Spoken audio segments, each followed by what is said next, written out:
I drove up to the building and started photographing it, someone had put a bunch of pink Post-it notes on the front of the building that said Buckeyes and Ice Out. Yeah. Dr. Francine, thank you. Let's go to Aaron. Let's go back there. Aaron, are you available? Hi. Hi. Good morning. Welcome to the show. This is your first time. Yeah, thanks for having me. Absolutely. What would you like to talk about? If it's all right, I'd just like to listen to what you guys think. I mean, Absolutely. It's perfectly okay. So what we're going to do, because we're going to start doing it anyway, so I'll give you a second chance. Are you sure you just want to listen? It's okay. If you just want to listen, no problem. Just want to make sure. yeah, I just don't want to make comments about stuff I don't know nothing about. So No, it's perfectly okay. So what we're going to do, because we're going to start doing it anyways, we are going to give you a first-class escort down the red carpet to the VIP. And again, we start doing that with everybody towards the end of the show. For those of you in the audience, this is your last chance to come on up and talk. But I want to play again another clip. Everybody on stage will get a chance for their closing thoughts, burning desires, saying goodbye.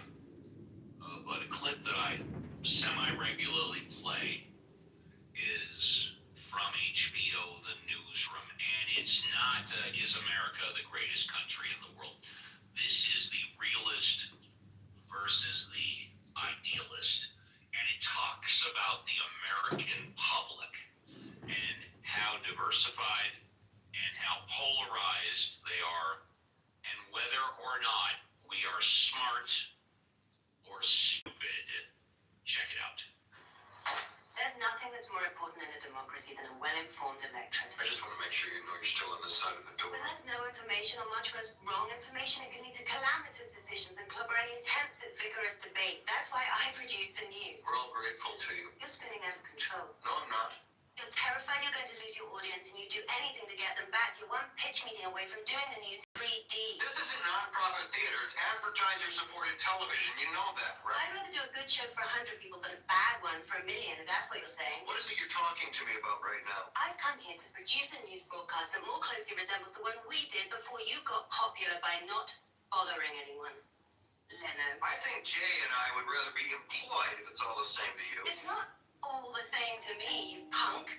I've come here to take your IQ and your talent and put it to some patriotic fucking use. And where does it say that a good news show can't be popular? Nielsen ratings. We're going to do a good news show and make it popular at the same time. That is impossible. Between your brains, charm, looks and affability, and my Refusal to live in reality. It's impossible that social scientists have concluded that the country is more polarized than at any time since the Civil War. The Civil Yes, War. people choose the news they want now, but we don't know People what choose about the that. facts they want now. So what you've just described is impossible. Only if you think an overwhelming majority of Americans are preternaturally stupid. I do. I don't. And if you let me, I can prove it. You know what you left out of your sermon? That America is the only country on the planet that since its birth has said over and over and over that we can do better. It's part of our DNA. People will want the news if you give it to them with integrity. Not everybody, not even a lot of people. 5%. And 5% more of anything is what makes the difference in this country. So we can do better. Hey Grace, I'm your Christopher And Malta this, Santo. ladies and gentlemen, Let's get a boys gabagoo. and girls, nieces Let's get a and gabagoo. nephews, is my Let's message get a gabagoo. to all of you. We can do Better. better. Now, how you choose to do better is up to you. Oh. I know how I can do better. How? I'm going to keep doing this show. Ooh. By the way, going on Clubhouse 5 years. Wow. Of March. Oh no, I'm sorry. I've got 6 weeks. April 1. I'm going to keep doing the show. Keep doing it, Steve. I'm going to keep offering a platform where you, the people, can come up and talk about anything you want. You the people, except for John Kitover. Definitely not John. And I'm going to hopefully I've only had to block one person opinions a ton of both sides times. the coin. And we're going to keep doing this. And You're a freedom fighter. in my radar, we are going to continue Liberal. popular because I think this is really what the people want. People, although it's entertaining, and I'm the first one to admit that I gravitate towards the psycho, wacko, yelling, insulting rooms on the weekend. You can count on me, Reverend Scott, and the Mod Squad to be here every Saturday and Sunday from 7 a.m. to 10 a.m. Pacific Standard Time, 10 a.m. to 1 p.m. Eastern Standard Time. You can count on us to hold up the highest standards and be consistent. And we will allow you to talk about whatever you want, whatever is in the news, whatever is on your mind. God, religion, current events, politics, Clubhouse, the media, the government, and most importantly, you, me, and the show. My mission, my goal is to improve not only the quality of my life, but improve the quality of your life. Let's say goodbye to Paul. Paul, would you like a couple of minutes for closing thoughts and to say goodbye? Paul. Hello? Paul going once, Paul going twice. There you go. Hi. Yeah, There's you. What would I say? Interesting room, first time joining it. Getting my head around the format's been even more interesting.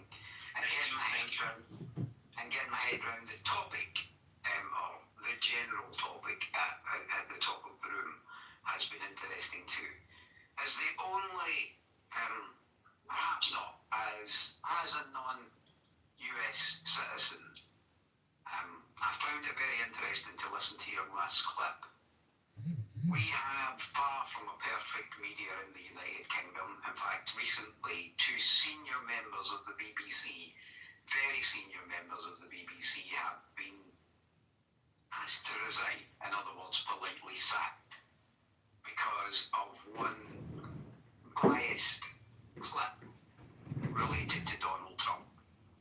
And yet when I listen and look at the American mainstream media, it is based on bias. And when you look at that and you listen to it, and you find yourself looking at how various religions are responsible at various times for heinous crimes.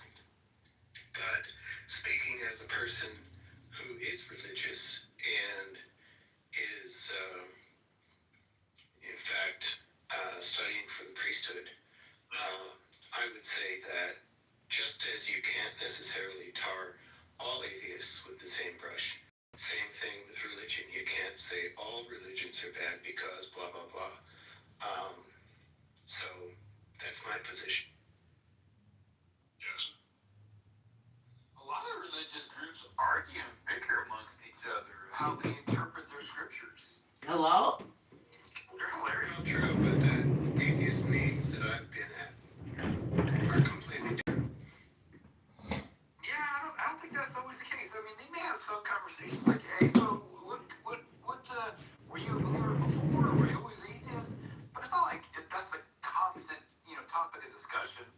A lot of atheists, if they are talking about belief in the God or gods, it's because they want to talk to somebody and understand how they get there. And then when they talk amongst themselves, they may rehash a discussion they had, or they'll definitely talk about other things that are off the subject of a God or God. If you look at it, I took pictures and put them up on my Facebook page because this is a building that looks like it should be totally staffed and occupied by robots. It has loading docks in the back. It looks Not loading docks! It's totally for freight and not for humans at all. Are there any windows? There are windows, but it's Limited.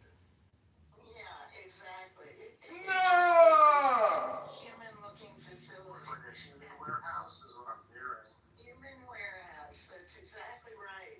And it's so cute because here we are in Arizona, and Surprise is a conservative, mostly older community, but I think about four. Hello? That is only Rabbi who I had never heard of until you brought it up. So yeah, go ahead. That's just one out of many. Go ahead. The only purpose of the goy is to work and till and serve so the Jew can Hello? and eat. And that's the experts telling me about your religion. Goy slam. No, it's not the experts. That is not true. It is 1 out of thousands. Well, it is the lead expert. It is a lead expert. I didn't know that. He really is. But let's get. Here's the thing I'd like you to tell me, Steve. Where is the line between you and he? Are you and he the same, or you and he disagree on this? And where is that line? I told you when you brought it up. I completely disagreed with it. I told you Is that. he not a Jew and you are? I believe he's a If Jew. you and he are the same. No, we're not the same. No, that's not true. Okay, well, he's a Jew. His religion is Judaism, and your religion is what? Judaism. Yes. Okay, so that sounds like same to me. So Are you saying that all Jews are exactly the same? Is that what you're really saying? what I'm saying, if you're going to separate from him, I'd like to know how you do it. Because I'm not him. I'm not him. Okay. Hello? So the religion. That's how I separate from him. I'm not him. So Hello? who decides what the religion means? Who is Uncle Steve? You decide, or he decides. For me, I decide. Okay. I'm the final. I'm the Ben. I'm the final decision maker when it comes to my life. Don't you agree? I mean, I have a choice. Maybe. So You've said that. Maybe you said that many times. how do I know if I'm part of your religion or not? If I Do don't you know not the religion? believe I am the final decision maker of my life? Well, maybe I do, but more particularly, you seem to be the final decision maker of what it means to be Jewish. So I just was asking the final. No. Well, then you've got it all wrong, pal. I am not the final. No. Let me get this out. I am not the final decision maker in what it means to be Jewish. I'm the final decision maker. Would you agree that the rabbi is? I'm going to give you 60 seconds. Well, it seems that the rabbi is an expert. I have you on record saying experts are important, and they tell us what we know, right? So we refer to the expert to understand what it means, what Judaism means. Here's a rabbi. He is giving the expert. He has given a description of what Judaism means, and now you're rejecting that expert opinion. So I just want to know where are you coherent here? It seems to me the only coherent answer is that you simply agree with him by virtue of sharing his religion. And this is why I would prefer that you just say goodbye to your religion, Steve. It's not a big deal. You already don't believe it. Why don't you just say goodbye to it? Thank you, Benjamin. I appreciate that. Oh, I thought he was finished. I thought he was finished. My humble apologies. Sometime. You know what? It speaks for itself. I don't.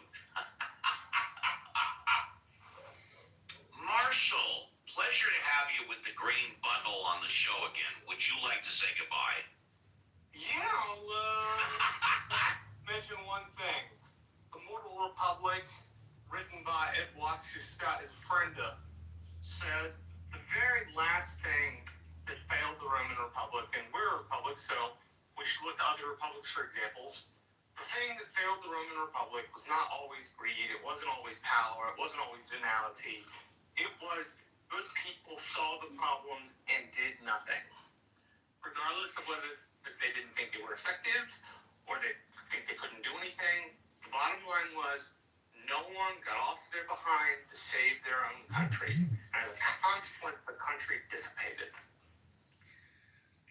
Thank you. We'll go to Mega in a moment, or Mesa. Is it? George Floyd case where Derek Chauvin put his knee on George Floyd's neck for 9 minutes and George Floyd died, there was a trial, a criminal trial. The officer was, I believe, tried for second-degree murder and found guilty. There were experts on both sides, both medical doctors. One expert said that he died because of a knee being put on his neck against a curb for 9 minutes. The other expert said, nope, that didn't kill him. It was a fentanyl overdose. Well, both experts can't be right.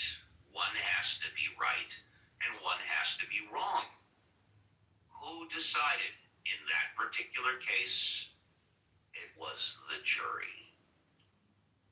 In my case, whether or not I should leave my religion, which I have belonged to for over 65 years, just because one expert comes out and says something completely idiotic and stupid, that the Goyim are here to serve the Jews, when I don't know how many other thousands of experts would disagree with him. Of course, Ben is relying on the one expert and apparently refuses to acknowledge the thousands of other experts that I presume disagree. What does that tell you about Ben's ability to be a critical thinker? I'm assuming he's sincere. I'm assuming he believes what he says. And in this particular instance, I will go out on a limb on this particular instance and say that, well, quite frankly, Ben, your critical thinking skills fucking suck in this particular case. It's almost like you brought up, Ben, yesterday, the 7 CEOs of tobacco. And I told you my understanding is they literally had they performed 100 studies on whether or not tobacco causes cancer. 99 of the studies from experts says yes, it does. Yet the 7 dwarfs, when they appeared before Congress about 30 years ago, relied on one study that said it didn't. So you're going to rely on one rabbi and completely ignore the thousands of other rabbis? Well, that's idiocy. Let's go to Richard. Richard, would you like to say goodbye? Richard going once. Richard going twice. Goodbye. Richard, thank you. Let's go to Alfonso, who's quite often with the fan band. Alfonso, would you like to say goodbye? Bye. Alfonso going once. There we go. Alfonso. Hi, would you like to say goodbye? For the show as usual. Thank you. I appreciate it. Yeah. To address If our I can good friend show Ben. me. Yes. Was I too hard on him? There's Was I too hard on him? no, I think I'm even harder on him sometimes. And the thing is that there's It makes for good educational entertainment, I'll tell you that, you know.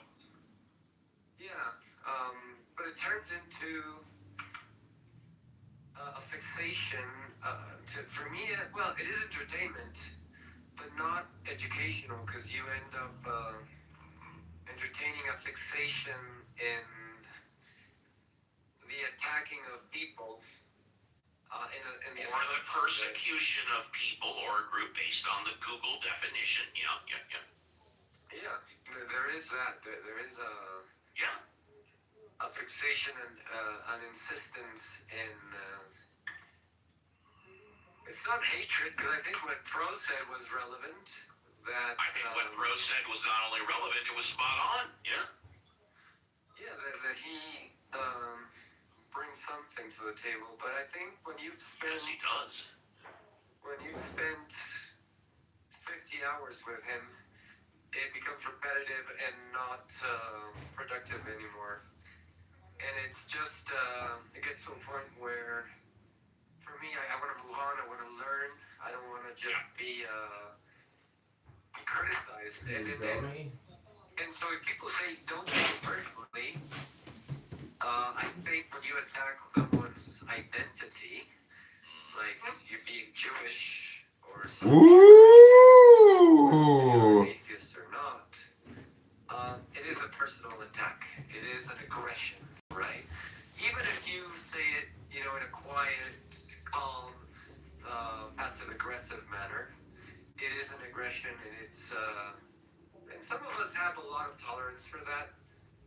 But when I moderate a room, that is really not welcome, because I want people to share ideas, and once they've shared and they've put their thoughts through, if they haven't been taken in as something that they feel is something they want to change or they want to deal with, I think it gets to a point where you have to just move on and let it slide and get into a more productive conversation. And that's, I think, what I try to avoid. And the reason Benjamin won't last more than 10, 20 minutes in my rooms, because it is a fixation, an unhealthy fixation, at least for the health of the room and the environment that I create in my rooms. Hello? With that said, I haven't been running many rooms lately, and I probably won't be running many rooms in the future, because I have a lot going on in real life, and I am enjoying IRL much more than Clubhouse. Good for you. I'll still Good be for you. around. I'll be in. Yeah, I'll still be coming in. Yeah, I'll be back.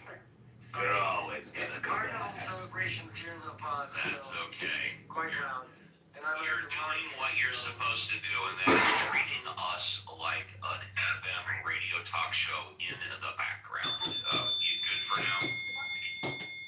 Yeah, that was it. Thanks for the show. I'll be here every Saturday and Sunday. I just like to say you have too much fun in real life. Weekdays I'll But probably here just you be are telling us your mostly. fun See you guys schedule. No worries. Take Hello? care. Take Violet, care. would you like to say Bye-bye. goodbye? Violet, are you lurking? I have Music music room I do with my friends. I have been listening a great deal more when I am on Clubhouse, and I've been on Clubhouse a little less to listen at all. Good for you. But Good for you. yeah, no, I love being here. We burst out of the gate today Hello. with a really high energy, and then a steady pounding pace helped us win the race. Great Sunday yet again. I hope everybody has a safe week, a good week, and Thank you. A lot of the agencies that are out there that at least supposedly are supposed to be the ones, looking out for the humanitarian aid and these kind of things. It's like where would that go kind of thing. So I know that's like a big general bite of it. I'm sure people have more of the specific. That hadith is sahih. Also about the stoning, for example, they believe that there is a stoning verse inside the Quran that was eaten by a goat. So you have a whole surah recording apparently stoning that was eaten by a goat. So I mean, there's this is something which the devil bros they will talk about, right? But I mean, to be frankly honest, like we can. I think it's exactly opposite. It's okay. It sounds like it's too late. That's right. I left already, so. Well, go back and get it. Yeah. Give it to the guy. Well, I have a friend who lives in a building. I just love saying the word I still flex say to it. David. Yeah. I just love saying the word flex to David because he is single-handedly behind that word, man. I don't hear anyone else saying it, And I mean, sometimes I'll say that's a flex. I love it. Wax. Okay. Well, is that word from Mean Girls that she was trying to create? I forgot. One of the plastics was that was great. It was something. Mean Girls. Is that a movie? Oh my God! Fetch. Is that a movie? Best teen movies. I don't know. Oh my God! You gotta watch it, David. It's so good. What was the word that she used? She tried to. One of them tried to create a word and tried to get it going, and it didn't work. Let me try to remember it. Randy, I gotta say, you said you're thinking about hiring a beautiful young woman to help you clean your office. Randy, don't do it. Just turn on Clubhouse and clean it yourself. Okay.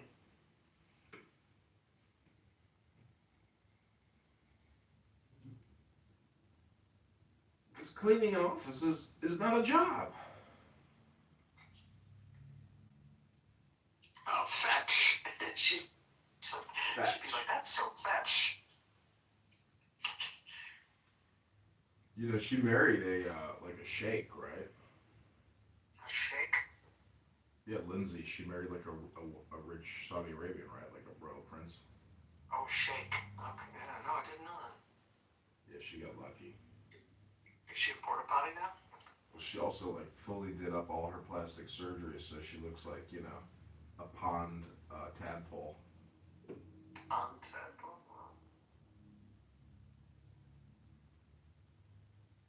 So, David, what's your first drink of the day gonna be? Gin, vodka, or whiskey? Not gonna be. Has been. Like what was. Left. Fetch. Flex. Mood. What kind of mood are you in?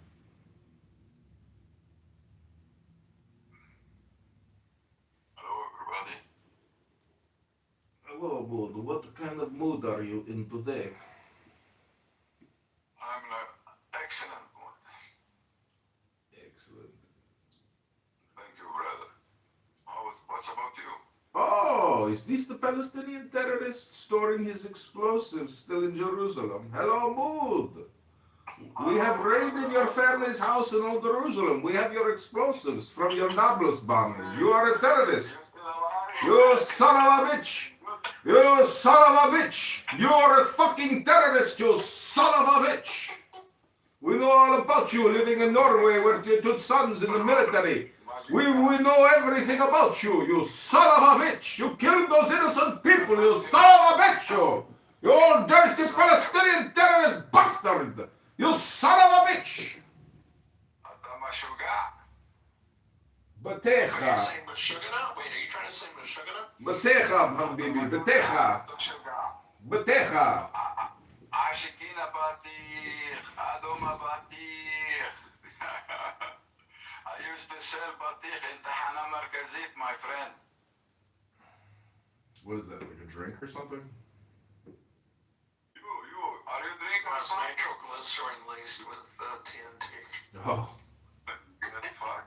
This is, why you speak that, And already I introduced myself as a peace fighter. Anti-terrorist. What fighter? Where you came from? Where you came from? You are a fucking stupid. Okay, whoa. No Kazarian language in this room. No. We don't do that. Behave yourself, please. Respect yourself at least. Thank you for that. Could you mind calling me, guys? Oh, that's right. Oh, brother, take it easy. No, we know all about your mood. Stuff, okay? We know all about your mood. Your terrorist attack in Nablus and the people you killed. You old Palestinian terrorist bastard. We know what we know what we are doing. I already explained to you that I make it that seem like a message to Mahir Khan. Oh, hello, Mayor Khan. Hello, boom, boom, boom. Not me. I am not a terrorist, my friend. I think he died. He was killed. Not died. He was killed. I know. He has to go to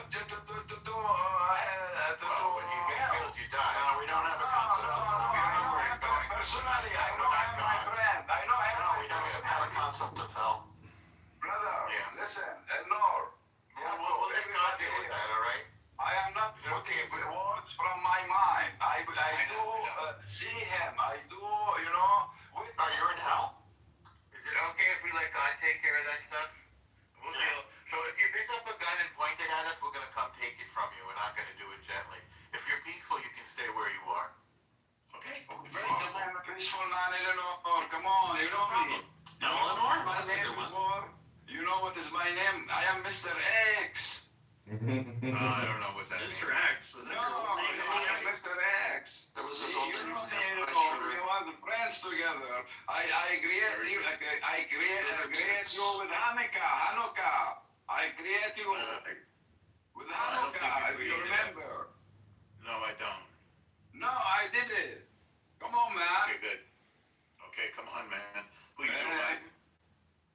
Sorry, my man. friend. Come on. I think No. you're Joe Biden. No, I am here to be, honest, To be honest, we try to make, to coexist. Enough is enough. You are not young anymore. I am not young anymore. Today? Are we drinking Never. I alcohol don't today, touch brother? it. No, brother. No. I am a Muslim. You seem a little intoxicated. No, brother. No. All I right. don't do it. But the atmosphere, I get fucked, kicked out, a few, maybe before half hour from another room. I know Yanni. I know You Yanni. know, Megatron and other persons over there, and I think PP, and not like this. I partied with Emiratis in Dubai, Mashallah. They did a lot of Muslim. and they were drinking, and they were not supposed to, but they did. Listen. Well, like, you know nothing about anything. Listen to me careful. No, he was in the UAE. He was in the UAE. Yes, yeah. There's a lot of alcoholism in the Muslim community. Don't worry, you can find alcohol everywhere, my friend. Well, that's our point. Yeah, it is not big deal. Good. So how many people did you kill in your terrorist attack in Nablus when you detonated your explosive? You old Palestinian terrorist bastard! Logical, behave your type first and talk, No, this is not a good way to talk to others. Are you a human being or something else? Behave yourself. I'm gonna guess human being. Okay, respect yourself, my friend. We are friends. Okay. You don't know me. Why you take a dark side from the words? Even if I make a mistake with the word, don't touch it, don't touch. That's it. Hey! One PB cut. Please, brother, don't judge. I already say this is my past, and I never injured a snake. Well, like the fuck, I give you now videos, the snake. Because you are a snake. Thank you. Even the snake I respect, brother. She have the right to exist, same like me. I am not better than the snake. I'm not better. Maybe I am here to serve a snake. This is the reason why we are here, to serve the snakes, maybe. Come on, man. Open your mind, please. Open your mind. You know something. Are you a Jew? No, I'm gay. Are you a Jew? Are you a Jew? No, I'm gay. No, I'm Roman Catholic. Yeah, you sleep one night and next day you wake up a gay? Is that how it works? I don't know. You tell me why you are a gay? Tell me. With full respect, maybe it is a sickness or something.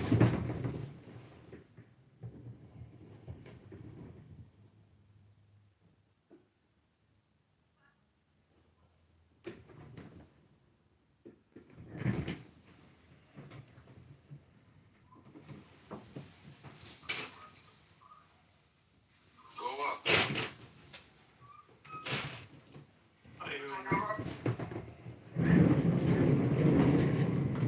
Let's talk, You need to go back to Nablus and apologize for what you did and all the innocent people you killed, you bastard! Keeps on changing, John. I'm sure 100%, my friend. Listen, it is you are not a friend even. Are you reptilian or something? Habibi Betecha, you are a schmuck, you know? You know you're stupid, you just admit your problem and then you apologize and you go make amends and you humble yourself on Yom Kippur. Can you tell me which planet you came from? I am from Uranus, next to Saturn and Neptune. You know what is my real name, my friend? Betecha, that means watermelon head. You are a Betecha, Mr. Betecha. Mr. Betecha. Mr. X, you're Mr. Betecha. בטחה שלך. בטחה. אדום. בטחה שלך, אדום השיכין. בטחה שלך, אדוני. Voila, behave yourself is better for you. You are not my fucking size. لا Betecha. Fucking still young. You're still young. You know nothing about nothing. I have experience for all. I know you bastard. When I hear bastard, you still have explosive materials. I have called the IDF in Jerusalem to go to your auntie's house to get the explosives you are still storing in Jerusalem in the old city, you bastard. You are a fucking terrorist bastard, killing people in Nablus Betecha. I have sent the military to your auntie's house to get the explosives. Betecha! Betecha! لا. אתה לא בן אדם. אתה לא גבר. אתה לא גבר. אתה משוגע. I don't want to say more. Come on. Wake up. Open your mind. Stupid. Habibi, I understand you perfectly. You are an informant for the secret services. I understand, Habibi. Betecha. حبيبي أنا مش حبيبك ولا أنت حبيبي. What are you coming to say? Do you have something to say, to explain, just your person? Yeah, Yoli. Sorry, he just make me stress. Sorry, make me stress, He have a what? Because you are a terrorist with explosives in Jerusalem and you killed people in Nablus. Behave yourself. We are here to coexist, to try to find a way to say enough is enough. Easy. No more killing, no more bloodshed. Enough is enough. What are you talking about? Because I have no idea what you're talking about, and if you can clarify, it will be help to your point. He is tired of exploding devices and killing people. He wants to retire from the terrorist business. He is so tired of working to kill people. He come here now and he talk about the peace. Okay, sorry, Betecha. Go ahead, complete your plane. Land your plane, you terrorist bastard. My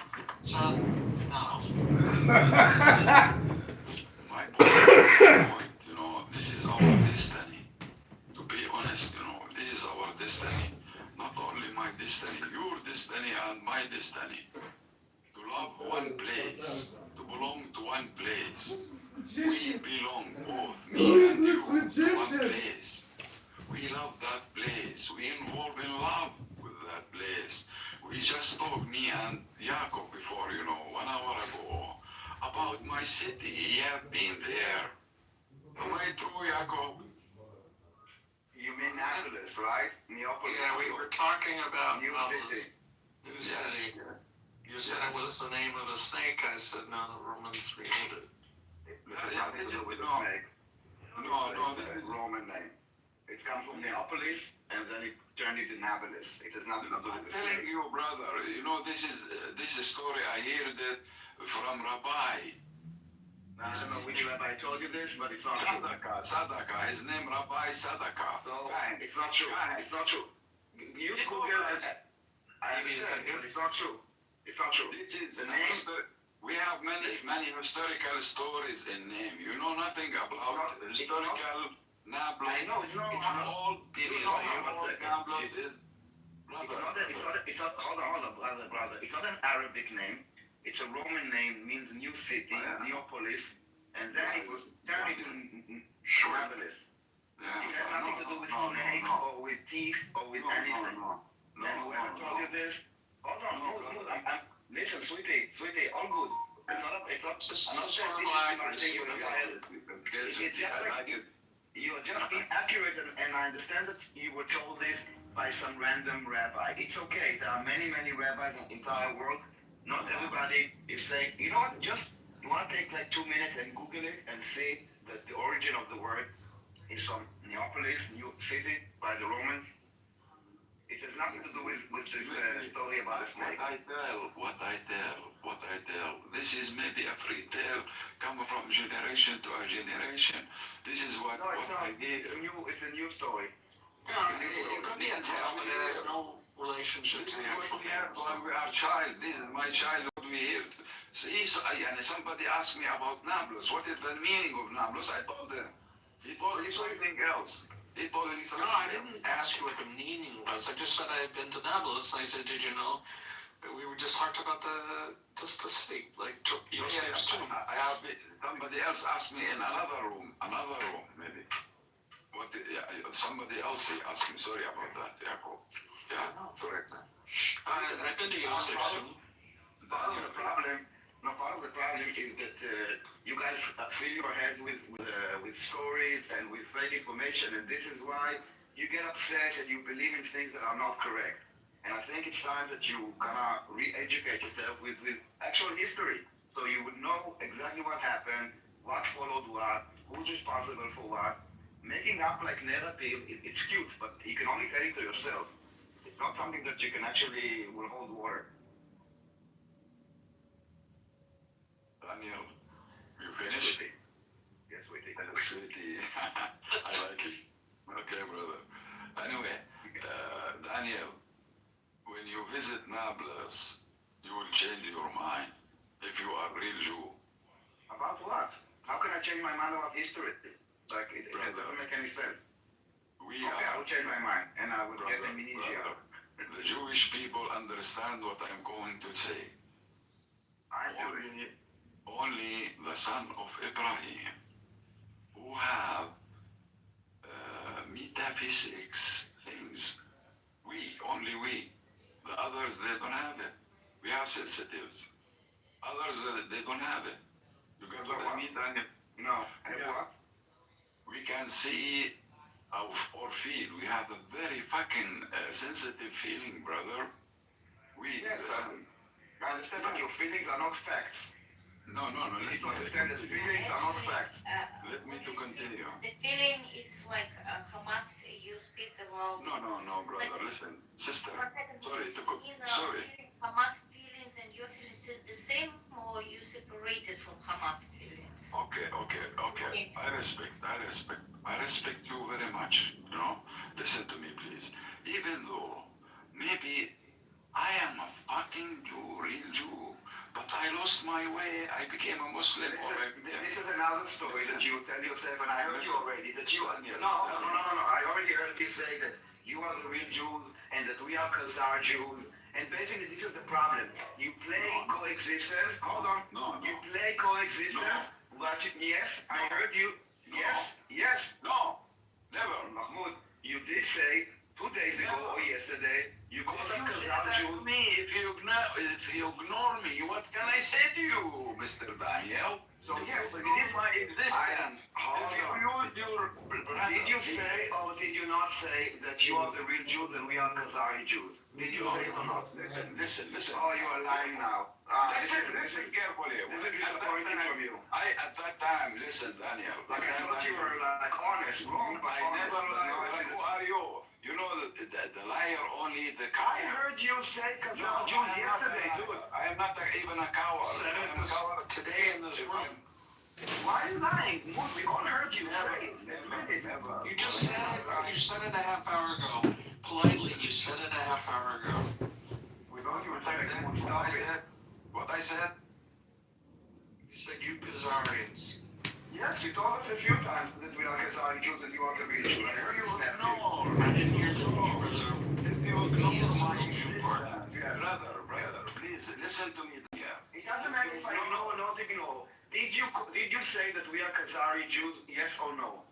even though if I say that, Okay, so we're getting closer to the truth. you're welcome. Well, you're still welcome in my country. You have no authority to welcome me or not welcome me. I'm not talking about. Why not? Because Mahmoud, again, sweetie, this is again. Mahmoud, sweetie, listen to me for a second. Okay, Listen, this is exactly the thing with you believing a narrative. You calling us Khazar Jews is an argument that is not based on reality. It's a narrative. Like the story about Annapolis. Your head is filled with narrative, with stories that have no basis in reality. And this is why you come up to many, many wrong conclusions. Uh-oh, you're beginning to sound a little bit like Emrose. Your head with lies, be honest, and be realistic. Daniel, can I just say, you're kind of sounding like Emrose. I hate to say it, but that's the type of shit Emrose says non-stop, which is, your reality is not the real reality. My reality is the real reality. And I can't debate you. Yeah, it's the same thought. It's the same thought, but it's the question is which of the facts that actually fit that thought. It's like her calling the Arabs and Israeli Palestinians. It's a minority of Arabs in Israel that identify as Palestinian. The majority of them call them Arabs, but for the narrative, they call them Palestinians. And again, you are just lying to yourself because reality, slowly and slowly, you are kind of shifting away from reality, and you are the pro-Palestine movement is now living in an alternate reality of facts because for you, the narrative is way more important than reality, and this is why you get to make such wrong decisions all the time. Daniel, Sweetie. yes. Okay, sweetie. Listen, Love that. Wallahi, I swear to God, I swear I swear to God. Yeah. أنا إزرائيلي. Just listen to me careful. No matter. I don't care. Even though if you are a fake Jew or true Jew, I don't care. What is a fake Jew? Even you saying it is disgusting. Can you tell me what is a fake Jew? Give me an example. Give me an example of someone that is a fake Jew. Why would anyone be a fake Jew? You believe that PHI is a fake Jew. 5 million, 7 million. You set yourself up for that, Daniel. No, that's true. Yes. To be honest, I already live I grew up in Tel Aviv, brother. Me too. My business is In Yafo or in Tel Aviv you grew up? both. Yafo, Tel Aviv, It's the same. Netanya. Yeah, but he really in Yafo. No, I've been all over, all over. Even in Gaza, I've been in Gaza several times. But I go through areas, brother. I go through areas before. We don't have the same borders between. It is the same, almost the same. We can drive the car before. Yeah, we're familiar with it. We didn't always have borders. It started with the violence, yes. Yeah, this is, I am an eyewitness, brother. I don't put words from somebody told me or. No, but the fake Jew is something that you said. It's not based on reality. The Khazar Jews is something that you said. It's not based on reality. The Nablus story about the snake is a story that you said. It's not based on reality. It's not from your experience. It's things that you were told. And those things that you were told and you repeat them are not helping your cause. Because if you want to help your cause, you need to be realistic. Otherwise, it will never be resolved. Even if it's not aligned with, even if it's not good for you, you need to be. Sweetie. No. Oh, we miss a big chance, brother. It's a shithole. I wish one day we live in peace and invite you. I own a You house. guys, one thing you need to work on is the trash collection. Daniel. I'm serious. Yaakov, haven't you heard of Clubhouse? Jerusalem. I'm a garbage collector here on Clown House. I collect trash here and put it in a landfill, for people to go and possibly bring a little garbage out. Mood, the question is, what are you doing for peace other than coming here and accusing people of being fake Jews living in your country? Hello? I don't like to talk to you. You are fucking dumb and stupid. I want this. You fucking dumb and stupid motherfucker. You are a fucking terrorist, motherfucker. And you have fucking explosives in Jerusalem. And we know who your auntie is. And we're going to the house to arrest them all. And we'll bulldoze your fucking house, you bastard. I'll tell you.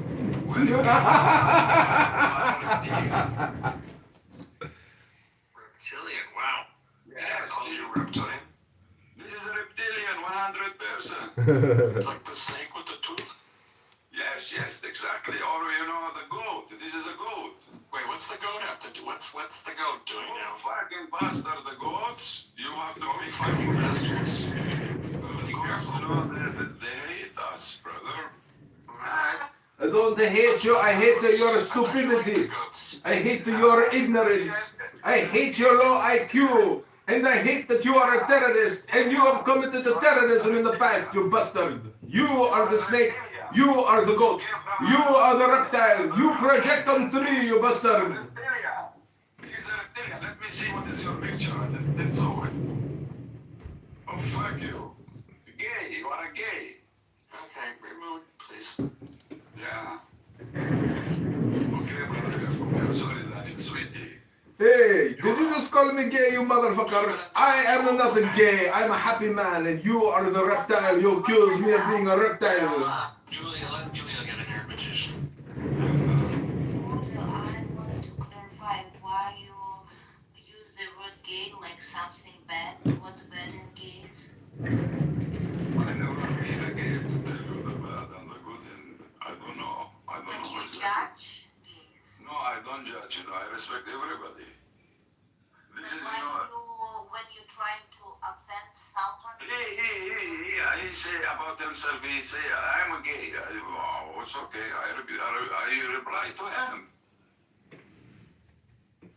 Normal, no. Everything you say is a negative. You come on the clubhouse and you make a negative statement to people over and over and over again. Why? Why, Habibi? Why do you come here and do this to yourself and to other people and make them feel bad? Why do you do this? Is it because your self-confidence and self-esteem is so low? Who are you? Hello?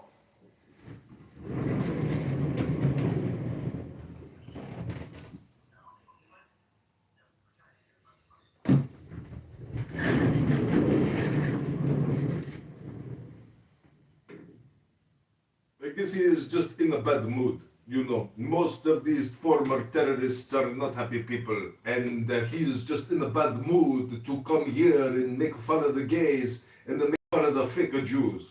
You are a bastard. Let's come to the point. I still don't understand what you wanted to say. You pronounce a lot of words, but you don't come into the points. What you want to tell? What you want from us? What you want us to do? What you want to do by yourself? I don't understand from your speech, your ideas about future. Actually, I am optimistic about the future. Oh, optimism is feeling, but how Yeah. is your reality in future? I feel a reality that our things will come back to us. You know, if you didn't agree. What do you mean, our things? Can you clarify? I don't know what is your Okay, things. let me ask you a question, please. I am a Palestinian first. Are you a Jew? Yeah, I'm Jew. Have you been in Israel? I'm living in Israel. I'm right now in Israel. Really? Oh Yeah. my God, you enjoy it. I feel jealous now. I feel jealous of you. Well, I feel You jealous. know what? Look, Mood, I'm answering your questions, but you didn't answer mine. For how you see the future. It is time to wake up, both sides. The What do you Palestinian. mean make fun? You don't stop to try to speak philosophically. Say what you want.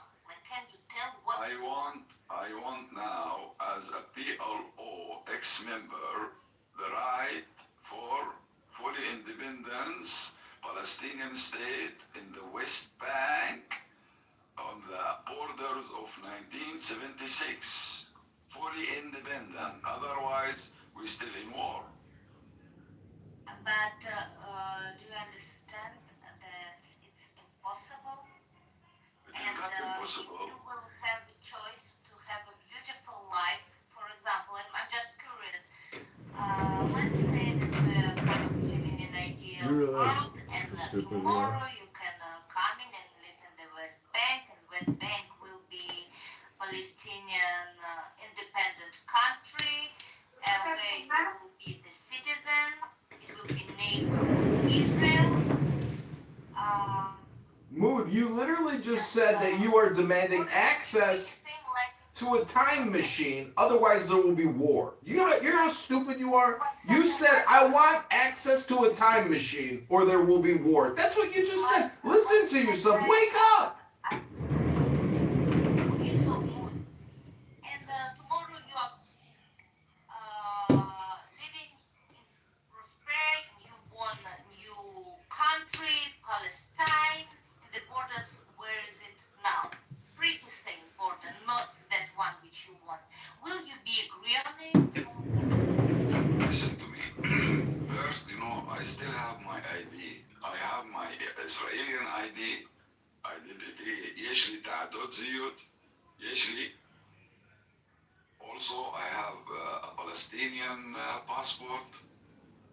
Honestly, I was willing to not or say it wasn't a genocide until the starvation.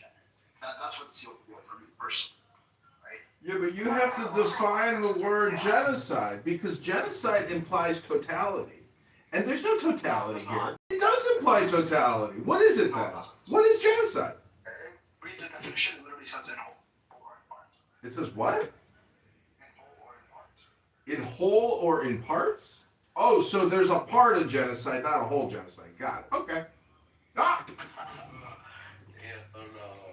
Hey, watch no fucking mouth. Hey, watch your mouth. Yeah, look, Eve. Oh, my mama. Fuck around with you, Lee. Oh, we get it. I'm my mama.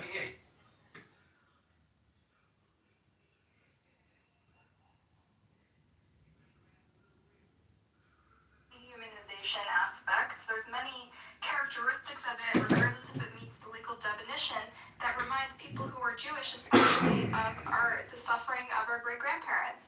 And like the starving children, for example, I saw the same photos that were drilled into my head against my will as part of my heritage and my Jewish education. This is what I saw when I saw those pictures of skinny children in Gaza.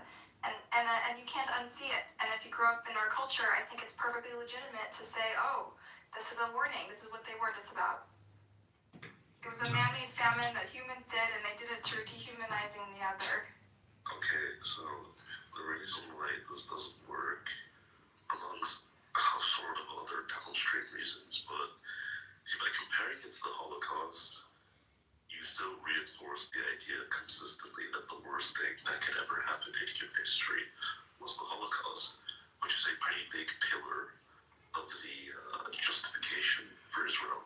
So actually, every time you bring up the Holocaust, Shoah, it's basically just reinforcing the loop of, yeah, this is why Israel needs to exist.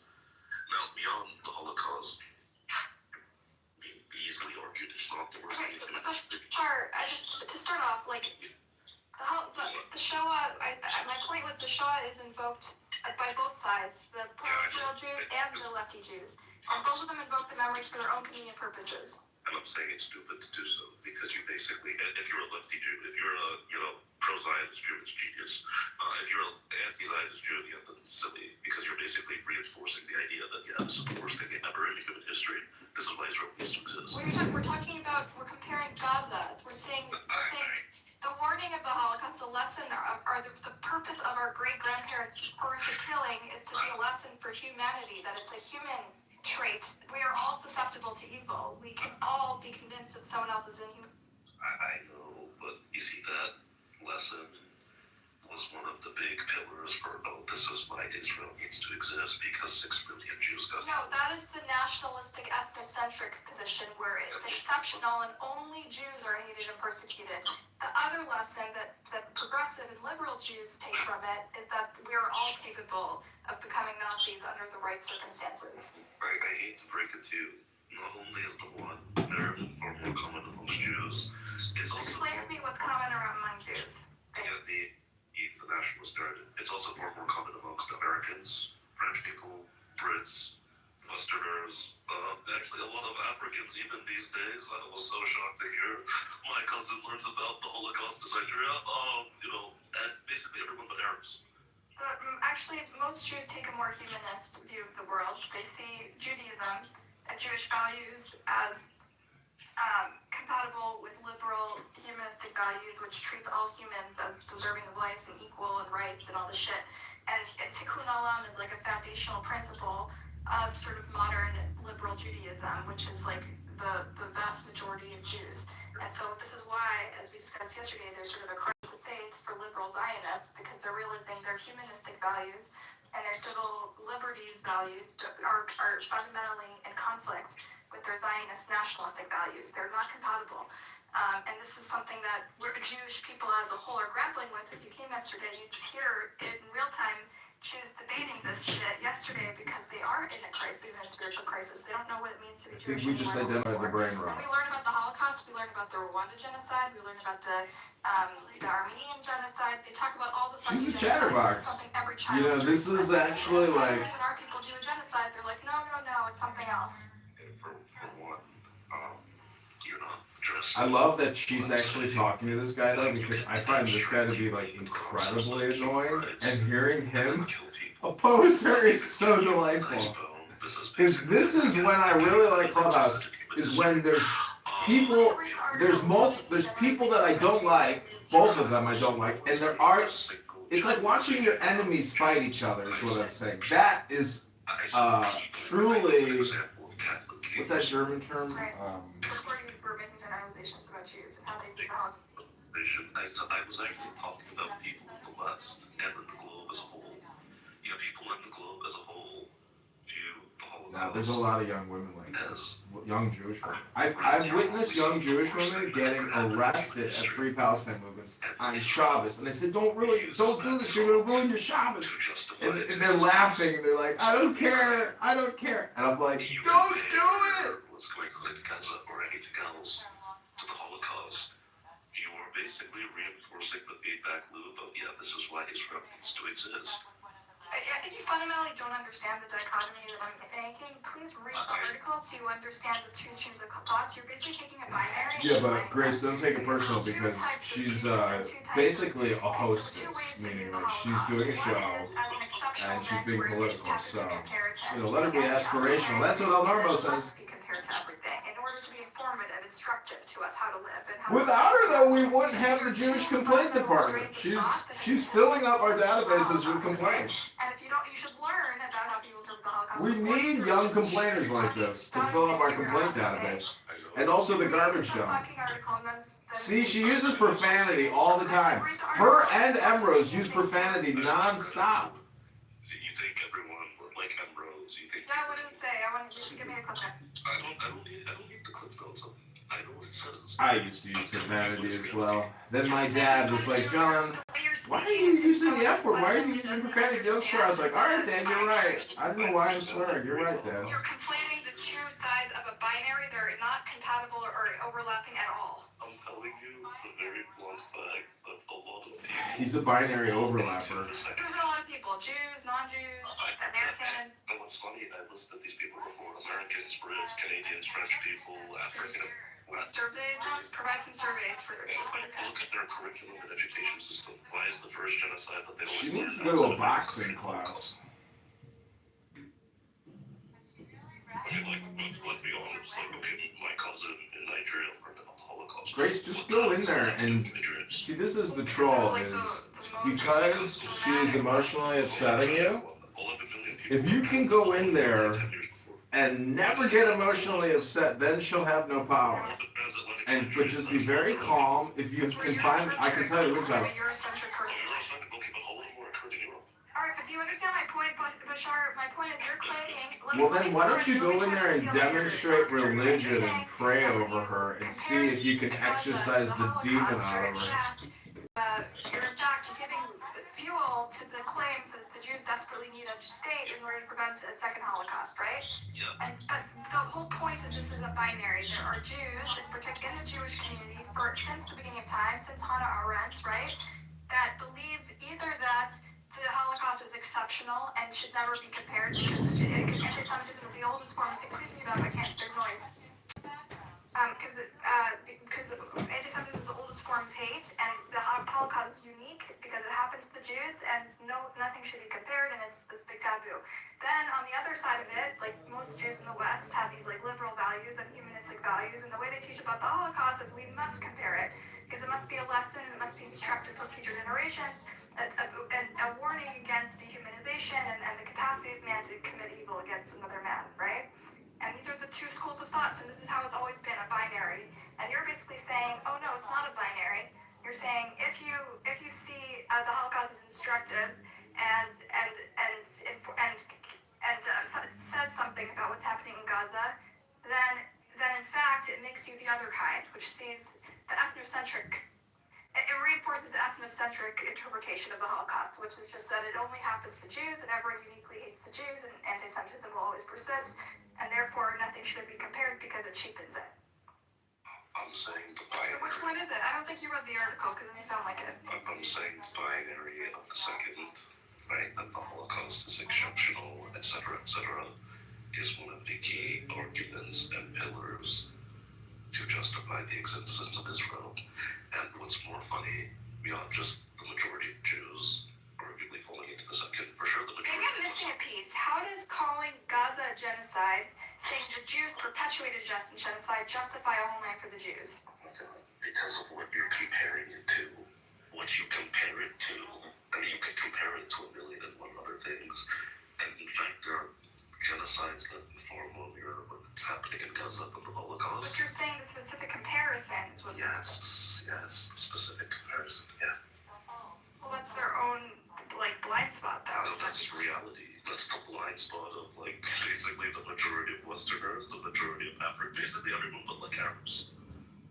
I don't think even Jews view it this way. I think even a growing number of Jews don't view it this way, and I think this is not how we were taught about the Holocaust and genocide in general. We were taught to compare it. Okay. In Israel, it might be more taboo. I don't know, maybe Emira's can weigh in about what the taboo of comparing to the Holocaust in Israel, but in America, this is how we learn about Holocaust history. We learn about how to compare. In America, we learned about the Holocaust as if it was the worst thing that ever happened in human history. And I know this because I'm also American. And because I've been being taught about the Holocaust since, what, first grade? I don't know how you learn it, but in sort of Jewish culture, the way we learn about it in Holocaust, we learn it specifically as instructive for the way we view the world and atrocities that have happened since and before, right? We use it as a prism to look at the capacity of man for evil. Yeah, and why isn't that one? Why not Holodomor, which was larger? Or the slave trade, or the Trail of Tears, which we do. They also talk about slavery and Trail of Tears and Jewish history. To the Holocaust, how much they can talk about it, not that much. What? Well, I'm talking about Jewish day schools and Jewish Hebrew schools. When we talk about the Holocaust, it's through the prism of the Jewish experience. They talk about slavery. They talk about the Trail of Tears. They talk about racism throughout history. They talk about Jim Crow. Of course they do. This is like talking about public society, right? Just far larger. Well, I was hoping to have a conversation with Jews here today. So, if you have a problem with the way Holocaust is taught, that's like a different conversation. Yeah. It's an issue of the way Holocaust is taught, but I mean, you seem to have no problem discussing with others until, like, they were agreeing with you. You're criticizing Holocaust education, right, in America? No. You're saying you should focus on other atrocities. No, Fair. I don't know. That's not what I'm saying at all. Okay. You're making, like, you've done, like, 5 straw men, even though my point has been very simple. Israel justifies itself because of the belief that the Holocaust is the worst thing that ever happened in human history. Most people believe this. So when you compare what's going on in Gaza to the Holocaust, yeah, you're basically reinforcing, including most anti-Zionists, by the way, you're reinforcing that idea in people's head. Okay, thank you for sharing.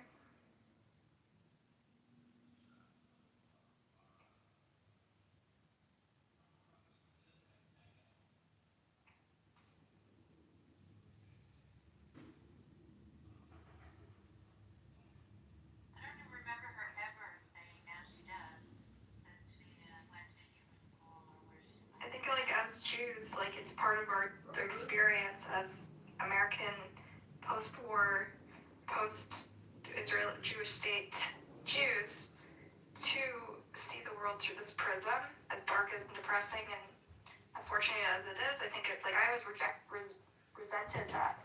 I had to grow up with like images of skinny bodies piled up or whatever, and skinny children, and then something like this happens, and it becomes suddenly relevant, you know? Hello? Well, there's what people should do, and there's what they do. Interesting what people do. And this is what people do. I don't understand what your point is. Everyone in an ideal world should care, even when one single person gets killed. The reality is most people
From a real source, not Der Sturmer or whatever you read.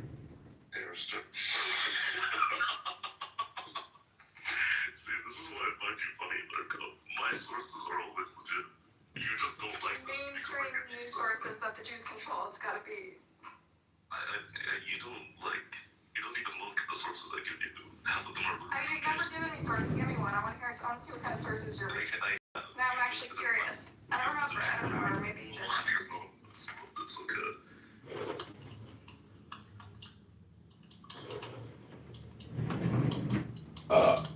Never had one lesson. Hey, Buttercup, Yes. can you tell us more about the Shoah? Invoking the Shoah, what is that? The Shoah is the Holocaust in Hebrew. It's about basically in Jewish culture, there's two schools of thought. One is that the Shoah, well, first of all, in this particular conflict, the people on both sides, the right and the left, the pro-Israel camp and the critical of Israel's camp, both have invoked the Shoah conveniently for their own political purposes, right? And it's very politicized. Like the UN rapporteur, what's her name again? The Italian woman with the glasses. She's now being called to be fired because she invoked the Shoah, comparing Netanyahu to Hitler or something, or endorsing some sort of tweet or something. So a lot of people sort of weaponize the memory of the Holocaust for their own political purpose. And it raises the question that's been in the Jewish community for many, many years, which is that how the Jewish community thinks that we should never compare things to the Shoah. It's a unique atrocity in history. It was, 6 million people died, et cetera. And also it's emblematic of this larger theme of anti-Semitism, which is a unique type of hatred in history, and so it's like taboo comparing it to the Shoah. And then the other school of thought is that we should, in fact, and many people in America, many local Jews, they learn about Holocaust history, Jewish history, in the context of we must compare it to the Shoah. It's instructive, it's a warning about the capacity of man to hurt other men, 52 million other men commit atrocities. And so I just wanted to raise this question about when it's okay to invoke the Shoah, how people it's politicized on both sides, and when it's constructive to bring up the Holocaust and compare it to modern day atrocities. Thank you. We like listening to you as much as you like listening to yourself. Thank you. I'm being sarcastic. I asked her a specific question, Sugar. You just got here. I really like how you said that, Sugar. It was very succinct, like you thought about your sentence beforehand, so it actually had a beginning, a middle, and an end, and it didn't sort of meander for like 10 minutes saying absolutely nothing. Well done.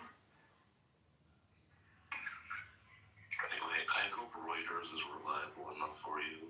But yeah, this literally talks about a rebranding image, strategy of the Israeli government in America. I have like 60 other sources, but I think this one should be pretty clear enough. Did you buy flowers? Baptizer talks like he's trying to sell poison candy to a baby. Well, because most people think I am. It's one thing to say Israel cares about its branding, it's another to say that it controls the media's interest in Israel. I said that it did that. Effectively, you said it was Israeli officials made a concerted effort to make everyone obsessed with fucking Israel, which is a huge burden to diaspora. I don't know, it seems to keep you on right now. Well, there's a burden. You gotta get paid, Lisa? I hope you get paid for this. The extra Jews is irrelevant, but yes, Israel does make a concerted effort to brand its image, which involves, yes, making it and its priorities number one in foreign nations, especially like America. I mean, this is really like common sense. Pepe, I just want to warn you, we're talking about the Shoah. I know a lot of people, if you say anything that stereotypes Jews or promotes any sort of conspiracy theories about Jews, no matter how valid you think it is, you're going down because that's what caused the Shoah. Oh, come on. I mean, I never give you shit when we're in the same room and I'm a mod. Holy shit. She doesn't say things that are like astronomically offensive. This is just like a PSA, not just for Pepe. Sorry for singling you out. Anyone who promotes an anti-Semitic conspiracy theory, there's no warnings, okay? We're talking about the Shoah, which is really delicate. How about I bend you over and have my way with you? How about?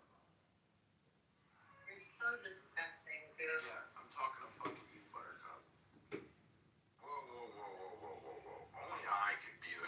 only say these things, so you need to stop that. Buttercup, I need you to give me the mod badge. Like, No, Solano takes life too seriously. No, god damn. Final warning, sugar. I just want to sugar you up, Buttercup. Alright, you're going down. Hey, no. You're lucky I don't kick you out. I kick you out for that, okay? So I'm not gonna treat Jews differently. I'm actually being sincere, but whatever. Better one. I'm sorry, I don't have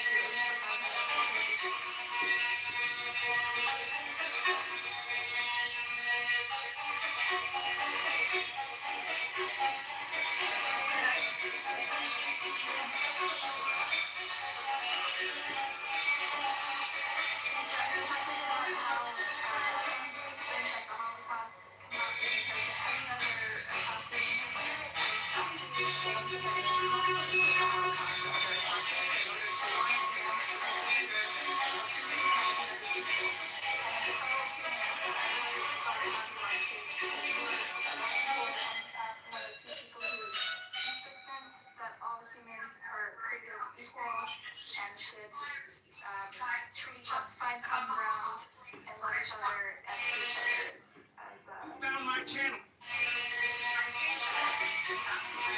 I'm just thinking that, of course, I'm not saying what, Jewish people should think concerning that, but I would think that it would be better because it's like, for example, people say, oh, going to that event, it was hell. Now, okay, it wasn't really hell. Hell is much worse than that, but to demonstrate how awful something is, they utilize that, and I think that is like an important and actually effective thing to do. Does that make sense, Buttercup, what I'm trying to say? Yeah, I understand both sides, to be honest. Like, I do think it's kind of grim and cynical when people exploit it for political objectives. Like, you know how these, like, camera and UN Watch, they're exploiting sort of the memory of the Holocaust and sort of people's sensitivity around it to, like, go after the UN rapporteur woman who, and, like, people will, on both sides, will sort of invoke the Holocaust when it's convenient for them and then, like, clutch their pearls when the other side invokes the Holocaust, right? Like, the pro-Israel people will be like, October 7 is the worst catastrophe to massacre of Jews since the Holocaust. There's no reason to do that except to poke people's trauma buttons and to make them feel the war is justified, right? To drum up support from the war. Like, Israel is sort of built in the shadow of the Holocaust. It's very, very heavy over the national narrative.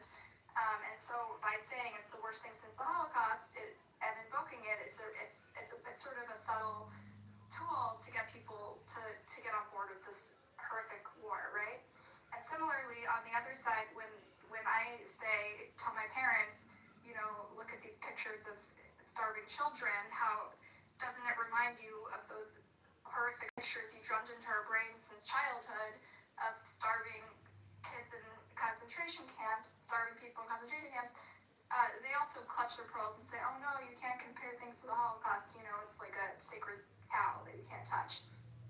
And so but throughout history, there's been sort of these two camps, and some people are like, to their credit, like, the Holocaust was uniquely horrific in a lot of ways. Like, it was this industrialized killing that we've never seen before, where they literally created, when shooting people in the head was too onerous on the soldiers, they created gas chambers, right? And they created these, like, killing industries, and the goal was literally to erase Jewish DNA, and it was a really, like, unique atrocity, and it should be given its weight, and it's right that we treat it with the gravity that it deserves.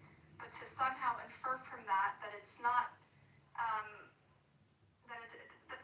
it's not like, I mean, to some people it is sacred, I understand, and especially if, like, your family went through it, you wouldn't want people to cheapen it by saying every genocide, every war crime, is comparable to this horrific thing that happened in history that completely reshaped the world. On the other hand, what is the purpose of it? What is the meaning of my great-grandparents' deaths if it doesn't tell us something about the human condition, and it doesn't warn us about the capacity of man to behave this way, right? Well, if we look at anything else in history, is there anything that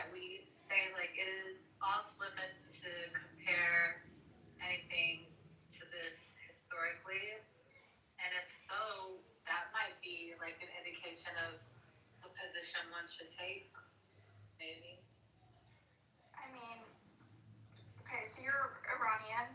Is there horrific events in Iranian's history that people prefer, like they kind of put on a pedestal? It's a bit of a secret cow. You can't like say, you can't compare it to other crimes against humanity. Can you think of anything like that to try to personalize it?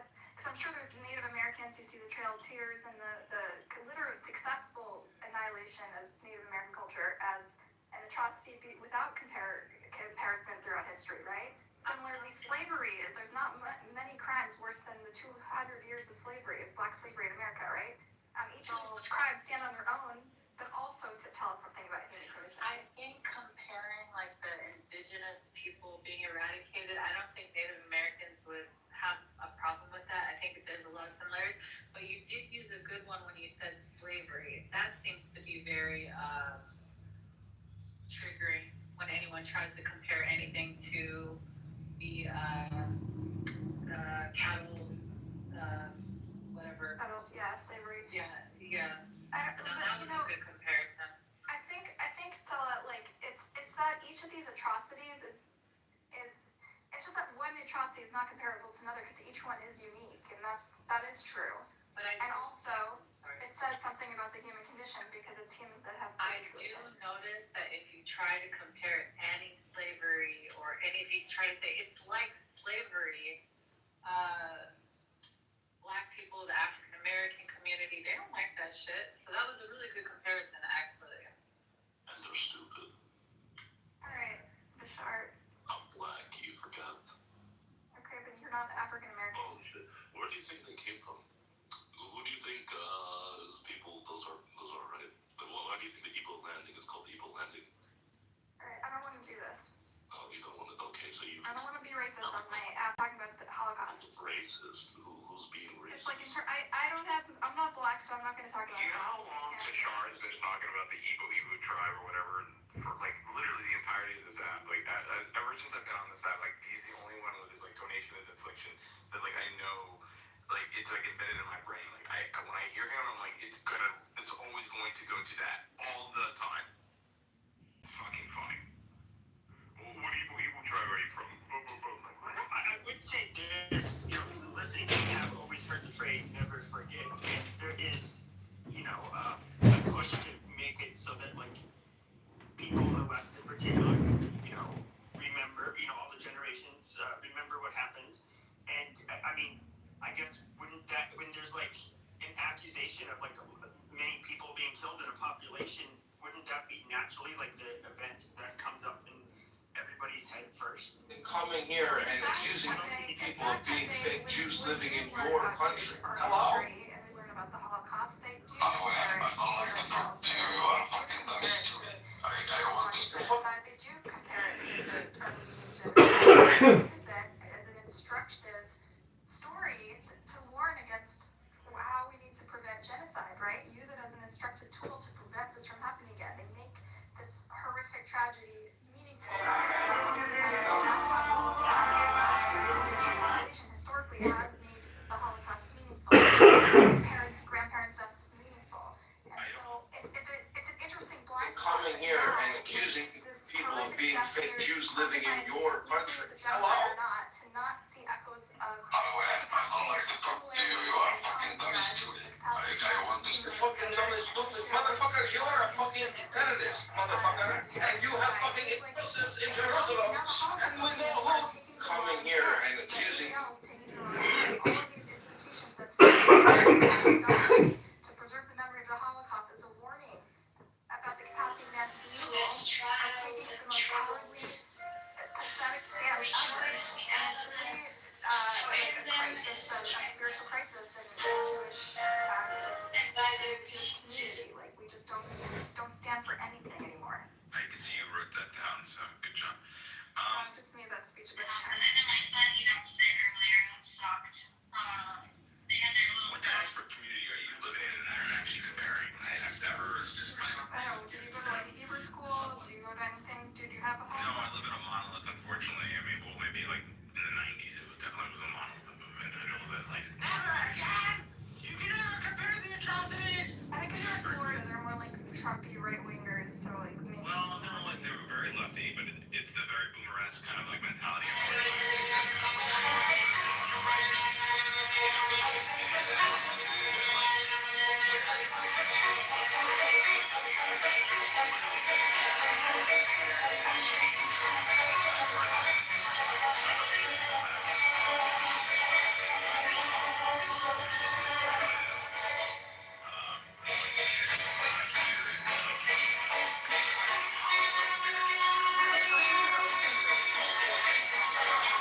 coming here and accusing people of being fake Jews living in your country. Hello?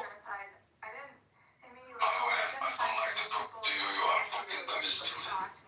Really upset, but I posted on social media an image of my great-grandparents who were killed, shot by the Nazis, and then with all the men in their town, and then a month later, all the women are shot, right? And I posted a picture and said, I honor their memory by opposing oppression, violence, destruction of people of anyone who's innocent, right? Don't want to actually compete with legitimate. Actually, all my Jewish friends and family hearted it and had positive feedback, and I realized that like the vocal minority that make it seem like this is like so offensive, it's actually not. Always been in some ways more Catholic than the Pope.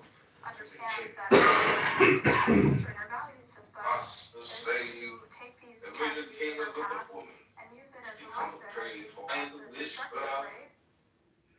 Unfortunately, there's a lot of self-induced trauma, and they are. This passage is to What is the it album, called? which proceeds from Phantom non-influence, or something. yes, unfortunately, I respect You have induced trauma it is strong of others. order. It's very Powerfully weird. I mean, agility that's and what it is like struck here. Buttercup. I mean, faith. I have had even their grandchildren, like literally will be on stage, and I remember when we would have some type of memorial to the Holocaust. Thaddeus, what do you want to tell the Democrats? Grandchildren of those that have passed have never even intersected with, their. Damn, pineapple on a pizza isn't that bad.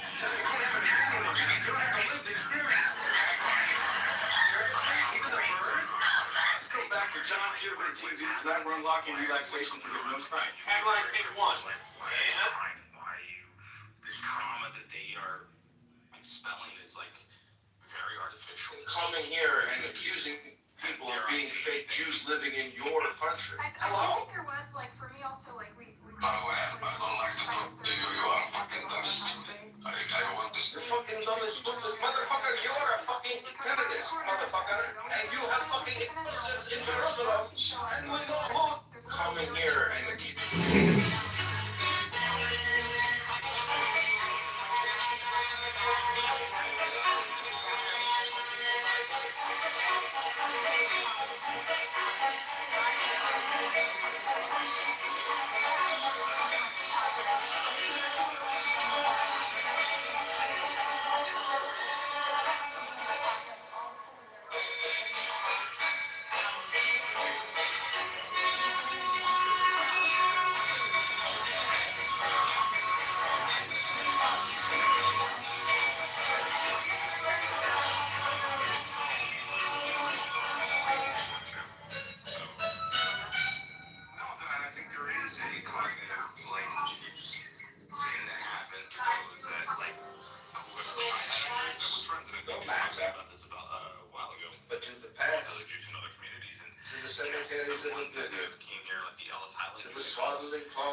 Make yourself cry, but then like when you see the relevance of it, then then just like it's hypocritical, it's contradictory. I don't know. I think that if someone's trying to make a comparison to slavery, the slavery that was invoked in America, and it's not analogous, that's when people get really upset.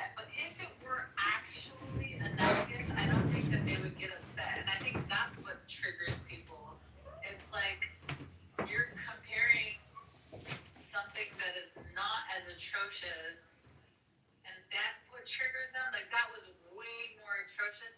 Yes, it's an atrocity, but to compare it to that, like, do you think that if it was an actual, like, let's say for example, in another country, they performed chattel, that's what it's called, chattel slavery, like almost to a T, and they were like, they're conducting slavery that was just like how, was conducted in America.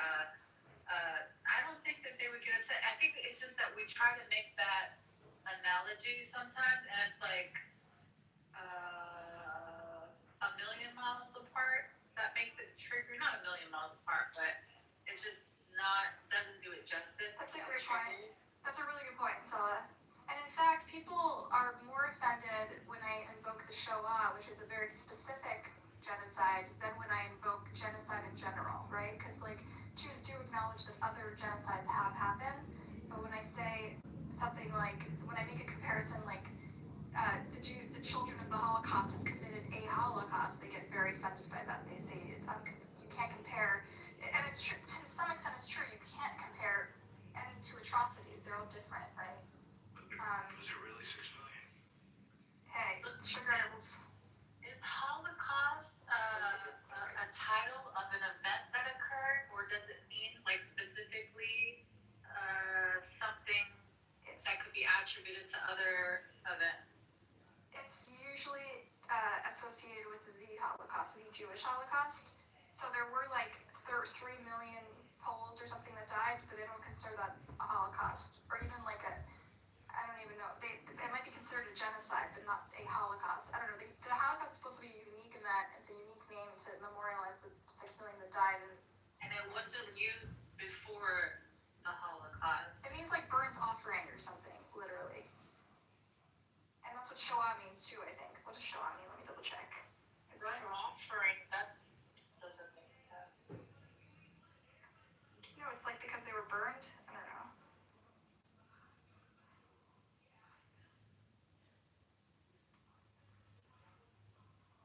Okay. I'm going to the library to research this right now as we speak. I'll just tell you what they say on the internet. This is what we do on Okay, Sunday. Holocaust and Shoah were from the Greek word, derived from the Greek. Okay, Greek origin. It means thing wholly burnt or sacrificed by fire. The biblical context is a translation of the Hebrew word olah, which refers to burnt offering sacrificed to God that was completely consumed by fire with nothing left over. I guess because the Jews were burned in ovens, right? It invokes the memory of the burning of bodies in the crematoria and open pits during the final solution. The Hebrew word Shoah means catastrophe, devastation, or utter destruction. For a cheese pizza. Come on, sure. Come on, don't make light. This is a serious conversation. You're basically like giving license to the anti-Semites to come up here and deny the Holocaust. But these people are like, the English is their second language, and half of them are like mentally ill. Why even communicate with them? I'm sorry. What do you mean? These are Americans. The vast majority of people that you tend to go into arguments with English is not their first language. The worst, most virulent anti-Semites on this app are Christian supremacists from America. Okay, it's Pepe. It's they're all mentally ill. They're perfectly sane, and they've come to a conclusion that the Holocaust is overstated and that Jews are fundamentally evil and cause their own Holocaust. They believe this shit. Perfectly sane should be used loosely there. They're all on some form of government assistance, Buttercup, okay? And they're living at home and they don't work. I'm telling you the truth. Maybe 2020, 2021, and kind of 2022, there was some substance of individuals that provided Here's a like funny story you'll like, Sugar. I remember right when Trump got elected, I was hanging out. There's like a lot of Jews who are like liberal, except when it comes to Israel, and so they voted for Trump even though they're liberals, right? And like this guy, that my friend's boyfriend. That's Florida. Yeah, well, yeah, I guess in some parts of Florida. So this guy was basically telling me how he has 2 kids, and he got them all, signed them up for Israeli citizenship when they're babies in case the Nazis come back. And then at the time Trump was getting elected, we're literally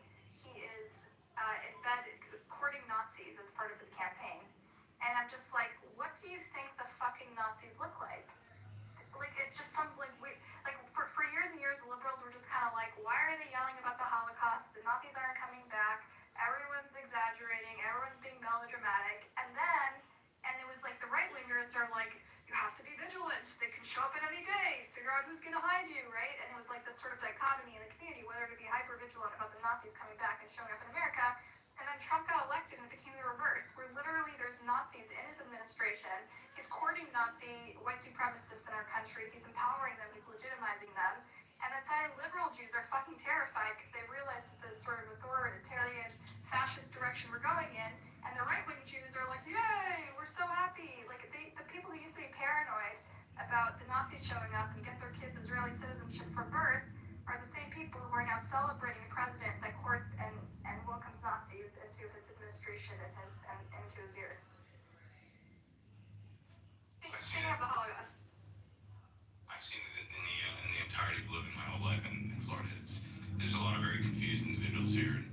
No one understands what up or down is anymore. Like, it's just so loose-ended. And like, I mean, like, my father is a great example, like trailing him through his own eyes and like walking through because he's so boisterous and very vocal. Like, my dad has always been a Republican, but he hates Trump. He absolutely despises Trump. So therefore, he became a Democrat.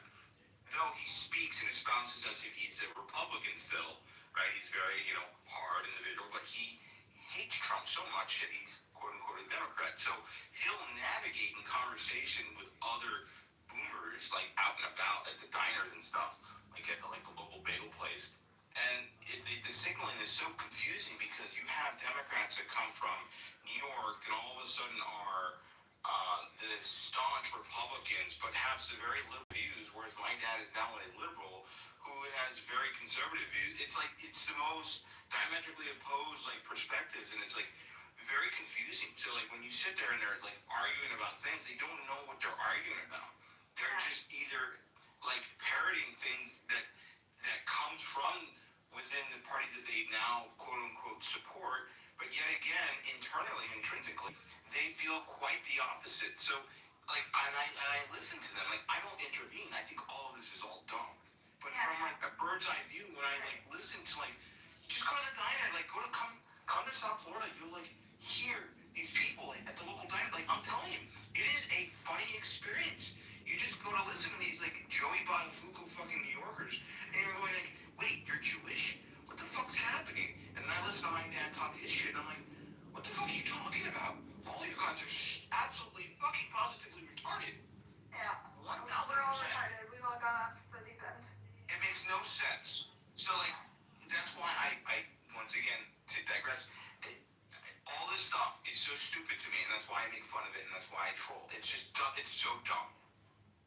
Yeah, it was a joke to us. Holocaust education was a joke to us because it was so ridiculous. They were showing us these piles of bodies when we live in America, and our life is so privileged, and we have so much access to opportunity, and we've achieved so much status. It's really ridiculous. Right? Everyone knows privilege. Everyone lives in the suburbs, and we're sitting here talking about piles of dead bodies and great black and white pictures. And now, suddenly, we're seeing pictures, piles of bodies, and skinny children. And all of a sudden, the Holocaust memorial organizations are telling us to look away and close our eyes. And it's the opposite of what they've been drilling into our heads. It's for those that live here, that once again, my experience is not just yours, obviously, but like to take yours in consideration too. But in here, what I think it is that they have been, how can I say that? They have not escaped. It's become a habit to only look at our own atrocities, the own issues that we've had internally, and they can't see anything outside of that. And if they do, they try to compare it. It's like, well, either they're shunned or they're kind of like, well, it's not really important to my relevance and to like what I. Something especially corny about like sort of and like funny almost, like amusing, like caricaturistic about the American Jewish psyche and pathology of being obsessed with the Holocaust, and it's the basis of so much like hilarious like literature and art and movies, right? Of our sort of American Jewish post-Mormon, post-war pathology of like fixating on the Holocaust and seeing ghosts of Hitler everywhere, right? And that's why it's so ironic, right? That suddenly it becomes a sacred cow when it has to do with when we are the ones who are dehumanizing or falling into the same human trap of dehumanizing the other. And yet again, you get like Jewish influencers that, you know, that they're making fun of themselves. They're gesture maxing themselves. You're talking about like the pro-Israel influencer ecosystem. No, well, there's a kind of a duality I see in the influencer world. Use general terms, they, them, who? Be specific. Well, there's quite a bit. There's a lot of local influencers here in Florida that are like super Jewish, but they don't partake into the ethos of like the hard right kind of thing. They kind of like joke on it, and they want to be as relevant as someone who's like who's also like who questions like Sneeko and all that. They kind of virtue signal to people like him, and they want to be part of that ethos. So have you not noticed like it's all the alt-right white supremacists are all diverse. They're all diverse, right? Like Kenny KO, Sneeko. And it's important. Are you kidding me? You absolutely should understand.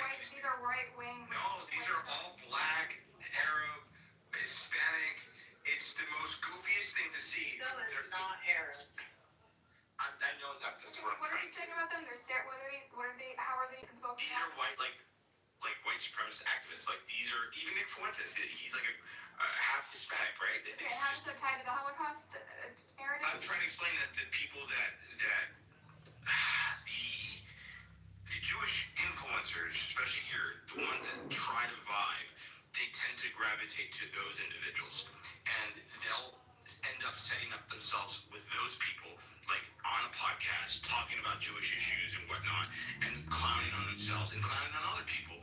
Whereas, like, the hard right strays away from those individuals, and they become this very dictatorial, like, individuals that are on.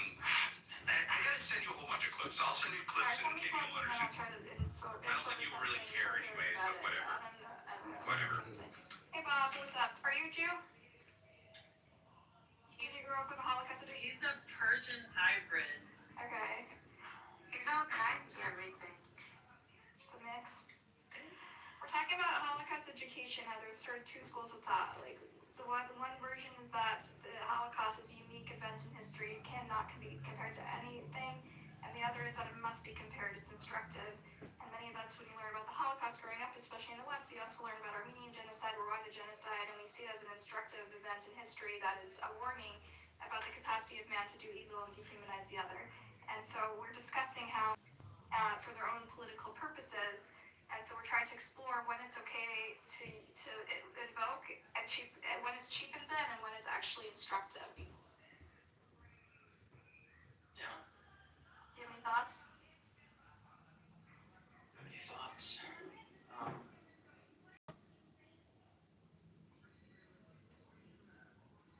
I think are you asking me to opine on whether or not it's unique or it should be instructive?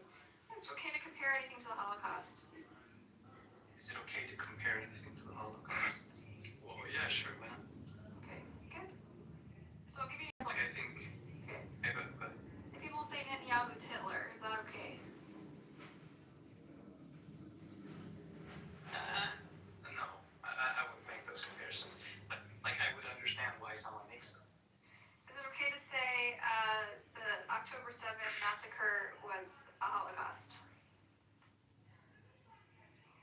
Or compare, or just invoke the Holocaust, say, it's the first atrocity since the Holocaust, the largest was since the Holocaust. Is it okay to make a comparative statement like that? When Hamas went in and killed, like, some thousand Jews. Yeah. Like, is it okay to say it's the largest massacre since the Holocaust? It's not okay to say that? Because it's just... Do you mean okay as in, like, socially acceptable, or okay as in, do you think it's true or reasonable? Is it useful? Useful. And useful to who? Because some people say, like, the invoking of the Holocaust was a way to sort of push Israelis' trauma buttons and generate support for the war, right? It's not that it arguably could be one of the worst. No, I think it's the second. I think it's very ham-fisted to compare it to the Holocaust. Yeah, I think the way they frame it is it's the worst massacre since the Holocaust. The worst massacre since the Holocaust of Jews. I'm not getting the Jews, yeah. I think I'd compare it if we move it out to specifically be about Jews. We talk about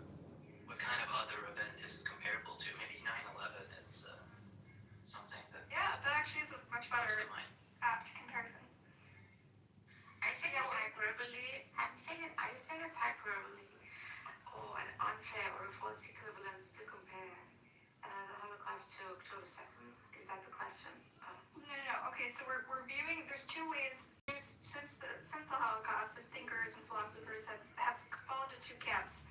Either the Holocaust is an exceptional tragedy in history, you can never compare, and it represents something unique, because anti-Semitism is the worst kind of hate, and it's unique compared to all other types of hatred, and we need to put it on a pedestal, and it has to be the sacred cow that we never compare, right?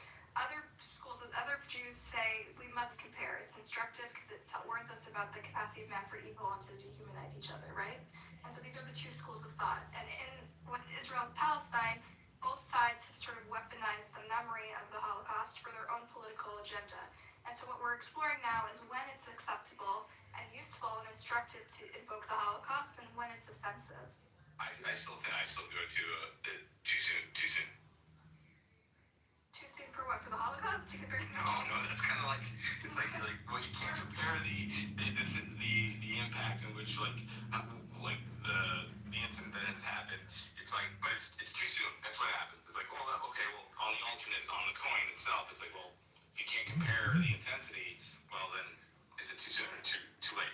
So Daniel has an interesting comment. He's from Israel, and I really wish that Amrose was still here so she could give us like an overview of what it's like. I think in Israel it's far more taboo to compare things to the Holocaust than it is in America, where we take a more universalist, humanist perspective on Jewish ideals, right? And so they see anti-Semitism is very much in the forefront of Israeli culture. Everyone hates us. That's why we exist, and it's central to their narrative about why they exist. And so they have a much harder time saying any atrocities are similar to the Holocaust, or saying anything similar, or even comparing themselves, being introspective about themselves as the capacity of doing the very thing that used to oppress us. And so in America, though, we have a very different view. And the way we learn about the Holocaust is actually as an instructive event, where we do compare it to the Rwandan genocide, and we do compare it to the Armenian genocide. And in Hebrew schools and in day schools, when we learn about the Holocaust and Jewish history, we learn it through a prism. We see it as a warning. We make our great-grandparents' deaths meaningful by saying it is a warning on the human capacity for evil. And we are all susceptible to this, and the human capacity to dehumanize the other. And this is why I think a fundamental difference between Israeli culture and American culture, and I think Daniel in the chat is actually highlighting a major gap between American and Israeli Jews. I really wish Amrose was here because she represents the far left in Israel, and she might have a different perspective. It might be in some schools we do see the Holocaust as instructive and something worth comparing. Go ahead, Daniel. Daniel, you want to come up? No, not this Daniel, the other Daniel Nero. You want to say something? I was talking about Israeli Daniel Neon. He's like in the chat. I think we should get a sample from other Israelis that left Israel and that now live in Thailand. I wonder if they can. Yeah, this really makes sense. Does anyone have any Thailander Israelis that could come? They don't give a fuck. I know, they're so over it. They give two shits. So yesterday in Buttercup, Brandon made that comment on Never Again, right? Yeah. And it was a comparison based on say empathy, exactly like how you probably see it as a Jew within the American paradigm. And now that you're saying this, it's making sense. Because I made a comparison that Ambrose didn't get, and immediately jumps at it out of justified sensitivity, right? Yeah. And you said, no, we don't do that. We just don't do. All she's saying is we just don't compare it to anything. Yeah. The question was, I don't know, someone asked this absurd hypothetical, what do you think is happening in the mind of a Palestinian, right? When he's going through atrocities. Yeah. Well, what do you think is happening in the mind of Palestinians? Yeah, so I made a poetic comparison, saying that he's probably thinking never again. If I was a Palestinian, it'd be let's stop this and let's rebuild.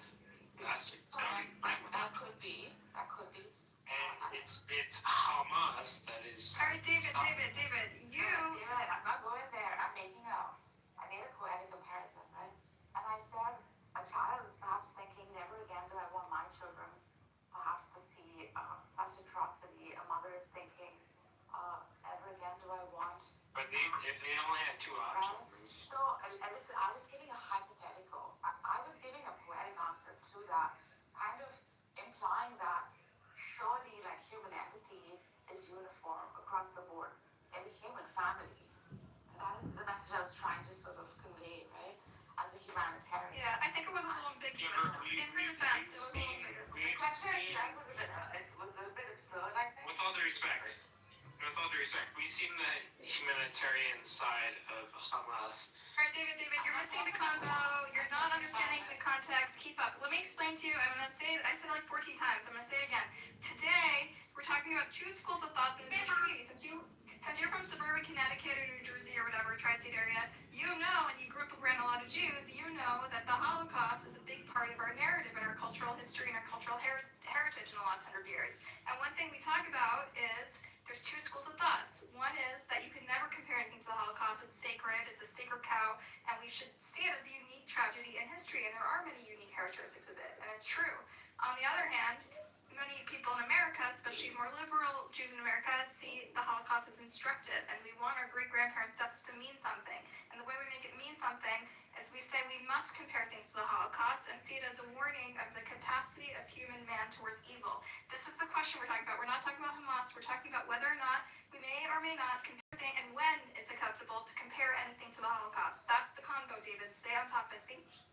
I thought that supporting Jewish sovereignty in the land of Israel was how we memorialized the deaths of our ancestors.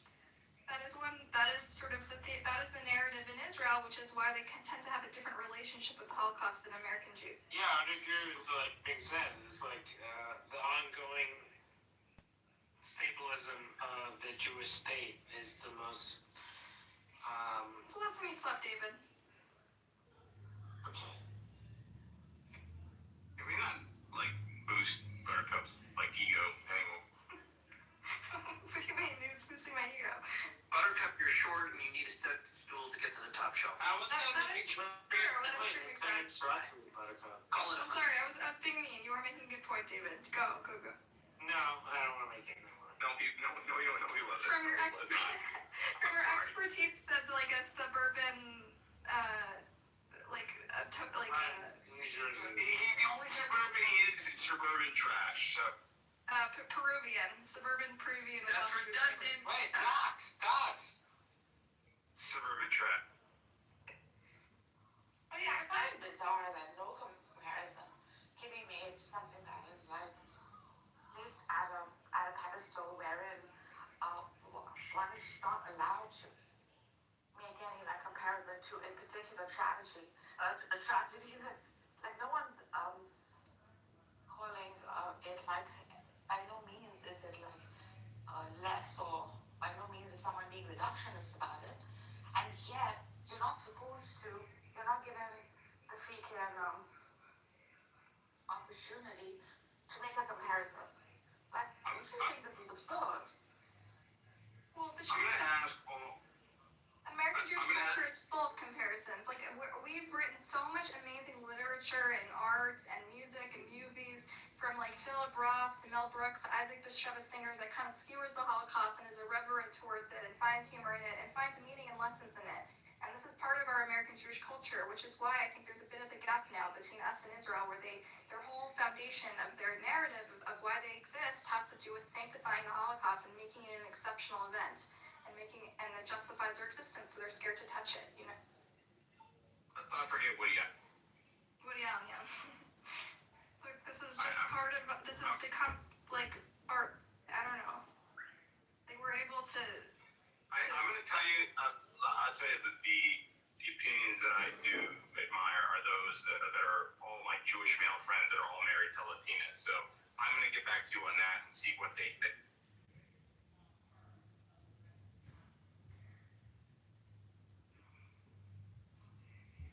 No, to answer your question, not all of them are married to Big Booty Latina.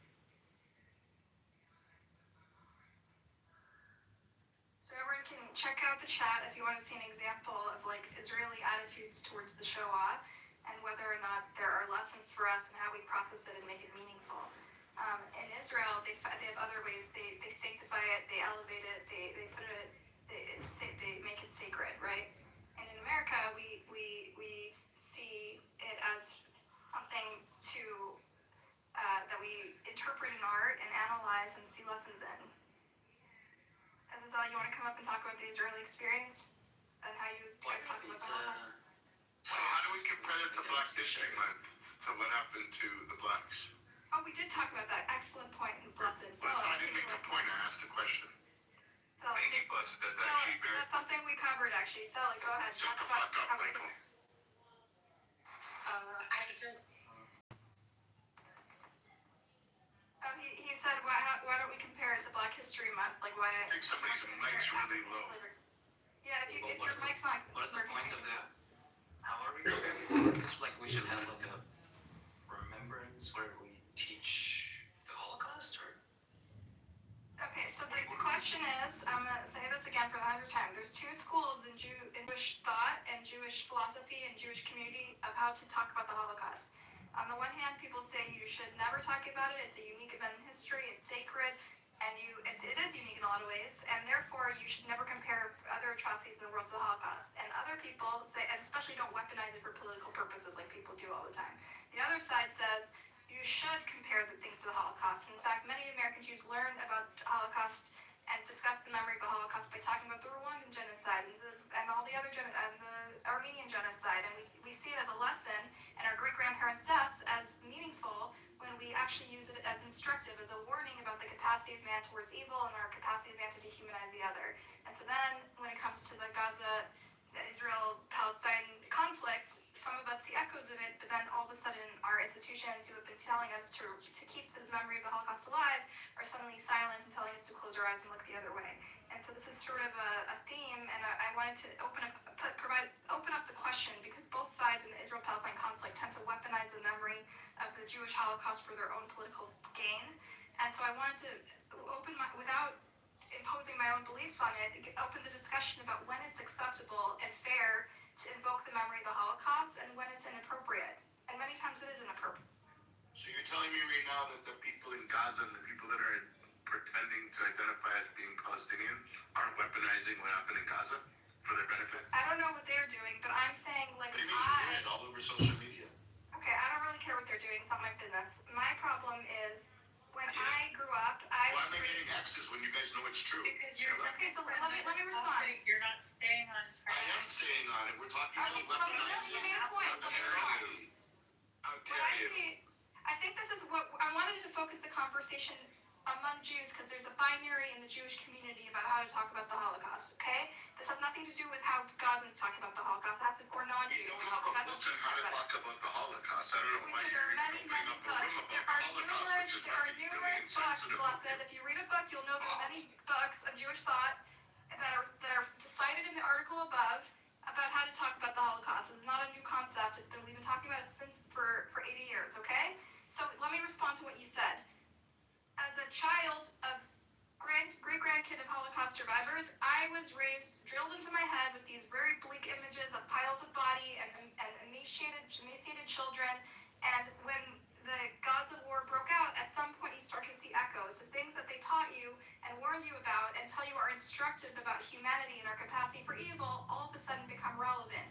Regardless of whether or not it meets the criteria of a genocide, you can't not see those things that your Holocaust education drilled into your head growing up. But when I say it, all of a sudden, those very people who said, oh, never forget the Holocaust and see it as a warning for humanity about the capacity for evil are suddenly telling me that, just kidding, don't look, like, this is not relevant. This is not comparable, and it's actually taboo to compare. And so we're trying to explore this paradox, right? That on the one hand, they told us it is instructive to compare, and now they're saying, just kidding. Bibi, is it okay to compare other atrocities, though? I love you, Buttercup. I love you. Yeah, I love you too. And Mohammed. You can't do that. Now he's going to think you're his wife. Yeah, in a very platonic way. No, seriously, you got to be very careful. Megatron, I'm warning you, since that's kind of in your room, I should put a PSA. Any even slight conspiracy theory about Jews controlling the media or questioning the legitimacy of the Jewish Holocaust or any anti-conspiracy, you immediately get pushed down without finishing the thought, because that is what caused the Holocaust, and we're going to treat it with sensitivity to I want to hear what Bibi has to say. What was wrong with the first three versions of Buttercup? they too feisty, should be too many enemies. She was too anti-Semitic. Fuck you. My crime, Bob, was being naive enough to think that humans have the capacity to live together and not kill each other for each other. We can't. I mean, I don't know what to think about the topic. It's okay, you can just listen. Well, If your language is not English, I want to answer the framing. Sorry, what? What's that? you can only answer if English was not your first language. Right, he's trying. Oh, I see. Bob, Well, you're in luck. English is not my first language. Okay, and do you have a mental disability by any chance? stop talking, sugar. Well, I'm on this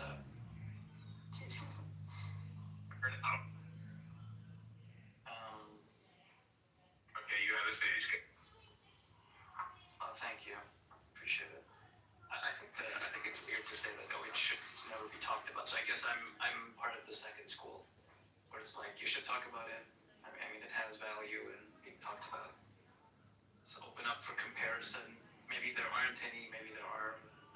Not talking about it seems weird. Like adopting this like defensive isolationist position of like, nobody would talk about it. It's unique. Then you terminate the conversation. There seems like really strange.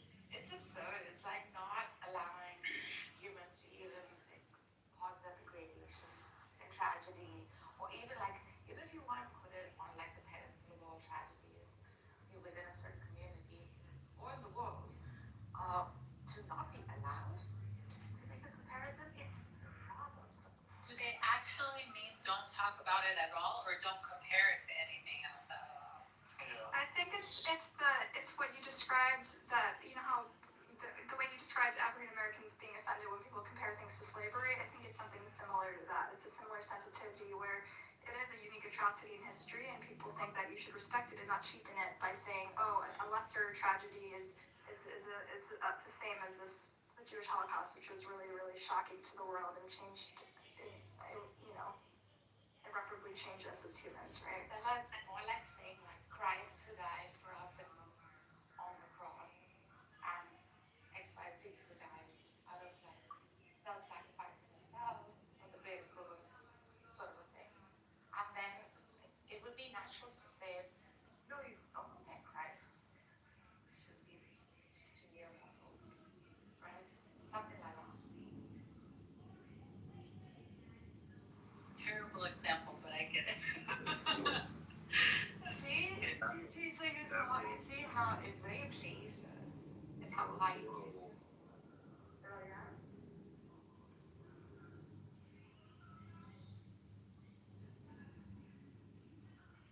Yeah.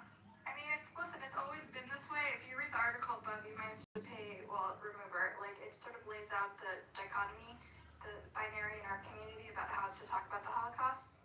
And I think most people fall somewhere in between, but I think it depends also, like, politics has a big influence on it. So you find that people invoke the Holocaust. It's okay, they find it okay to invoke the Holocaust, but it's for their own purposes when they're saying, oh, October 7 was the worst slaughter of Jews since the Holocaust, which maybe is a true statement, but the invocation of the Holocaust is designed to push people's buttons and make them feel a certain way, right? And then those same people say, oh, if you compare, and make any comparison to what's happening in Gaza and the Holocaust, you're an anti-Semite, and you need to be excommunicated, and you're a Nazi, right? And so I think people on both sides, to be fair, have sort of weaponized the memory of our ancestors' brutal murder for their own purpose, their own political purpose. I think that if you are correct, Buttercup, and this particular one-time event is called the Holocaust, and then people are trying to use it as a Holocaust, it starts to get a little bit weird. Now, if you were saying, like, the Holocaust, like, this is comparative, like, this is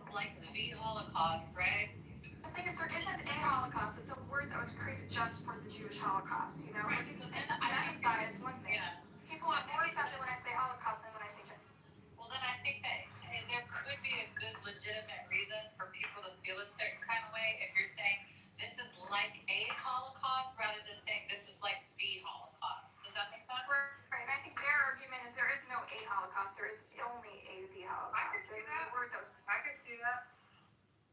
And so, and the truth is, it's gratuitous. I don't need to say the children of the Holocaust committed a Holocaust. I could be more sensitive and say the children of the Holocaust are committing a genocide, or the children of genocide are creating a genocide, right? And that would be a gentler way to say it. When I say the children of the Holocaust are committing a Holocaust, I'm trying to be intentionally provocative. I know it's going to hurt people a little bit more because it refers to a unique event in history that affected all of our grandparents. You know, I usually talk to Jews when I talk like that. I wouldn't talk to Gentiles that way because I know that they're not as, it doesn't have the same emotional attachments, right? It is like when I use that type of language, so it's like I am trying to be provocative and maybe a little bit shocking because the word Holocaust or Shoah is sort of a sanctified word. It is like a unique. It refers to only one event. Would you be shocking in order to like expose the hypocrisy? Are you saying? That's what I'm doing, yeah, because I personally am deeply pained by what's happened, and I think that what's happened in Gaza has sort of undermined everything that we thought we stood for as Jews and sort of pulled the rug out from under us about our values and what it meant to be a Jew and what it meant to make our great-grandparents' deaths meaningful. And so, I'm trying to be provocative and shocking when I talk to my family and friends this way because I am deeply pained by what's happening. It's shattered my You don't think Jews are trying to prevent what happened to them before, like the Holocaust, to not happen again? Like you don't see that, you really don't see that that's what's going on?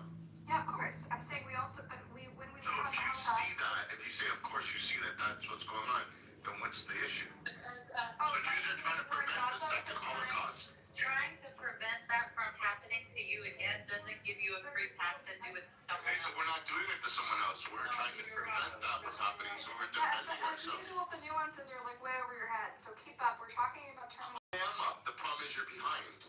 And then the world sees your guys' bullshit. If you guys think that you're winning the narrative and the propaganda war, but you think There's because no propaganda war. hold on, I'll tell you why. So you see an Instagram post and you think because it has 400,000 likes that you're winning and the world agrees with you. But if you actually go into the comments, you'll see that everybody's against you. The pro-Pali movement. People are against the fucking movement. They're just, you spend a lot of money on fucking putting up posts, but if you ask people and families and regular civilians, they're sick and tired of the lies. They see right through it. Thank you for sharing, BB.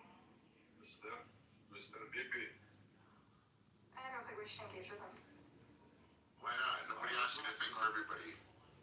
Please, Bibi. Yes.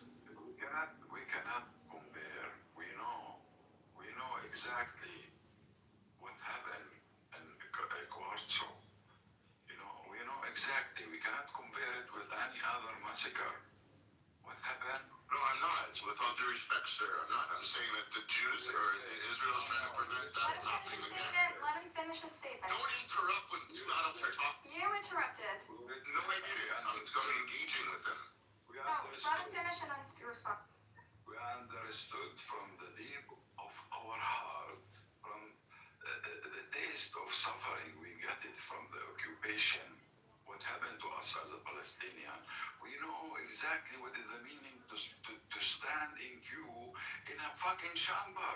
To get in the chamber, to jump in the fucking chamber. Guys are so fucking defeated. Just listen to me. We know. We exactly know. This is why. Fea, look up Fea in Spanish, what it means. That's exactly what you are, Fea. Desgraciado. The Holocaust of the Jewish people, we pay a very high price for that massacre. You got what I mean? We still pay the price. You got what I mean? You paid the price for the massacre you caused? Is that what you're saying? No, the Holocaust. They're paying Hold on. Let him speak, Buttercup. You're understanding. I want to speak with him. For the Holocaust. Why is he paying the price for the Holocaust? Because this is what happened in Palestine. The result.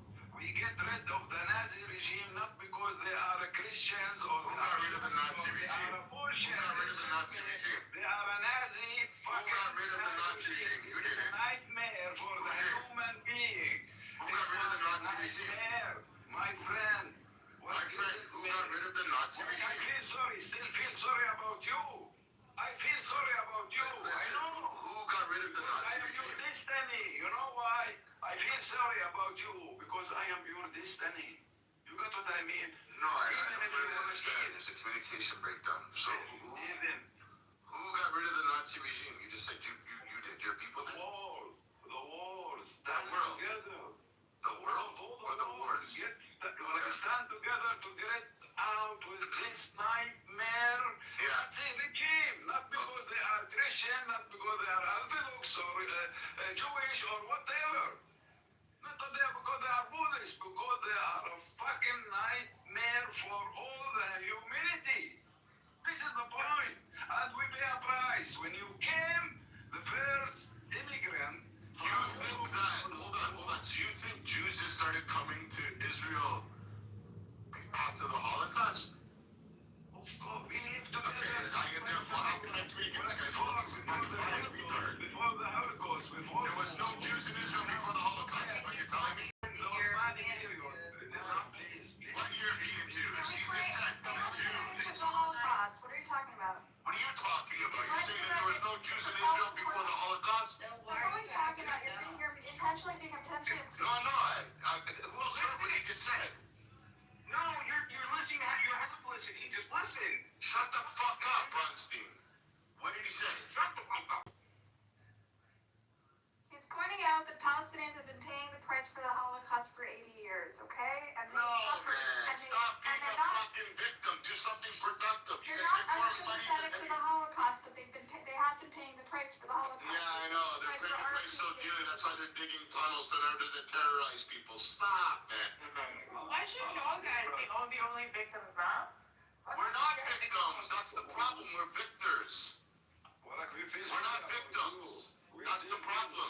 You guys want us to be victims. We're not. By tomorrow, you This know what conversation you is did getting derailed. in Maybe I'm Gaza. sorry. Please, sorry. What you did in Gaza, you know what you did. Exactly. We saw it, you know, on videotape, live, what you did. It is different than 1948. Not much Wait people your can turn. It's a Yeah, so you're telling me, okay, hold on. Listen, the problem is, tomorrow, if you make people are going to yell at me, but if you make a vote tomorrow in Gaza, Mood, let me ask you a question. Come on, man. Let me ask you a question, Mood, without being interrupted. Same like So you think, hold on, Mood, can I ask you a question, Mood? Without the respect, sir. So you're saying the world, and I don't want to be interrupted, so the world seeing, who's running it? Oh. So you're saying the world's seen it through video and Instagram and Facebook and all that, right? Correct? Hello? Mood.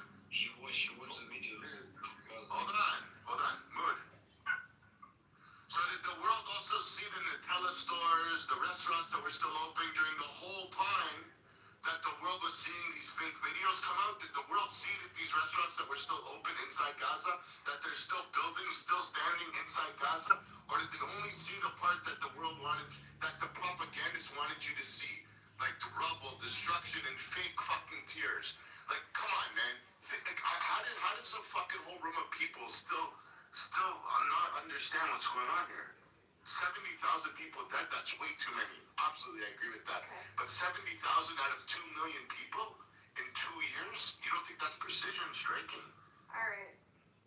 What's the matter with that? Well, why can't I speak when I have something to say? Why do you want to shut me down? But I'm asking Mood. He's saying that the world's seen it. Did the world see the restaurants? Mood, did they see the restaurants that were open? Why don't you answer? Okay, you're taking it out of... Okay, Well, I'm not taking anything out of context. He said the world's seen what happened in Gaza. Don't derail. This is boring. Baby, you're yelling. Can you take a Xanax and chill, bro? He's gonna go in the audience until he comes down. Can we get back on the topic? Yeah, so to recap the topic, I don't know if did you hear the intro, Igor? Basically, we're talking about Jews, how there's like a binary about how to talk about the Holocaust. Some people say it is instructive and we should compare things to it, and they learn about the Holocaust by talking about the Rwandan and the Armenian genocides, and they say it's instructive about the capacity of man for evil, and we must learn and make our great grandparents' deaths meaningful. And then the other half exceptional event in history. It's horrific. It was industrialized killing, and we must treat it, sanctify it, make it like a gold, something that can never be compared. Right. Yeah, I agree And that so- we shouldn't compare. Really? And because I think there is like events in history who have different. When I say doesn't need to be compared, that doesn't mean that the other crimes are small or anything, right? But I think that the Holocaust is like specific event in the history that actually, and I think most of academic agreement on that is like was industrial killing and stuff like that, and it's very unique. So when we starting comparing that with other crimes that happened, like let's say in World War II, the genocide of all the Serbs in Croatia, that kill around 500,000 people in camps, it's also different than the Holocaust that happened to the Jews, right? But can't we say every genocide is unique and not compare the two? Say they're like apples to apples is one thing, but to just say to make it meaningful and say we learn from this about the capacity of humans to become evil or to dehumanize the other, then makes actually the tragedy more meaningful for a lot of us who are descended from Holocaust survivors, right? Yeah, I agree that we shouldn't forget that and we should learn about that and that never should happen again, right? And then if we have education about Holocaust, we will prevent genocides, other massacres, war crimes. I agree with that. But if you compare something that is not parallel with the Holocaust and making the same, how you say it in English? Equivalency? I don't think that's fair, right? So that's why I'm saying, like, for example, I think when we're comparing some massacre and genocide, that need to be precise, right? We can't say that every war crime is a genocide. In the same way, I think that we can't say that every genocide is like a Holocaust. So I don't believe that Holocaust, and by the way, that word was used like even before the World War II with a little bit different meaning after 45 or something, starting to be very uniquely to the Jewish suffering. I didn't know that. Yeah, so point I'm making is that, like, for example, for me, the Holocaust and the Armenian genocide are totally two different things because the motivation was different, the execution was different, the hatred was different. So I think this is like uniquely Nazi ideology that was affected to Jews, right? You can make argument that, like I said, many Serbs died, many Slavs died, Gypsies, homosexuals, but the level on the hate Nazis to the Jews, they were like, I don't want to offend anybody, but they were saying they are not human, right? Right. And then you have the second tier that were Slavs and so and so, right? So again, they had like very detailed plan how to do that, industrialize that. We didn't see that, for example, in Armenian genocide or in Holodomor or in Ukraine, when they have different motives what happened. So I don't think that we should like kind of water it down. But aren't there common threads? Okay, so I guess to Jews though, like when we were sort of brainwashed from birth to talk about and memorialize the Holocaust, right? And we were seeing these images, and I think to me, like as a Jewish person who takes my cultural heritage and this legacy pretty seriously, like when I see things happening in Gaza at the hands of, in the name of Jews, by the Jewish state, regardless of whether it meets the criteria of a genocide under international law, regardless if it was provoked or not, which of course the Holocaust was not provoked, regardless of these like distinguishing characteristics, to me, like I think it's valid for me to see echoes of what my great grandparents went through in the images that are coming out, and to me, like it makes it's an affront, it's insulting to their deaths to not use it as instructive, to use their memory and of their tragedy as instructive. Are you like trying to gaslight people by saying that you take your Judaism serious? Like with Buttercup, are you serious? Alright, you know what? Go down. Go ahead. Okay, so for example, my family, or my grandmother was slaughtered by Croatian in the camp, right? In the eyes of my grandmother, right? So if somebody starting to kind of making the same argument that what happened to the Serbs in World War II and what happened, like let's say, in NATO bombing in 1999, and we have those cases, I'm kind of getting offended because then you cases we suffered, but the level of suffering is different. So that's why I don't think that we should. Listen, I'm for absolute free speech, so everybody can say whatever they want. But when we talk about these things, historical things, maybe legal, political, I think that we should use it like. I'm giving last example, shut up and promise. So when they, and I agree with Sana when she's saying like child slavery should be maybe compared to child slavery in Russia that was existed until the Peter the Great. But other than that, I think it's bad. The last thing I will say, I think that at the end of the day, we should learn about this atrocity, like to learning, right, and to understand that humans are possible to do that. But we necessarily shouldn't compare those things. For example, when they say Trump is Nazi, and I'm not like MAGA or right winger or something American saying they're Nazi, it's kind of for me the family who kept the problem with the Nazis in World War II is kind of dishonest and kind of. I'm not getting offended, but I think it's like water dumping stuff. And in that regard, I don't think we should like compare the Holocaust with any other genocide.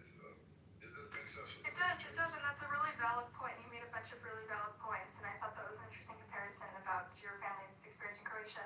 I want to, on the flip side, people call MAGA, they use the word, people throw the word Nazi around pretty lightly, right? Sometimes in a tongue-in-cheek way, sometimes in a serious way, but like people, on the flip side, that was another point I was trying to make, is a lot of people weaponize the Holocaust and its memory for their own political purposes.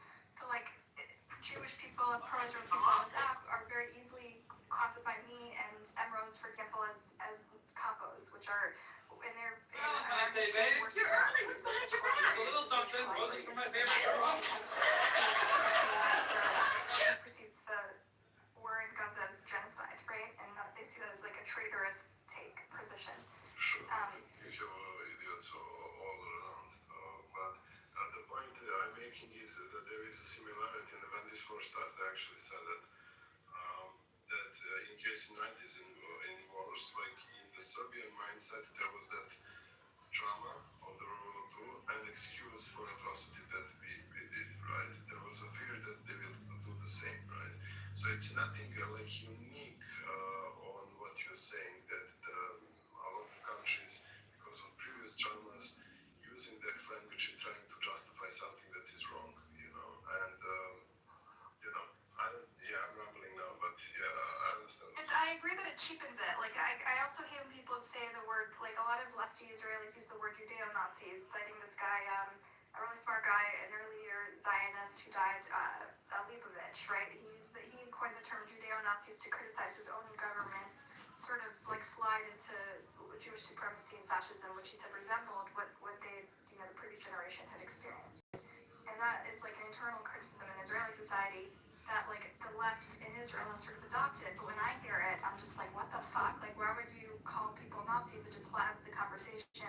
It's not apt, it's dishonest, it cheapens the evil that the Nazis did. Yeah, exactly. Yeah, I agree with that, and that's why. Like, I don't like when they call me a capo, but I also don't think we should call them Judeo-Nazis, you know what I mean? Like, yeah. I mean, like in the American or Western discourse, we are in the stage that we're throwing some words very lightly, like Nazis, racist. A lot of right-wingers will call Kamala Harris communist or Bernie Sanders because maybe don't understand what communism is or was, right, and stuff like that. So in that discourse, and I'm kind of against that. Again, I'm saying I'm for absolute free speech, so everybody can say. But if you're talking about intellectual level, academic level, I think we should like kind of be careful what labels we're using. So.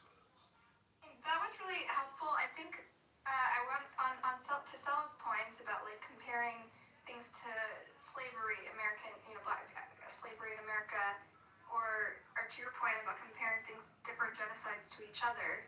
I think I'm curious to hear from other people about their cultural experiences and lived experiences about like ancestral trauma that your family gets offended by when there's comparisons are made and you find that it cheapens it, or if it's not an apt comparison, it makes you it triggers an emotional reaction.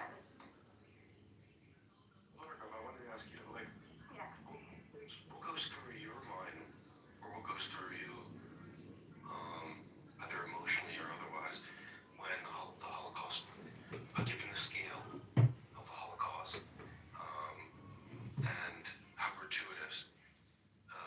save the suffering. What goes through your mind when that is compared to something of a lesser magnitude? I know I'm not saying that life is just a matter of numbers. Like, more death is, we're doing the arithmetic of. Yeah, I know what you're saying. So I guess it depends on the context. Legitimately, what is it that you sense? Do you feel that it's being diminished in ways? It depends on the context. So in America, I think American Jews have sort of found humor and subversive sort of dark gallows humor in the Holocaust since like the early days. From like we've made a lot of art and literature. Even Seinfeld, right? There's a soup Nazi. We evoke the Holocaust in a humorous way, and it's one way of coping with trauma, right? And it's become sort of a cultural touch point in American culture, and that was sort of something that the Jews sort of created this model of how to joke about your ancestral trauma and these atrocities, and not making it sort of a sacred cow that can't be touched, right?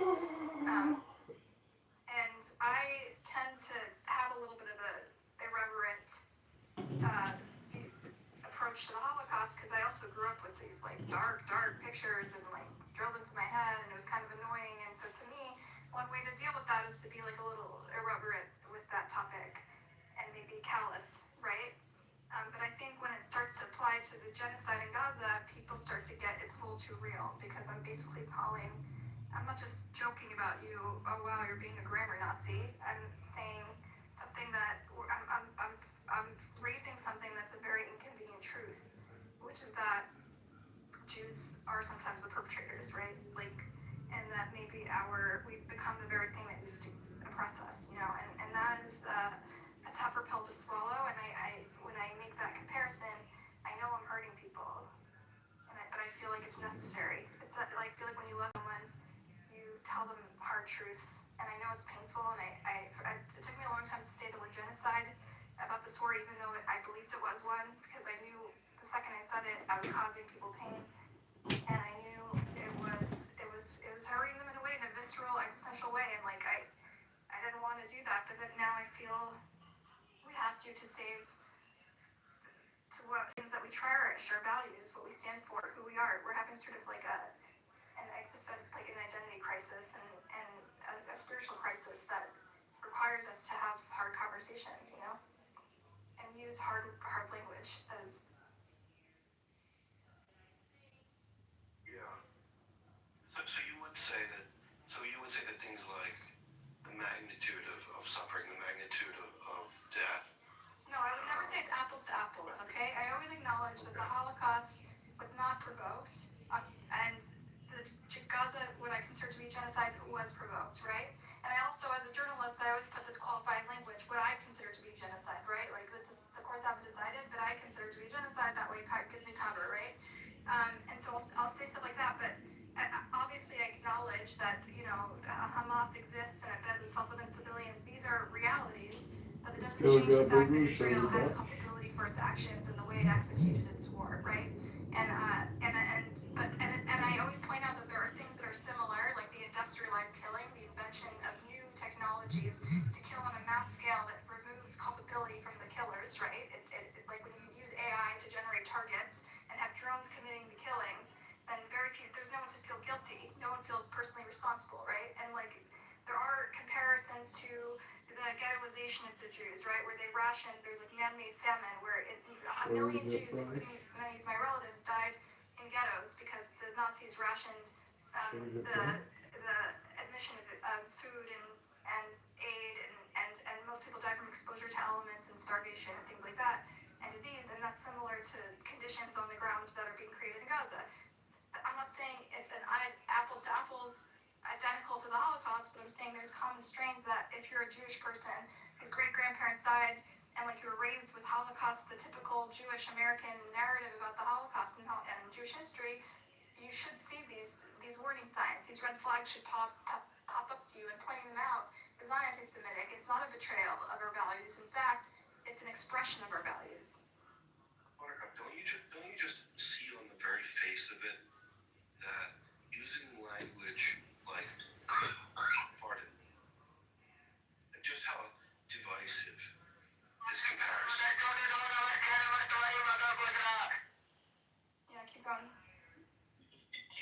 see that on its very face how divisive this comparison is.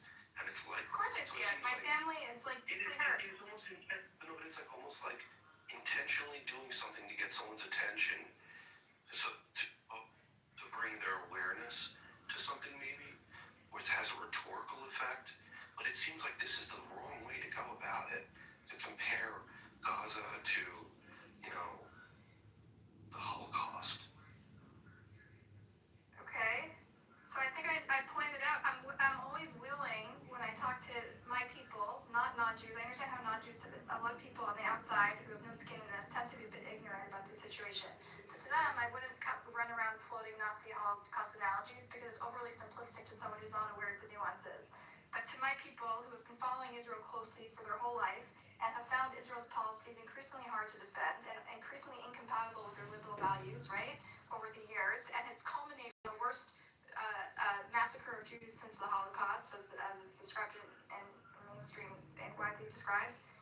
I think it's a fair conversation to have as people whose identity is so shaped by this major traumatic event that nearly wiped them out in Europe, including my great-grandparents, okay? This is it shapes our narrative about who we are, Daniel. This is a formative part of our identities, and it shapes our values. It's the way we teach our kids to conduct themselves. It's the way we teach our kids to look at the world, and to suddenly turn a blind eye and close our eyes when we see red flags or similarities, regardless of whether or not it meets the legal criteria of a genocide, is to betray our values. It's to betray the core of what it is to be an American Jew, Daniel. So I'm just teaching you, maybe you don't know a lot of American Jews, but this is core to our identities and core to our value system. Sorry, guys, I'll land here on this last question. Okay. The idea is, all right, well, you want to inspire within Jews this idea that, hey, look what we're becoming. We're becoming just like those that What's the process? we're becoming Nazis. That's what you're saying to the Jew. And you're expecting that to be something that is going to be edifying or fruitful in any sense. And it's not. Why would that ever produce the type of change or the type of awakening that you want? By comparing Jews to the people that mass executed them. Like, why? Why would you think that would be a helpful way? First of all, Daniel, I'm actually against calling any particular people Nazis, right? When people call me a capo, I think that's wrong. It's criminal. When people, I am against using words like Judeo-Nazi, which is popular in the Israeli left, right? I don't use these words. I think it's flattening, and I think an individual, we're all parts of systems, and we need to take that consideration, and we're not God, right? But I think it's instructive to use our cultural heritage and our history the way we've been taught to use it, and this is foundational. And I'm sorry that you find that offensive, but this is something Jews have been doing throughout our history, and I think if you learn a little bit more, and you read the article above, you'll learn about how this has been foundational to the way we talk about ourselves and the way we interpret and make our great-grandparents' tragedy meaningful, Daniel. And so for you to take that away is taking away the meaning that I thought that I make out of my great-grandparents' horrific killing. You know, Buttercup, you're very... I'll read it. But thank you for answering it. Buttercup, let me know. Not gonna be about you personally. I think you should pass like Buttercup. You're very, very thoughtful, but I think you should put the Reconquista in a larger context. And I'll be very succinct here, Buttercup, but as soon as the Muslims succeed in taking over Israel, they'll go on to reconquer Spain and Christian areas. It doesn't end with Israel, Buttercup. This is not the convo. You're going down. This is a narrow convo. It's about, I wanted to talk specifically in a dialogue that's been happening in the Jewish community since the Holocaust. I wanted to continue the conversation and expand it, zoom out a little bit from people who have experienced other types of genocide and atrocities in their ancestral, in their family history, and how they are sensitive to it, and the way you navigate these delicate sensibilities around talking and comparing to their families' traumas. Okay, that's the conversation. I don't really care to vilify any particular group right now. Have you spoken mentioned it, but I think you should talk more. I wanted actually to ask you earlier because I was talking about how in America, how we learn about Holocaust education, and we see it specifically as something that we should, as instructive, that we should compare to subsequent. We learn it in the context of the Rwandan genocide and the Armenian genocide, and this is part of our for many of us, is part of our Holocaust education. And I think in Israel, I just wanted to know if it's a little bit more taboo to compare things to the Holocaust, or if it's more accepted. I wanted to know. Nothing is compared to the Holocaust here. There's no such thing Holocaust education. It's just a Holocaust, and it's always there. No, there's deliberate programs to send high school kids to Poland. There are curriculum. Did you go to school in Israel? Do you have children to school in Israel? No. Then can you let me talk? But these literally said one sentence. One sentence. She's right. Like, give her a chance. Go ahead, remember. Mute, dude. I'm a chief. Okay, mute. You have background noise. Thank you. What he was referring to is in senior years in high school, usually 11th grade. Mine was 11th grade. Certain students, not all of them, usually it's those who can afford it, and sometimes there's a pro bono, go on what they call, I'm sorry, but it's a Holocaust industry. They take you for a week, your whole class. You go and see concentration camps, ghettos. We went to all over Poland and a little bit of the Czech Republic. And it's insane. Looking back at it, you understand the level of indoctrination that happens there. It's weird. But Thank you for agreeing with me that there is. Thank you for agreeing with me that there is deliberate Holocaust education, which is exactly The state doesn't pay for it. Excuse me. Excuse me.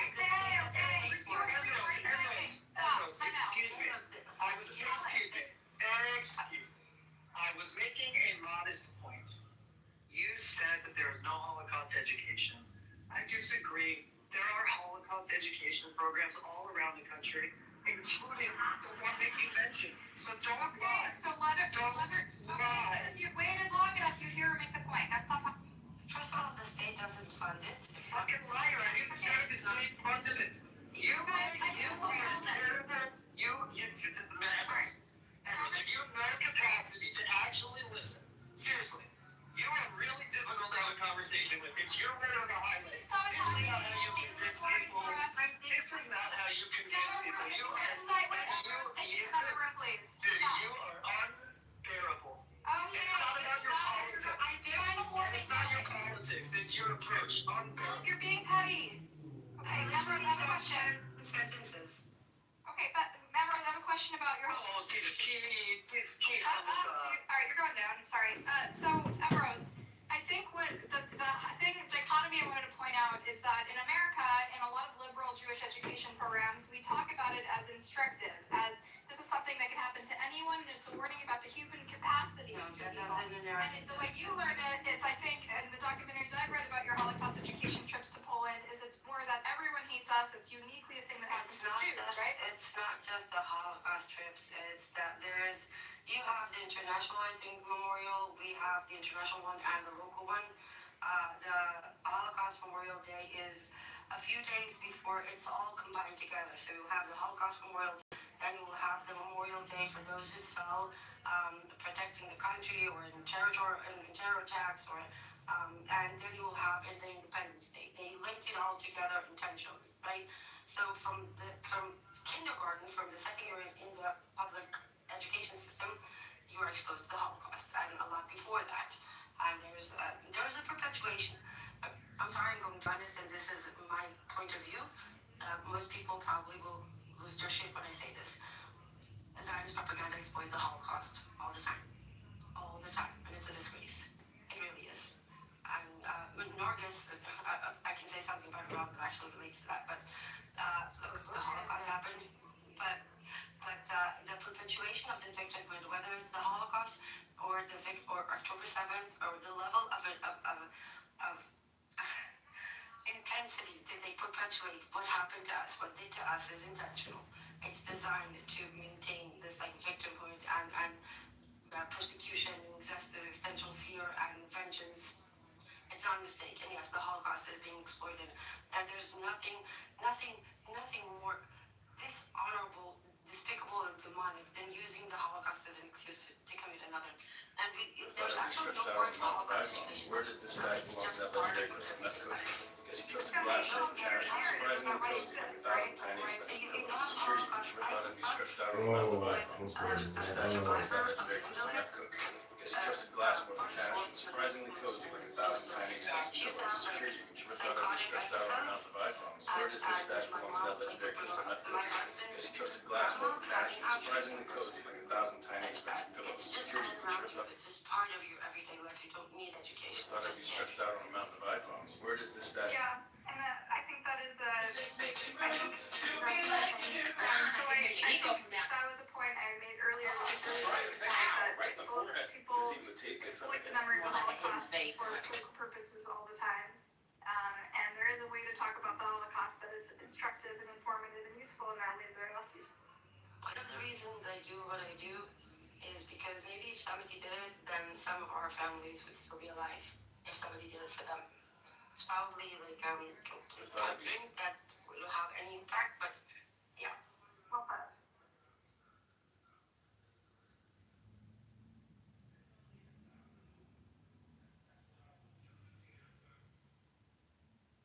Hello? I mean, if anything, like Marco was saying, like, it becomes a benchmark where all comparisons made to it, as unique as it is, give you like a moral, or like what Ambrose was saying. Revert such events.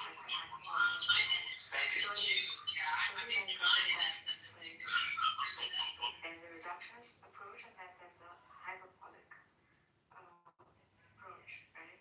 Where both would not do justice to a particular event in history that is like so grave and tragic. But to say that there are no common denominators, I think it's just rather bizarre because the common denominator would be human suffering, would be the loss of like lives on a large scale, systemic oppression, racism, etc., etc. So these become like benchmarks by which we could sort of like compare to some extent, if not everything, tragedy to something that is like a bigger tragic event. Again, I'm finding it rather bizarre to like isolate a certain event and say nothing can be compared to it. But there is other comparison. Like we did point out for Black people, chattel slavery is a similar thing that people cheaply compare, casually compare to that is very offensive. But I did want to say, to Daniel's point, like when I talk to my fellow Jews or to my family members and I evoke the Holocaust, I'm doing it deliberately, intentionally to be provocative. I do always qualify it because I know what they're thinking. I know exactly what's going through their mind. Oh, but we didn't start the war. Oh, but they embed themselves in civilian populations. Oh, but XYZ Hamas. So I always say it's not apples to apples. But that means you're equating it to what's happening in Gaza. Yes. When I talk to my family about what's happening in Gaza, I do try to qualify it. I use personal equation. It's not. Are you interrupting me, David, or do you need to go down in timeout? So when I talk to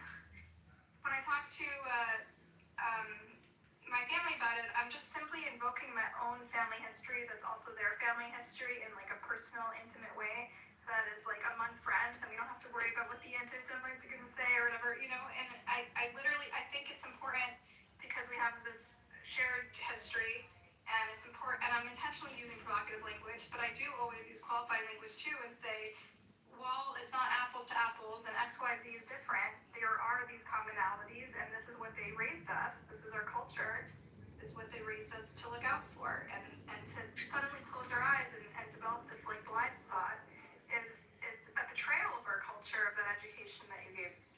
You know, David, maybe I respond to Rose really quick. I just want to, it's going to be really quick. Yeah, go for it. It's Nice not job. gonna be. So, Rose, when you said propaganda or something, right? So, through the years, well, let's just use a 2,000 year, or actually, 2,000 year mark in Jerome. Jews have been thrown out of this country, that country. This constant sort of disdain or blaming things on this particular group. Then things get up again, and then they bring up these things from the past. They get exiled again and pushed away and pushed away. And then let's just skip to the Black Plague against the Ashkenazis. They start killing Jews immediately. Okay, can you make your point? We all know this history. You're not educating us. Because they're but no. But the thing with Melrose is that he's not actually remembering all these steps. Of course she is. This is foundational to our narrative about ourselves. What are you talking about? That got to the point where they were being systematically killed. Buttercup, what is the joke about Jewish holidays? Because it's you guys don't want to have you guys just want to hear us. You're not. Make your points. Like if you're 10 seconds away. To be a 10 seconds. You're giving us all the oppression that we've experienced in history. We all fucking know that we're Jews. Anything else? Tried to kill us. They failed. That's just who we are. What are you fucking saying? He's disregarding it and pointing out and saying, "Oh, well, it's." אתם יודעים מה אנחנו ניצולים, בטרקאפ, את יודעת מה אנחנו... You guys don't want to hear objections? I'll just listen. just hold on. את יודעת מה אכלו ניצולי שואה במחנות ריכוז? There's a saying in Hebrew called new. New means get to the point quick. So you see, I told Buttercup a joke in Hebrew that I will not repeat in English because this is like a joke that every 6th grader in Israel knows. What does it mean? I'm not gonna say. It's a really vile Holocaust if people don't, because it's not their business. But the thing is that the way that I think it's very different than the way we look at it. Like it's very, very, very different. It's true that you bring onto this people that are stupid. I'm trying to say something. You bring onto the stage people that are stupid and long-winded, and it's a terrible combination because these stupid people take hours and hours and they get boring as hell. I know, that's we're rushing him. I don't think for the record, I've 2 PhDs, for the record. But I did want to say something. And please don't jump in, okay? There's a relevancy to the Holocaust, and not just because it's a Jewish Holocaust, because it changed. After that, things changed. I thought I'd be stretched out on the mountain of iPhones. Where does the stash walk down like that crystal method? Because he trusted We've gone that. too far as a species. Like, we need to have boundaries.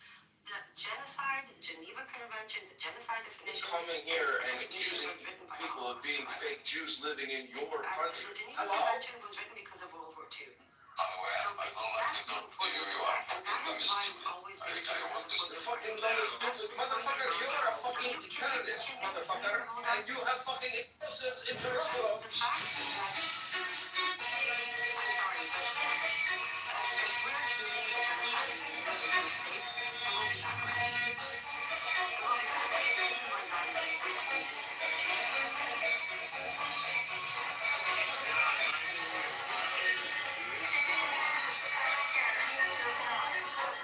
I just think this is a wonderful move, Buttercup, and we will hold on to this basis. There should be between, I would say, Mr. Kahane and the people who support Mr. Kahane should have their voice. But then there's also peacemakers, and we need to hear. Please let me finish. I'm not interrupting you. I'm about to finish my plane. There's no need to interrupt me.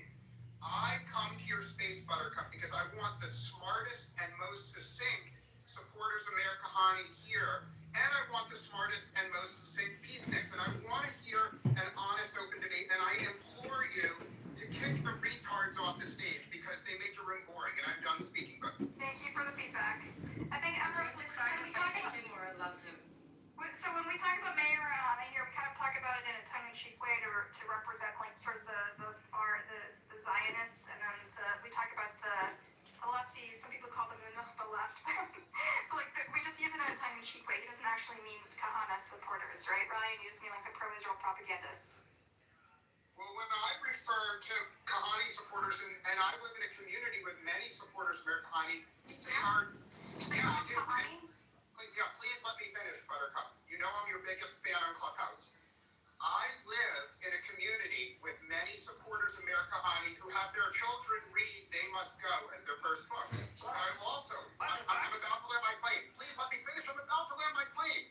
I also live among woke, leftist, self-hating Jews that want all Jews to leave Israel and give it to Palestinians. So I live among both communities, and I love hearing the two communities debate. And that's the reason I come in your room. And I implore you, Buttercup, kick the retards out of the room and invite smart people on stage. And I'm fucking done speaking. Thank you, Ryan. I'll take it as that. Can I just point something out? It's really weird that He wants out. you have self-hating Jew and you all are and like acting like this is your country. You don't live here. You don't. This involves you in many different ways, but you don't live here. So respectfully, comment.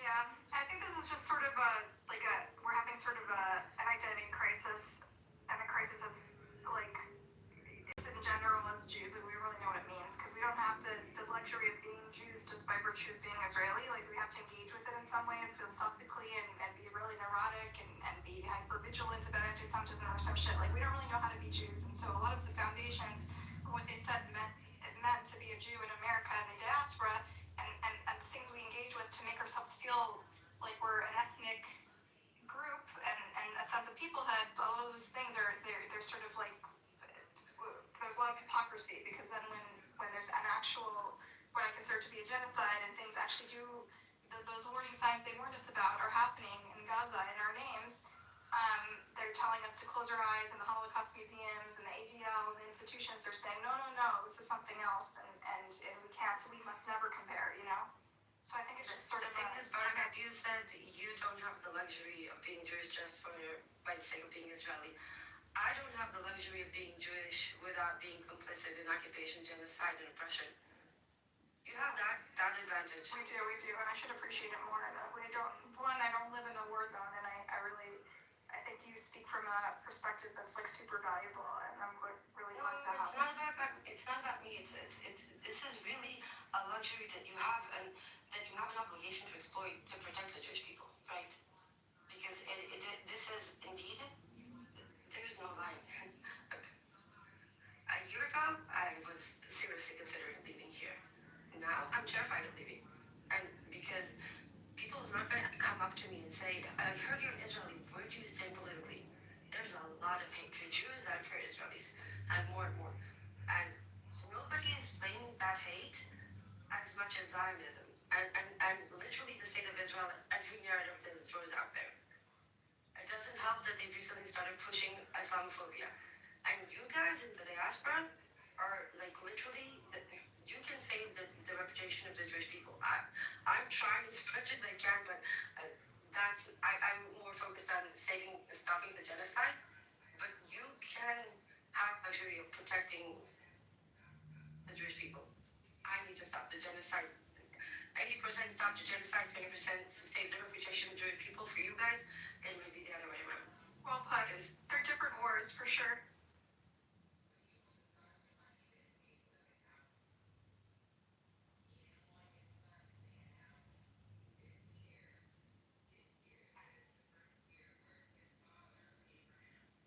So I don't know if we can deliver on a Kahani supporter and what do you say? What do you call us? Lefty, self-hating Jew. I don't know if we can find one of those. Lefty, self-hating Jew. But we can try. We'll try. We'll try to represent all the sides. Did you just snort? Just to be clear, I'm not a lefty. I'm proud anti-Zionist. Yeah. And I'm not a self-hating Jew. Did you just snort? Yeah, I guess he called it. I love the typecasting over here. Hey, shapeshifter, how are you? We're having a conversation about when it's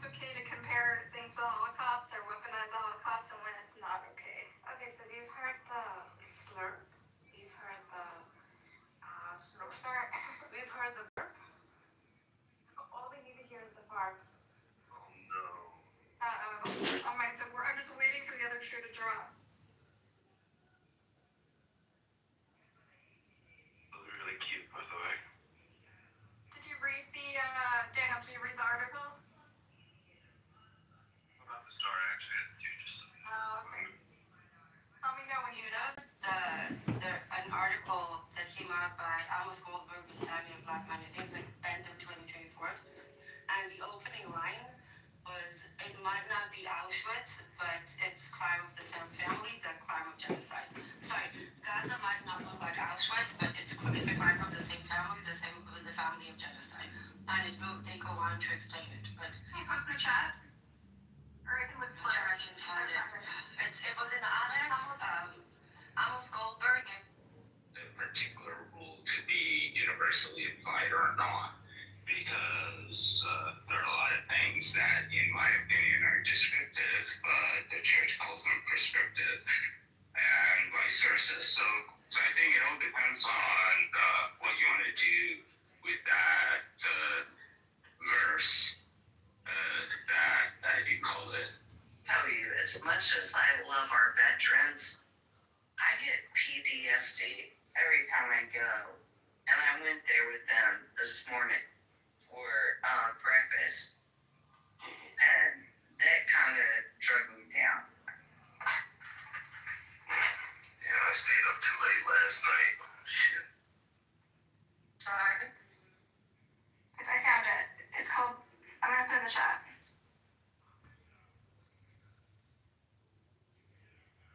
And that's the real, like, no two genocides look the same. That's not the point, you know?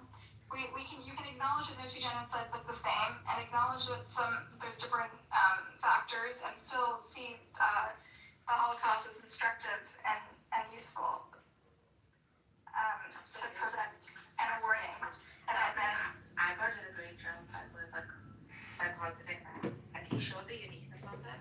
At the same time, like, he showed how reductionist one can be. Yeah. I think he posited really well. And that's why I wanted to hear more from him, because like his people experienced genocide too. Igor, can you come back up? Because I think we're talking about yeah. Hello? Your opinion was really valid. I want you to acknowledge and compare it to others. Hello? People experience it and their sensitivities about the comparison. Hello? You see the death of your relatives as useful for or how do you make it meaningful? I don't know. I'm curious to what extent people are willing.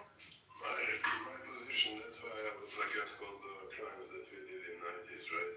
So I don't think that the justification of my people suffering justify killing others. I don't have a problem with the war per se, army against army, but like the civilians, women, kids, I'm against that. But like I said, I actually have a problem when we starting comparing some like very horrible crimes like the Holocaust with some other genocide because we water it down, right? And I believe there is like we can't compare a genocide in Srebrenica with the Holocaust. Even it's a genocide, it's horrible, but I think it's unfair, So if you're trying to be intellectually honest, I'm kind of against that, like I said, and I lay out my reasons why I don't think it's positive, and also I don't think it's like if you was calling something Holocaust, how to say this in English, I believe that you kind of pushing a lot of people outside of what you want to make it, right? Can I say something? Yeah, after. No, it's fine. I'm a little bit trembling because I'm trying to translate in English, so I apologize. Okay, go ahead. But like if you, yeah, go on. For a long time, I had a lot of reservation of referring a lot of people started to use the word Holocaust in reference to Gaza, and I didn't like it. And I was against it, and it made me feel uncomfortable. And there was a single explanation that I also always gave, that the Holocaust industrialized death.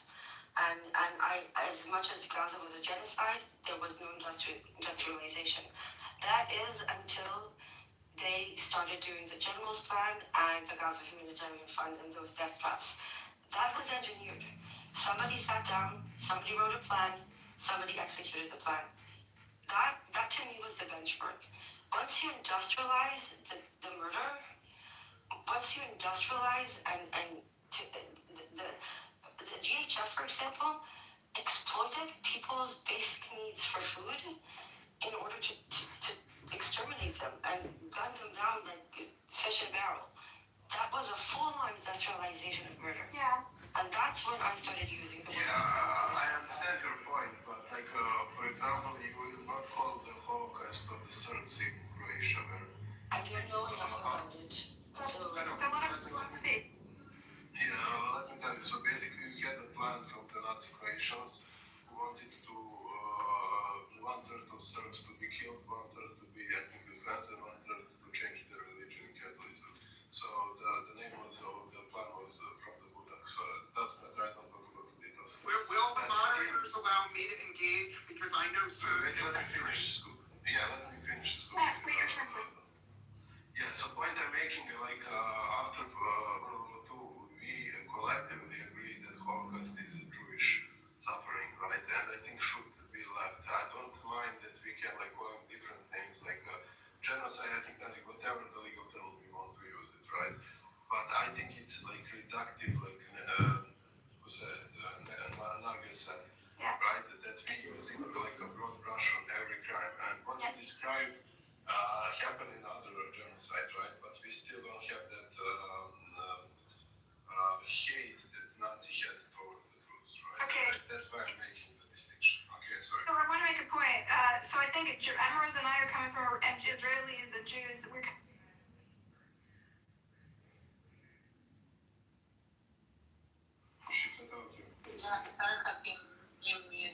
sorry, we don't see it through the Serbian genocide, we see it through our own genocide, of course, right? And so I think it's natural that we would compare it to the Holocaust just because that was our historical trauma, and this is now perpetuated by our people. I think that's why that's why we made that link. And also to Emrys's point, I always saw industrialization and sort of the AI munition system. They created new technologies, just like the Nazis created the concentration camps and then the gas chambers in order to sort of take the fingerprints off the killing, because the Nazis were coming back with PTSD from shooting kids in the head while they're screaming. So they said, what can we do so they don't have to see the death, right? They could just push a button. And this is similar, this is even more hands-off when they're just using an AI-generated targets and like drones, so there's literally no fingerprints and no one feels culpability for the mass deaths that are happening. To me, I see that sort of invention of new AI technologies and machines to do the killing is another form of industrialization, an industrialized killing that detaches the killer from the It seems that, making like we see atrocities and comparing them to the Holocaust doesn't seem to be problematic. The problem, I think, that becomes really insensitive is when we say like a Holocaust, this is a Holocaust, rather than comparing it to the Holocaust. That's where I think that there's a little bit of insensitivity that's happening unawaredly. Am I saying that correctly? And I'm now aware of it. Like this was very educational for me to note the difference, right? There's a true difference by saying, insert whatever atrocity is a Holocaust. You're really kind of negating the actual Holocaust by dropping the Holocaust. Like saying this is like the Holocaust in these ways, but instead you're saying a Holocaust, which is like really in a kind of way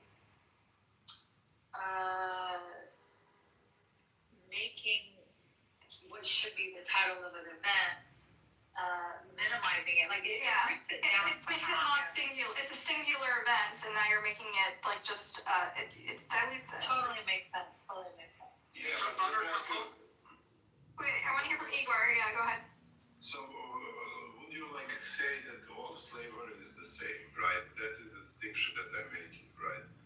So that's a question for you. Would you say that every slavery, even they have... I made that point earlier, Igor. No, I understand. But if we making the point that we can call everything Holocaust, that I disagree, then could we call like all slavery, Arab slavery, slavery in Ottoman Empire, Roman Empire slavery, chattel slavery, is all the same or not? Or we can make distinctions? That is my angle. I'm coming from my perspective. Of course we should make distinctions. No two slaveries are the same, but that doesn't mean we can't talk generally, broadly about slavery and what and try to prevent critically about it as a theme and understand the common threads, right? In order to oppose it. Like, there's a difference between saying, like, you know, I was at work or like I was in this event and they treated me like a slave, right? That could be so offensive.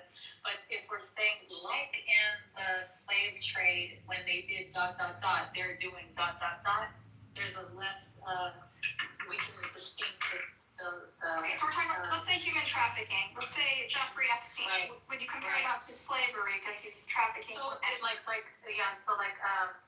if you say, you know, the people that, you know, were human trafficked were like, you know, the slaves in America, right? Like, could probably be offensive. But if you say something like, for example, this isn't the way it was, but it's a quick example. People were bought and sold, like they were in the slave trade, they were bought and sold also. Like, to make it like distinct comparison is one thing, but to, do you understand what I'm saying? Like, if you're you want to be as specific as possible about the criteria, so you're not lumping in or generalizing about the experiences. Yeah, like for example, I use something, a comparison often, right, to show that brutalized people do brutal things. And I talk about how the abolitionists were asked, do you condone the slave rebellion? Like, the slaves turned on their slave masters and killed a whole bunch of people. Do you condone? They're like, no. Like, we don't condone that. But we told you this would happen. We told you. We told you this would happen.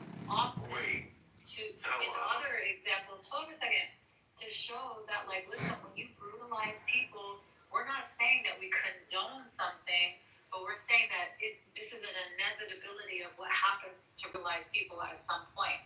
That they also can return brutality for, you know, brutality for brutality. Right. I think that's a good point in a way. I understand the point you're trying to make, and I think that's something that me and Emerald were making too when we were trying to say to Igor, like what we see, like when we point out a specific aspect of the war, which we say reminds us of the way the Holocaust unfolded, because we as Jews are very versed in the Holocaust, and it's so much part of our narrative and the way, the prism through which we see the world. And so when she took one of the aspects of the war and saw industrialized killing, I saw another aspect of the war and recognized industrialized killing. And the reason we recognize it is because the Holocaust has so shaped our psyche and the way we see the world. Boss, you should teach me that. I got everybody down there, so I'm not blinded by how shiny you are. I have a couple of comments. Mostly that how cold my knees are. Is in this conflict, what's the idea of debating about how equality is not recognized? It's a genocide. I think we're talking about whether or not we can compare this genocide to the Holocaust, because it is worse. It is worse than the Holocaust, and I know this can upset a lot of people, but I don't think I would watch it broadcast it in 4K on TikTok that you guys have been seeing live every morning. I don't think anything about it. A lot of the war just flipping channels on a Friday night until it was too late. excellent. Now, we'd like to invite John Pitter to say a few words. TV and phones everywhere. People shit about it, so it is worse. Why? Because the only evening clap that you're shitty genocidal supporters. You were looking at it and you did not do shit about it. So that's right. Who did not say shit about it cannot fucking tell people what to say about it. For me, it is worse than the Holocaust. It's not about the numbers. You made your point. You made your point. Because the Belgians killed way more Africans than Jews. So it's not about the number.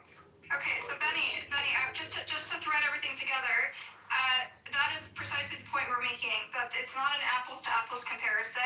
In some aspects it's worse. In some aspects, you know, people might say, you know, it's never, no two genocides are alike, and the situations are different, and there are different aspects. Some parts are more horrific, some parts people say, oh, but it was provoked or whatever, stuff like that. No two genocides are alike, but doesn't mean you can't compare specific characteristics to the Holocaust. Like, it's just the question of whether the Holocaust is something sacred that can never be invoked, right? And that's something that some Jews feel that it's sacred, it can never be invoked. Yes. I gotta push back on it's worse. I had a more nuanced thing to say, but I just really reject the notion that it's worse. It's one characteristic that's worse, right? Yeah, I just think that attempting to tiptoe to the areas that are worse is so unproductive. I don't care what you feel about it. Yeah. I want to show Yeah. Just relax. I am very relaxed. So, no, just relax. So, if Hitler was the prime minister of Israel and he wanted to kill the Palestinians, what he would have done was round up all the Arab Israelis and gas them. He's doing it already. He's doing it. This kind of Okay, No, he's doing we gotta it. do one at a time. What's the next? One at a time, please. It's very, very, very confused thinking. Starting You're to early. talk What's about behind your back? something that's worse is very confused and unproductive for You're early, what's going on your back? No, don't tell the fucking Palestinians what to think. Focus on yourself. Just relax, man. No, dude, let's relax. You can talk about your guys as Jewish. Shape, hold on. Shape, can I say? I'd like to finish my No, point. just a second. We're gonna let him finish his point. Shape is gonna land. He's gonna land. I'd like to finish my point. Everybody relax. What is clearly happening is Netanyahu is trying to silently erase the Palestinians. And so we need to recognize his techniques for what they are. Okay?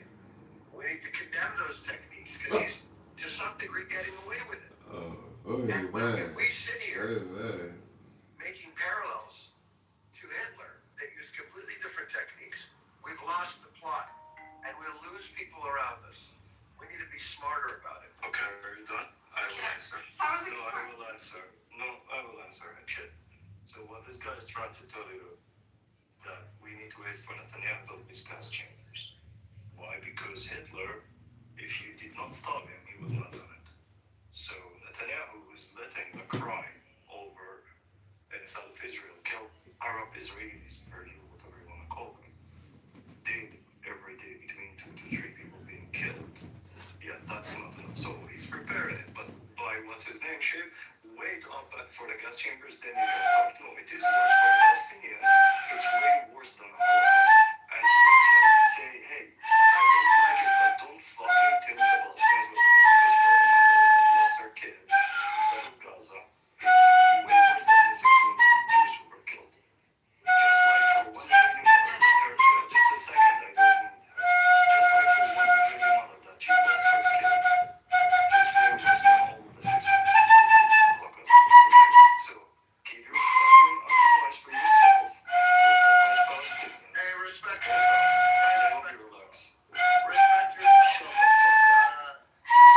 Shape, I want to say something. Stop. Are you gonna Shape, give me a second. Ignore. Like an 8-year-old.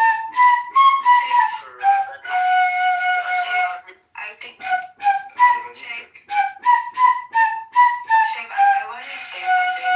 One of the things that to me is the most terrifying of this entire situation, and I think it's something that we all need to acknowledge. The narrative of never again was something the Jews claimed to, right? Because the Holocaust, whether you like it or not, it was very hard to know what was happening. Right? The Nazis even had like a model concentration camp that had building fences and cables and coffee shops, so it all looked normal. And they would bring European journalists there to see the pictures of it. No satellite images and things off of the pasture. But we should all be terrified actually is that this is a Holocaust before Canada decided, which means it can happen to anyone. Unfortunately, the Palestinians are a victim, but if the world in 2025 is capable of watching a Holocaust live and doing nothing, Holocaust live! one aspect of this that is far, far worse and more terrifying. All right. So it's not like I don't know about this like oppression Olympics. I think both of you are right, and I think Benyamin is right and Shape is right in that there are aspects of this that were like the Gazan genocide was broadcast in 4K, and we did all see it, and no one was able to stop it, right? And at the same time, there is ethnic cleansing that is a little bit more insidious. It is. And it is being acted in ways that are like using norms or using mechanisms that don't raise alarms and don't make the headlines. So both things can be true at once. Yeah, but I don't like the idea. I don't like the idea that when someone wanna tell people not to say anything about it, but yet he does not understand what's special about the Holocaust. But he's saying not to say anything? No, Buttercup, just a second, Buttercup, you and Imrose, you know, when you both know what's special about the Holocaust. Like if I ask you, you say turn it into an industry. Now this guy doesn't know what to mean turning a killing into industry, so he cannot say that. But once you understand the part of it, if you turn that, maybe if you shut the fuck up, you start understanding. So when you try to understand that what Israel have been doing, turning the killing south of Gaza into industry, meaning optimizing using AI, optimizing using all these technologies, using drone, that kind of put it in the same bucket. Now add another element into it. Do you need how many people were killed in 1 year in south of Gaza? Okay? Look at these numbers. Then go and look at what I'm like. If I want to compare, because it's my people, so I get to fucking compare. Now we'll go look at, did the people know about it? Did the people here wake up every fucking morning, log into their TikTok or into their YouTube or into their X account, and they saw Palestinians being burned alive? Burned alive. Yes, we all did that on 4K. What did the community do? Nothing. The community that's supposed to came up with these rules that to prevent the genocide. So it is worse. Why? Because it happened after you knew about it, that it could happen, and you swear that it will not happen. قص أختك. ليك انت بتحترم حالك يعني خليك أمك يا لبناني. Hey, stop cursing, guys. We all know the Arabic. عن جد عيب شو عليك, man. I'm not gonna curse him because I was raised with better standards. I respect the upbringing that I've gone through. And you know, if his parents were listening to him, they would be ashamed of him. Yes, so, brother. So anyway, what he said was didn't really make a lot of sense. He's just holding on to his point, using his fixed mindset. And, to say that nobody did anything about the crimes that were committed by Israel is not true. You can make an argument and say, well, the Arab countries should have done X and they should have done Y and they should have done Z. Those are fair arguments. We're justified it. To say, what are you talking about? To say, I'm talking, and if you listen, you'll understand. To say that nobody did anything. Nobody did anything. It's just not true. No, who did? Give me a fucking example. Who tried to stop it? And did stop it? No, so shut the fuck up. If no one stopped it, and you all lied. Okay, so shut the fuck up. What would you have liked to see? No, what I'd like to see? Like, seriously? Any action that would stop it. Like what? Well, what do you mean? Like what? Name Who's the asking? action. Who's asking? Who's asking? Name an action. No, action from the U.S. or from the Arab countries. Would you have liked to see the U.S. Military embargo. Military embargo from the U.S. Arab countries cutting sanction and they try forcing Israel into letting food and aid into, right? Not kind of sitting with them in some. There are 100 ways. And you know what? If Egypt would kind of close the Suez Canal for a few days, there's so many shit, man. If you don't know, shut the fuck up. Like, why do you have to open your... Alright, this is not productive anymore, guys. This is not productive anymore. I'm trying to dump shit for this guy. Alright, guys, I think we're talking past each other. Alright, Bugs, speak up. Bugs, it's your turn. Buttercup, this is a wonderful room, but there's just groupthink. There's just denouncing. How come you don't have any kahanists on your stage? It would make the room more interesting. Are you the same guy from before?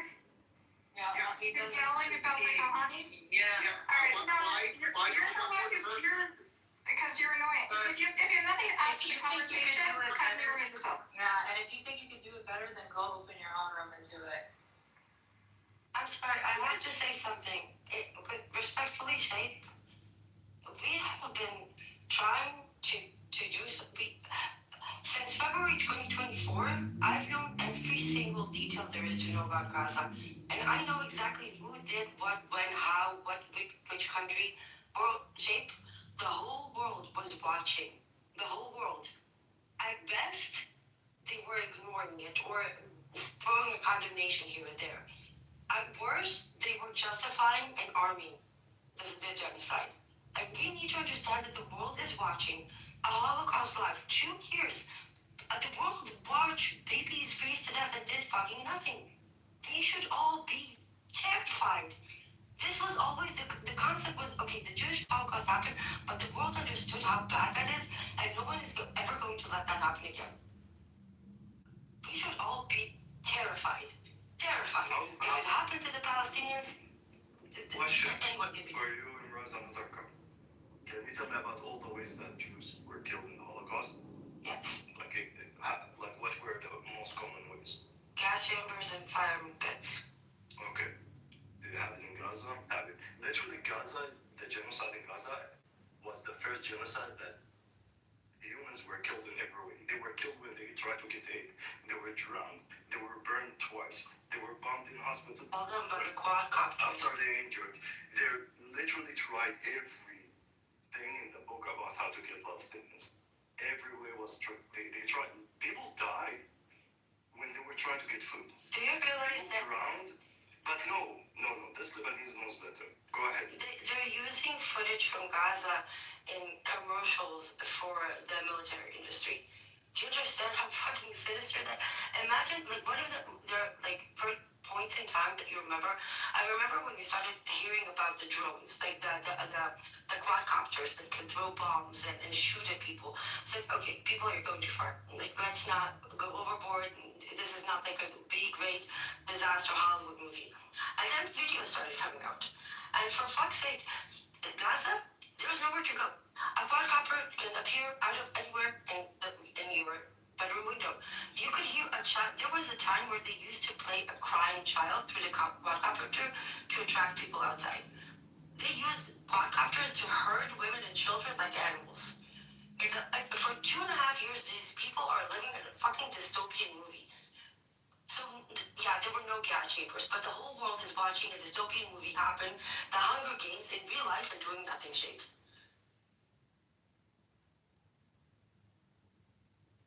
I've never heard Shape really minimize the severity of the genocide in Gaza. I've never even heard him not say it. I'm not minimizing it, yeah. I mean, do I sound like I'm minimizing it?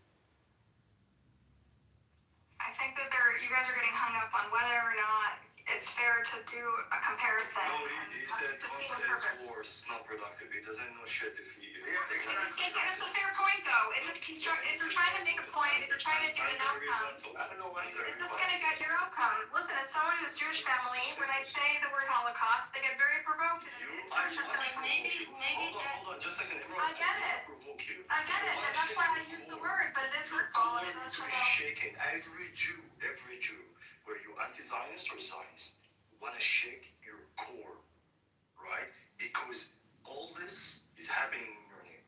If this is happening in my name, let's say ISIS is now committing genocide, and that it is on you to come out and speak, and they should use literally every vocabulary in the book to shake all these Muslims to wake up and say, no, stop it. So no, I want to say it is worse. And if anyone want to tell him, he need to listen to the facts that why it is worse. Because it was streamed on 4K. Because they tried literally every way of killing Palestinians. That is a really good point. I think there is room for all the people who condemn the genocide and want it to end. Listen, anyone who condemns the genocide and wants to end, there is room for different approaches to move hearts and minds, okay? And there's always going to be a spectrum of approaches, and all of those approaches can be defended and criticized, okay? Here's Benny's logical flaw that he doesn't understand. Okay? What he thinks is the whole world is Palestinian, right? And he's stuck inside his own mind, which is difficult when obviously you're going through such atrocities. If you were to go to say to the whole world, and your message is what's happened worse than the Holocaust, you're going to get tuned out. You're just going to lose people. Oh, yeah. You and I, we want the same thing. No, we don't. I want a free, strong Palestinian state. Okay. From the bottom of my heart. And Benny, hold on. Let me I've had Palestinian militias murder my family. Yeah, I You understand me? You understand me? I know it. And I've done nothing but defend the Palestinians. Okay. Thank you. So when you go out, just be quiet, settle down. When you go out with this kind of narrative, you're gonna lose 95% of the people. Which people? Okay. It's gonna non-Palestinians. It's going to get you nowhere. And if you think it's going to get you somewhere, I hope you get it done. Because it's not working. Thank you, God. I'll answer. Just a second. Can I answer him? He directed. Listen to your mod. Shape Shelter, I disagree with you. I just listened to Bonnie Olive give his,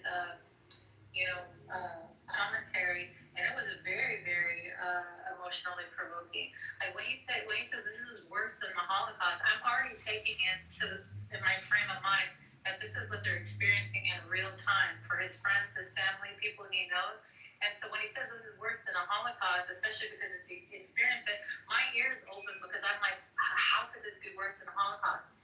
Or the Holocaust, I should say. And then when he says, like, our people are being killed in every single possible way that you could be killed other than just gassing. Now, like, I'm like a Buttercup. I don't believe in oppression, the Olympics. This was worse.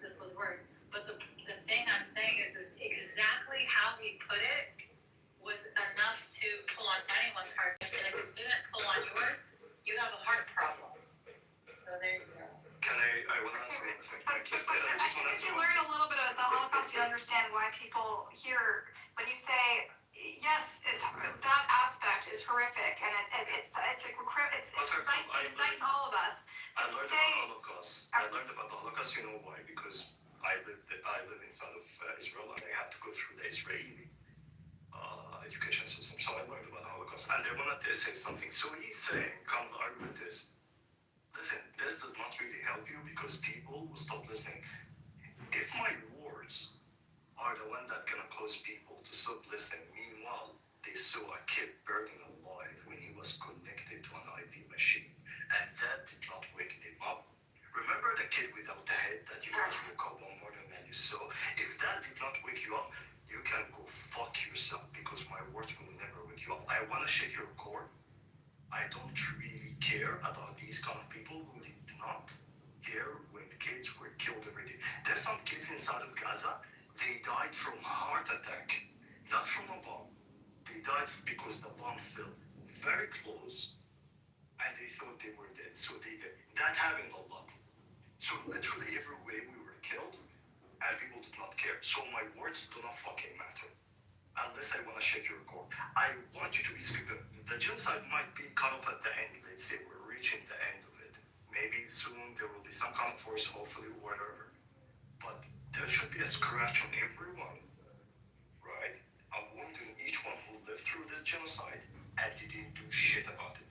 You all literally need to know that between 2023, 2024, 2025, they were killed. Genocide every day is streamed and you did not do shit about it. You guys cannot do shit about it, meaning bring us anything at this stage is too late. I don't care about you siding with us. Question, Bennett. Because Question. So you make a very good point that the fact that we all saw it live and there was no question about what was happening and we didn't stop it, it is an indictment on all of us, the West, all of us as a society, every single person is called. I agree. I'm not doing that. However, when you say what happened in Gaza is worse than the Holocaust, you wouldn't say wholesale because since you learned about the Holocaust, you know about the rooms and rooms of children's shoes and masks and graves and all this shit, right? So you wouldn't say wholesale, you wouldn't compare the two tragedies as tragic as it is, but you're saying this particular aspect of it is worse than the Holocaust, which we didn't even know and people were in denial about, right? I told you, for one Israeli mother, that her kid was killed for her. That is worse than the Holocaust. I said that I don't understand that. But it's a subjective judgment. But I want to compare the time of the Holocaust where the people did not have access to the information. I'm not going to have kind of, I'm going to give credit. People didn't know, right? People really didn't know that it was happening. Meanwhile, we know this is happening and it's slow and streamed and What does it say about the world? What does it say about people living here and watching every day? What does it say about them? That they lost their humanity and we watched it? Like, seriously, what does it say about the people? Israelis are the filth of the earth. Israelis are the most criminal society on this earth. Projection. Worse than North Korea, right? Projection Because they want to alert. liberal, but they want to do worse. But what does it say Projection about alert. this? Projection And yet, alert. they act like, oh, we are with you, we support you, right? We support the LGBTQ, we support the please, I don't know, whatever. What does it say about the world? It's the worst. They are double-faced because they know and they didn't do shit about it. Are you guys not getting what he's doing? Quite obviously, like this can't be broken down in like a comparative analysis or like a logical syllogism. He's saying, fucking look at us. That's all he's saying. Our pain was grave, and no one stood up. People forgot. It's greater than what you think and what you assign as a benchmark. That's all he's saying. No, Jazz! Oh man, she's one of the dumbest people I've ever seen. Something's wrong with that one. That brain does not work anymore. Sorry, Narjas. That's not what he was saying. You just summed up his propaganda. Focus on me. All communication is hypnosis. The attention. Hello? The attention I think economy. this exemplifies the question, right? It's like where things start to get touchy when you make a comparison. And it's why it's always such a sticky thing. But sometimes it's useful to make comparisons, but you're always going to run into these sticky sort of. Yeah, and I know how you're feeling about this Buttercup, and But it's intended to be. I mean, there's no question for us to that, be moved. no, but there's no question that the Holocaust scale was like exponentially worse than what happens in Gaza so far, right? There's no question. And like to say it's equivalence is like even obviously as someone who's very critical of Israel. She opened up a can of worms and now she can't put it back in. But he's providing. The shock value. I don't think I'm not going to use the term shock value because it's more meaningful than this. Okay. The issue is you have to think about the world as a bell curve. Okay, and there's people on the polarities.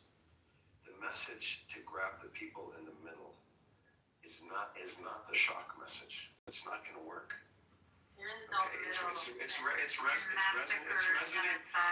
It'll resonate with people that have an affinity. There's a middle, you stupid bitch. There's always a middle. Okay.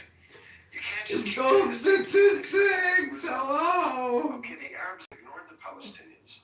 Do you think the rest of the world is ignoring them? It's not because there's no shortage of people screaming Holocaust.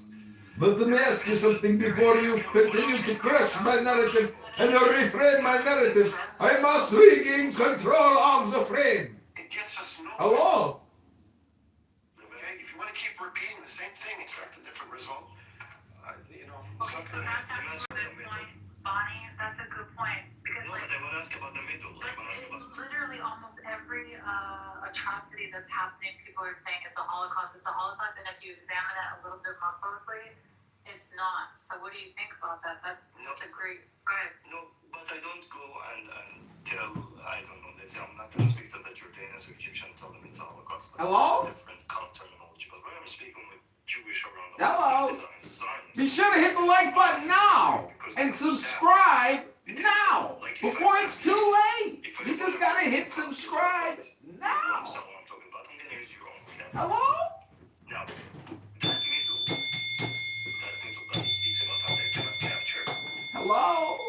But that middle cares about the Holocaust. Hello? Does not really care about. Alex Maruri, subscribe. There's no middle in this conversation. Now subscribe. Now subscribe. It's one. So the middle does not really exist because you can't be in the middle. You cannot be in the middle. It does not exist. It is a concept better than any other concept. So if you were there, you're technically an Israeli pro-genocide. And that you cannot capture. I don't want to capture you. I want to force you into stopping. I want to put sanctions on you. I want to sanction you the fuck out until you cannot do the genocide anymore. That's what I want to do to you. Me too. Me too. Me three. Me three. Yes. To be clear, if Israel is sanctioned, everybody that lives there is going to suffer. That includes us. But please, sanction everything as much as you can. By a code, also by a code.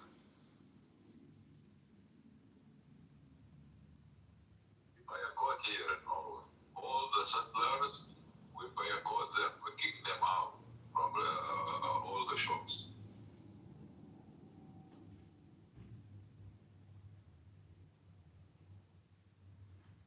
Yeah, I want to address Mark. Like,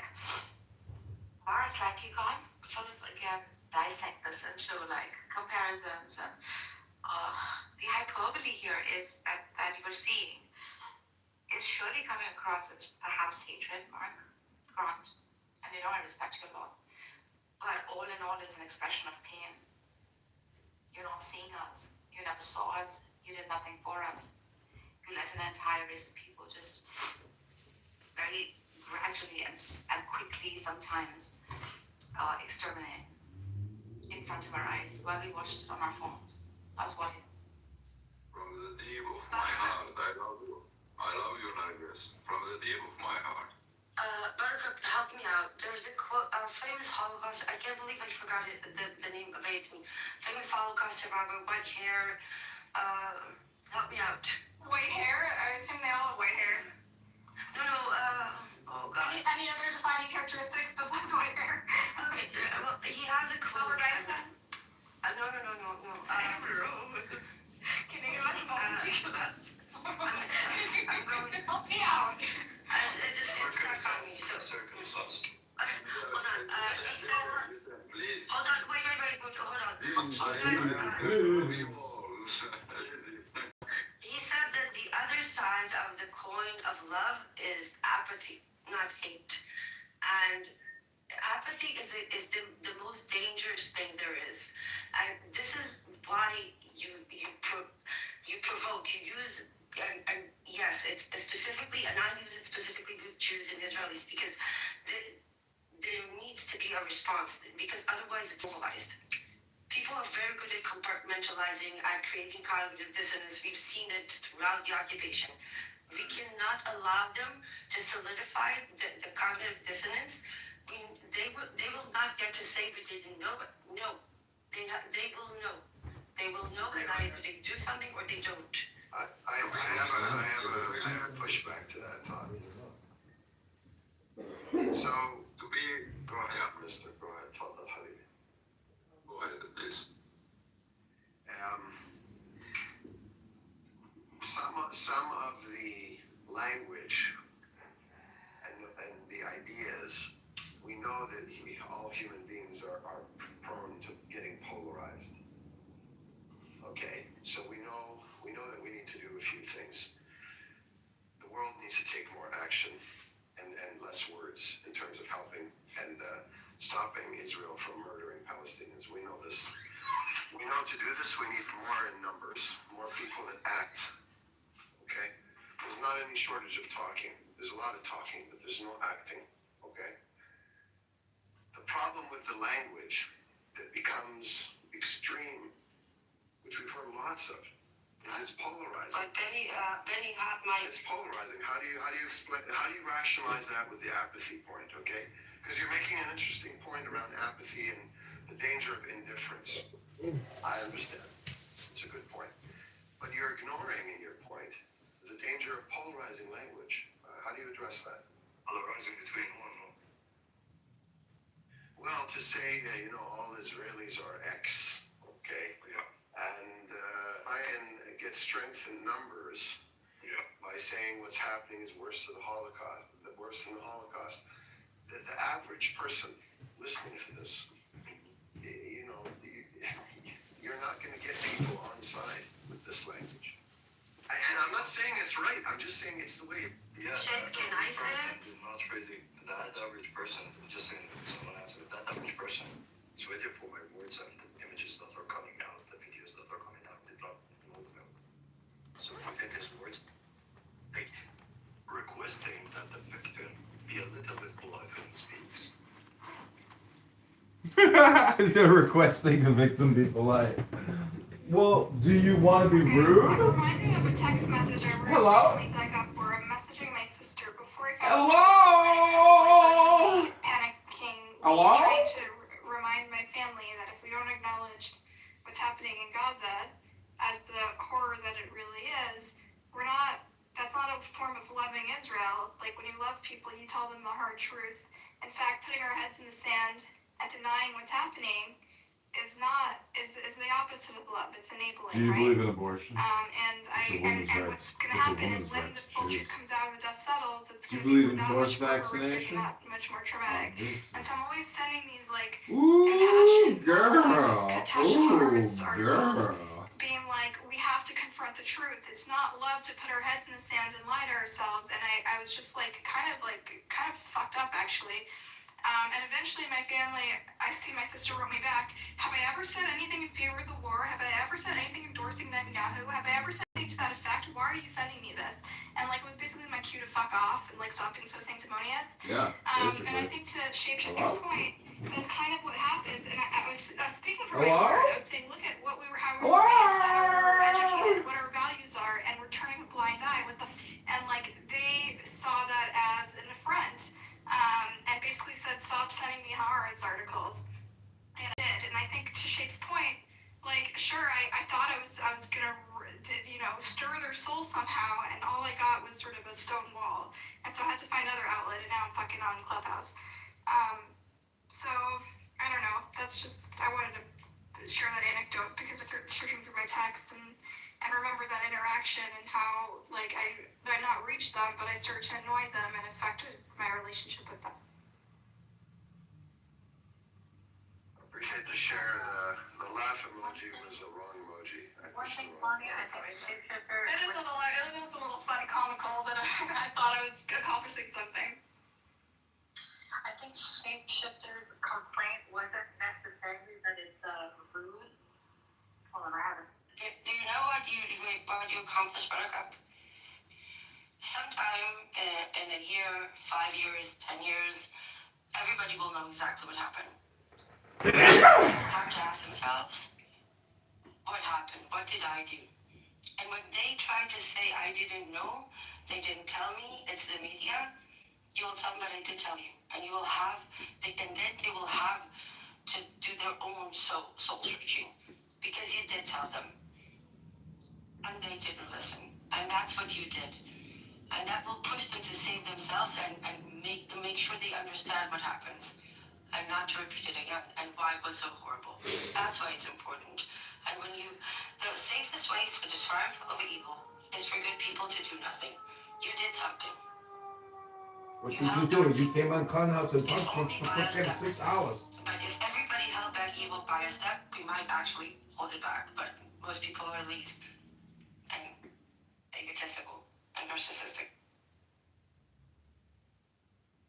But you are not. And that's the most important thing. Thank you. It's so validating talking to Israelis. There was another earlier interaction I had during the height of the genocide where I reached out to this guy, Ori Goldberg, an Israeli political scientist who often comments very beautifully and poetically about the experience of living in a society that's sort of disintegrating into this like moral abyss and everyone around him is genocidal and sort of what that experience is like. He sort of documents the decay of his society. And so I wrote him a letter because I felt like so crazy that I'm like living in this reality that nobody recognized on Twitter, and he wrote me back the most beautiful thing ever. I don't know if you guys want me to read it. I the same experience with Oli. He always checks on me. He is in a very advanced cancer situation. Hopefully he'll get out of it. But and he's a wonderful, wonderful person. You should read it. So I reached out and I said, I just want to pop in and say your Twitter feed makes me cry every day. I'm glad your surgery went okay. I'm sick of what's going on in the States. And he said, thank you. And I said, at least in Israel, thank you for conveying a very beautiful truth. at least for Israeli Jews, it's not blasphemy to criticize Netanyahu when he goes, well, the criticism is often a cover for supporting his main policy, genocide, so I don't know which is worse. And then I wrote, I don't get it. We Ashkenazim are raised on image of emaciated children and ghettos and prisoners behind barbed wire, seared into our minds, and my family against our Lithuanian neighbors who turned a blind eye has somehow lasted for 4 generations. And yet, so when we look at the same images from Gaza, they don't see what I see. I feel like I'm causing pain to the people I love just for stating the obvious. My family consumes the news through Hasbara influencers, and who am I to rip away their comfort blanket when the truth is so much to bear? I tell myself I'm doing them a favor by speaking my mind because it will be worse when the smoke clears and the genocide charges start rolling out, and they find out that the children of Holocaust have caused another Holocaust, and they realize that they've been tying themselves into knots trying to justify it. But the reality is I'm probably reaching no one, just isolating myself and reinforcing their misguided beliefs, and there will never be a reckoning within the organized Jewish world about their role in funding and being apologists for the annihilation of the people. And he writes, he's literally made me cry, like I was so overwhelmed. I don't even know this guy. He says, I really wish I had something smart to say. I don't. I know the pain of which you speak. It is my pain as well. I've cut off a great majority of my social ties. I don't work in the profession I pursued my whole life. The feeling you describe, it is, as you say, not even a feeling. It is sensory data. You can't argue with what you see. And you see. If you tried to shut your eyes, even if you tried to avert your gaze, it would consume all your energy. This is about your survival as a coherent, meaningful human being. It isn't about a vain to die defending your chosen hallowed ground. You don't have a choice. You are yourself. The rapture will come. The whimper, rather. The rapture will come! And the images will circulate and the lies will surface. And your family and all the others will squint for a while and agree reluctantly to take the bandages off their eyes. And they will begin to see. They won't apologize. But you will still be yourself when they squirm. And you will still be a force for good. That is my small comfort in this hour of wolves. It is so hard. Shit is so funny. That doesn't go with group think. Oh man, this pity party is amazing. Blows, hits and criticism and hurt and accusations that a person that doesn't go with group think has to engage in. It's so tough. It really is tough. When it comes to the conflict of Iran. Actually, I don't even need to use the word conflict. Hello? So I'll avoid it. But Hello? for Iran. Hit that like button and subscribe right now. Subscribe! Subscribe right now! Hello? Freedom? I want freedom too! I want some more freedom! How do I get more freedom? Hello? Hello? Taking help from the Islamic Republic of Iran. They're like, fuck you, you scum, you pieces of shit, we hate you. And they say all this, they just throw up all this vile commentary. Now, on the flip side, the Iranian people, all they want is their freedom, just like the Palestinian. And guess whose help that they're reaching out for? Israeli. So what do the pro-Pallies do? You fucking scum, you da-da-da. And here we are, the people that are stuck in the middle who have reason outside of group think to understand, both these people are their freedom and they're utilizing any method of mechanism to see it. And instead of attacking the oppressed people of each group, right? Instead of attacking the oppressed people that are Palestinian, instead of attacking the Iranian people that want to be free. Bonnie, could you mute it? It kind of throws me off when I hear a little bit of background. I'm sorry, I'm ADHD. We don't stand for people because we're narrow-minded and we go with groupthink and we go with whatever narrative that we're being fed. So you have these people and they hate each other on the other side. This is amazing to me. My life is freaking amazing. For 2 years, I was trying to convince Iranians and other people that 30,000 children have been killed. Now I'm on the other end trying to convince pro-Pallies that over 30,000 Why do you need to confess that? So, can I ask you something? Why do you need to be against the pro-Palestinians community? The pro-Palestinians, because here's the thing. Can they do something? No, yeah. Oh, they're yeah. useless. No, they're useless. I know you think that because you haven't seen fruit. No. I seen them in action. I think the pro-Palestinian community is not really okay. So I do understand what you're saying, but I want to do some correction. But I wasn't done, and now I forgot the rest of it. It was it's okay. It was gonna be really good, but I don't even remember. I believe it was going to be good. Thank you. It was gonna be epic, and you ruined it.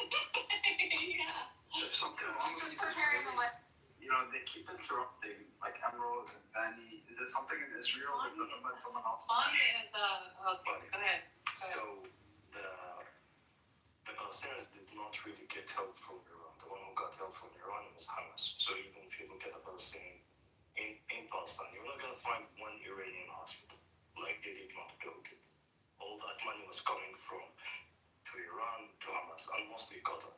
So there's confidence that being sold to the Iranians who are being oppressed inside of Iran. We are in deep shit because we're standing with the Palestinians. No, sorry, you're not in deep shit because you're standing with the Palestinians. No, you're just oppressing them, and you're in deep shit because you're corrupt and you have all this kind of shit. So it's not Iranians are not really getting help from Iran. The help is getting. Donnie, you're missing what I'm saying. These are the propaganda narratives that each side is given, and then they believe to hate other people. Like, I can't tell you how many times we had Zionist Persians come into a room and just say the most vile thing. Okay, and now you need to go into the room of pro-Pallies and see what the hell they say towards Iran. I know what they're saying, but they don't matter. What doesn't matter are the people that are suffering on both sides. That's what doesn't matter. No, the one who matter are the people who are suffering. Well, that's what I'm saying. But when people have these different propagandas, they make the oppressed not matter, and they stand against the oppressed. So right now, like in Amir's room, when he doesn't listen to the Iranian people and them saying there's a guy here. And he like thinks that everything is just a lie, that the Iranian people it's just Mossad propaganda, all this stuff. Is he Iranian? No, he's not. He's a pro-Palestinian. Okay, is he Amir, what of Amir? Prince? No, Amir. Okay, so they're always run 24/7 for Palestine. Okay. So here's the thing. If you're not Palestinian, if you're not Iranian, you don't really matter. Let me explain why. At the end of the day, those pro-Palestinian community, once they are infected, by the way. I really don't care, by the way, about October 7 woken up the pro-Palestinian community. If that community was asleep and they need to see blood to wake up, then they can fuck themselves. At the end of the day, they have zero influence. Zero influence because A, they could not stop the genocide. B, they're just doing some money out of it. There's a lot of grifters in the pro-Palestinian community that they built careers out of this genocide. And the same thing on the other side. At the end of the day, who's going to decide when there is an election inside of Palestine and when there is a free election is going to be in Iran? It's going to be the Iranians or the Palestinians.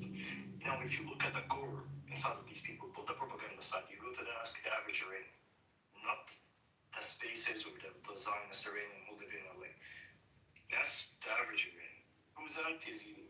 He's anti-IRGC, but he just want to go with his day and he just want to put food on the table. So, like, people are dying in South Palestine. He tell you yes. Like, are you supporting that? He's not gonna be. The same thing with you catch someone in the West Bank and you tell him about Iran. He's gonna curse the IRGC because the IRGC are oppressing the people inside Gaza using their Hamas. Right? So at the end of the day, the pro-X, pro-Y, pro-whatever, they don't really matter. They don't. So why would I literally burn 400 calories and try to explain to someone who's Zionist Iranian that no, we are humans? You don't want to, go fuck yourself. That's it. End of discussion. You came with the conclusion that the enemy of my enemy is my friend. Okay, great. I cannot change that. That means that you don't have any morals. Yeah, but this is on both sides. Like, it's just... No, I know it is on both sides. No one attacked the pro-Palestinian community as much as me. Okay? So I know it is on both sides. Why are you attacking a pro-Palestinian community? I'm trying to understand that. Because the new trend in the pro-Palestine community. They're pro-Hamas. They're not pro-Palestine. How do you know they're pro-Hamas?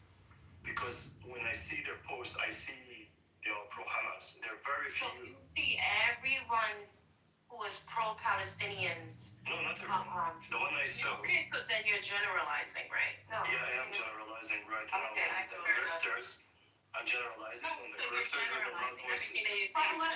Wednesday, let him finish his point. I'm generalizing on the loud voices, that community, okay? That community that think that Palestine is equal to Hamas, okay? So if you're in that camp and you're very loud, this is all we hear. The pro-Palestine community for Palestinians does not really matter. Does not, with all due respect. Can I say something? Hold on, before you do, I just want to point out the irony is this is more so amongst like the Western pro-Palestinian communities that are, a lot of them are not Palestinian or not even Arab, right? You actually know Palestinians, especially on the ground, a lot of them. Yeah, I've had the same experience. I hate them also. Yeah, it's almost like a video game. This is also true for the diaspora of like the Iranians, right? All this is happening in the diaspora. This is what we're saying. Me taking sides, a friend of my friend, enemy of my enemy, is like so black and white. It is like soccer game. No, just, Yeah. I support Real Madrid, you support Barcelona, and let's see who's going to play Correct. And the tonight. people, exactly, Rani, the people themselves are being forgotten. What are the people? For God's sake. So a big problem, you guys are aware of tribalism. So tribalism. Make your point really quick, or you're going to. Alright, I'll just leave. Go fuck yourself. Bye. Alright, toodles. That was That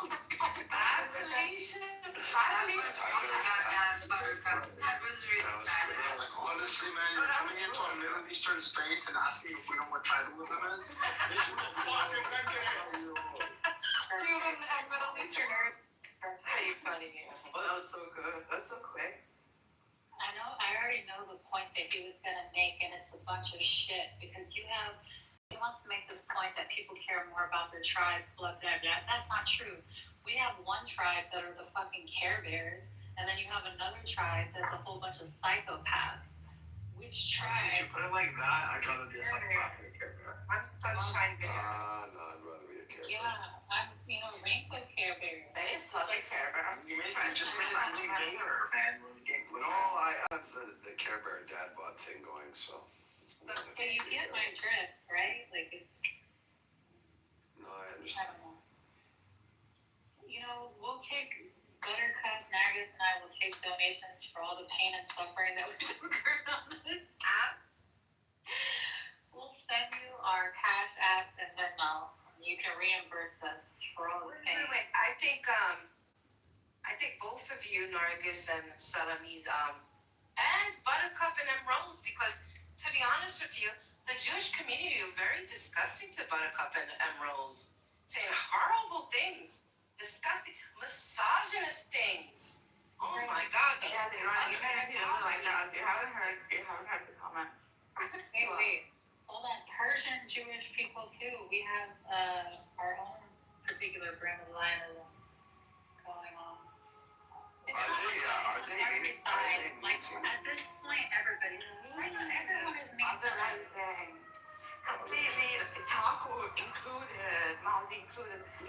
We are not. We're getting it from him. Oh yeah. They are a bunch of vicious insecure Hey, what's up, Scariest. How you doing, Shay? How's everything? Good, man. We had some Arab on Arab hate happening. You missed it. Yeah, like they'll say things like, how's your dad, Sayla? Oh, bitch, I will fuck you up. I'll come and find you in California. See, this is why I have to talk to them the way I talk to them.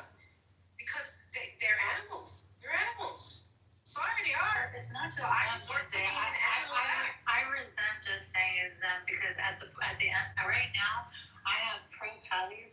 They can't see past the hand in front of their face, and they like attack Persians and Iranians, and they're like, oh, it's all lies, it's all, but there's no difference in me. They are acting exactly how the Zionists were acting to us when we were trying to inform them about atrocities.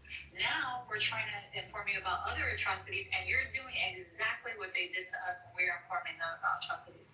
So all these people, all of them, they only care about their own goals, agenda, and narrative. And unable to see past any of that, which I get it now. Like, I totally get it, but I don't hold it against anyone anymore. I don't hold it against the Palestinians for, trying to work with the Islamic Republic, and I don't hold it against the Iranians for trying to work with the Israelis, because this whole world seems to be evil to me, and like, what are you gonna do? At this point. Once you understand that this whole world is evil, you're ready to become an apostle.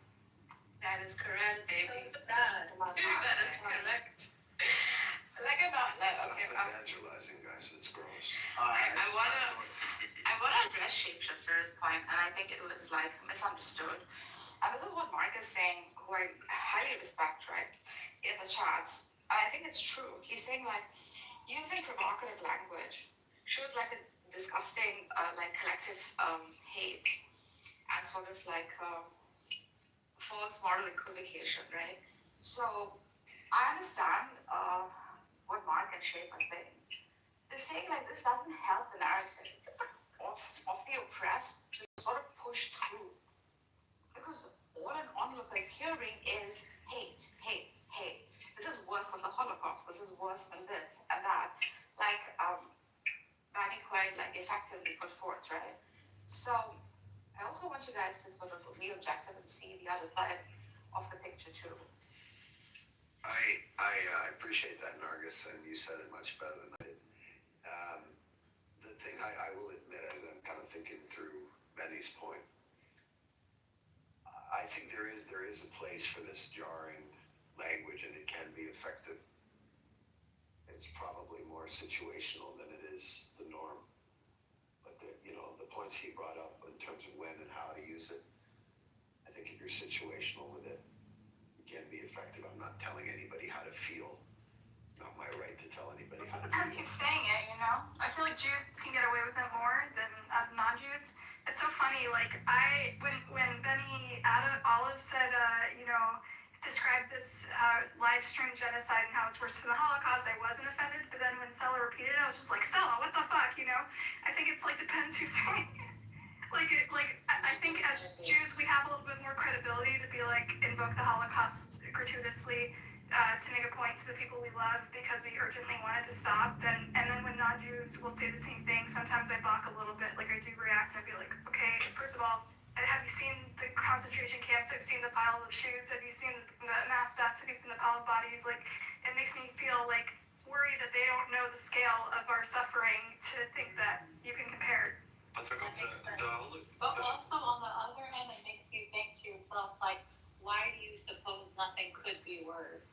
Like, so when he says it, I'm objective, and I'm like, oh, how is this worse? And then when I listen, I understand what he's invoking. You understand what I mean? I'm gonna give you an example. How I have conversation with Muslims, Arabs more specifically. We're getting to a world where artificial things are becoming more holier than the really important thing. Meaning,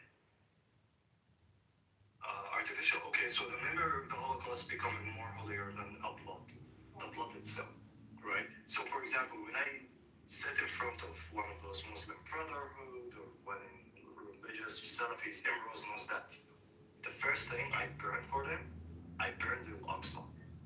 Like, I tell them I want the Al-Aqsa to be destroyed or given to the Israelis, and I'm gonna pay for the carpet for the new temple, because for me, blood of a Gazan kid is more holier than Al-Aqsa and Mecca and everything. So they get that shock immediately. I want to break any kind of taboos in my conversation because the holiest thing is blood. And if you think, a stone, Buttercup, like the shoes of the Holocaust, or that thing is more holy. No, they were talking about artificial shit. There's nothing holier than the blood of a kid. So I bring Al-Aqsa into it. I bring Mecca. I got in so much trouble. Like, if you go listen to my recording about All the threat on kid. Yes, that was All those old people, same like me. Hey, man, you are a racist. By the way, if you go back to religion, and God said it, that Kaaba can be destroyed stone by stone, it's still better than the blood of a Muslim. Don't make me cry, please. I am a man. I can't. Please. Love you, brother. Bani. Mr. Bro. Do you love Bani? هذا شوي موضوع الله يشفيك.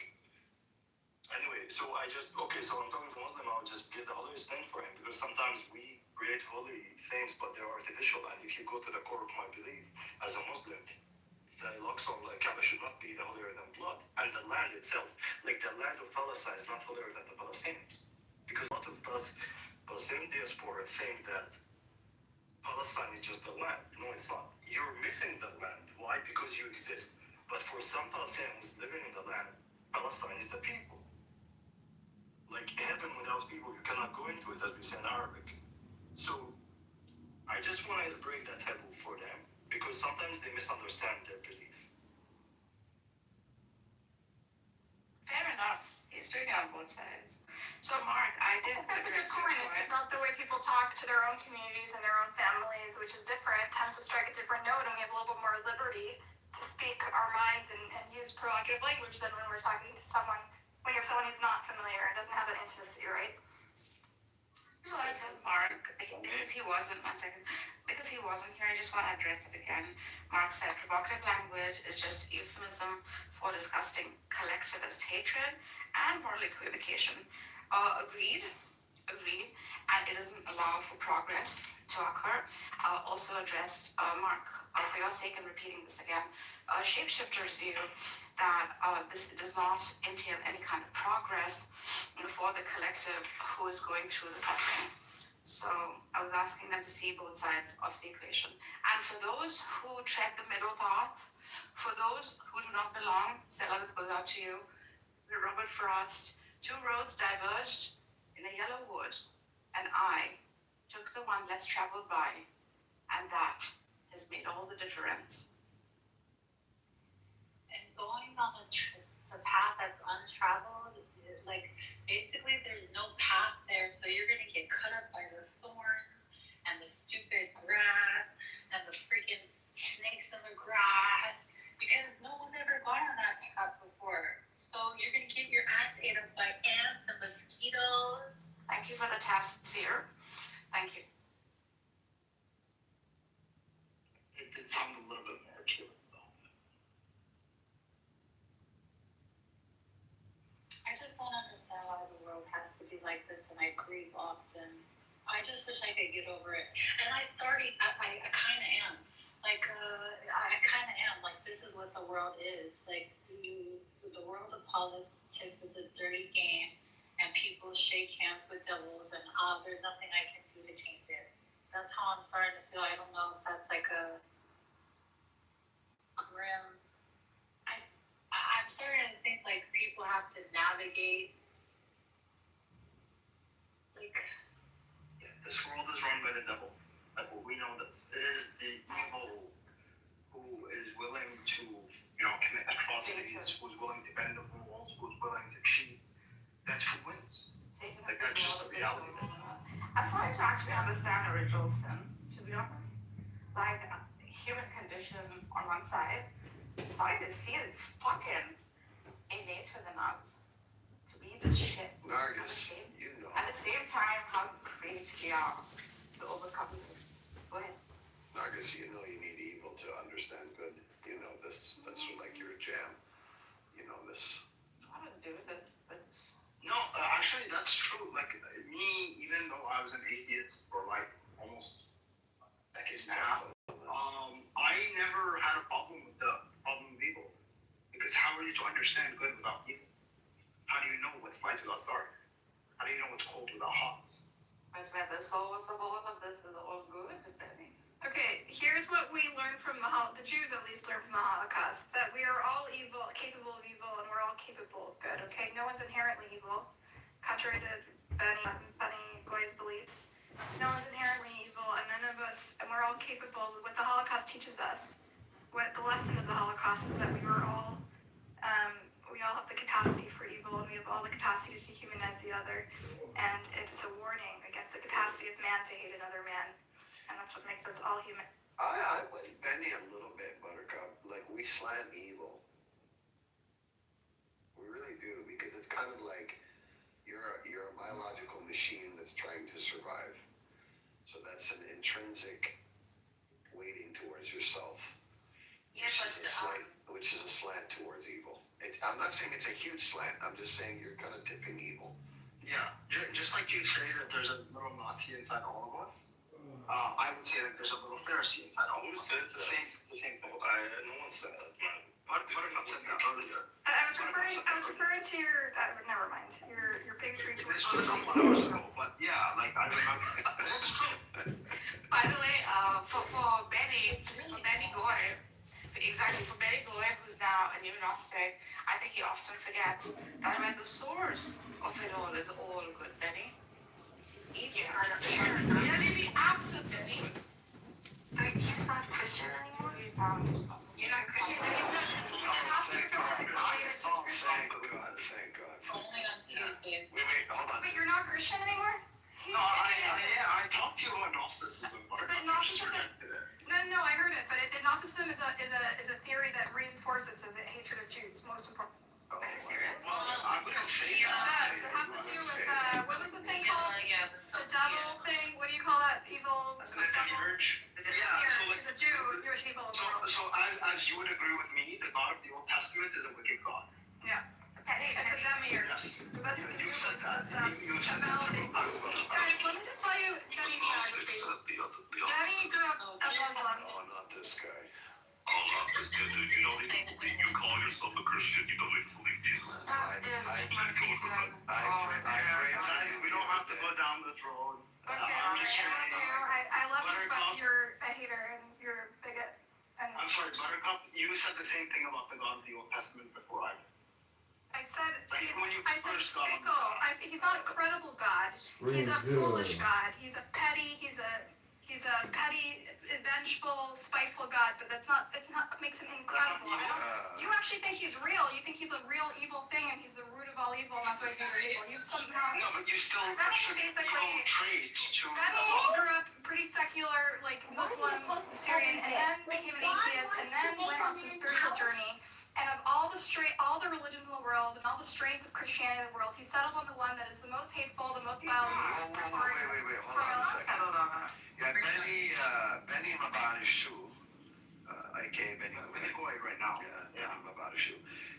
Look, can you I want to clarify? clarify that Christianity is a religion of love, and it's a beautiful religion, and Benny just found the one strain that is hateful and anti-Semitic and You don't think it's a beautiful religion because you deny our culture. No, thank you. We love the Jewish people. I disagree, Buttercup. Is this where you want the road to go down? We love the Jewish people. I said it's a beautiful religion, Benny. We love the Muslims. Yeah, we love them too, but they need to rebel. We love the Muslims. We're all the people of the book. People of the book, dude, you're using Muslim terms, dude. Yes. People of the book. We have those who are with Christ and those who are the ones who are not with Christ. Bro, don't make me turn the other cheek on your ass. No one's turning. That's All right, guys, we're gonna have to end this now. Don't make me turn the other cheek on your ass. Time out. There's one ground rule. This is a really sensitive topic. We're talking about the Holocaust, so we're not going back down any rabbit holes. So if we can't not talk about religion, then I'm going to move all the Christian fundamentalists down. Why not the other fundamentalists? Because they're not shoving their religion in people's faces. Actually, I was trying to avoid teases the thought. I know, sorry, I brought it up. You tell us what our religion says daily, then you get mad when we correct you. It's kind of insane. Sorry, it's too loud. Yes, go ahead. I'd like to introduce you to a new kind of fundamentalism that Nargis and I created, and hopefully we can induct you in. So Nargis and I have a plan that we're going to confiscate all the leaders of the world and force them to take psilocybin. In a closed environment. Take them. What did I know what you said? Psilocybin mushroom shake. Psilocybin. I have to take psilocybin. Taco was magic done, I think, at some point. I feel like someone's done that already. I feel like there are people that have tried to create cults around psilocybin. No, but leaders of the world. The leaders, like. Oh, yeah. Someone has tried to do that. His name is Jeff Bezos. Oh my god. You're on thin ice. We went so long without saying that. So what's wrong with mentioning? That's not even anti-Semitic. No, but it's just. Or at least you might think it is. I don't know. No, it's not anti-Semitic, but we don't need the ghost of Jeffrey Epstein sticking his nose into every conversation. You just compared our plans to the Epstein Island, and I don't appreciate that at all. Like, you totally missed the assignment. Well, taking the world leaders and drugging them, it kind of sounds familiar. It's not drugs. It's natural. It's not medicine. It Yeah, sounds so it was like, I don't know, cyanide, but that. Not medicine. Good lord, use the right term. Did someone move down And then to we'll these Christian unleash them back into the world again. The hateful dude. What's it? Yeah, I mean, The guy that very loud even. the guy that basically sounds like Should I bring him back I up? have this weird annotation in my voice. You want him back on the stage? She didn't even say anything. That's what I think. Like, Can we just bring him up? He actually didn't say anything. I got him up. I didn't say anything, but I don't know why you think I did. It's deeper. Come on, you can go deeper than that. That's my first practice. Give me a break. I was a party. Go relearn your catechism. Go relearn I think your it's more catechism. easily. Well, these Christian guy And the least Christian guy denies Jesus. Why is that against the rule? Keep him up so I can perfect the accent. You should perfect your faith. Then you can lecture the rest of us. You should perfect your faith. Alright, does anyone want to You talk kind of about sound like an AI that's half asleep. And you kind of sound like the devil warping around the Christian. Narius and I observed that the other day as well. That he sounds kind of AI-ish. Or not AI, but like he's talking into one of those voice warpers. Yeah, like, you know, on YouTube when they dub over videos, you know, like on YouTube, they're like, and you're like, oh, fuck, another AI generated YouTube video. Like, it would be the perfect background where you're like watching a movie about Gilgamesh and shit. Or like Age of the Giants. You know, he has the perfect voice. Yeah, why don't you think about doing voiceovers? Yeah, like a National Geographic. Here we see a rabbit. The rabbit is You lying should be around. getting paid right And now. the rabbit met another wolf, and the wolf was bad. Baptizer, have you really considered doing voiceover work? I do. For a little. You do? Yes, I help children learn catechism. I have like a dream Paid for being a voiceover for. Yeah, I help children learn catechism. I go into a lot of Then detail. going, And it's then going, do you know who independent Muslim is? Independent Muslim? No, I don't. Yeah. I wish so. Oh, is that on Twitter? Yeah. Yeah, I've seen it have before. like, I have like the, I want to see him talk to this guy. I want to see what happens. It feels like, Well, what does he believe? He wasn't very smart. Well, what does independent Muslim believe? that women are psychological terrorists. You haven't been punched in the face. I beg your pardon, Salon? Big man, I get punched more than you can. You know that's no, but I believe it. That way it's like, you get punched. Don't slouch. Like a maid on a wedding. I have many no disrespect to others. Where I grew up, we learned to go on the ways. Instead of not getting in trouble, somebody told me, all right, anyway. What do they do to heretics? What have you brought me?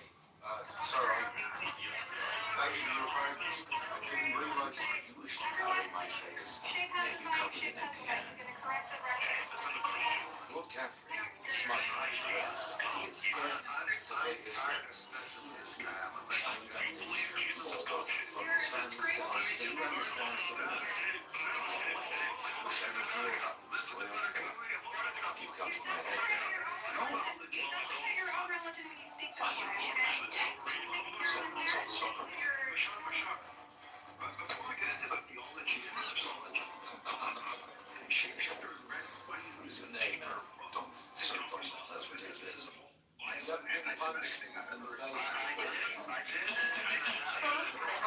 have that too. I have, and I will. But by the way, guys, this is not a Christian room. Not that there's anything wrong with Christians. It doesn't. If you can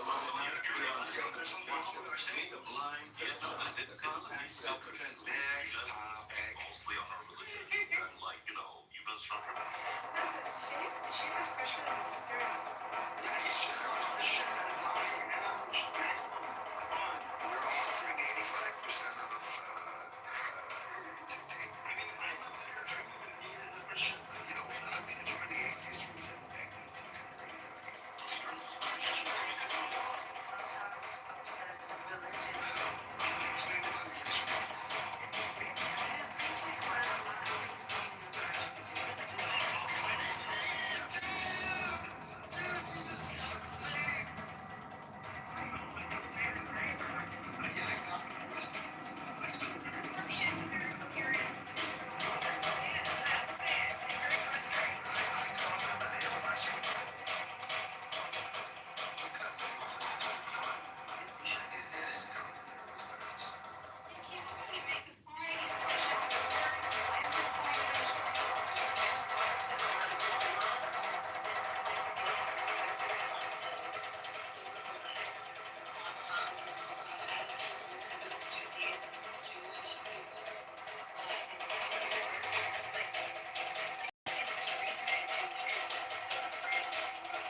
It's the reason why Jewish people feel like they have to protect themselves. The path to heaven is narrow. She just called both of you guys overbearers. So we don't mind that. We don't interpret for ourselves, but we follow the church books. Exactly. And it's a simple question. That's not correct. Does God not affirm? Fathers believe that belief today. Sayla, does God not affirm Reasons.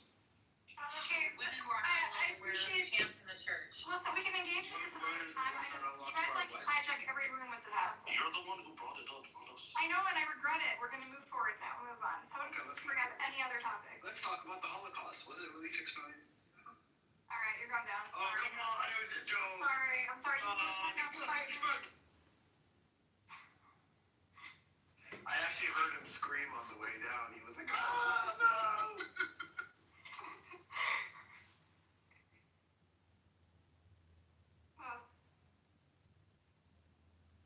If Shep wants to be a loving Christian, he can. He's not a Christian. He denies the entire I got some fear yesterday, day before yesterday. He denies the entire second Don't fear. They might not fear. Christianity, they love everyone. No, we call people to come into faith. He's a fucking Christian. I thought you could just accept the Lord as your Christ or whatever. He doesn't. Savior. He doesn't, and most of us. No, he doesn't. Say the words and then you're. You found my channel. My main issue is that I love my neighbor and I love God. But you deny the Lord of God. What a sinner you are. For God to love the world that He gave His only begotten Son. Whoever believes in Him shall not perish and have everlasting. Welcome. Now, as is tradition, Mansa Musa is kneeling before the Sultan as a show of respect. Nice Neil. It is he that should move. These are my rubies. These are my warriors.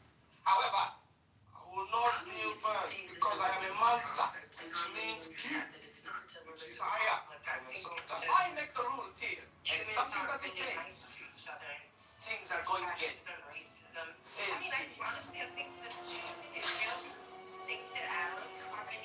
In honor of the Almighty, simultaneous slave with you. Okay. We need simultaneously one, two. The Sultan bows as low as possible in deference to the Almighty. Yes. Oh, for everybody. And rubies for some of you.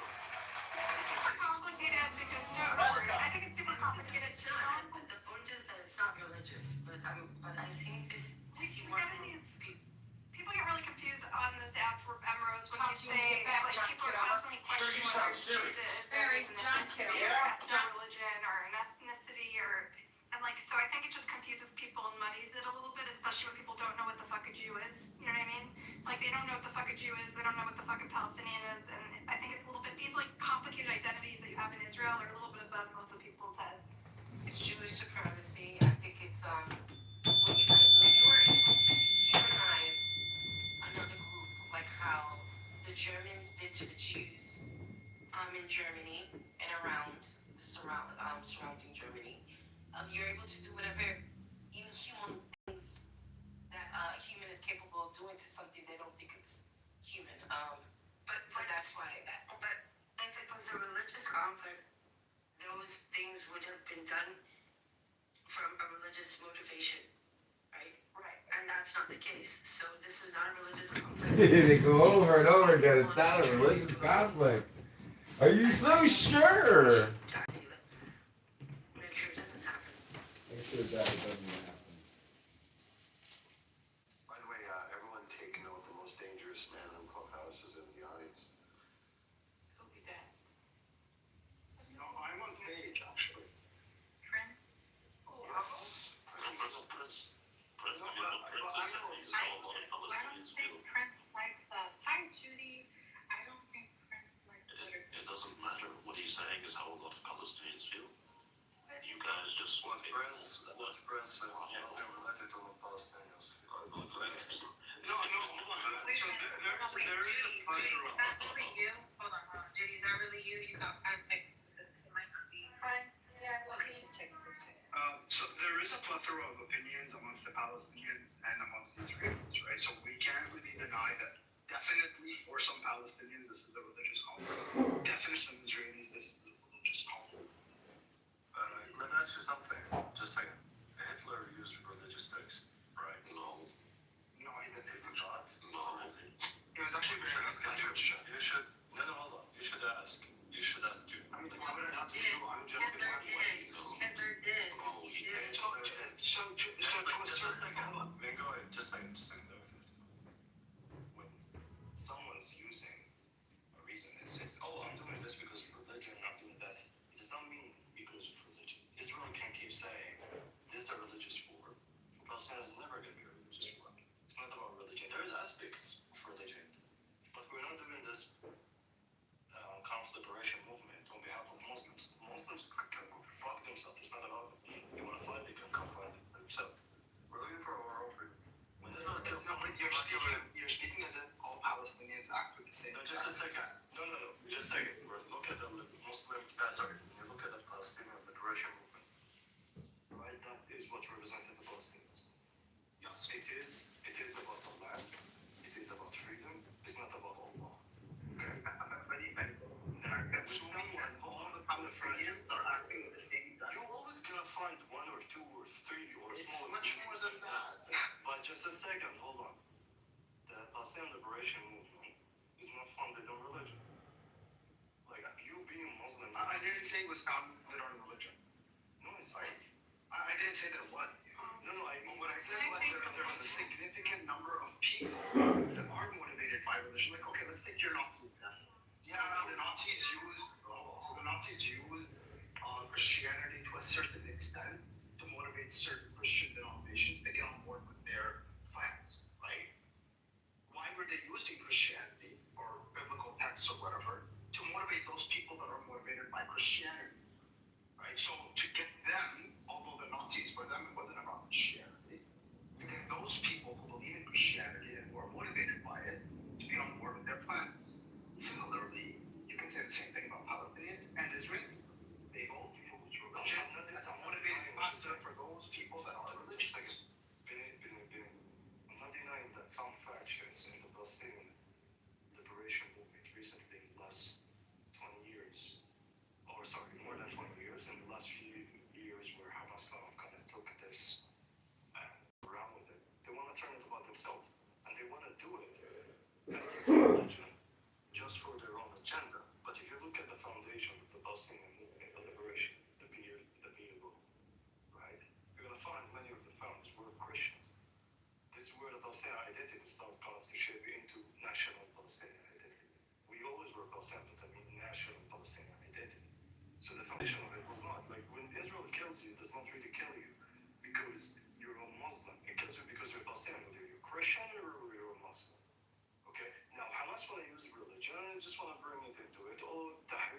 jihad, okay, I'm not denying they're doing that. But if you return to the court, no, it's not about that. It's not about that. I agree with you. I'm for just a second. Sorry? No, I agree with you that according to national movement, but you can't deny that there were Muslims involved from the very beginning. So like Al-Din al-Assam is from Syria. Right? You said it right. You said it right. Right. I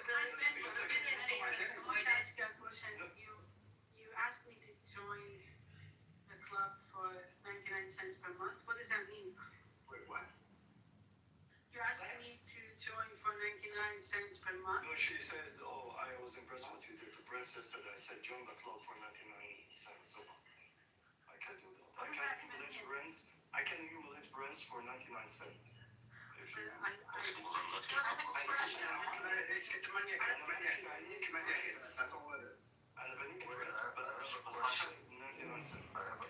don't care to humiliate Prince. He wants to say,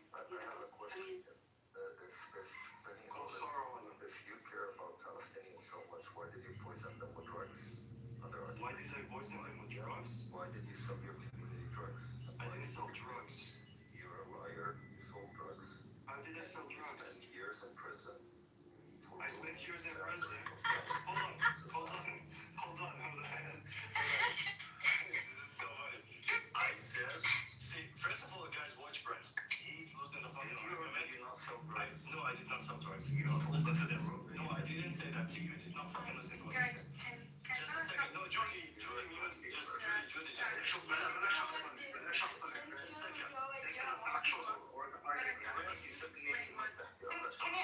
you answer the call? I'm trying to call you. Judy, just a second. Just a second. Prince is losing the fucking argument and is trying to turn it into personal. No, I never wondered. No. You asked about poison. I did not sell drugs. I went to jail, okay? But I did not go for drugs. For selling flowers?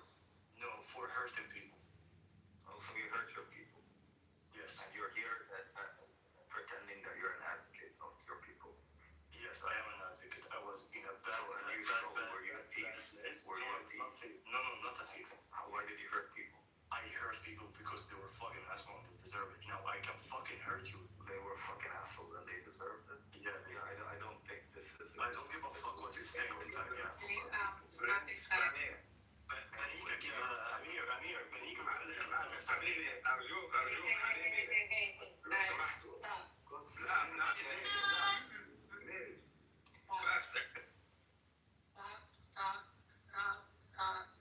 Stop. There will be no violence.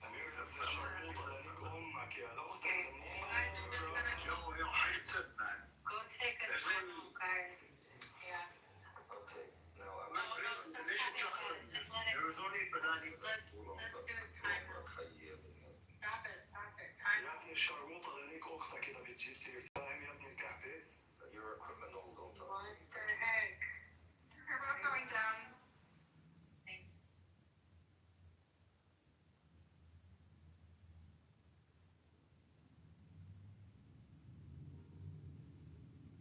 You can't threaten people with acts of violence, weirdos. He just doxed him. Or at least he thinks he did. Are we okay with that? Who's he? I think we got too much testosterone in the room.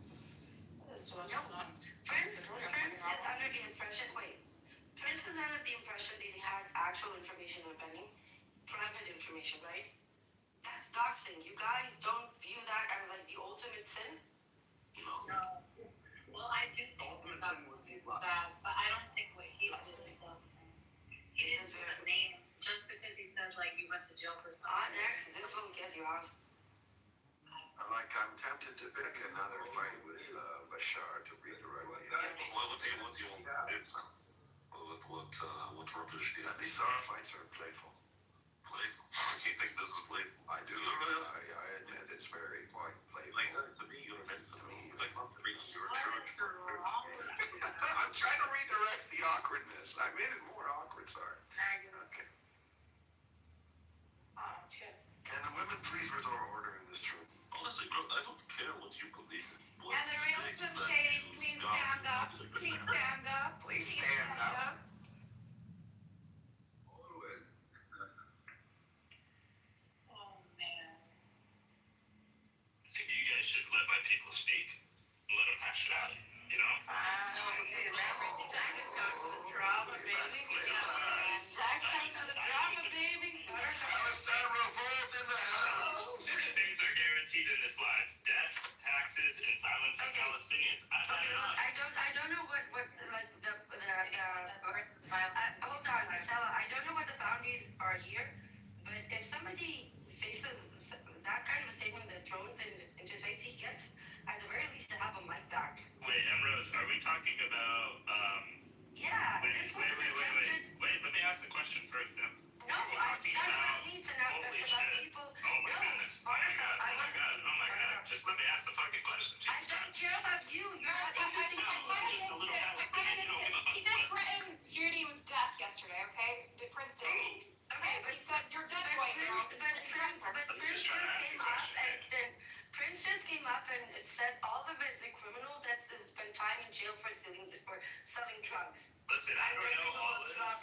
Because Benny cursed him back. I don't know what the rules are here, but here, even if it's Prince thinks he did some doxing, even though he didn't, that's still a red line. And at the very least, Benny should have a mic to explain this. Doesn't mean it's true. This is really, really awful. It doesn't mean it's true. He said he didn't go to jail. He explained himself, and yesterday, to be fair, Benny did accuse him, did put on blast his whole history with the PA and how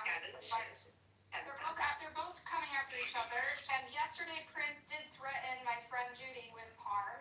So I think when we're warning Prince, I know you're going to threaten me and run around talking shit, but I'm going to remove you again if you keep talking shit.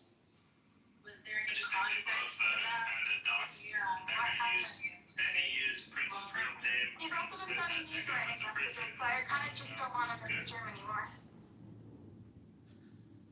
Where is he? Prince, why are you even coming in here if you have something against me? I'm just gonna block this fucker. I think they both have a right to speak. That's all I'm saying. You blocked them. We should both be able to get their Jack, go ahead. truths out. Actually, this is not fair. Jack was speaking. Everyone. Yeah, like, I'm just saying, I think they both should get their truths out. They both, if you want to consider it doxing, I don't know, Benny seems like he's a Palestinian guy. He said Prince's real name.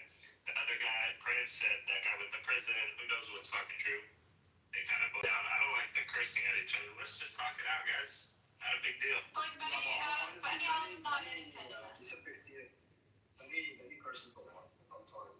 I'm not a fan of the cursing. Like, I got friends, they think it's wrong what Prince did. I'm just personalizing it. But Benny Allen does cost a lot. That's why. Like, the whole act is just horrendous. I'd like to unite my I people. dox you, dox me. I see a future where Prince and Benny Olive are best friends.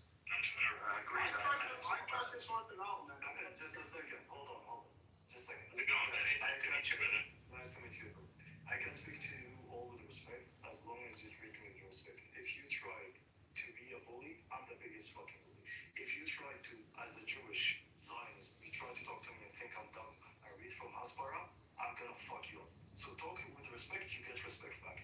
This motherfucker, Salafi, trying kind of to imply what if I can dox him literally right now. Wait, Benny, question. Can we get a peace treaty between you and I didn't Prince? know that.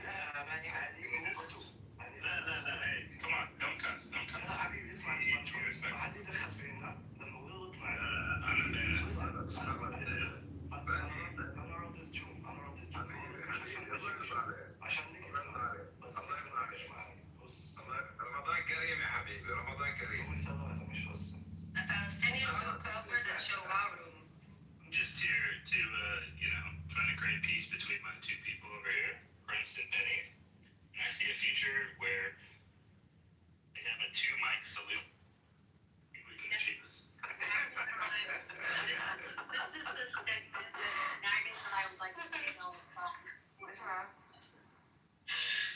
It's time for a duet, everybody. Can we pick the song? No. Which one? I believe the children are our future. Teach them well and let them lead the way. Never mind. Test each other out. This Just kill us, bro. Fucking haters. Let's talk about the Shoah. Fuck that. That's less depressing. Jack came here for drama. Looks like. When I came in here, it was peaceful, and then the drama came. Where have you been, Jack? I'm a peacemaker, guys. I know. Where have you been? And, in a horrible place called reality. Living offline. It's a terrible place. Welcome to life, baby. Jack, did you hit the road? Hit the road, Jack. Change my name. I'm gonna do identity. Hit the road, Jack.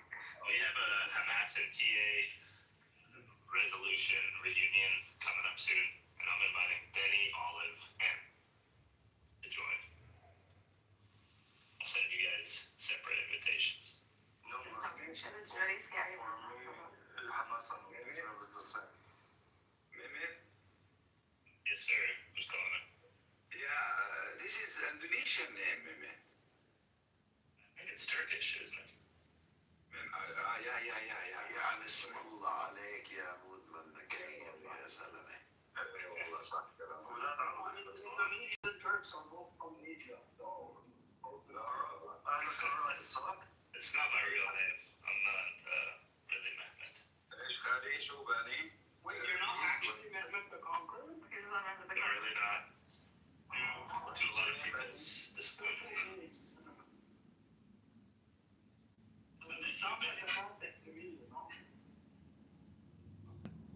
Sorry, what You're gonna fit money. Anyway. What are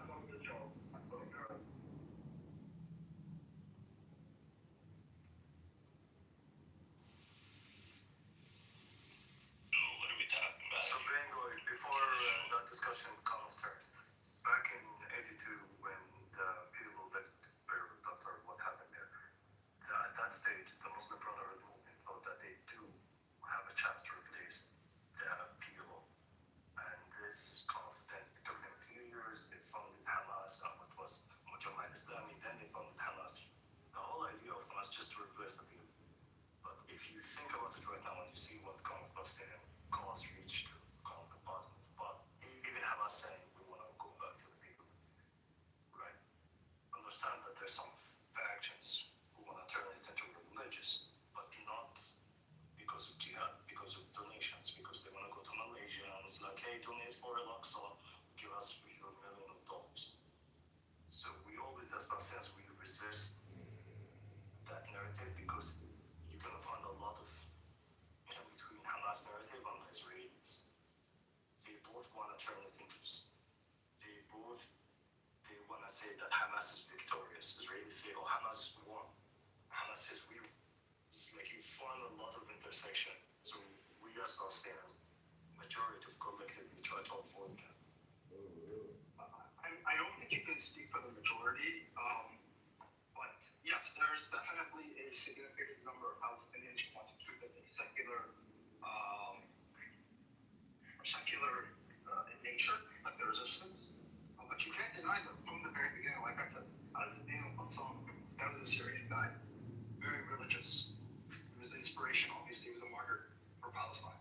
But he didn't, in his mind, he wasn't martyring himself for Palestine, he was martyring himself for Muslims. Right? And this goes back Not totally accurate. No, not totally accurate. No, but not totally accurate that he was doing it for Muslims. He was first of all an Arab. So you are saying, oh, Jamal Abdel Nasser, you can kill the Palestinians because he's Muslim. How do you know? He was also an Arab. Now, I wanted to look at what the Palestinians official representative are saying. No, I agree with you. Listen, I agree with you that the majority in the beginning, right, up until the 80s, was primarily secular in nature, right? I don't disagree with you on that. But there have always been a group of people who were more motivated by Islam as opposed to Palestinian. Yeah, Palestinian, right? Yeah. And at this point, there is a significant proportion of Palestinians that are motivated by Muslims. Listen, man, I get that. Like, listen. They're not mutually exclusive. They're not mutually exclusive. It's a redundant equivalence. It's redundant If he's equivalent. saying he's dying for his against the oppression or resisting Hello? against oppression. So they would sort of go hand in hand. Yeah, but I was thinking about someone was Syrian. Wasn't even possible. Oh, I see. No, Jabal al-Nasser was Egyptian too. Jamal Abdel Nasser, yes, that's what he was fighting. Yes. Why are He you was fighting Muslim? because his ideology was explicitly pan-Arabism and secular in nature. That's his professed ideology. Right. So he was what doing it I'm from a saying to pan-Arabist say perspective. it is an Arab conflict, it's not a Palestinian conflict, like, right? So I each one think can it push is. his own identity. Just a second. One of the things that Palestinians have to go through, and actually one of the main reasons for the conflict between Palestinians and neighboring Arab countries is defined this conflict. Who speaks on behalf of Palestinians? And like Jamal Abdel Nasser want to control the narrative, and Palestinians want to control the narrative, then what happened? But the Palestinians, whether you like it or not, or whatever you kind of stand on that side, you say the Palestinians want it, and they saw in this kind of conflict, they want to represent themselves. Okay? And they reached to that with the PLO. There were so many mistakes, there were so many things, but they reached to that with the PLO.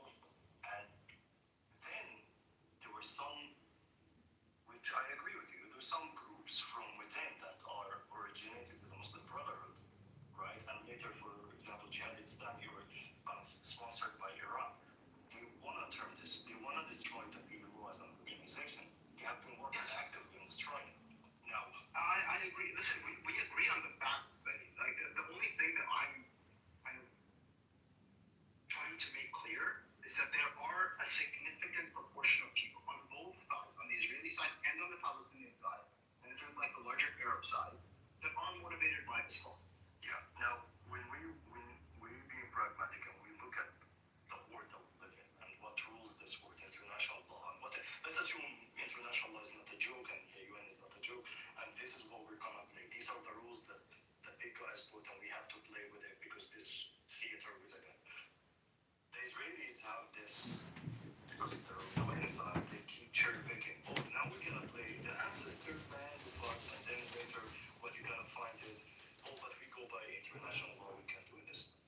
Us as Palestinians, by international law, there's nothing say, oh, this land belongs to the Jews. This is a joke. It's a fairy tale.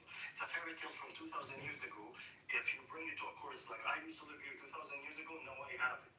By international law, this does not really stand. And for us as Palestinians, collective, when it comes to rights, recognition on the international stage, we're not going to use the Muslim cause because it does not stand. That's some book you believe in, and that book you believe in, and that does not stand, right? So we need to be really careful using this kind of terminology. Now, what Prince was saying in the comments is, oh, we say when someone dies, this is a shahid. So what? Like, even if you're Christian, you say, I got shahid al-Watan. Shahid is not kind of tied to religion. I mean, it can be, but it's not necessarily. I No, agree. exactly. Not necessarily tied. So each one start kind of seeing from the lens of himself. I agree with you. I agree with you. And listen, the last 100 years, give or take, of the Arab world, right, can be characterized as a power struggle between the pan-Arabists and the pan-Muslimists, more or less. I'm not so sure if they can make that sort of. It's an overgeneralization. That's obviously. overgeneralized, yeah. Yes, but you can view it from an overly simplistic lens in that sense, right? In one way, yeah, I agree with you. Yes, and for the beginning of that 100 years, for the first 50 to 70 years of it, more or less the pan-Arabists have won, or the nationalist component have won. Nationalist ideology was the prominent ideology. Yeah. Now it's flipping. Wow, Sisi, unfortunately, No, Benny. This is what no, Sisi hanged them. Sisi, when the Muslim Brotherhood in Egypt started saying, oh, we're doing Ghazwa to Saudi, you know what's Ghazwa, right? Yeah. They would use kind of this terminology to incite all the Muslim, or everyone, almost Muslims. Yeah, I agree with that. From the people, man. Sisi was installed by the Iraqis. Doesn't matter. He's still an inspiration. I'm saying, but you have to look at the ideology of the people. I don't care. That's what we are saying. That's what Benny and I are saying. More popular today than ever before in the last 100 years. No, I agree with you. No, actually, what happened on October 7, kind of strength, I don't know how you do it, strength and nationalism. The Egyptians saying, oh, thank God we got rid of the Muslim Brotherhood by Sisi. Like, even you were anti-Sisi, now you understand kind of like, why did we do it, right? Even in Jordan, says, a few months ago, they said like we're prohibiting Muslim Brotherhood. No one could open his fucking mouth and say no. The national identity became very allowed to run their mouth. No. They would talk before, but now when he told them shut the fuck up, everyone shut the fuck up because now they understand they are in a region where Israel is your neighbor, and when Israel is your neighbor, you don't fuck around with. And it's not like a game. It's not a dollhouse. You try to do shit. No. Now we understand the value that Mubarak used to bring, for example, to the table. Like the people you're citing, like Sisi and the King of Jordan, these people are Western puppets. They're viewed as such. I'm not denying. I'm not right. No. I'm not saying they're Western puppets. Sorry. I might understand that about Jordan. I might understand that about him. Okay, but with Egypt, no, he's not the puppet. Wait, what? He's not. No, he's not. I know you. No, he's not, man. Listen, if he's a puppet, 100% just a second, all the 2 million Gazans, they would be already inside of Egypt. Now, why did he close? No, just because he's highly influenced by Western powers. No, okay, fine. He's highly influenced by Western powers, was installed by them and their allies in the region, right? That doesn't mean he can do anything, right? Because if he had let in 2 million people, right, they probably, like, there would have been a mass revolt against them. So, like, you have to understand that there are certain things that you can, the national even at the top. The secular national identity is getting of its strength inside of Egypt from the army. The army of itself, it's a state within the state. And it's controlled by just a second. It's not controlled. No, sorry, it's not really controlled by the Americans. The Egyptian army, it's not. It's corrupted. There's so many things about it, but it's not controlled by the Americans. By the Americans and its allies, yes it is. The UAE specifically is probably one of the most influential countries. I don't think you know. But Saudi Arabia as well. No, I think you're looking at it very primitively and very shallow what you hear, but if you look within the Egyptian society and you get someone who really understands the army and kind of the background and why are they structured the way they are, your understanding of their relationship with the Americans and the UAE is really primitive. It's way more complicated. The army in Egypt is propped up by the Americans. And they're propped up as a result of recognizing Israel. No. Yes.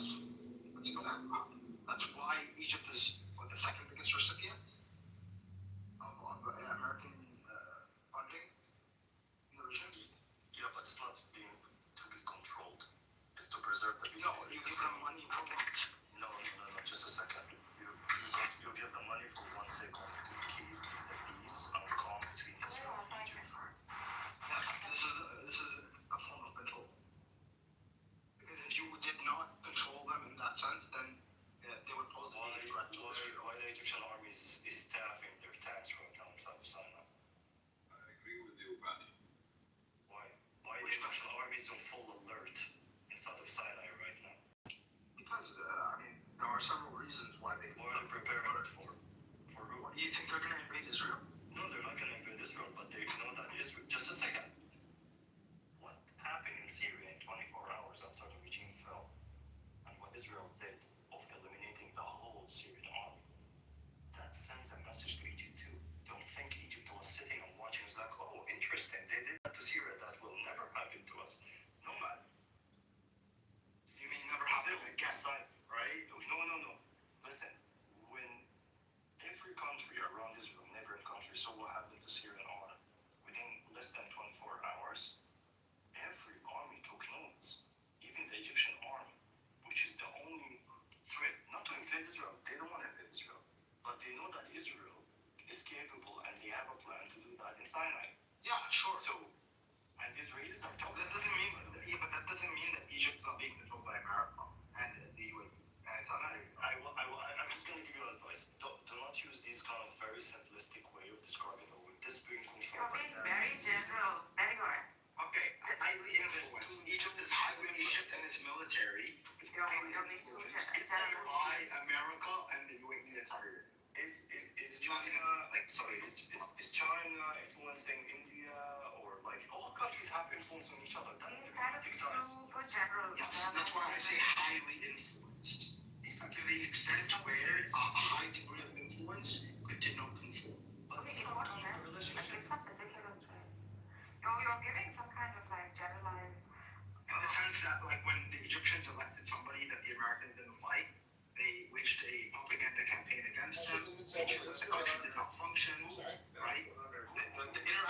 the deep state. And then the Americans and supported the Listen.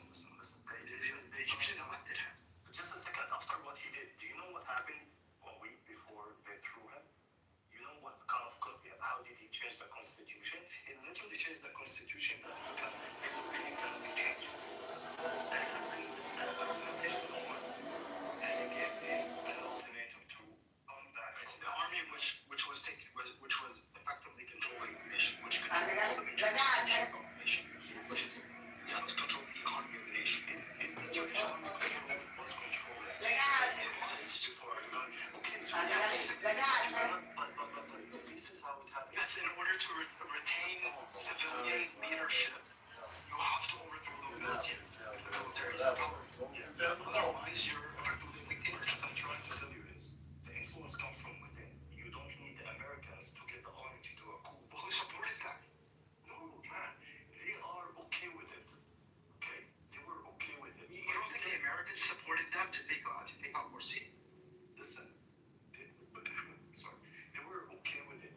But was it the Americans who told them to do that? That's bullshit, man. No. The Egyptian army does not like the images that they were coming. Listen. It's not about telling them what to do. It's actually that America have intelligence agency in Egypt and controlling the narrative like they planning to. So they are the ones who have put in this new regime. It's all about destabilizing all local regions close to Israel. That's the main plan. And so if you read news, now Iran is on the next hit list. It's all about that. Doesn't mean America tells Egypt, hey guys, you need to do this, and they will listen. No, they have intelligence agency running the country under the table. That's it. They cannot change the regime if the army does not want to change the regime. Like they cannot. The Egyptian army was anti-Muslim Brotherhood. They saw that the Muslim Brotherhood were trying to change the fabric of the constitution in a way that cannot be unchanged. The Muslim Brotherhood is a very stupid and mature movement. They're not. That's kind of very known about them.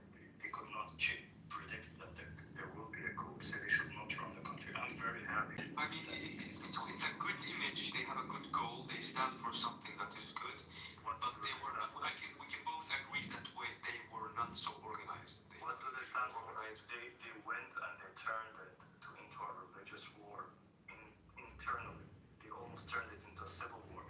The Muslim Brotherhood were shooting at some people. Like the images that were coming out of Al Jazeera. The Muslim Brotherhood is better than this new regime, isn't it? No, not at all. Why not?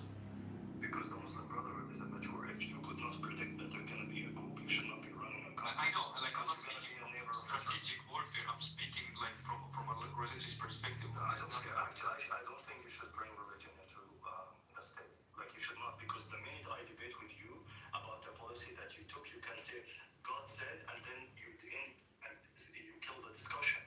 And this is what the Muslim Brotherhood were doing. We're talking about finance and we're talking about the economy, and then you start using God and Hadith and Quran.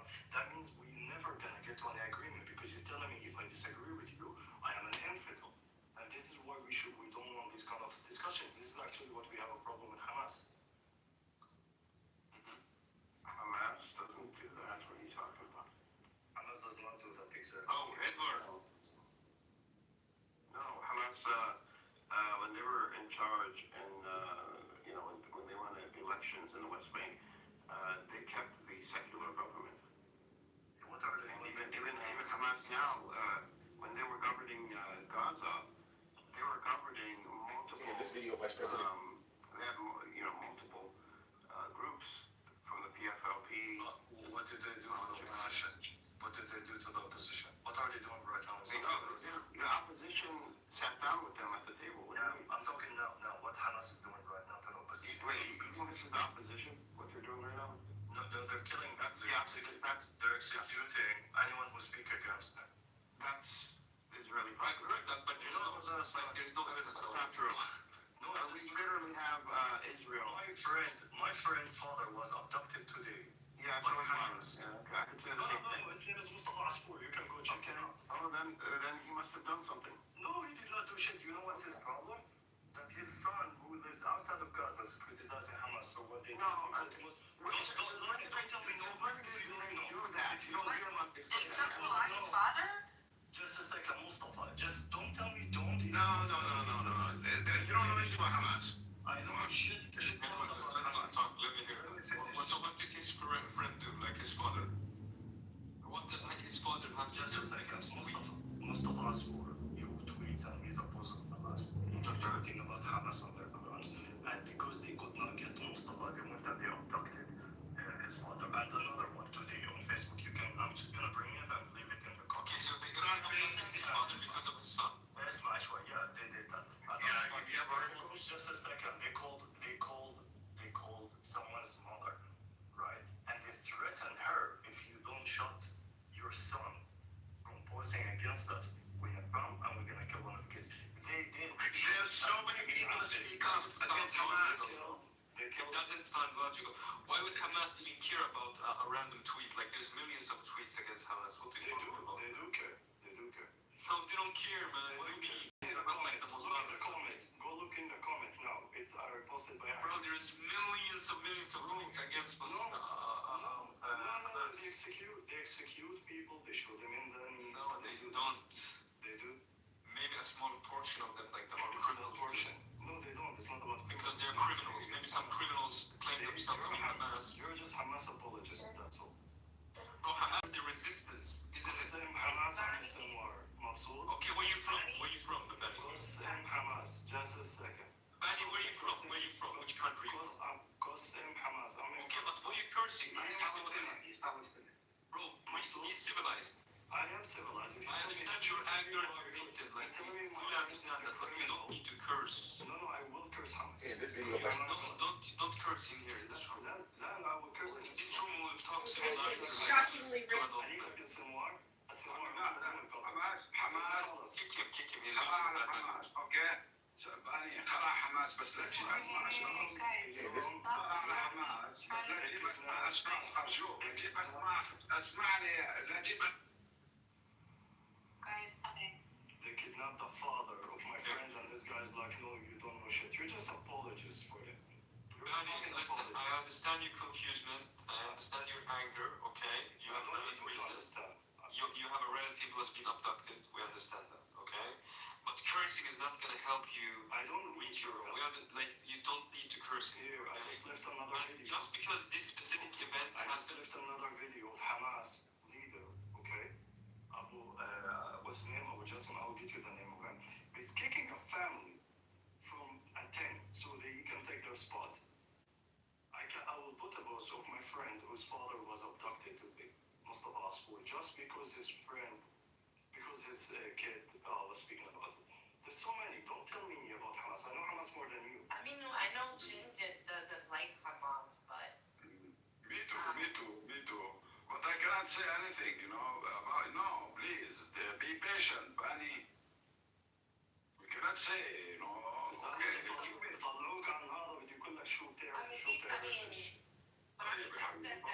Palestinians Hamas the only resistance against Israel. No, this is the problem, right? And how can you be There's a triangle. Look at what they just did right now. Without any evidence whatsoever, they said that if Hamas arrested this guy, that means he must be a criminal. So the assumption is Hamas, there's no corruption. That Hamas operates under freedom and liberty and all of these things. And if you were arrested by Hamas, that means you must have been a criminal. Well, no one said that. No one said that. You just did that right now, man. Genuinely, from your perspective of seeing this point, because you clearly hate the Hamas, but I want to see your point on Israel. Do you like Israel? I don't. Here's the thing. Can you like Israel? Yes or no? Love Israel. Okay, stop it. Okay, he's a Palestinian 48 that hates Israel. خلاص. He's a Israel. Yeah, bro. What the fuck is discussion here? You came late to the fucking part. I just left in the comment my friend whose father was abducted. It's in the going to be running a 24-hour store profile, which means as soon as we are done here today, I'm going to post a graphic outline. We are going to run a poll on your board. I literally know shit that you will never. I swear to God, they are going just ask a One by question? one. Everyone who would any crime, anybody being killed or raped or storing things, he will be committed. He will be quoted. No, he won't. That's the thing. If these people attain power, they will be in power. Nobody will hold them accountable. It's the same thing for Syria right now. We have to end with Jabhat al-Nusra taking over, right? What's the other side? Right? Because once you take power, that's it. I can stop. Buddy, who would you like to rule? I don't need to Anyone else? I don't want to give you a solution. Who's anyone else? Just a second. Hold on. There are gonna be election. Hamas will be convicted by the Palestinian law. But right now, the discussion was, I'm telling you about something, and you made something holy. You cannot criticize Hamas. No one is saying Hamas is holy. You just did. No one is saying that. What your behavior is They are the resisting group. Maybe They're not resistance. Hamas is not a resistant group. I don't see. What's not the idea? No. Just a second. A drug dealer shooting at idea. Like, Tajul is Sunni Amud. Tajul, like, the drug dealer shoots at the police. Does not mean he's a resistant. It does mean he's a resistant. Another woman in your street. He can still be resistant in a drug dealer. But it doesn't make him a good person. It's like this guy's. And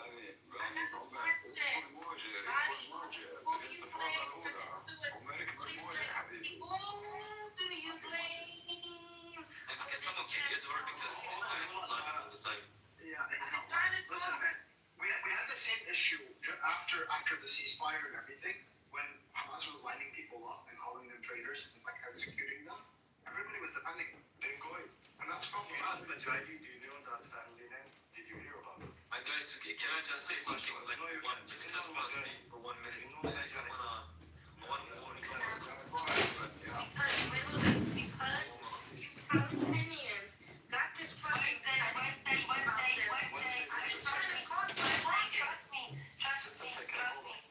I would, in Majidi family. Now we got fucking Ned up here about to add this fucking. Wednesday, just let the Arabs do their thing. Nargis, you can check out. Just a second.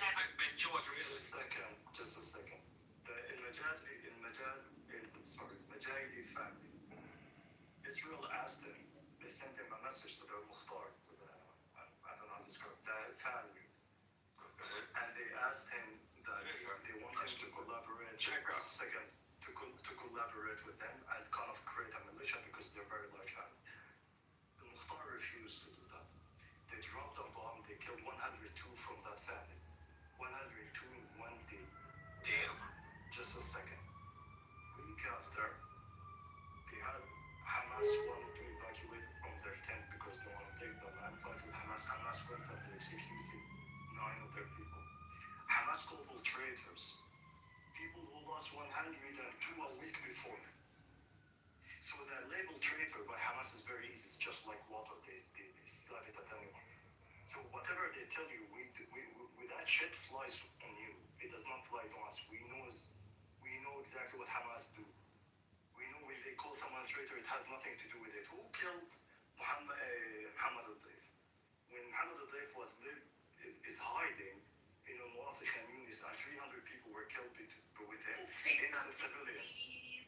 Wednesday. I've been trying to say something. No. You need to read the room, honey. You need to read the room. This is the moment. You need to wait. Wednesday. Maybe Hamas isn't good, but there's one thing they do. When Muhammad al-Daif was killed, who told Israel about Muhammad al-Daif that he was hiding between civilians in Muasi Khan Yunis? It was a Hamas member. Intelligence agencies, right? No, it was Hamas member who told him. Who is it? Why don't they talk that there are traitors in between them? Why do they always like to slap anyone who killed? Hamas is full of traitors. Yes. No one's rejecting them, but the thing is, like maybe they have done the bad things, but at the same time, we know they are standing their ground. They're not standing their ground. Abu Marzouk said the following. Abu Marzouk said 3 months ago, when they were debating with him on Al Jazeera, guys, the arms that we hold, we are the only one who can secure the settlements. You cannot take it from us. Our arms is the only way to secure the fucking settlement. That's Abu Marzouk. Imagine again. The head of Hamas, one of the leaders of Hamas, said, "Our weapons will be used to secure the Israeli cesspool. Don't take it from us." Hamas weapons is not against Israel. What's left out of it is to use against the fucking Palestinians. Yeah, maybe. The thing is, in such chaotic environments. Huh? Dude, I'm not going to continue debate with him because he does not fucking know the ABCs I'm coming here to debate. I can keep pulling. Why is your Arabic just Arabic just kusar rasul. Why are you being like insulting? Like what is this how you talking? الزلمه شوي أنا من هنا مسلم يعني أنا سبيته شيء. هو ده محامي ليش عم تسب؟ لانك مش فاهم شيء وبتحكي. حتى لو مش فاهم بتسب إذا واحد مش يعني احسن ما انا مثبت يا بدي اكون صريح معك حبيبي بنيامين يعني شوي يروق شوي حدا سب فيك لحتى تسبب؟ يسامي والله خطأ. What is this man be a man? Kick this guy like he's not supposed to be here. This guy is not supposed to be here. أبوه في الداعي هم خطفوه ولا خطفوه خطفوا واحد بكاسير وخطفوا فدائي اللي كان محبوس عند I don't think it's nice. استغفر الله. قاعدين تكفروا وما بعرف شو. Guys, can you mod me? I'm gonna kick this Benny out because he's being really rude and cursing a lot and saying. Hey, where are you from? Are you Palestinian? Yeah, I'm Palestinian, yes. Oh my God, can I say something? Y'all having small talk? Talk something now, right? Okay, go ahead, Wednesday. Thank you. Bonnie, I have a question. Like, I understand. No, just keep it. Don't ask me questions. No, I want to speak to it. No. I understand your anger. I understand you dislike Hamas. But in my opinion, oh my God, in my opinion, this disagreements with other Palestinians, with other Arabs, should have been done in a private room because what they're going to say to Zionists, in my opinion, they're going to say that the genocide, the supposed genocide, was of the Palestinians. Great question. Great question. Let me answer.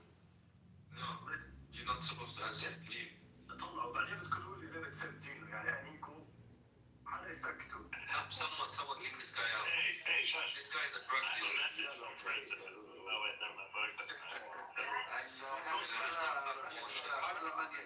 By the way, you know that's a huge fucking stereotype. I'm like, 48 Arabs are drug dealers. This is a huge stereotype. I'm sorry. Everyone knows the Lebanese are the best drug dealers in the region. That is true. They have the best hash. But كلهم يعني الحصلتيس ما في It's أحسن Syrians. It's friends. no. Mullah was the biggest drug dealer in Syria. Bro, we have the best drugs. Number one, we have tabbouleh, and whoever's not addicted to it, there's something fucking wrong with you. And then we have Lebanese tabbouleh is best, bro. Thank you. I grow just only for tabbouleh. The Palestinian falafel is best, and the Lebanese is. You know what? I agree with you. Oh my God. Benny, all of you answer yes. So ايه ما تسب قلت له ما يسب ليش انت عم تسب طب امسكوا 200 انت بلشت. اوكي هو بلش بس اذا اللي سواه انت ما خلاص. Okay. حماش مشان الله. Okay. The idea is that the Israelis don't know about our conflicts. I'm telling Israelis engineered our conflict. They know our conflict inside Israel. Israel orchestrated this conflict and division between the Palestinians.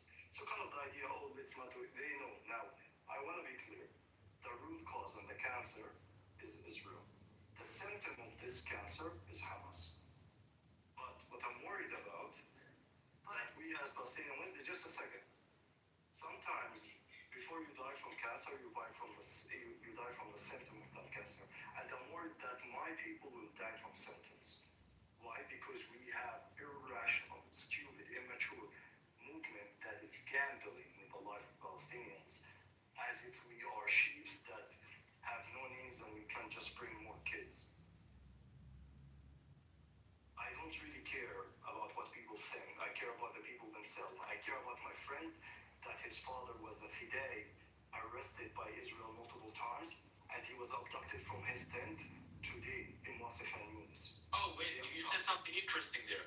I don't Hold on. talk to you, but I know. No. Like, we're doing, like, I'm not gonna consult you or something. But you said something interesting. You said he was abducted by the Israelis and released multiple He times. was a prisoner. So why was he abducted and released multiple times? This is how they do. He was a fidei. Hold on. Usually, let me give you, this is a clear evidence. Hold on, don't interrupt me. When Israel captures someone, what the IDF take you as a prisoner. Hold on, I have a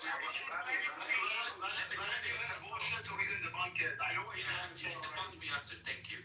Usually when the Israeli government or military take you and take you into custody, they have always good reasons. They don't just release you easily. Hold on, let me finish. They don't just release you easily. They don't release you easily unless you give them information. If they have taken you multiple times, it means you have revealed information that's crucial for against Hamas. So maybe that could be the reason Hamas abducted him. Or do you agree with me? If you want to use that logic, then the vast majority of Hamas members are Muslim. Including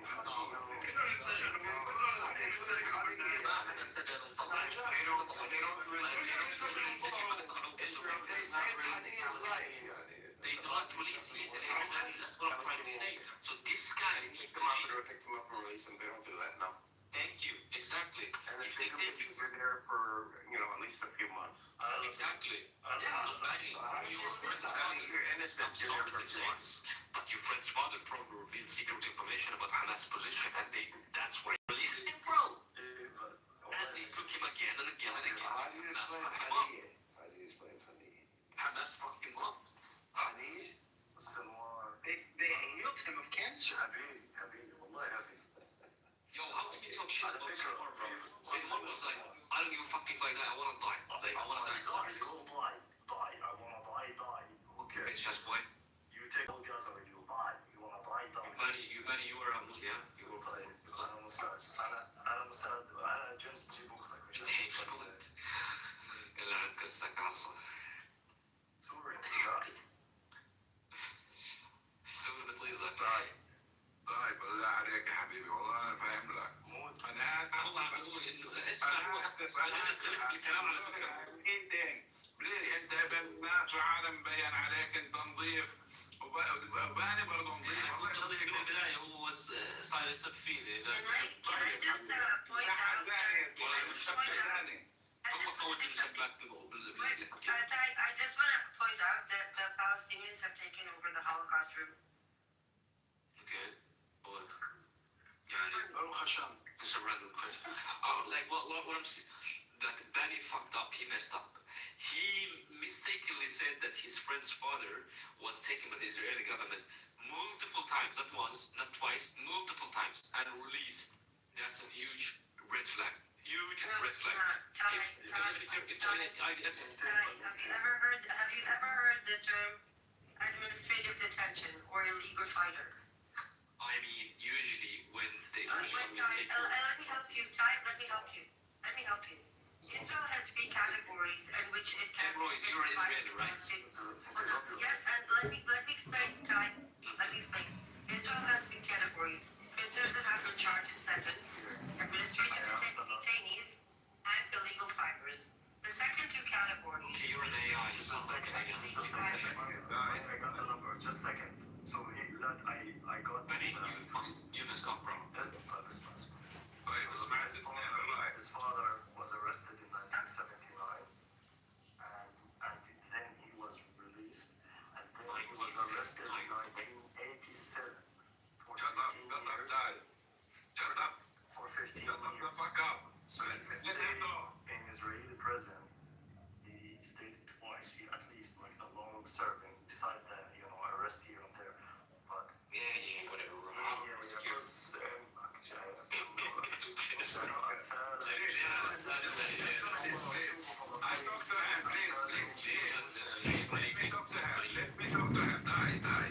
I have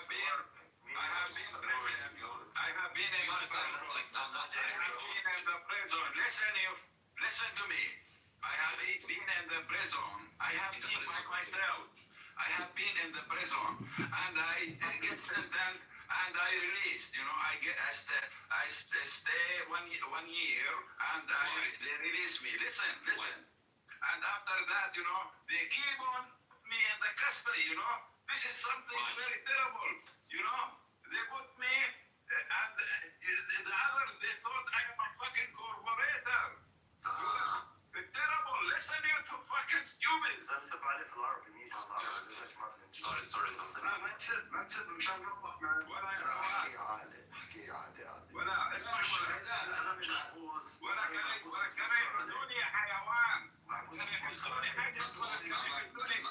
عشان الناس تقول عني عميد يا واطي، وانا اشرف من الشرف يا واطي. لا ما حدا عم انت ما بتستحي اسمع كلامي. يا زلمه ايش مالك؟ اخلص shut up back up. استغفر الله العظيم. يا زلمه نعمة سبقه ما سبيتك شيء يعني والله ما حكيت معك شيء. الله يعيب عليك وانت العربي يعني. خليتني اسلم خليني اسلم. Integrity you have. خليني اسلم. The thing is, we Arabs we need to train our personality and akhlaq. I think we are.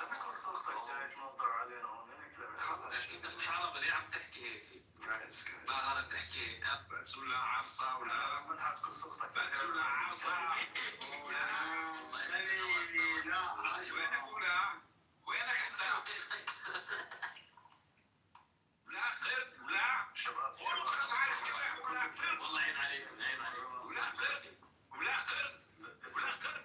سيبك منه. الله يعيب عليكم تثقفوا شوية. Sometimes when we speak to people we need to understand, like you're talking to someone who's, you know, up there, he exists, he has a brain, so we're not with 3 lines to understand the guy from the view is just coming to troll. In that case, guys, this is No, I'm not here to troll actually. Like you're the one who started it. Like I spoke to you 100% professionally, without cursing, without saying anything. You were the one who was cursing. You were defending Hamas when I told you so what? It's my opinion. No, just a second. You cannot curse at someone just because it doesn't share your opinion. That's not about what is this? I was saying they abducted the father of my friend, and you immediately jumped into defense. Yeah, but that cannot justify you cursing at me. What is this? What kind of integrity do you have? On top of this, the gentleman would... You know that I have been wanted to the brothers who became to the Hamas before they became Hamas. I have been wanted in my city, Nablus, in my city. I have been. Why? Because they believe that اولاد قحبه هم اولاد قحبه. والله اولاد قحبه شاب صغير كنا عمري 15 16 سنه شو اولاد الشرموطه بدهم يقتلوني لاني كنت اروح على المدرسه. اسمع لي ولد اسمع يا وطي اسمع. طلعت واطي يا زلمه شو مالك يا زلمه؟ لانك ما بتصدقني وما بتحترمني. ما الان ما عم بصدقك عم بسالك اسئله عم شوي انت يا بنيه غلطت علي حبيبي غلط. لا ما حكيت عليك ولا كلمه. انا كنت عم بحكي لا حكيت انت بدك غلط. انا والله ما حكيت عليك ولا كلمه. انت سمعت غلط. Okay, I have been wanted at that time because at that time in Arabic I don't know how to translate it. They believe the brotherhood. They don't believe in resistance, and always we have a very high discussion together. Everywhere in the school they don't go out. They don't believe in resistance at that time, so that we have conflict. We go out from the schools and we resist in the everywhere. We make clothes or other stuff, and they keep on in the school, and they press the teacher to give them lectures. You get what I mean? And we get angry. One day we go inside and we make trouble with them, and then they get the help from outside the school. You get what I mean? And they get our asses. المشكلة أنا بديش أفتح موضوع إنه في مواضيع ثانية بس يعني المواضيع الاقتصادية اللي بيعملوها حماس في مراكز المساعدة في أشياء بتعرفوهاش واحد وشو ما بدنا تخويط يعني كل واحد يلزم حده. كل واحد يلزم حده. وانزل في واحد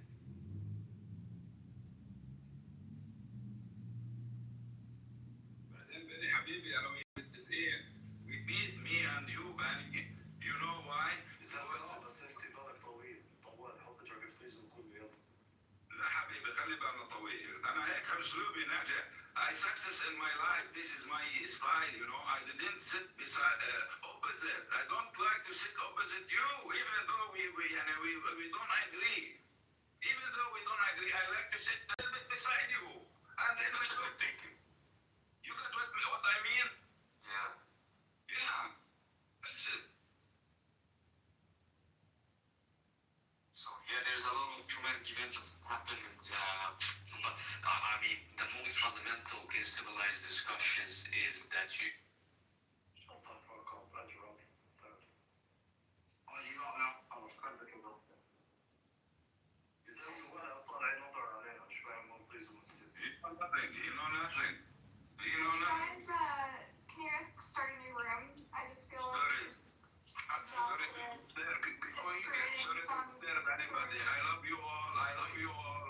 I love you, Benny. I love you, everybody. Someone requested to talk. You want to say something? Yeah, I was gonna say, before you guys in the room, Benny, I respect what you have to say as a Palestinian because people on the internet are used to a certain narrative of voices and opinions, and then with someone who you're Palestinian outside, and you have a different opinions, I don't respect the fact that Palestinians and don't want to cancel you, attack you, and insult you for having an honest opinion about what you experience, the way you feel around the experience, about certain leaders and how they have, harmed your community and people around you. And I think it's really good for you to speak up against it. Wow. Thanks for sharing. I gotta go, guys. I'm closing the room. I need to talk to the shop. Bye, later. Bye, Buttercup. Bye.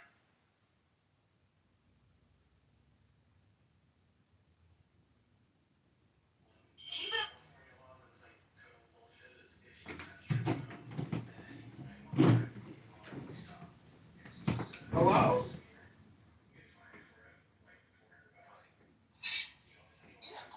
Yeah, definitely. It should make sense. Makes perfect sense because the pederasty was like a thing. He was obsessed with the Romans. Where do you get the boy from? Huh? Who said that? The boy is the new angle. Where do you get that? What do you mean it's a new angle? It's always been there. It's the yeah. Like if you think about it, like pederasty was a thing back in the Jewish Roman era, right? During the time of Jesus. So pederasty is really the sexual immorality. It's not homosexuality. Why it says he did with Aisha? Like, why does that? Because there were also the reason why I say that she's a boy is because one, she never got pregnant, never produced a child. To me, that would be the ultimate reason to have a young bride, would be to produce children. You get what I mean? She never even produced a child. The Coptic slave produced a child in a shorter amount of time than Aisha was around. So because all women must produce children. This is your example. All women necessarily produce children because they can. This is completely like taking out the animal where perhaps there are some women who cannot produce children. Or women that don't get their period, like young boys. In fact, historically, like historically, young boys. I don't know. Yeah, historically, young boys don't get their period. I mean, you know why this coming across is like really flawed as an argument? Right. Because perhaps you as a Christian, this would be the reputation. You're justifying, I don't know, the priest or whatever, child. Hey, listen, you want to do whataboutism? That's fine. This is probably what, like, your as a reputation is what you have. You want to do whataboutism to me? That's perfectly fine. It doesn't cover up the fact that this is historically in their corpus. and in their writings that either Aisha is a young boy or a young girl. So I'm gonna think that he wasn't stupid enough, because I think it's more common for older men to like younger boys versus younger girls. So it actually makes more sense, even historically it does. Even with all the botcha bodies and the way that the Ottoman Empire actually had. So these are like deep-rooted secrets within, their culture. It's going on in Afghanistan, it goes on in Pakistan, it goes on in these areas very frequently. I think those boys are respected. At least with the Sunni. Aisha has freaking, she has, what are you talking about? She has hadiths, she has prayers, she has a whole bunch of I'm saying the buzzy boys are not respected, right? Like, what do you mean they're not respected? That whole concept is all revealed. Would it be given the respect that Aisha's given, at least among the Sunni side, and the Shia? This is after the fact. This is after the fact that they give her actual womanship. Yeah. You're right. They wouldn't respect her if she was a boy. They would if she was a girl. I didn't have this very to any like academic work or because there is quite an extensive work that I've told you this a million times. Joshua Little has done his 361 pieces. I've read most of it. Where she's freaking between the ages of like 19 and 22 based on the work that he's done, right? This was his PhD thesis, The Age of Aisha. So, I mean, you might want to run this through some kind of I never put an age. Honestly, I never said an age throughout this whole entire conversation. I mean, he acknowledges as a woman, right? So this is what I'm trying to say. So you might want to kind of run this argument through some academic work, or if you have already. I mean, any view is obviously respected within academia, even if it may not be accepted. Academia, they have no. There's no academia that gives me a historical Kaaba. You actually think I'm gonna get an honest answer out of academia in Islam about Muhammad having a boy as a child bride? No, I'm not. I'm not gonna get an honest answer out of the Kaaba, let alone who he married. So, what, are you serious? Give me an academia where the Kaaba was at the Kaaba during the time the Kaaba was supposed to be at the Kaaba. Okay, yeah, you can make an argument for that. Yeah, you can make an argument for that. You can make an argument for Petra. Like, these are all respected, like, viewpoints within academia, right? That Kaaba was not, like, that's not what the Quran refers to. It refers to the Petra, the temple, etc. Like, these are all views within academics. Where do they grow olives in Petra? I mean, not in Petra, in the Kaaba. Where are the olive trees? Yeah, so you can make an argument such as that. But to say that she's a boy, I'm not so sure, like, that could be a stretch. Or what about the Al-Zub? What about those? Should I just look at those as like, what? Just lies? The story about the Al-Zub, is that like a lie? Because there's a high, there's a really good chain. It's in Bukhari. It's been recorded. How should I take the Zut sort of claim? Yeah, he's not everyone's gonna grant you that. Or him kissing young boys. Yeah, so no one's gonna grant you that simply because it's perhaps not there in the primary source, right? aka the Quran. So there's no mention of it, etc. Now, if you're reading in Hadith, you might have to do their whole system of. There's no mention of Aisha in there either. Yeah. However, there's reference to. So then, if there's no mention of Aisha in the Quran, it all holds bar. What are you talking about? Correct. Can I add to the Elsa thing? Yeah, it's all there.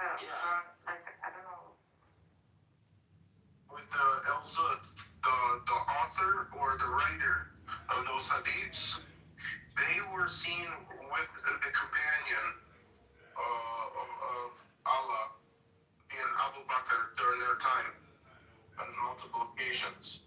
So from Islamic authors and study guide people, they said that would bring it to a level of Sahih Bukhari. Let's be fair here. I'm trying to be as fair as possible. I really am. I'm trying to be as fair as possible here, saying that, you know what? It wasn't a girl. But we should stop making these accusations. He's, a P, whatever. He just had a bit of a fetish. An older man fetish. According to Sunnis, whilst it talks about it in Bukhari, as narrators have presented it, like this is more honest way, like present something like this, that to say like this is what she is. So then prove Aisha was a female. I usually take from like academic sources for all religions. What academic sources? Because you're telling me that I haven't read anywhere where she's a man. She's a boy, little boy. So this is the thing, right? If it's not in the, so you were saying if it's not in the Quran, then we shouldn't take it serious. But what sources are you gonna tell me? Because you know I've read it. My metric is the academics. If it's only in the Quran, right, then like I'm positive. If that's gonna be like your. Because they keep bringing it up. Yeah, that's their problem. Like. They keep bringing it up, so I'm like, you know what? It's a mystery. I think that they're under conjecture. I mean, they're under conjecture when it comes to a lot of things in religion. So yeah, you can make that argument. If it's not there, yeah. I mean, the Shias don't even think she's worthy of even having existed. I mean, she existed. This was a political move. Yeah. So I'm going to give you the reasons why I think she was a boy. You want me to give you the reasons? Yeah.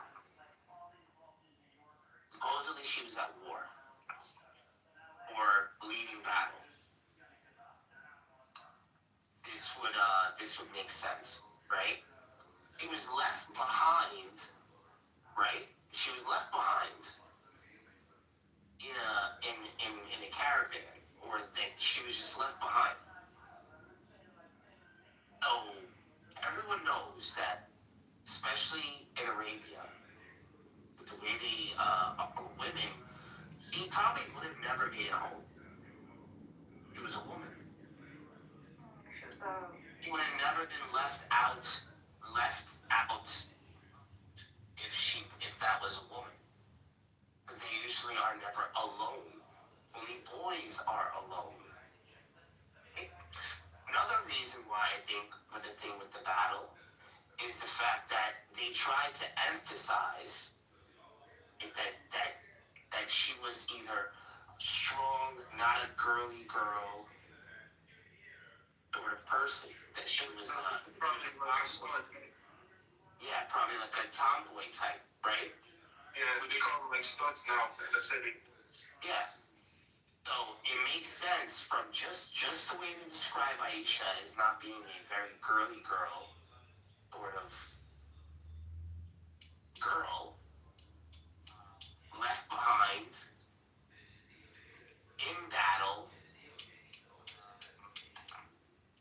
I mean, why is it that the Coptic woman, right, and all these other women would prepare food for Muhammad besides Aisha?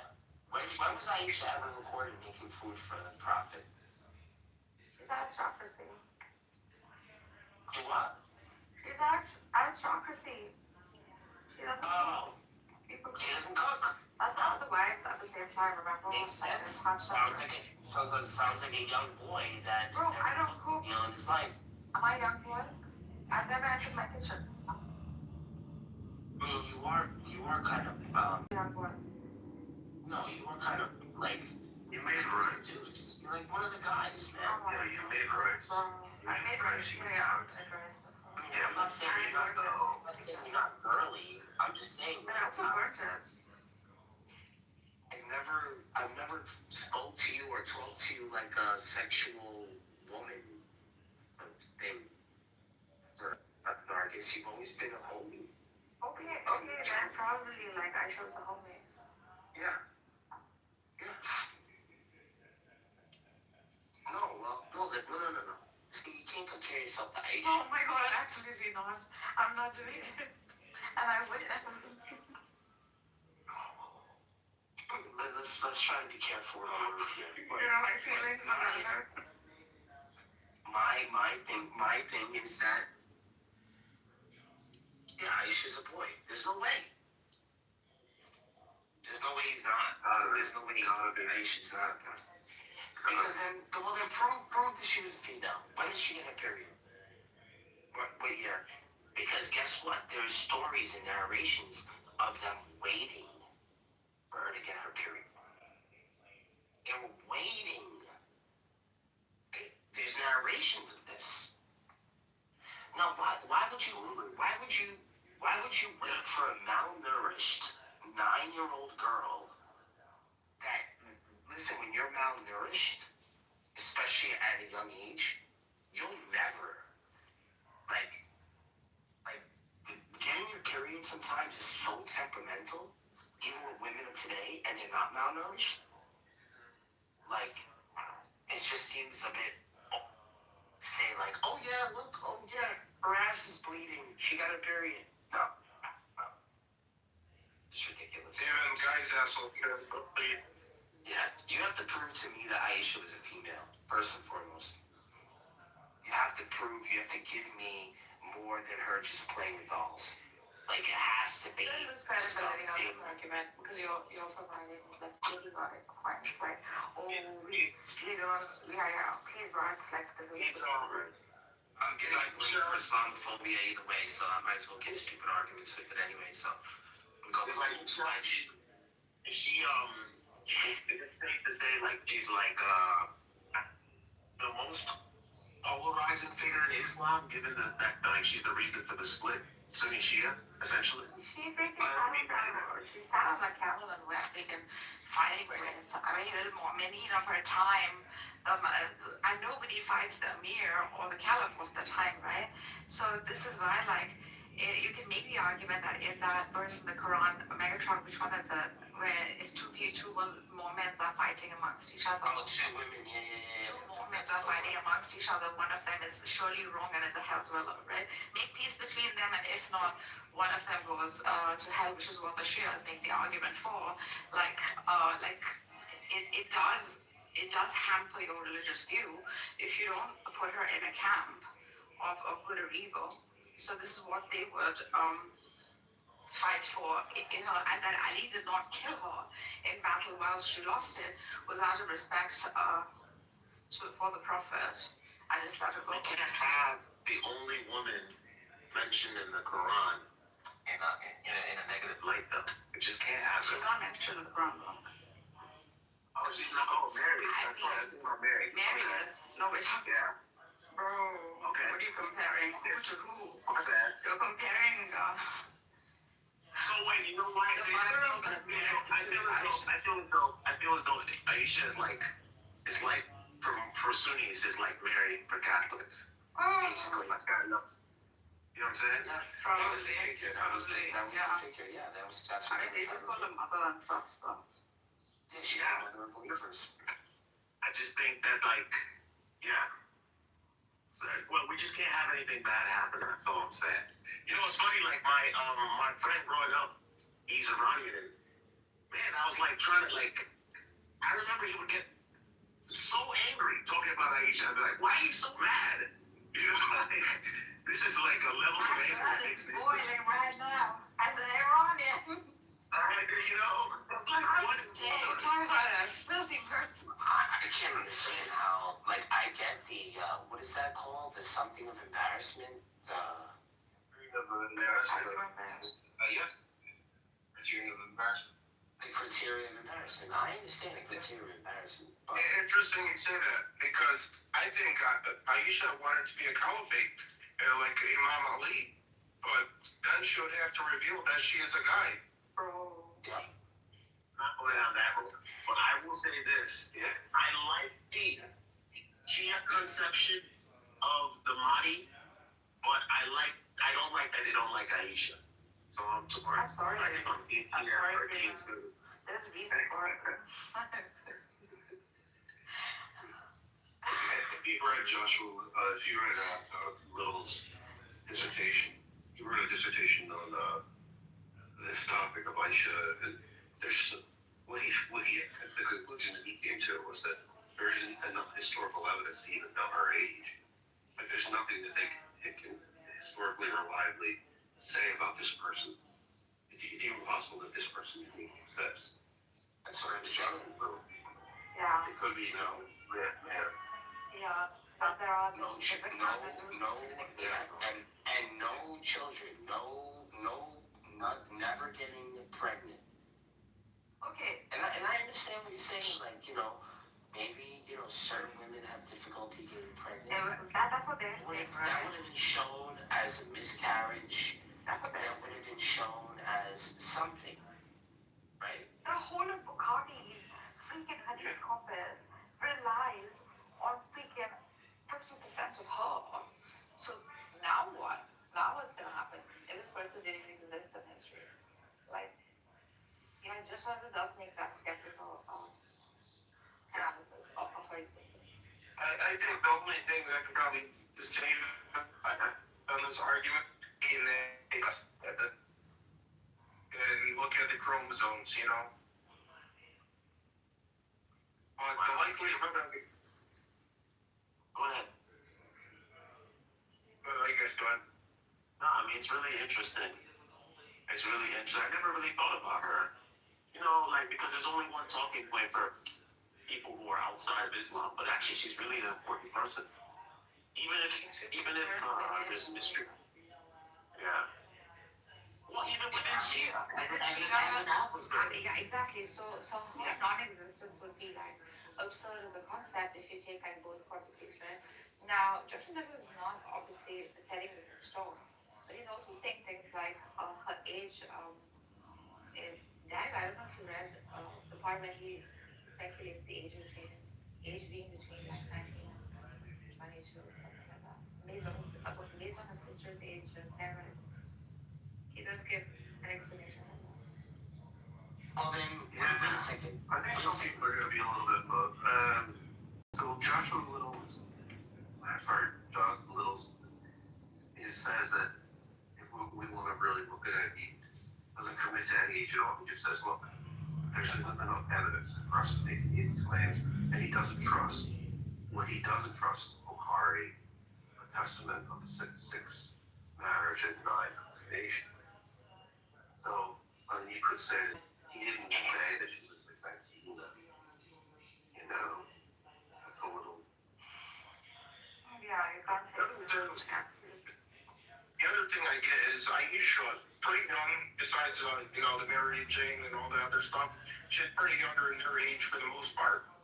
And a lot of people say that she had a lot of periods during that time. There's a Sahih Bukhari verse about the semen being washed off. And then there's also a verse about Muhammad visiting all his wives in one night. He used to put the hammer down, as they say. So there should have been a chance that she should have got pregnant. Unless it is a guy. Yeah, I'm telling you, man. There are plenty of opportunities. The guy had children with other women. How successful was he? Because of I don't know. But, man, at least one child out of this girl would have been okay. Or at least a miscarriage or something. Maybe she just had bad genetics and had infertility. The dude had that Why don't we hear a story about her infertility? I don't know. There are those There is stories about her infertility? having what was called cystic. She had cystic fibrosis back then? When she had endometriosis? Give me a break, man. We found that out in this century. Oh, give me a fucking break. Endometriosis? Sure. Endometriosis? Into that composition. Endometriosis is how you get cystic fibrosis. must have put the hammer down. He knew what he was doing. Someone with cystic fibrosis. This is better. At least now we're proving she was a female. Correct. So there was a mention of like her and Hafsa, right? Like you can see the verse that talks about the two of them, the two wives, just fucking giggling and making fun of her for the honey drink. So. Is this in the Quran? Yeah. Well, it doesn't mention her name, so it talks about just look at two. Let me give you the verse now. 66-1-5. My man. Dude, I'm not glasses, so I don't know. Verse 66-1-5. Yeah, so I want to read something just one time.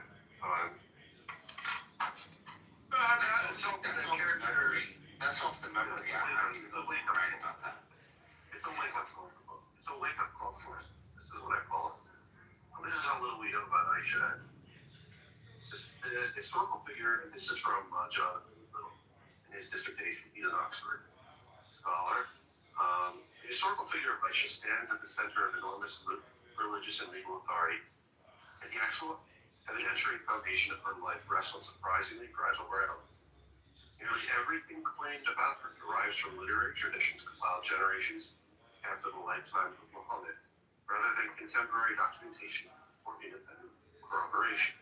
The bulk of information on Aisha comes from Hadith collections such as Sahih al-Bukhari and Sahih Muslim, texts assembled roughly 2 centuries after the events they describe. These collections rely heavily on chains of oral transmission, with their reliability verified. Personal records, archaeological evidence, or contemporary written testimony. The figure of Aisha therefore emerges not from direct historical observation, but from a carefully curated narrative tradition shaped by later scholarly communities. I could go on and on. There's more, but the bottom line is that this is the foundation of the Hadith and corpus is. I mean, even now, most of them are narrated by this figure. What does it mean to say there is no evidence of it? This is bad. That's bad news. When you rely so heavily on the testimony of Aisha, and yet there's so little evidence. What is the sunnah then? Sunnah becomes completely stripped away. All the narration by Aisha are just can be hand-waved. The tradition rests on nothing but hearsay and scanned evidence. And that's what Jonathan or Joshua Little said. And honestly, like, I'm giving them an out by saying she was a boy. Because then that means he never married a young girl. Exactly. So, like, I'm not even believing, like, this whole, like, like, pedophilia sort of thing. I'm looking at this, like, You're working with them. There's a chance that, that the marriage was never consummated in that way. Even though it looks like the women wanted him to consummate the marriage when she was 9.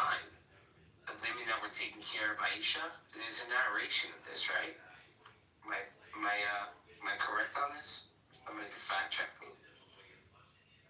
But there is a narration saying that they were preparing for her, or preparing that she for the marriage to be consummated at the age of 9. So, You're her? yeah, you'll see. Or the 2 women that were taking care of Aisha that wanted to make sure the marriage was consummated. There's some sort of narration with this.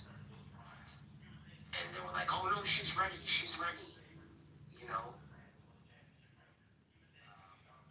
I just don't think that this person was a girl. This doesn't make any sense. She was in battle. He's considered a tomboy, left behind. She got punched in the chest. Remember when she was assaulted? That's some like bro stuff. Who punches a girl in the tit? Like come on, man. You slap a woman in the face. You don't punch her in the tit. The rep would probably break her You punch a man in his chest, though. That I would do. Well, even that story, like everything about her just always pointed to me as a young boy. Every little second, every little story about it. Yeah. Listen to this one. This is Bakari 3894, or it could be, or it's a 5134 in the common number system. But this is a Sahih Hadith narrated by Aisha. Allah's messenger married me when I was 6 years old and consummated the marriage with me when I was 9 years old. My mother came to me while I was playing on a swing with some of my girl companions. She called me and I went to her, not knowing what she wanted. She took me by the hand and made me stand at the door of the house. I was breathless. When my breathing became normal, she took some water and rubbed my face and head with it. Then she took me into the house. There was some woman on the Ansar in the house who said, "Best wishes and Allah's blessing and good luck." And she entrusted me to them and prepared me for marriage. Then unexpectedly, Allah's messenger came to me in the forenoon, and my mother handed me over to me. Now, there's so much there that we can delve into. That's not, those traditions are young men. When a young man or a young adopted boy enters another household, that's the tradition. That's what this could be telling you dating will boy. Aisha was a young, married young boy. I don't even think it was a marriage. It was just a gift or some sort of obsession. You know, he was an older man, I guess. Yeah. What happened with older men? He's taking the boy under his wing. What? You know? I mean, who's the closest successor? We're losing people with this. Who's the closest successor? Aisha. Not Ali. It's Ali. Because Ali was raised by Muhammad. Or this is, I think this is too controversial. There's evidence, there's a lot of evidence to suggest this thesis is correct. But it's honestly going to be impossible for us to. How are we ever going to present this? I mean, this is controversial as you can get. I'm sorry.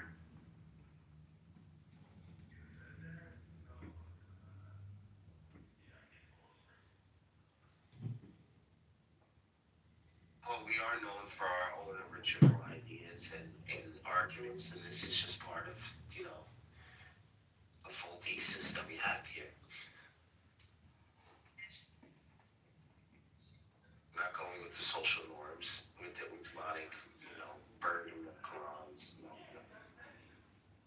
We don't go with any of those things. We have our own understanding of this.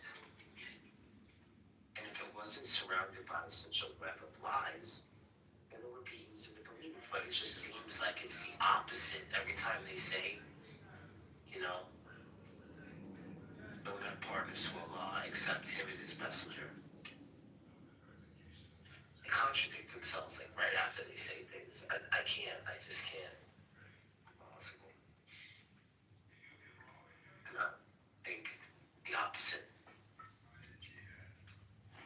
Yeah, they want to believe. They want to believe it's a girl, then believe it's a girl. Prove it. Prove it's a girl. You play with dolls, really?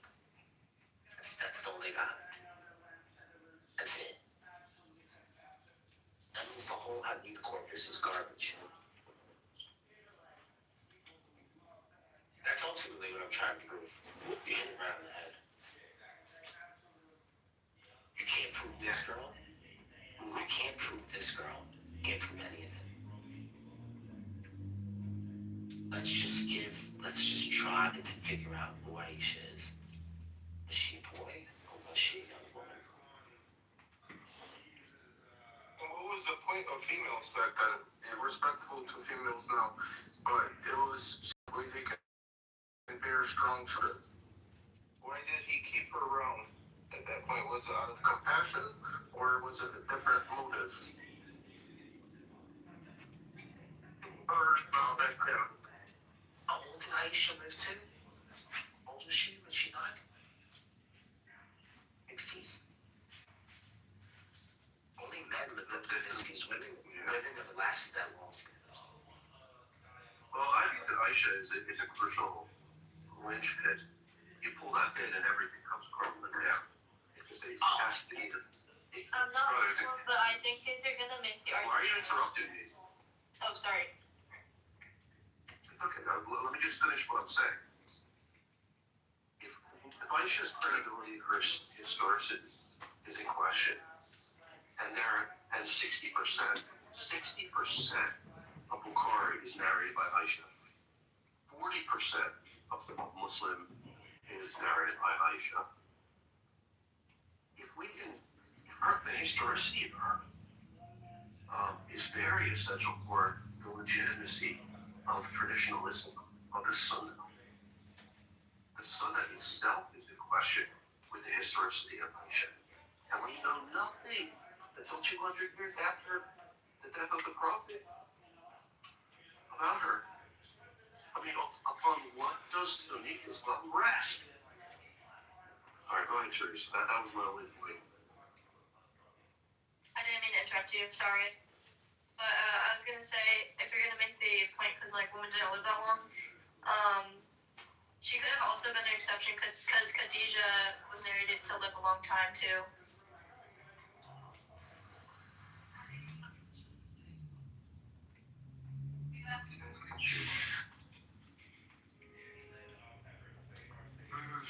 How about that?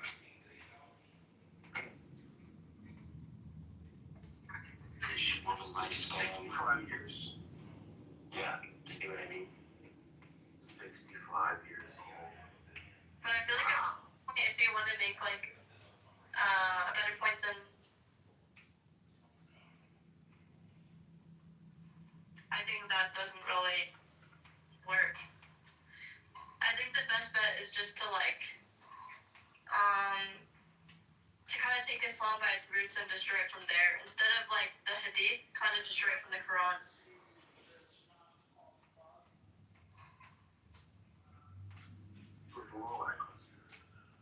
We don't just do one direction, but yeah, I mean, you can destroy it from the Quran, but I mean, a lot of the Hadiths I kind of think are. I mean, I don't even think Islam by itself being bad morals should just be like common sense. Like, if he is a good prophet or whatever, then why does he have such bad morals? You could just make the morality argument. the bulk of the information, all right, let's frame 60% of Bukhari is narrated by Aisha, 40% of Muslim, and that's a large portion of the Sunnah. I mean, what happens to the Sunnah if the historicity of Aisha is in question? The bulk of the information about Aisha comes from deep collections such as Bukhari, Muslim texts assembled roughly 2 centuries, 200 years after the events they describe. These collections rely heavily on chains of oral transmission, whose reliability cannot be verified. Direct external records, archaeological evidence, contemporary written testimony. The figure of Aisha therefore emerges not from a direct historical observation, but carefully curated narrative tradition shaped by later scholarly views. Modern academic research, including the work of Jonathan J. Little, further highlights how even specific details about Aisha, such as a pivotal aspect of her biology, appear to trace back to limited transmission networks and later historical memory. When the foundational elements of a figure's biography depend on such narrow and retrospective sources, the certainty with which later tradition presents that figure begins to appear disproportionate to the evidentiary base. In historical terms, Aisha occupies a paradoxical position. She is one of the most influential transmitters of religious law and intimate prophetic tradition, and she remains almost entirely absent of brains independently verifiable historical documentation. The result is a figure whose authority looms large within religious history while resting upon a record that, by the standards applied to many other ancient personalities, would be considered strikingly thin. And I ask the question again, what happens to It's what happened to the Sunday. It's like gone, and it's mostly like. It's fucked. It's fucked. It's fucked. It's fucked. What would be the point of inventing it?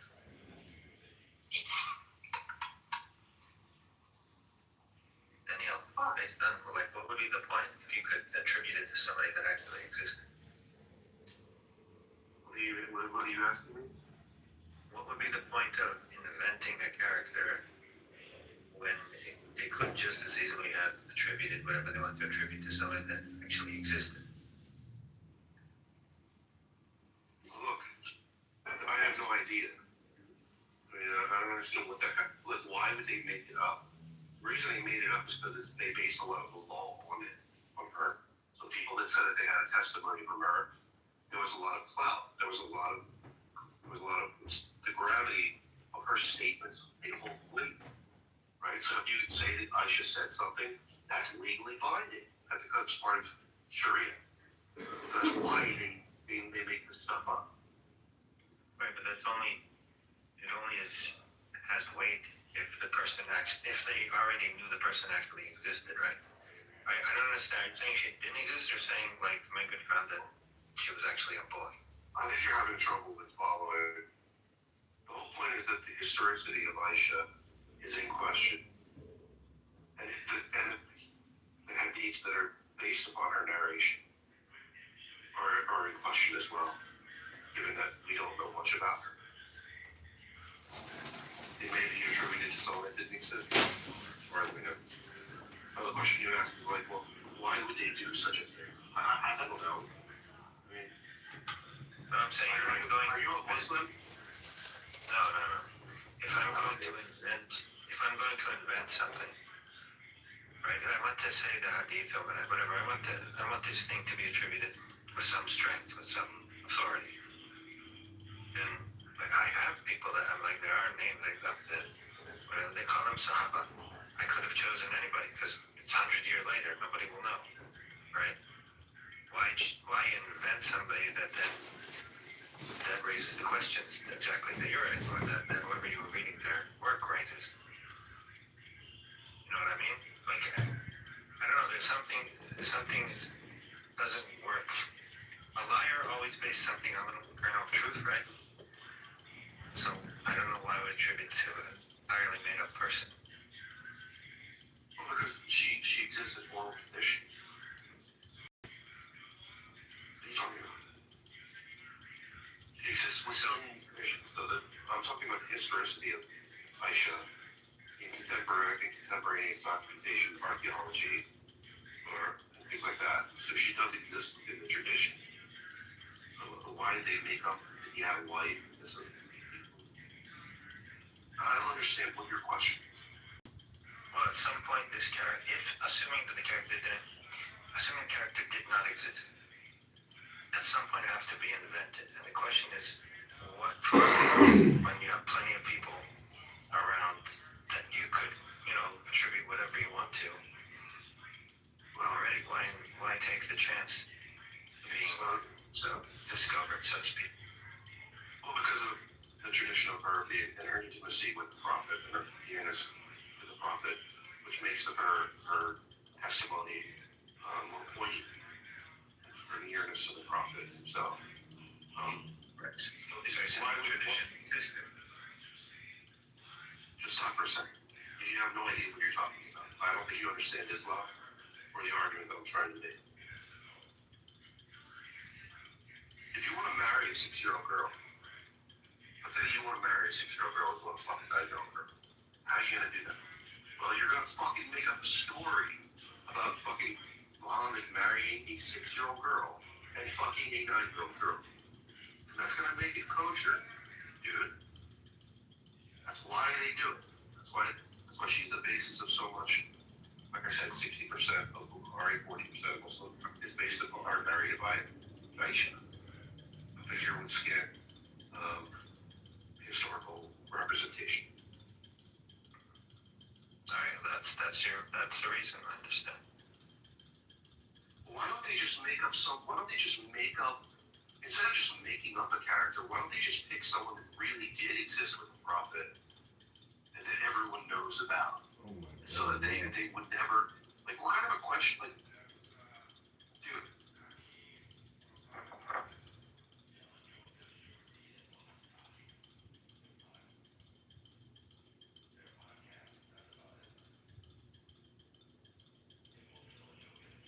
Yeah.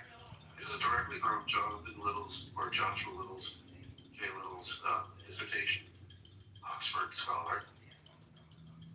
Even he writes it. They don't even know how old she is. They can't even determine her age using critical observation. They have no fucking clue. People would question the wife, the prophet, right?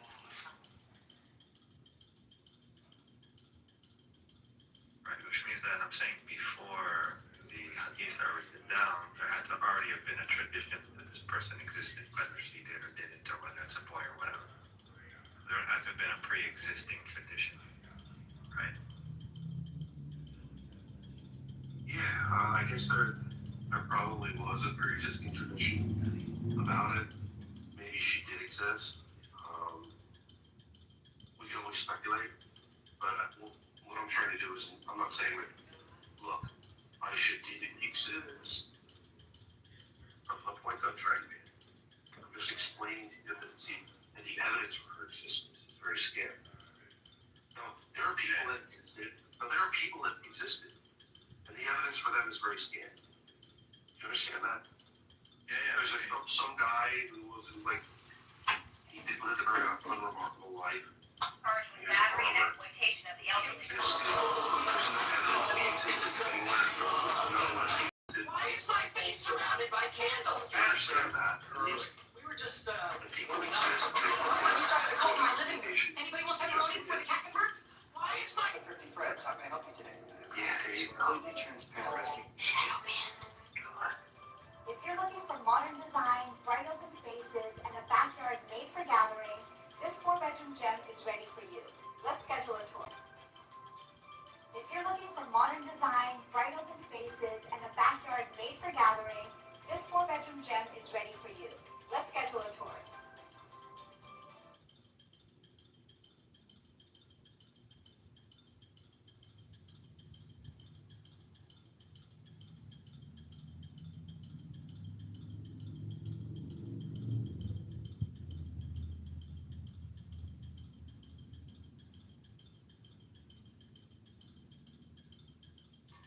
What's making you think that she didn't exist? Or are you just like listing things that would totally ruin the authenticity of all the hadiths?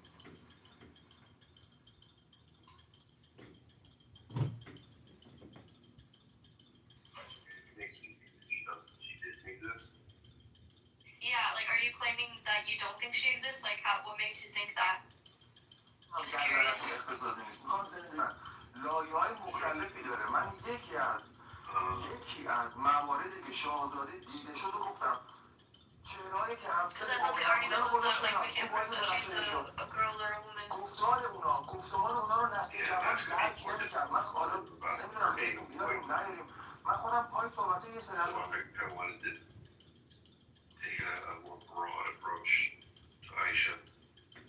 As far as the theory is that Aisha wasn't born.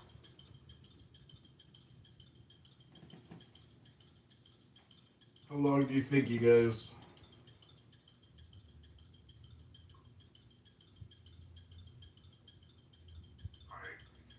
Let me ask you this, like, what is the debate really involve in the stakes? Like, whether or not you're right or wrong, minus the time that you spend thinking about this, debating this.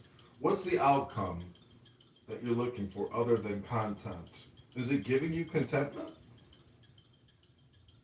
What are you talking about? I'm saying, I'm questioning, how you spend your time using your brain. You asked for a clarification. So I'm just asking you, what's the point? Hello? You don't understand what we're even saying. Oh, I speak English. I can actually hear you and listen to what you're saying. And I'm recording it, so if I want to go back and listen to it even more, guess what? I can. What are we talking about? I don't know, you tell me. What's the topic? Aisha, apparently.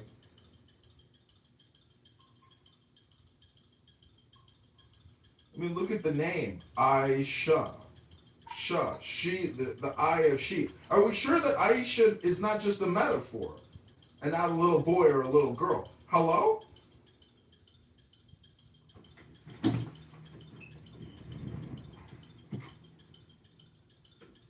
Are you being too literal? Hello?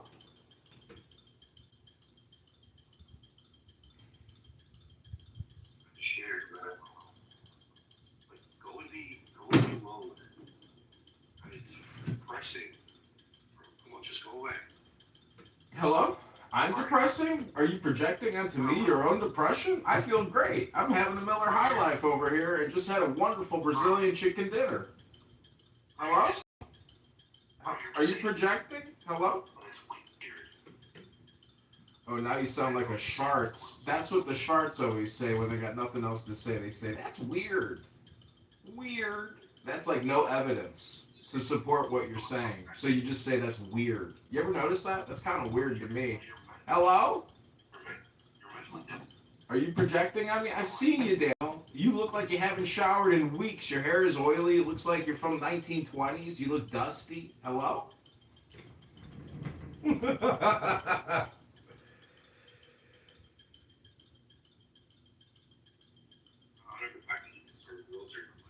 PTSD or whatever happens to you recently. I don't know.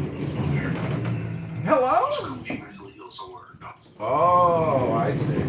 Legit. Please. Oh, I see. Okay. So it's a me problem. Okay, got it. You're being a weirdo.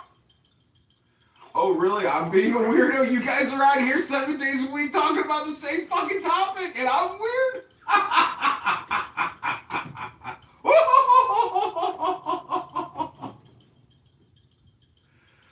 Oh. Sorry, Daniel. It's not me who's weird. It's you. It's you who's weird. It's Megatron who's weird. You guys keep doing the same fucking thing every day. What the fuck's wrong with you? Hello? Fucking weirdo.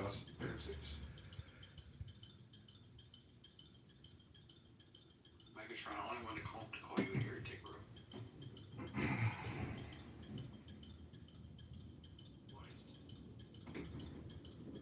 Because he's an orthodox sympathizing heretic.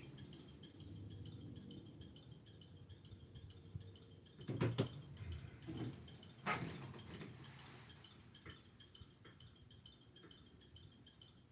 Daniel, you're an atheist sympathizer heretic.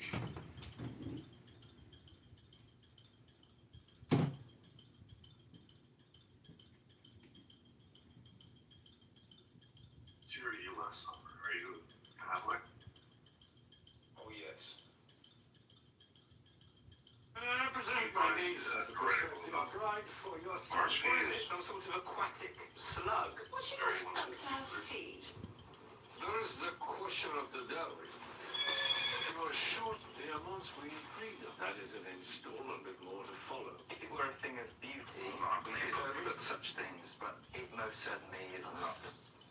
My uncle, His Grace the Pope, is too modest. He is also offering the duchy of Urbino with its wealth of farmland. What do you say? We happily accept your increase in the dowry. Congratulations. French and the match is good accepted. Stay in favor long enough to get pregnant. Do you think you can manage that? Well, shall we go to the meeting room? My second son, Henry, Duke of Orleans. Much nicer to look at in real life than your poetry. Did you see that? Majesty, just like that, we were married. Grab my mind, let's go. Bye.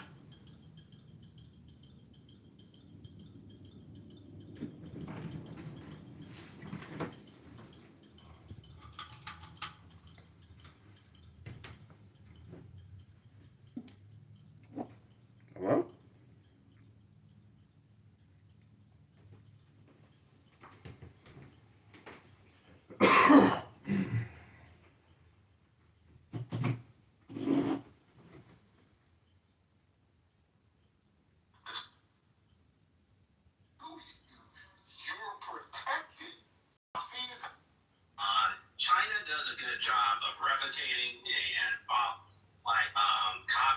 us to certain degrees, right?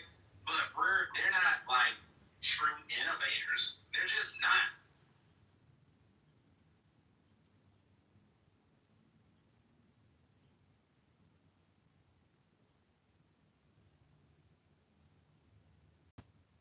Have very deep conversations about mental illness, genius, epigenetics, and medication. We had that conversation. I made some tofu. I think I won't die. I think it was edible. I have an idea to make some more. I'd be really healthy about it. Is all tofu edible? Well, I mean, if I cook it, it might not be. Oh. But I did do I think I did an okay job. I put some olive oil down. I threw some spices on it. I swirled it around. It was good. I'm not mad at it. Add some hot sauce. Really good. Next time I'm gonna try to add some beans. Garbanzo beans. I think it'll be even better.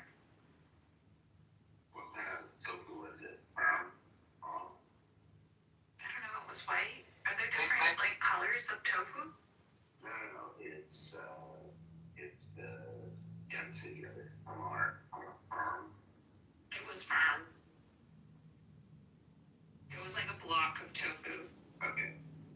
Did you do anything special before you cooked it, or? I took it out of the water and then I used a napkin and I dried it a little bit and that was about it. I didn't do anything to it. I don't really know how to cook it. That's the first time I ever made it. Next time. Where were you when I did this help? I was asking everybody. Go ahead. For next time, put a saran wrap over it, and then put a couple of real heavy books over that. And so what it does is that it just squeezes all the water out. And then when you put it in your marinade, it kind of expands and sucks some of the marinade back in. Ooh, I didn't marinate it. I just put it straight into the fryer. And it was okay. You can marinate it with whatever you want. It's kind of like, portable mushroom that gets the flavor of whatever the flavor is. And so this will do that too. So you can make it really delicious with whatever sauce and marinade. Okay then. Well, now I've eaten and now I have a little bit of a... با امنیت زندگیشون رو بکنن، حتی اگه رأی نداشته باشن، حتی اگه رأی بدن، حتی اگه رأی مخالف بدن، یا رو موافق بدن. الان ما داریم نابود میشیم از دست همین طیف سلطنت طلبایی که دارن میگن مرگ اینوری، مرگ اونوری، هر کی کنار ما نشینه مجاهده، هر کی کنار ما نشینه فلانه، هر کی که نشینه. من دوست ندارم کنار تو بشینم. این دموکراسیه. من دوست ندارم. وجود تو باعث مشکله. Why is my face surrounded by candles? Faster. Because that's not enough. وجود جمهوری اسلامی بیشتر به نظر من جمهوری اسلامی که وجود باعث مشکل تا حالا یه سری طرفدارای یعنی من خودم اینجور در مجازم خیلی هم با این طرفدارای دولتی که آقای پهلوی درگیرم.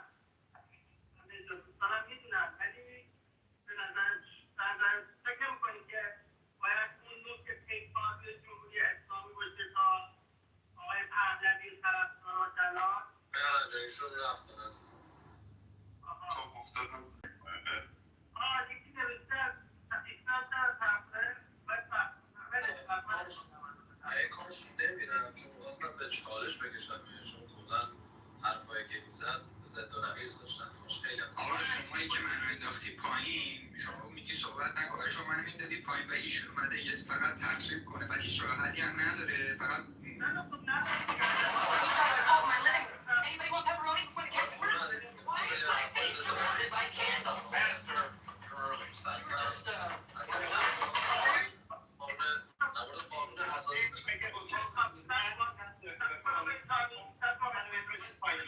Why is my face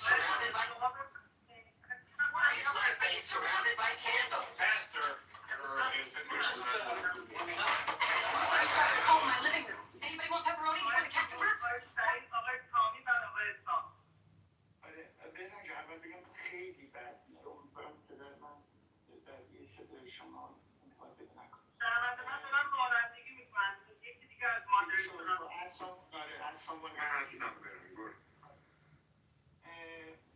من اتفاقا من این آقای ایلیا رو نمیشناسم. یعنی من شاید بگم اولین بار حرفش رو شنیدم. اینی که افرادم که من از درون ایران هستم نمیدونم. یعنی من میتونم که بگم در درون ایران ولی نیست. ولی صحبت ایشون به نظر من بسیار درست بود. منتها همونجور که خودشم با صداقت گفت خودش که ببین من که تخصصم نیست که بیام الان جزئیات رو بفهمم و بدونم و بتونم به سوالات شما پاسخ بدم. ولی اون چیزی که من حس میکنم امروز جامعه ما میخواد من دارم حس خودم رو میبینم. Hello, New York. We are bringing you to your doorstep on the 17th and 18th of February. We shall see in Manhattan. ما به یک مسالمت اجتماعی برسیم بعد از جمهوری اسلامی به جز این راهی که ایرانی میگه راه دیگه وجود نداره. یعنی اگر قرار باشه بعد از جمهوری اسلامی ما نتونیم شرایطی باشه که گروه های مختلف بیان برای قدرت همه با هم مشارکت بکنن. برای چی مشارکت کنن؟ برای اینکه همدیگه رو حذف بکنن؟ خیر. برای اینکه بتونن در پلورالیسم سیاسی با همدیگه رقابت کنن. منتها این قضیه در لحظه فروپاشی جمهوری اسلامی میسر نخواهد بود. با یه صندوق رأی هم حل نخواهد شد. بنابراین صحبت ایلیا کاملا درسته. این بستره باید قبل از اون به وجود بیاد. قبل از اینکه جمهوری اسلامی به وجود بیاد بستره باید به وجود بیاد که گروه‌های متنوعی بتونن در اونجا با هم دیگه بستره گفتگو همکاری همداری داشته باشن. الان همچین بستری وجود نیست. اگر بخواد این بستری به وجود بیاد باید یه سازماندهی سیاسی باشه که در اون سازماندهی سیاسی ایران به یه سخن خیلی جالبی توجه کرد که باید تو کانتکست سیاسیش بهش بگم اینچن چارتر، یعنی یک منشوری برای دوران گذار، یک منشوری که در برگیرنده همه گروه ها باشه. همه گروه ها یعنی شما نمیتونید اینو من دوست ندارم. نمیتونید بگید من دیگه آخه مجبوری چیکار کنید؟ حالا با گروه ها میکنید چیکار بکنید؟ باید بکشیدشون. چون که هست نمیشن که هستن. پس بنابراین باید همه گروه ها بشه. منتها گروه هایی هستن که نمیخواهند دموکراتیک باشن. یعنی گروه های کالتی هستن مثلا مجاهدین. خب مسلمه در اون اینترنچار وارد نمیشن که بخواهن با مشارکتی داشته باشن. برای خودشون کار کنن و برن دنبال کار خودشون. ولی بسیاری از گروه ها میتونن در واقع در یک منظوری که در واقع همه شامل باشه قرار بگیرن. حالا صحبت سر که این مشروع رو کی بنویسه؟ اول بستره‌ای به وجود بیاد که آدم ها با هم صحبت بکنن. یعنی همون صحبت‌های خیلی جالب خانم گنجی برای من خیلی قابل توجه بود. گفتش که ببینید بیان سوء تفاهم رو مطرح بکنن یه فضایی بیارن که اونها رو دعوت بکنن که ما صحبت کنیم. کسی اینجا قدرت وجود نداره که بخواد سهم به کسی بدید. قدرت الان دست جمهوری اسلامی. پس بنابراین سهم کشی قدرت یک خطای شناختی به یک مسئله ذهنیه. این ذهن شماست که داره میگه این اومده سهم ببره. کدوم قدرت دست جمهوری اسلامی. پس بنابراین تو زندگی چجوری ما با همکاری هم دیگه تبدیل قدرت بشیم. اسمش از آلترناتیو فرد نیست. مسلماً یک فرد آلترناتیو ریپرزنتیو داشته باشه. یعنی یک مدیر، یک رهبر میگه من رهبر این آلترناتیو هستم. ولی آلترناتیو سیستم سیاسی ما فعلا سیستم سیاسی نداریم. پس بنابراین باید به جای اینکه به آقای شاهزاده حمله بکنیم، به جای اینکه به گروه‌های دیگه حمله بکنیم، به جای اینکه به هم بپردازیم، یعنی دیدیم که این بده اون خوبه، شاهزاده کم زیاده، این بده فخر بده، اون یکی بده مجابهتون رو بگیریم چیکارش بکنیم چیکارش نکنیم. به جای این خطاهای شناختی و فرابکنی ما باید نگاه بکنیم که اون صحبتی که ایلیان کرد در واقع نبض داستانه. چگونه میشه این چارچی رو به وجود آورد که در برگیرنده تمام نیروهای مخالف جمهوری اسلامی میشه که تبدیل به یک قدرتی بشه. جمهوری اسلامی رو نابود کنه و از طریق این چیز منشوری که اینها با هم دیگه دست دادن قرار دادن نوشتن اون آینده باشه برای بعد از جمهوری اسلامی. یعنی این منشوری که الان قبلش دست دادن و دارن در این مسیر همکاری و همدیاری میکنن جوری باشه که در واقع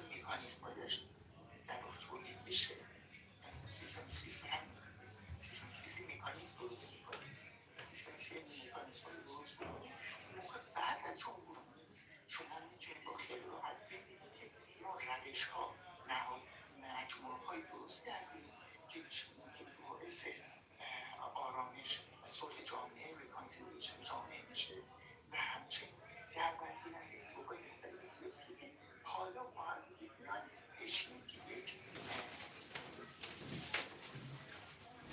قانون اساسی یک کانستیتوشن رو از طریق یک مجلس مؤسسان به وجود بیاریم. مجلس مؤسسان چی نیست که ما اشکال بزنیم دیگه الان من 4 نفرم میذارم تو یه مجلس مؤسسان درست میکنم. مجلس مؤسسان نشون دهنده نماینده اقشار مختلف مردم. خب شما اگر نتونید بستری اون به وجود بیارید، یک بستری سرکوب به وجود بیارید، مجلس مؤسسانتون هم مجلس مؤسسان ساختگیه. مجلس مؤسسانی که خودتون رو افرادی که دوست دارین رو گذاشتین تو قانون اساسی مثل خب مگه مثل جمهوری اسلامی دیگه. جمهوری اسلامی مگه جمهوری اسلامی مجلس مؤسسان تشکیل نداد؟ من به شما میگم در شهریور سال 1958 مجلس مؤسسان تشکیل شد و جمهوری اسلامی هم قانون اساسیش از طریق مجلس مؤسسان در اومد. خب چی شد؟ توی ولایی این حرفا. بنابراین ما از امروز توجه بکنیم که چگونه اینا رو پر بکنیم با همکاری شاهزاده، با همکاری بقیه تا بتونیم این جریان ها، اون چیزی که ایلیای گفتش که مردم این دربرگیرنده این شمولگرایی رو طلب میکنن، ما این رو بتونیم فراهم بکنیم. این وظیفه ما که در خارج از کشور این هست. اونا در درون کشور نمیتونن این کار بکنن چون سرکوب میشن. از بنابراین در کشور آزاد حقه که این مسئله فراهم بشه. حالا شده این بکنه و با بقیه باید بکنه. من نمیدونم. من اینجا برای شما یک راه حل جادویی ندارم. ولی اون چیزی که ایرانی که به نظر من برخلاف دوستان که گفتن ضد و نقیض بود، من ضد و نقیض ندیدم تو حرفش. کامل نبود ولی ضد نقیض نبود. بنابراین من فکر میکنم که اون صحبت ایشون رو فقط اومدم تعریف بکنم که بسیار صحبت به نظر من از دیدگاه من ضد نقیض بود حرفش. حالا من از شما سوال دارم. ماشاءالله خیلی زیبا سخن میگید. معلومم هست که معلوماتتون خیلی بالاست آقای کوروش و از من خیلی بیشتره. حالا من در پی صحبتاتون ازتون سوال دارم. خب از اونجایی که ما میدونیم، من یه چند تا نکته از حرفات رو گرفتم، خیلی دوست دارم جواب سوال منم. از اونجایی که همه ما میدونیم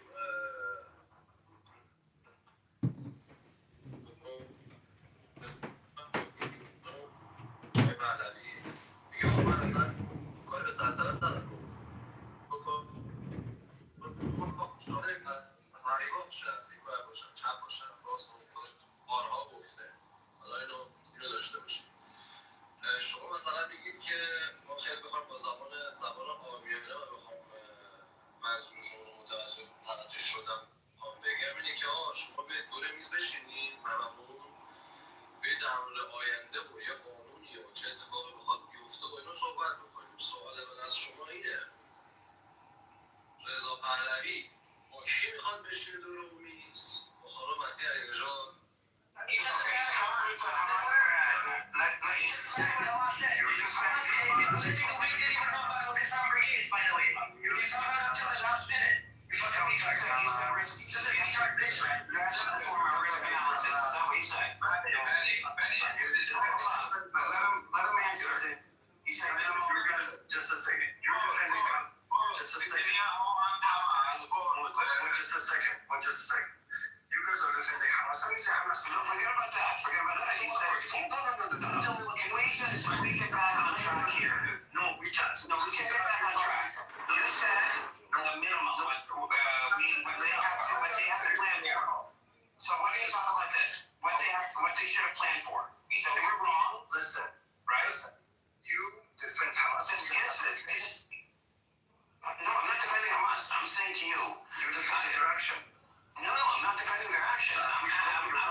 So if you're not willing to discuss, then why stay here? Edward, you defend what You don't want to discuss, or do you not want to discuss, or do you just want to talk?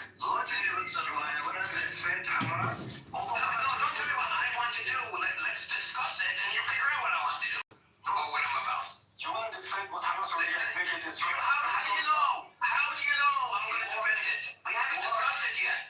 You're going to tell somebody when you're debating, you're going to say, we're not going to debate anymore because I know this is what you're going to say. No. And then here I'm right because this is what you're going to say. No. Okay then. Edward, this is the problem with this guy. I gave him a scenario. If I resisted against a criminal in this case, It's wrong. I want to go back to Edward, this is the guy. Bro, you the fuck up. It's not your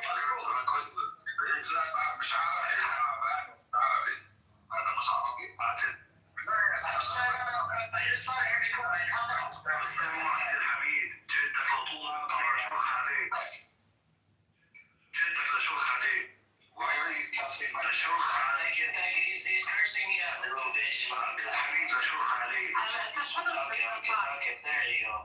So, by the way, this is the same idiot. These are fake people, right? He talks about, okay, fuck Hamas, sure. And then he wants to talk about my grandfather who dedicated his life from the age of 14 to serve the Palestinian people. And would sit in the audience, you have your fucking right every 2 seconds, and you have to, speak and suck his dick, right? Sit in the audience like a little cunt you are. Fucking old fart.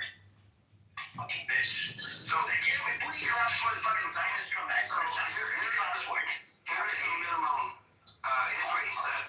The minimum risk that Hamas should have accounted for, and this is an argument I've heard before. The minimum risk they did account for, and what they're talking about is the risk that they did not account for, which is what? It's genocide, which is a risk when you're doing a risk analysis. It's something outside the scope of the operation. It's not something you would account for. No one accounts for genocide when they're planning an operation. This is a fallacy. And so you cannot blame this on so Hamas saying we don't, there are things that we did wrong, or we should have done differently. That's hindsight. That's not them saying we failed. Because they did not fail. It was Israel that failed. He said, well, then again, if I were talking as I understand today, right, I should know prior to resisting that this entity is going to genocide my family, right? So I should know that, and let's say if they do end up genociding my family, and I come out all of a sudden, I'm crying that, I fucked up this and that, you're going to use that against me? So that's the thing, how would you know genocide is even on the table? You wouldn't know that the genocide is because it's not on the table. Genocide over regime? No, have they done this before? No, I'm not saying that. I'm saying, have they done this before? Have they genocided? Israel has responded disproportionately every single time, and the number of deaths in Gaza have increased year after year. That tells you that there's never been an attack as big as October 7th, so one could reasonably deduce that our attack is deciding that This dude was definitely getting worse. That's what you're saying. The reaction was yes. Exactly. So they had a worse question. Hello? Hello? Hello? That the response will be akin to genocide. no, you can't. You can only deduce what is reasonable. This is reasonable from a genocide.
fraud agents at this point. So, Benny, have you taken risk analysis at all?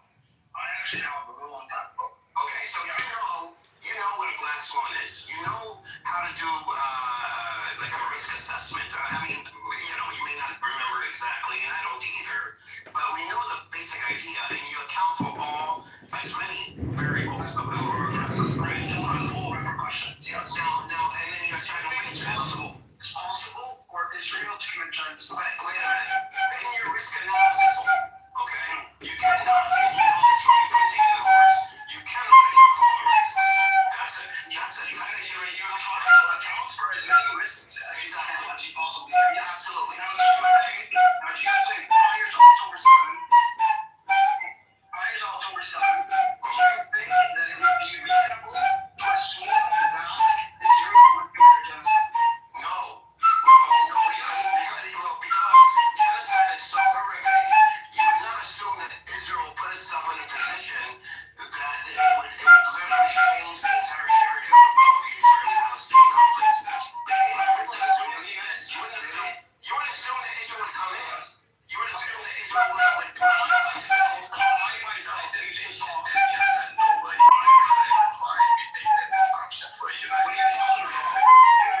What does the United Nations have to do with this? Israel has been ignoring the United Nations. Israel has been ignoring the United Nations since its what? I know, but as a member of the organization, you do not. Hello? They have been ignoring UN resolution rules and the Geneva Convention and all kinds of resolutions. So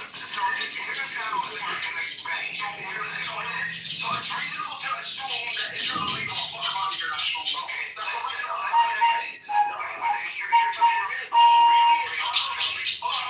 It's not a reasonable assumption to assume that Israel is legal on international law. Let's go with that. And let's go with what you said, Betty, about Israel's responses keep getting worse, right?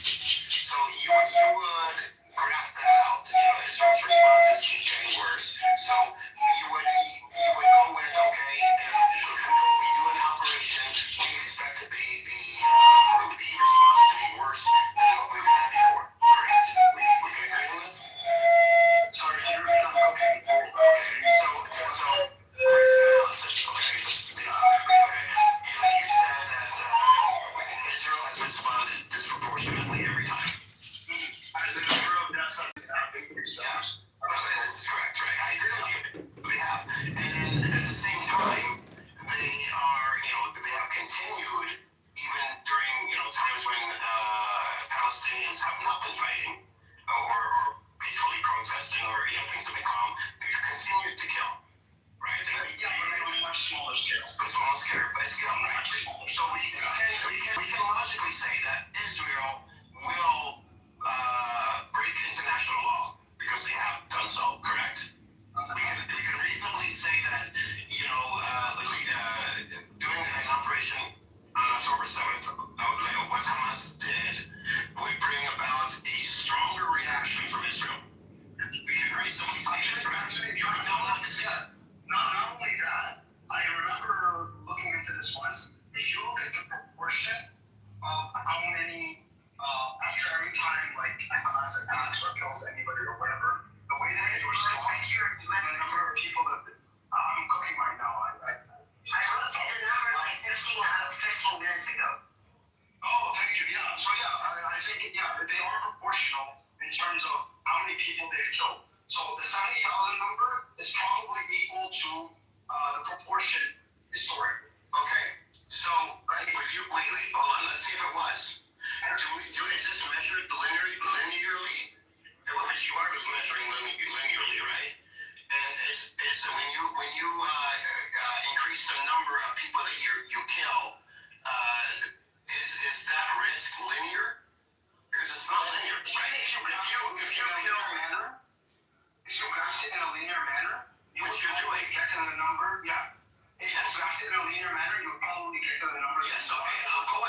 killed 12,000, then linearly, then they would have killed pretty much everybody, also 2 million people, right? Okay. I mean, that's how you're graphing it, right? So what I'm saying is, okay, but you can't graph linear because as you're going up in numbers of how many, like for Israel, how many people that they're killing, the risk to Israel, politically and diplomatically, and other risks also go up. So it can't be graphed linearly. And Hamas would not have graphed it linearly. It would not have graphed over 70,000 plus killed.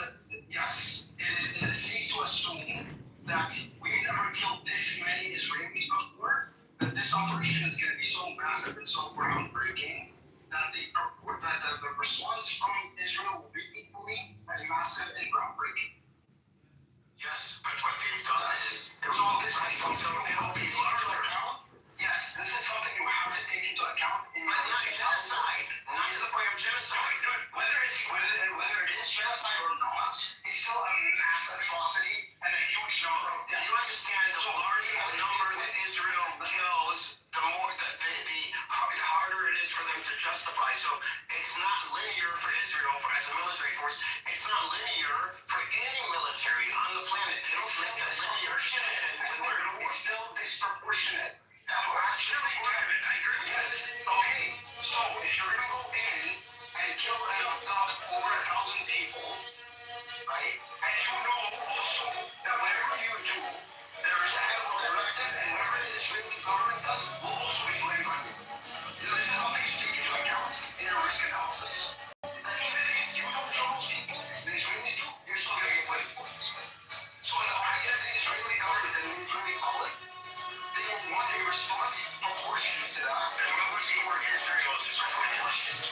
What would be Israel's risk analysis? Israel's not going to No. They definitely did a risk analysis as they're going in, in response to this. They don't Yes, they were risk analysis. And if they're going to kill more people, they probably would not. Well, so the thing is, though, would that or I should say, would Hamas understand that Israel would go and kill 70,000 people? Because you can't say 70,000 is equivalent proportionally to 7,000 people. That's just span it. With the flip by the way, it's not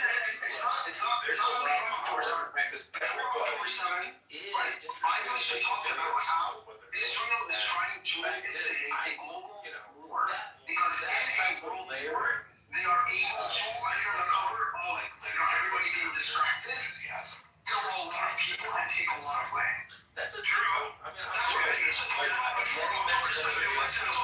already working under the assumption that Israel is willing to and capable of killing a lot of people and taking a lot of land. And that's when the population of Palestinians I was taking into account the West Bank and Gaza.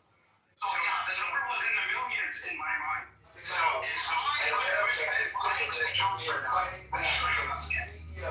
So you're telling me that every military operation that the resistance does with Israel, we should have accounted for genocide. Wait, I want to know what that means. Are you accusing Hamas of wanting to genocide its people? What does that mean? No. I'm not saying that. I'm not saying that they want to do it. I'm saying that they should have recognized. Now listen, I'm not making a value judgment or judgment call. I don't know what it should have been done. It doesn't matter. Shut up. I don't fucking involve like that. Listen, you cuss my mom in the other fucking room, and I'm not gonna fucking say that shit. Come on now. Don't fucking cuss my mom like that. Don't fucking call me a bitch like that. We're having a normal fucking conversation. You can't have a fucking conversation and I'm fucking fuck out. That's not a conversation. Calm down, Benny. Okay. Let's keep it civilized. Let's keep it civilized. Come on. Oh my God. Okay, hold on. Let's keep it civilized. We're having a good conversation. It's okay. We can have that shouting match, but don't follow that idiot that was in here. What was it? What was it? But just follow us back home. We know Benny Adel for a while. It's okay. He's questioning it. Prince, here's what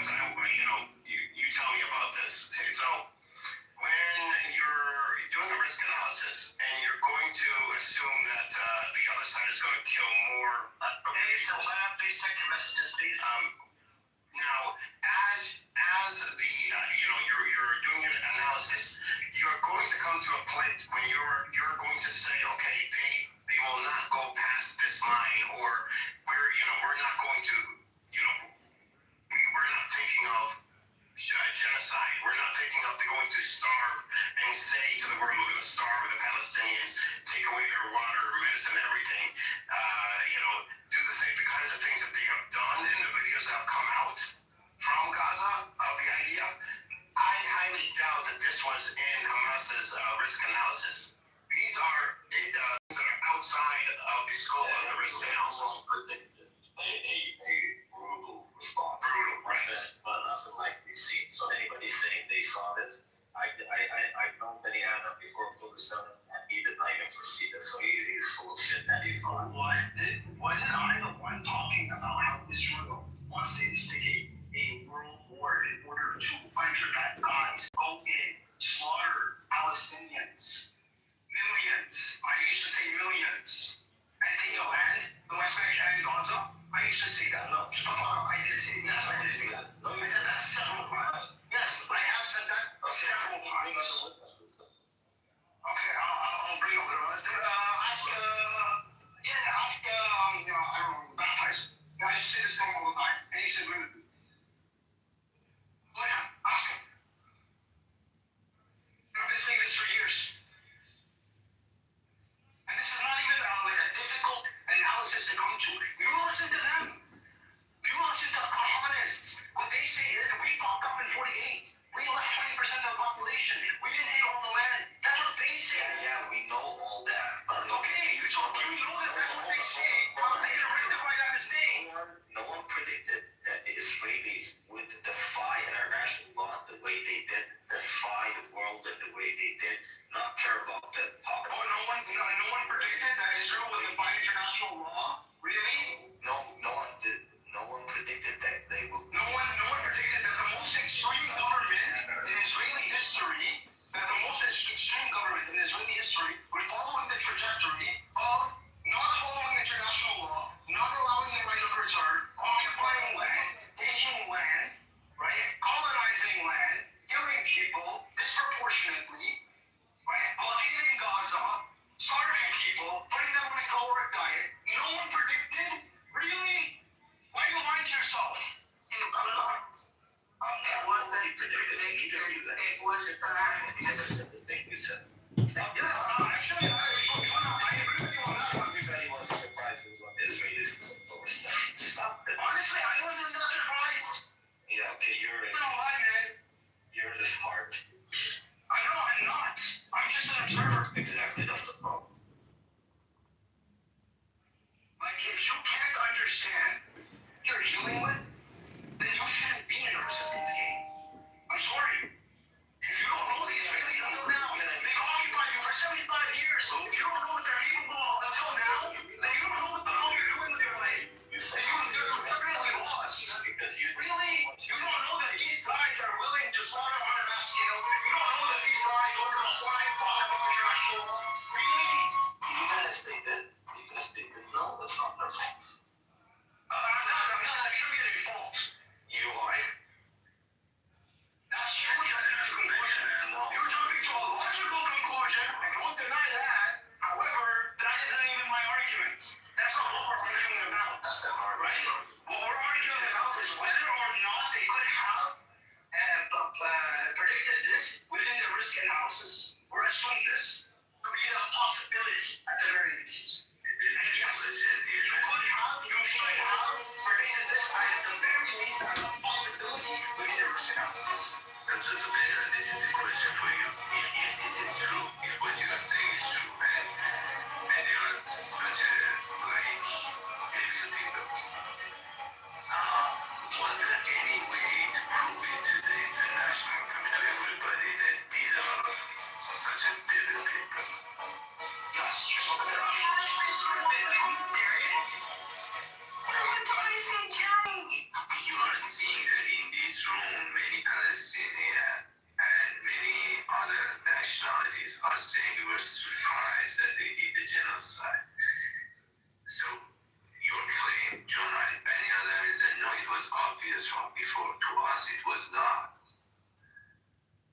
So That's because media has brainwashed people. no, it's not about They just normalize They normalize dehumanizing Muslims and Arabs in general, which include Palestinians. It's as simple as that. It's propaganda from day one, from before any of us here were born.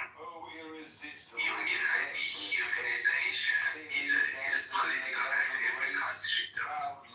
Actually, the genocide that's an act on the Nazis happens like once in a that's a very random event that like some politicians do not consider possibility. Like as I'm like walking outside of my house, I do not expect sun come down on me and like man, that's a very random event. You know what I mean? You say dehumanization? That's planned, projected, and executed for many, many decades now. It's not something that randomly happens. And there are very few powers. There are very few powers over mainstream media, which is why so many of Israel would be doing this. No, it was, but just people didn't know how bad it can be. Again, you're not getting my hope. Yes, that everybody does it. Like most of this colonial system dehumanize. That's how they operate. But genocide is something that normal human beings are not capable of. Anyone claiming that anybody can predict the genocide in 2023 is full of shit and a liar. Unless the entire globe is in chaos, then yeah, the genocide can happen. But at times of global peace, 2023, did you say? Doing a genocide on live television, on Facebook and Instagram is not predictable. And I don't believe anybody who claims they predicted it. Whether it's called okay, if you were put yourself in the position of us, right, or an analyst in us, a risk analyst, right? Analyst. What do you think? Let's assume that you're going to kill and abduct 1,500 people. Under that assumption, what would you predict Israel's response to be? And the casualties of that person would be linear. Based on historical data, based on the fact that Israel is more right-wing than ever before, based on the fact that they're unnecessary power, based on the fact that you know Hebrew, they get speak and all that stuff, and you can read their media and you can see what media is doing, and you can see what social media is doing, and you can do all these things. Based on the fact that you have lots of information at your disposal. Based on all of these facts, and the ideological trajectory of Israel, what would you assume conservatively and liberally? Because that's what an assumption. Friends, I know I'm putting you in a corner here, but I want you to assume that give me a conservative estimate and give me a literal estimate of the number of casualties, right? The number of deaths, the number of displacements, and the loss of infrastructure. I will give you that. We wouldn't be linear for many of them. Okay, what would you think? I'm saying it wouldn't be linear. Wait, I'm listening out of this. Okay. So, do it however you want. That's actually what I'm saying. However you want to do it. However you want to do your analysis. Listen, I agree with you. The number would be large. Okay? Okay, what does that mean? Hold on.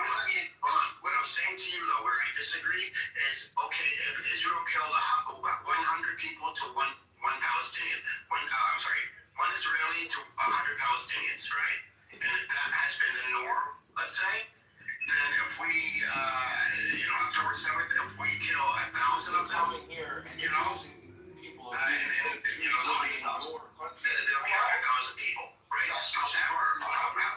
However, though, it is not a proportional or linear graphing. It's not one to one because I'll just finish your answer. I'll be quick.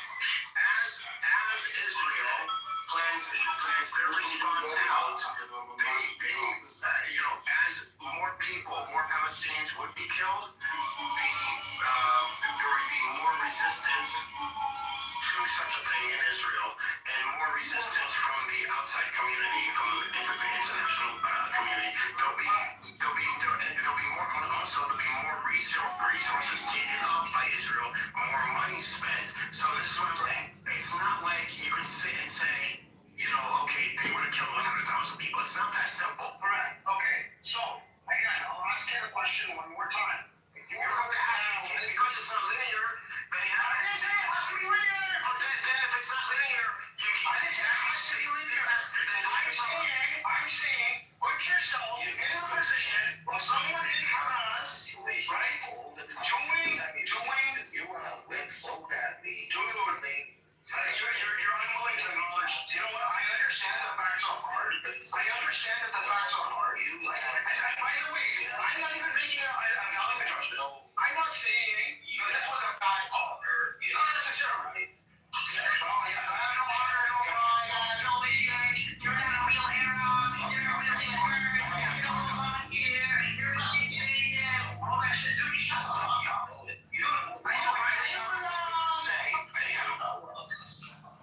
Yes, I know what I'm doing. Let's keep it calm. Come on. Let's not turn any other regional Eastern stuff. I know. Wait, I want to understand. What do you mean he's not? Yeah, I don't know. This guy's stupid. No, come on. No, I'm serious. I'm serious, but he's not a hero here. Why? Because I'm Canadian. It's serious. Okay, guys, I'm not serious. I'm not serious. I have a question. Guys, I don't think that's what I'm going to tell you next month.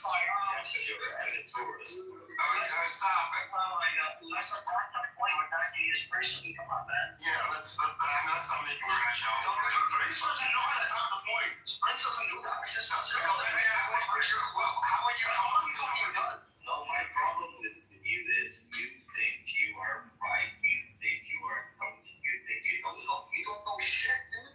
Okay, I don't know shit. Fantastic. I don't know shit. But you know what? You know what it is? Plus, it's no shit. I think I know what they say. I know why, because they are releasing a genocide, just statistics and numbers. Like, who the fuck cares about the numbers? If we're linear where there's, who cares? It's a genocide, period, and that's it. Karnak, sorry, I'm using your old name, Davis. Where the argument really started where it was, the claim was made that, and not by Benny Goy here, but by someone else, that Hamas should have predicted the genocide in their risk analysis. And I'm making the claim that that would be what's considered, what's called a black swan, something that you would not. No, I understand the black swan, but do you think someone like Hamas is going to be sitting down on a drafting table, calculating the risk assessment? Of course, yes, they would. Yes, they would, absolutely. Yeah, so they would not count on a genocide because that would be outside the scope of the risk profile. Whether it would be labeled a genocide or not is not the point. You would count on going after it. Yeah, that's the point. Genocides are deemed genocides like decades later. The point is, how many casualties are we expecting? How many deaths are we expecting? How much infrastructure is going on? Okay. How many refugees are we expecting? These are the different characteristics. There's other factors as well, right? However, these would be the four basic factors. Okay, what's Israel's risk tolerance? Benny Adam, what's Israel's risk tolerance for bad publicity? What was it before October 7th? Did you not know? Did you know? No. They would hide what they're doing. They don't want other people to know. When Trump was around, Trump came, nothing was hidden. Things were even then, 2023 were killed. So what Benny's basically saying, that using risk analysis, surely one could predict that Israel, especially with like the history and the freaking coming of Trump, who was this figure of flamboyance, this extreme openness, this with whatever the fuck he was doing, that they would surely they can predict such an event, such as a mass killing of people for Palestine. However, I think that I don't think I think it was unexpected. I think we as a human community didn't think. Congress is Biden in power. It wasn't Trump. Right. Prior to him. Yeah, prior, but this happened in 2023. Right. So I think Trump did put the stepping stone of I can do whatever the fuck I want, and this kind of became this rolling stone and started to collect mass, such that at some point one could predict that a mass killing of a people is very much possible, right? I'm not saying Hamas or any other body should have predicted this, but prediction of such a thing is very much possible. We did not expect it go through with it. Then you're contradicting him. If you didn't expect it, then you wouldn't predict it. You can predict it. No. You cannot expect its reality. No, what you would expect and what Hamas member would expect are not going to be the same thing. That would be. They're the ones living through it. You're the one side. But also we know. Living in the shit. We know how the control that they had. They go to great lengths to have control over the media. They go to great lengths to spin things so that they don't seem as bad. Settlements are neighborhoods, not settlements. They hide things. They hide atrocities in the process. But then they go after October 7th, they do a 180, and now they're not hiding anything at all. That's not hiding a lot. No. If they were hiding anything, they would have allowed. I'll take it back. I'll say atrocities yet. No, true. But we also would not have expected that Israel would show us so much after October 7th. So I don't believe, and I'm not trying to defend Hamas. I'm just simply saying that I cannot imagine Hamas or anyone in the world putting in the risk analysis if something like this were to happen, that Israel would commit a genocide. Would talk about how they are going to starve Palestinians and do it on purpose and go after and kill fucking reporters and hospital workers and destroy most of the hospitals. All of these things would work. No. At a very small scale. Yeah, I understand. But the larger the scale, the more dangerous it becomes for Israel. Yes, but because of October 7th and the scale of that, they can justify that they can do all the things that they haven't been doing before, but on a bigger scale. It's just like a game of poker. He's going to bluff and in the end he's going to go all in, eventually. So they just played it like that, like a game. Like Israel did not do a single thing, by the way, in the last 30 years. They did not do a single thing that they haven't done before. They just do it on a bigger scale. And the scary thing is that they're just getting started, by the way. Mr. Justice. I mean, like in a game of poker, you're not allowed to kill the dealer. That's not.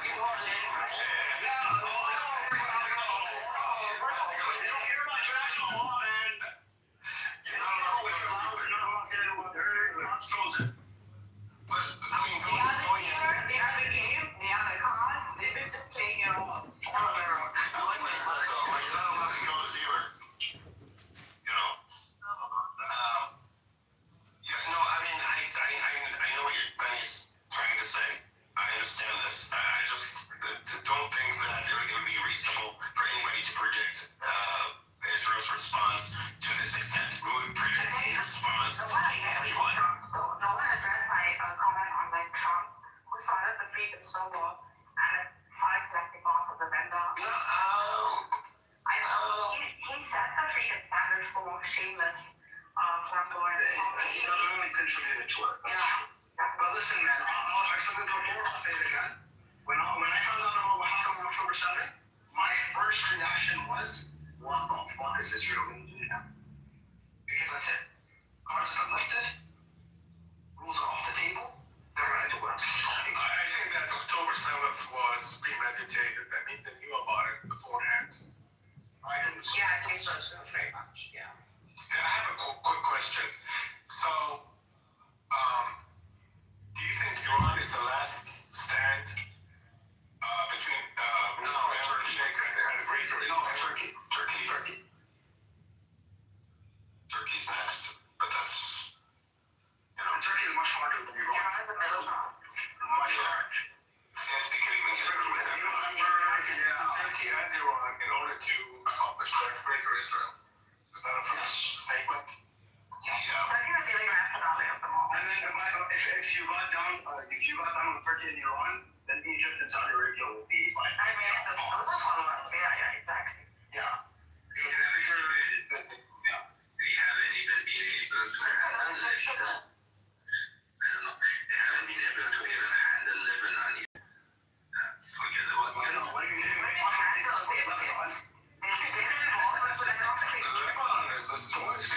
Prince and other people, please, no cursing.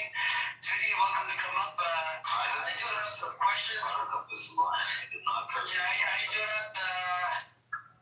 I do have some questions for you. If you come up, and I'll make sure nobody attacks you or nothing. Just gonna have this conversation back and forth.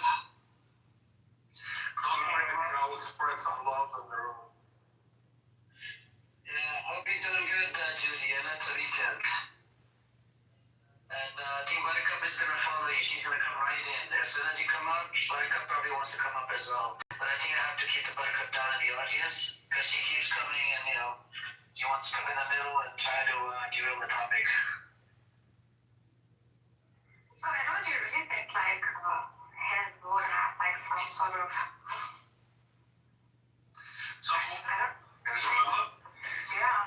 I don't know. I just have a feeling. I don't have any facts. What happened to all these weapons in these underground cities? Oh, hold on. Let's not. That's the thing. And Hezbollah has gone along with this narrative very, like a little too easily. In my opinion. Reaction, man. Would you like not? We're weakened. We're severely weakened, and I don't know. I don't feel like Arabs. But you're not like associated with coming down on Nasrallah? No, Nasrallah was a business figurehead. That's all he was at this point. He wasn't even with it. Nasrallah was a leader for over. I know. He took over, from his previous predecessor that was assassinated. Nasrallah is very wrong. I thought the Torah doing it. Hezbollah became like a multiple personality there, wrong? Yes. Okay. When you talk about the brand, the image, that's a different story. I'm only talking about the military. I'm saying the military itself, all these weapons are still there. So that gives me pause. I'm not going to. You're underground. So I wouldn't say. Last time they killed the Hezbollah leader before Nasrallah, that was much more logical leader. So this leader of Hezbollah for sure is much more previous before Nasrallah, the leader of Hezbollah was much more rational and reasonable than Nasrallah. So when he killed that mob, how long did he stick around? Like a year? Yeah. 2 years not. Yeah. Nasrallah did do a lot.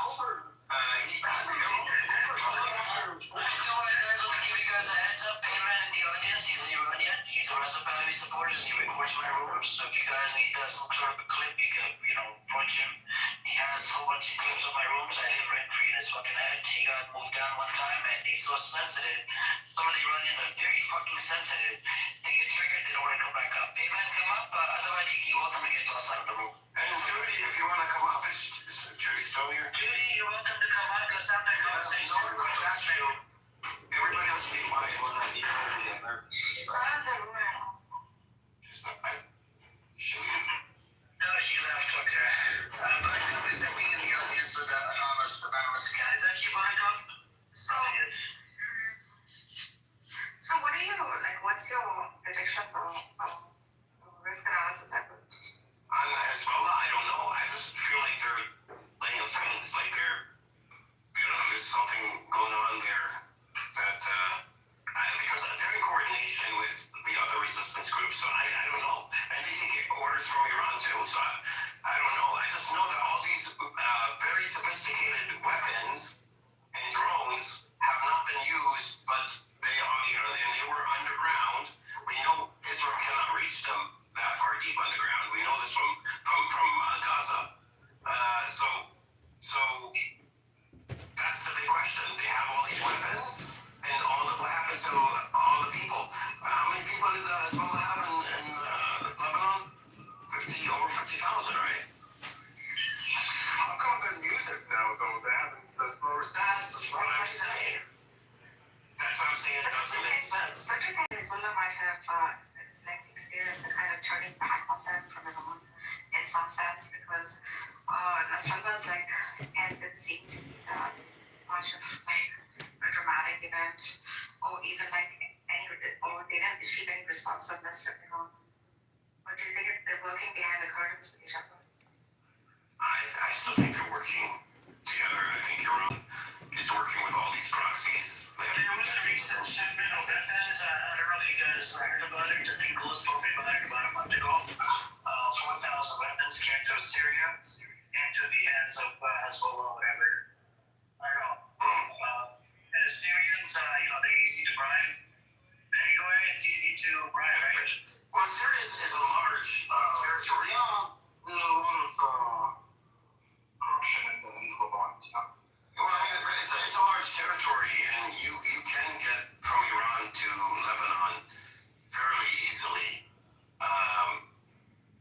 Because of the terrain, because of the government doesn't have full control over the entirety of the country, from would it be north to south or east to west, from top to bottom, when it comes to the top of the Iranian border or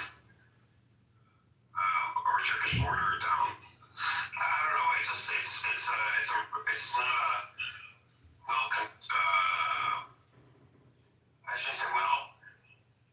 The Syrian government doesn't have the resources to control its borders completely. Sorry, what was the question earlier? Why do you honestly think Hezbollah still, has it? So now you see the logic is this: that we know that there are hundreds of thousands of missiles, right? These are historical facts. Second, we know that they're not giving them up. Third, I think we can assume they're not gonna sign a deal with Israel without Iranian permission. So put these three things together, and you know that they are as dangerous as ever. It's just that they are right now, for some reason, laying low. Because the entire storyline will change with this. They also deal with Lebanese politics. They also have to consider Lebanon too. That doesn't matter if we're powerful and if they handle that. They've done it for whatever years. Why I'm asking you this is because the entire storyline is going to change. Because you actually have a freaking very powerful, strong, hidden enemy who's going to combat if you're giving Hezbollah that kind of leverage. I mean, it's almost like that's the whole point. I don't have the answers to these questions. None of these proxies have gone anywhere. They're just laying low. Yeah, that's what happened. Nothing. The Iraqi one has, what do we call it?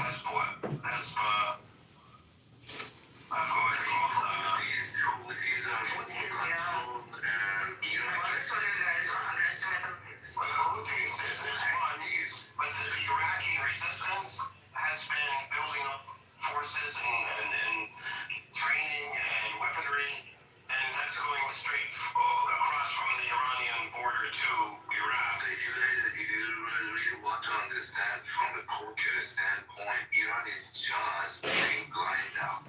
Just folding all their hands. I mean, I don't know why, but they're not playing, so they're just like imagining. Internal issues, and that's right. When you have internal issues and you've they're waiting for something else. they're waiting for a savior. No, I mean, if you have They've always done this, Iran. will be like, They've always been methodical. no, it's about It's culture. not methodical anymore, it's blind hand. You let everybody like kill each other, and then one opponent left, then you start playing. That's what you're supposed to do. They resigned. If you have enough cash in hand, you just play blind, like every time you just fold all of them. Whatever. An attack from Israel, Iran would see it as that would be the best thing for Iran and the government. Yeah, it's just not something that. Israel, there was some leaks or some talk about Israel. Iran is waiting for this October 7th. Yeah, they're not going to. So once Israel goes out of favor, it's only Iran and US. Then they will play. So here, Don't forget China supporting Iran. They sent 16 cargo planes, military support. No, see, everything is on hold for this drama in Middle East to just shut down. So when Israel accept that it's over, they have lost the war, they have achieved nothing, and they become quiet. Whenever you hear nothing from this, you can see Bibi Netanyahu was not part of that, so he's going to prison.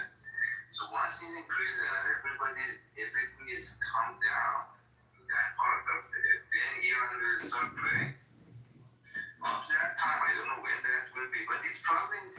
close because Netanyahu is going to prison. You saw that. He's not going to prison. He's not going to prison. He was not part of that. So No, but you're not getting so. In that sense, they're in the process of passing a law where he can get away with it and still resign or leave. So it's then like the first stage. So there's like I think it goes through like 3 different stages. It has to be approved like 3 times or something. That's some stupid bullshit policy they have. Once it gets approved, by these 2 other parties or whatever, they will have the bill where he can resign and he doesn't have to accept the guilt. But with Herzog, the president of Israel, he says he's gonna have to accept the guilt, then I can pardon it. So he did promise to pardon. So if he pardons by him accepting the guilt, all that's gonna do is he's just no longer gonna be able to be the prime minister. he will be neutralized. Yeah, but he's not gonna go to jail. They're all psychopaths. They're all gonna be He wants trial, right? That he got. So if you go to prison, it's probably for 1 day. Nobody cares about that. The point is that you'll be neutralized. You will be out of Israel politics. He's the actual fix of devil. He's the only person who can unite all these crazy maniacs into one force. When he's out, then Israel will tell left because nobody can unite these crazy people. That's not true, man. They're all psychopaths. The leftists are psychopaths. I know, but somebody should unite psychopaths. That's there's a coalition. I think they're working together. It's just a matter of time. If Netanyahu wants to go out, I think then that was telling me something to the coalition or somebody to pick up the leader, and they're going to pick up people like Benjamin or someone or something. Some pieces of shit. If that happens, West Bank is gone. West Bank is fully gone. So that's again an analysis, but I don't think because whenever Netanyahu is not there, they cannot create a coalition. He's really literally the asshole of the party. He doesn't have any moral value. The other ones have moral value. People who have moral value, they cannot really unite with each other. That's why in the military you have to be extreme.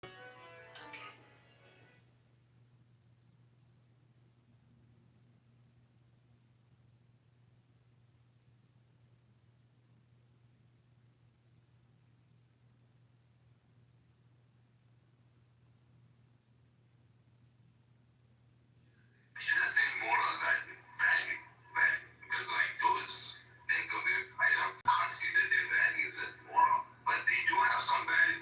People who believe in something, normally they cannot, get united with other people who believe in something. So you need somebody which doesn't believe in anything to unite these people. And that is the role that is in a place.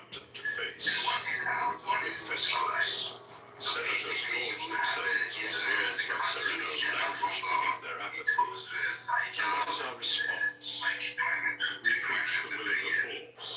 something that we're seeing in England right now. England is in the crisis. They can How many times have we spoken that phrase? It's become our answer for everything. A quiet absolution for doing nothing at all. The Jedi are no longer what they once were. You serve a Senate that no longer serves the people.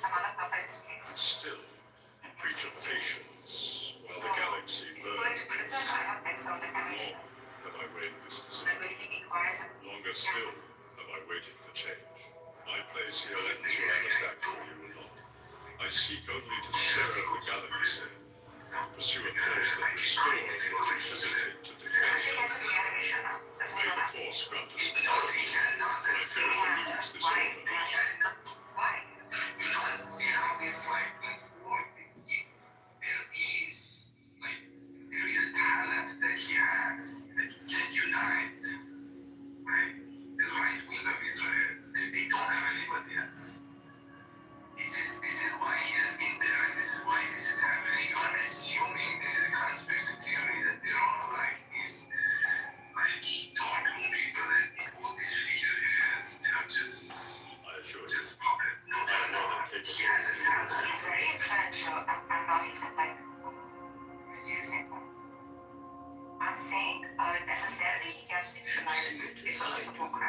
they call it war crimes. Galaxy. No, no, those are international. It has to be internal. The only way that it can get neutralized is from inside Israel. Inside politics, if they find something that you are a criminal now, you cannot be prime minister. If you promise that you don't become prime minister, you get that fuck out of politics. That's what I mean. Yeah, I think that's not what's happening.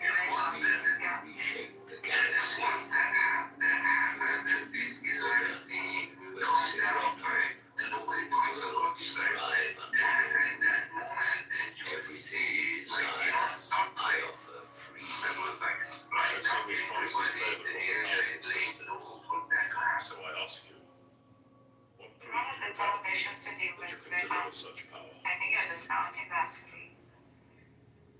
No, Iran really doesn't have any technology like this. That's the hype. No. Trust me, okay. While the galaxy drowns If Iran had any technology, they would not at this moment lift subsidies. So they have been waiting for 47 years to lift the subsidies. become They my did not apprentice, dare. If they had internal issue, they would not. They knew exactly this would happen. we will remake The the timing is completely sure. They're confident nothing happened. justice. Otherwise, are they crazy? Like at this moment, they lift the subsidies. You know why this whole thing started, right? I think the Bazaar, which was the whole. No, the Iranian government passed a law that the dollars from now on is one price. If that dollar had different prices, because they wanted to go buy food. There are forces Yeah, I know that that. see our design undone. Crap about the Iranian government said, fuck you, dollar from now is one price. And that is the money He has price. taken it upon himself to That commission was an the cause army of for all the these Republic. things. What it means is literally a bunch of like corrupt people in Iran that were getting rich by dollar. Because in dollar have different price that was corruption. The Jedi cannot learn of this army For 47 years they have been trying to make this happen. They didn't dare. before his Why should misguided they do it now? alert the Jedi Completely shows they're very confident they don't have any internal problem. They can handle it. Would he not be a powerful ally to us? He remains Yeah, but she's chained too to that much his as you Jedi ideals. This is the problem. This is why I find that to be. He cannot be It's just part of our He They did can put it only in before the subsidies. His continued existence risks exposing the very wings of our ascension. When they began the currency before subsidies, I've heard. I understand, Master. See, this is how it used to work. So Opportunity they, presents like itself. the central bank, It will be arranged. He will not Central Bank of Iran gets some dollars, and that dollars it will give it to some other people, certain people in the country. Central Bank government doesn't manage it. Those people manage. See to it that So now those people are out of picture. There is no middleman. Dollar directly goes from the central bank to the people of Iran. They are like cards. They go They couldn't do this earlier, Rayfan? No, they couldn't. They're scared because this means prices will go to the sky, and the prices are going to the sky in Iran right now.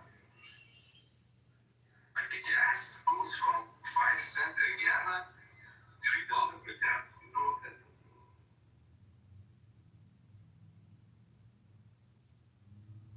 I remember like my uncle would just fill up gas and just drive away. I mean, there is an activity called door-dooring. I haven't seen it anywhere in the world. That this is a fun activity. Let's go door-dooring. Like you just go drive around. Gas is literally free.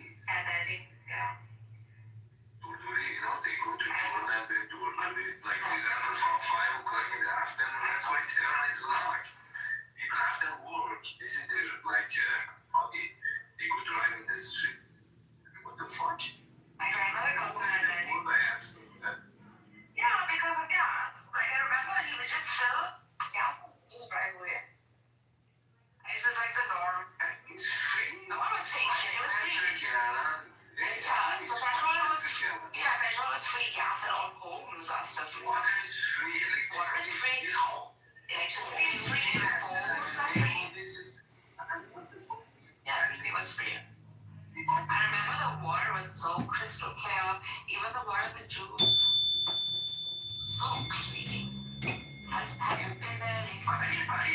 My uncle's wife, literally, I saw it with my own eye.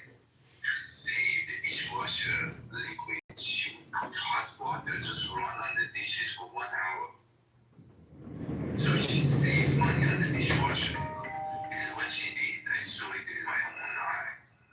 This is, Anyway, it's 48. So that's normal too. no, this one's too much.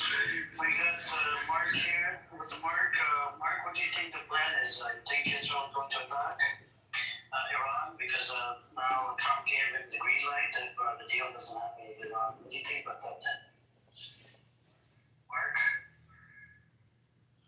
Sorry, can you ask that one more time? I missed it. I said Trump gave him a green light to Netanyahu. If the deal doesn't happen between Iran or America, that Israel can do the attack on Iran. Do you think they will actually do it?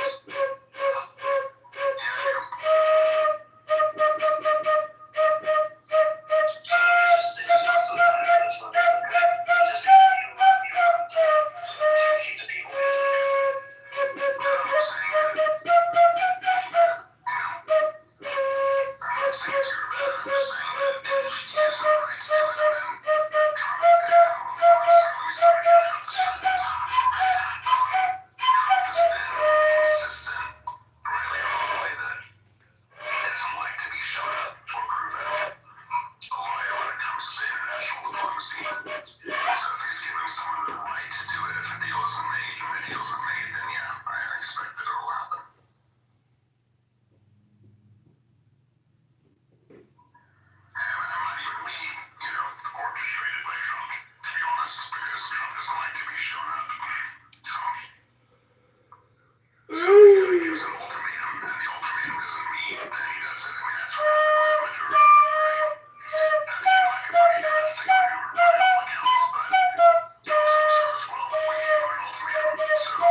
Is there a genocide in your opinion or not?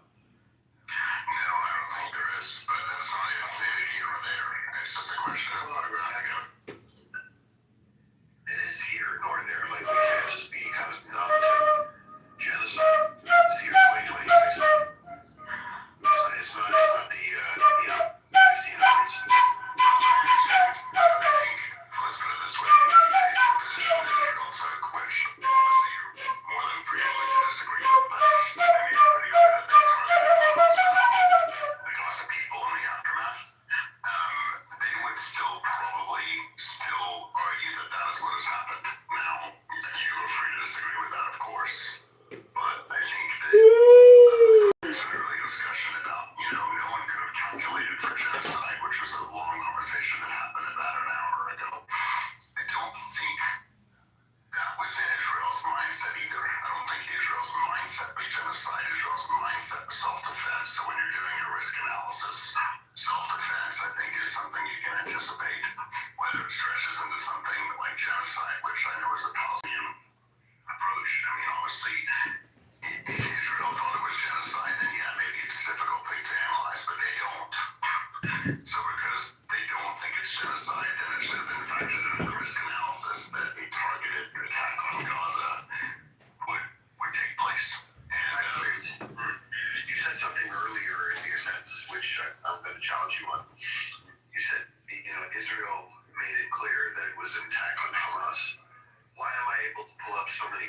from senior Israeli officials, including the president, that actually imply there's things like no uninvolved civilians, like the general population is guilty, like they're comfortable with denying food, electricity, and water.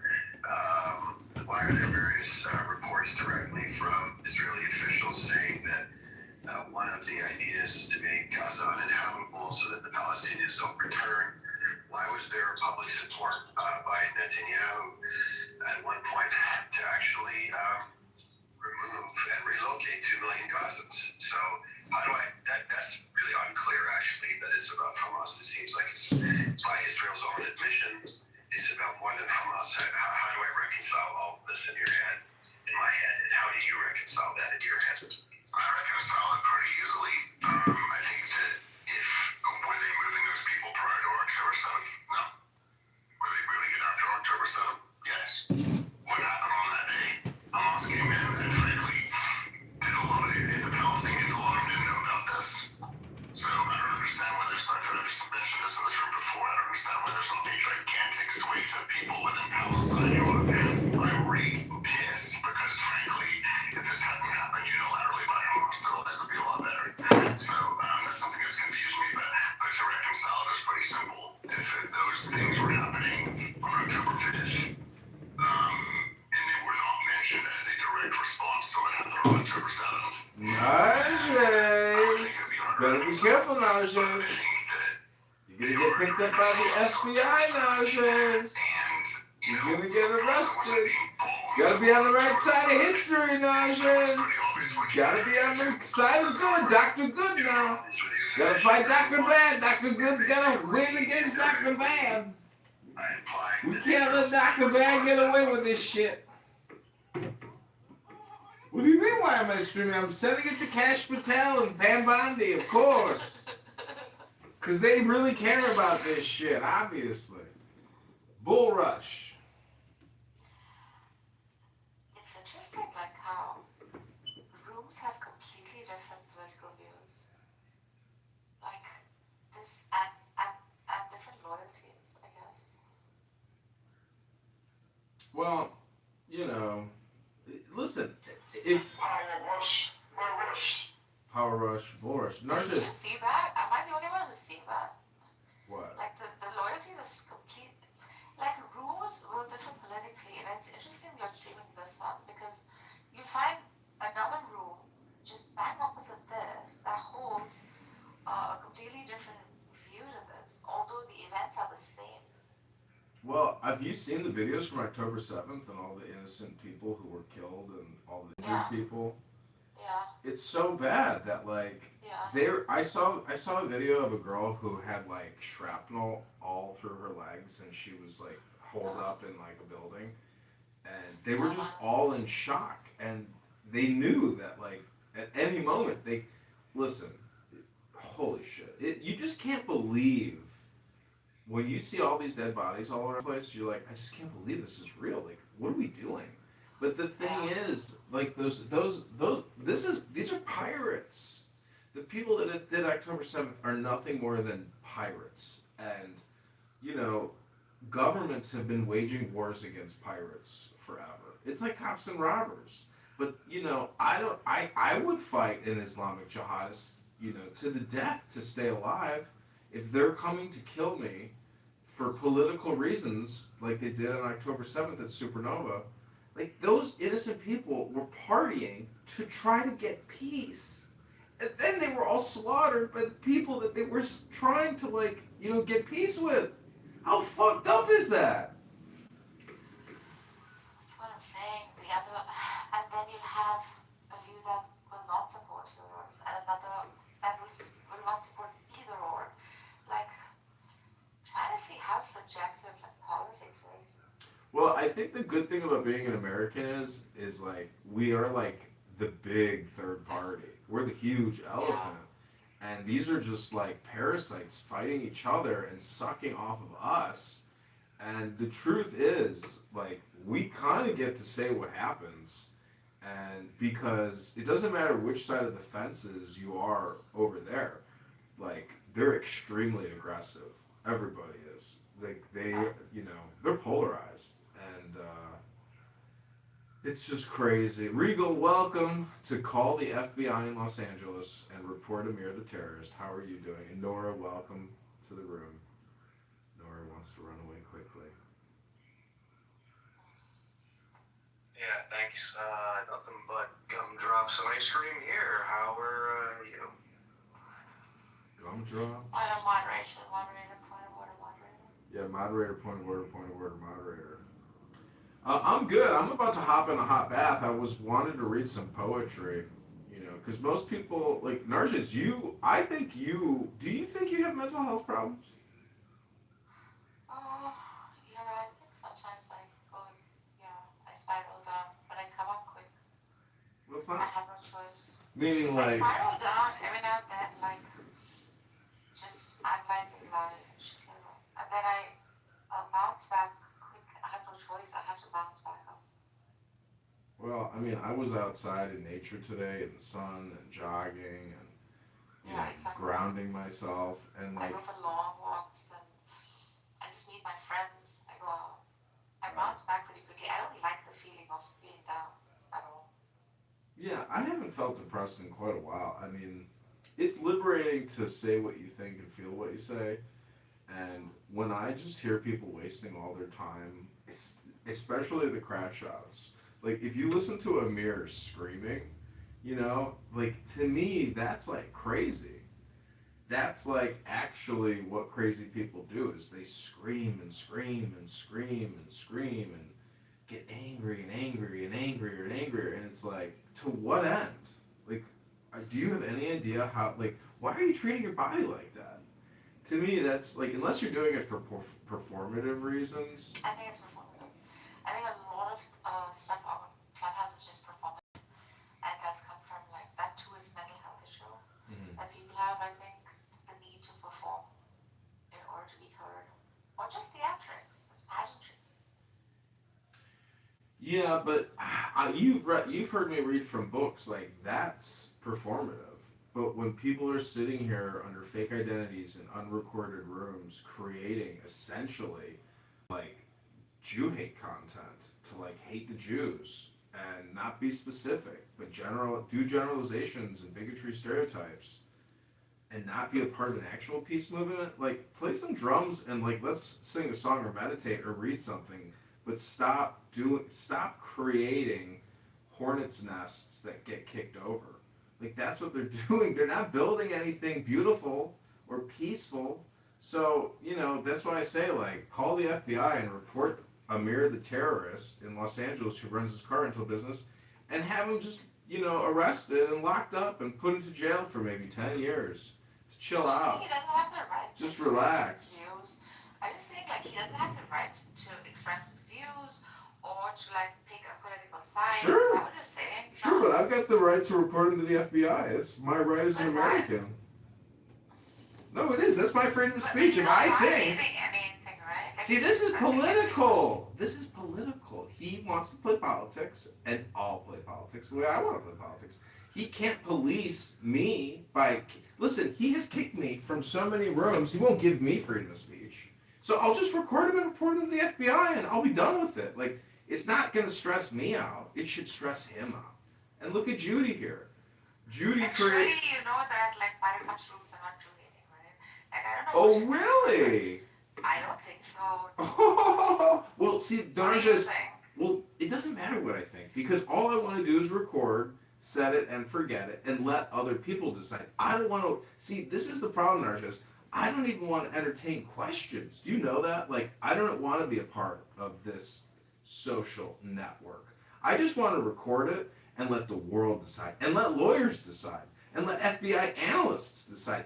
I can't make any decisions. I'm just a citizen recording what I consider to be extremely problematic conversations, because you are witnessing in real time people create nonstop hate speech. This is not nonstop peace speech and nonstop meditation or music. It's just nonstop political hate speech. That's what it is. So I've reported Amir to the Los Angeles FBI Field Department, and they're gonna go investigate him and check out all his cars and run his taxes and see if he's been paying his taxes and check out his immigration. And if there's any problems, Kash Patel, our Hindu, Dindu FBI director, is gonna fly to Los Angeles and just arrest Amir, and then he's gonna be on Clubhouse and he's like, hold on a minute, guys, you got a fucking door, knock at my fucking door. He's gonna go to the front door and they're gonna be like, FBI, open up, hands in the air where we can see him. And Amir's gonna be like, oh my god, that fucking John Kitover, he fucking called the FBI and they're at my fucking door! And the Clubhouse, save me! That's what that will be Amir's last words on Clubhouse, will be, Clubhouse members, save me. If you're part of the World Affairs Forum, and you're interested in modern day political conversations and debates. Anyways, this is my comedy and my response, Narcissus. See, the thing is, you think I'm over the top, but I'm not. I'm literally mirroring. I'm a mirror. You know me well. Like, if people want to be aggressive and psychotic with me, well, I'll be aggressive and psychotic with you, and we'll see how far it goes in the ether. Like, you can't push me around on my cell phones, but I can record you. And if you're willing to come in a public space and be recorded, because they're in the audience in the Anon recording you and reporting you. That's not a John Kitover problem. That's a you problem. Hello?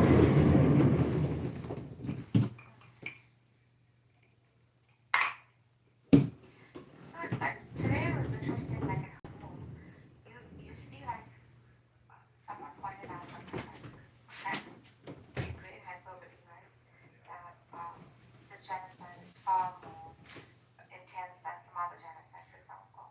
And then, like, he created that shock value. And then someone who opposed him said, well, this is not good for the benefit of, like, the collective.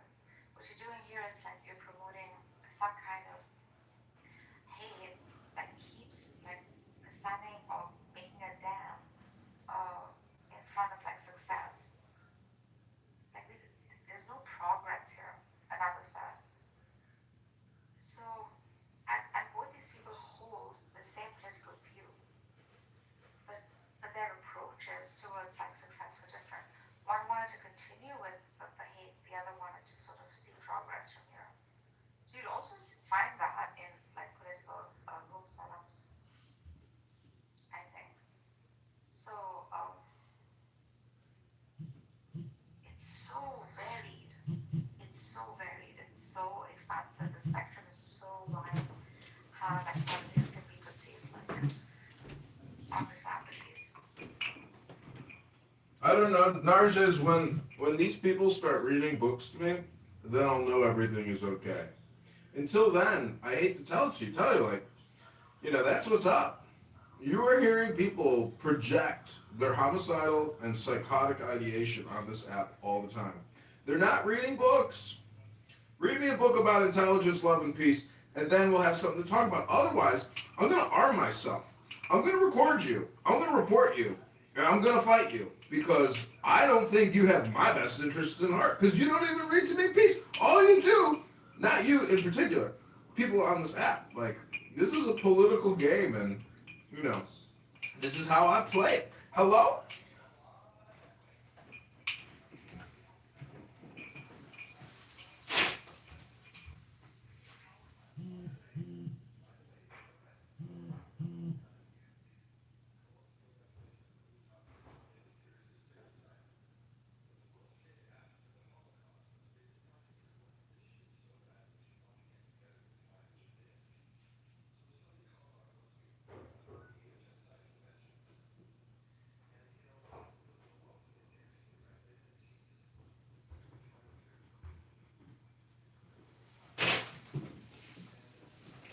So Nar says, when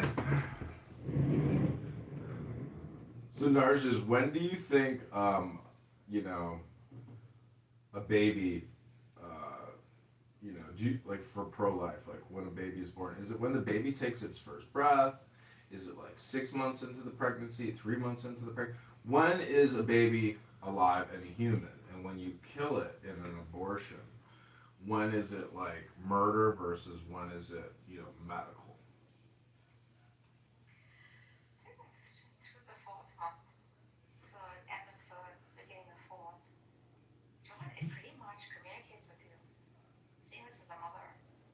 So Mhm. it's an aliveness within you. Now, is it my freaking placebo mind that is perceiving it as such, or does the child is that a real child with a life growing, etc.? I think it could be both. But for me, personally, subjectively, I'd say like 3 to 4 months it's basically commencing. Yeah. It's life on earth. Well, that's, a reasonable answer. But I mean, see, the thing about specifics is 3 to 4 months, like, is what about where, see, this is like the difference between a C plus and a B minus.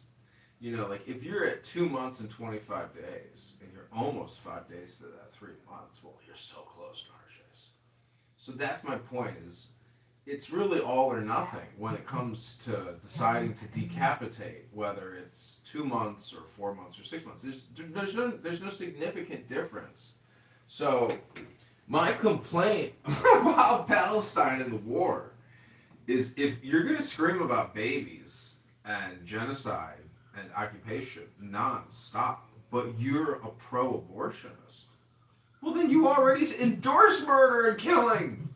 But you endorse it medically. You don't endorse it politically. So my point is, Narja, is there's just a lot of stupid people on here that haven't figured out poetry and music and depoliticization by being political, by being poetic.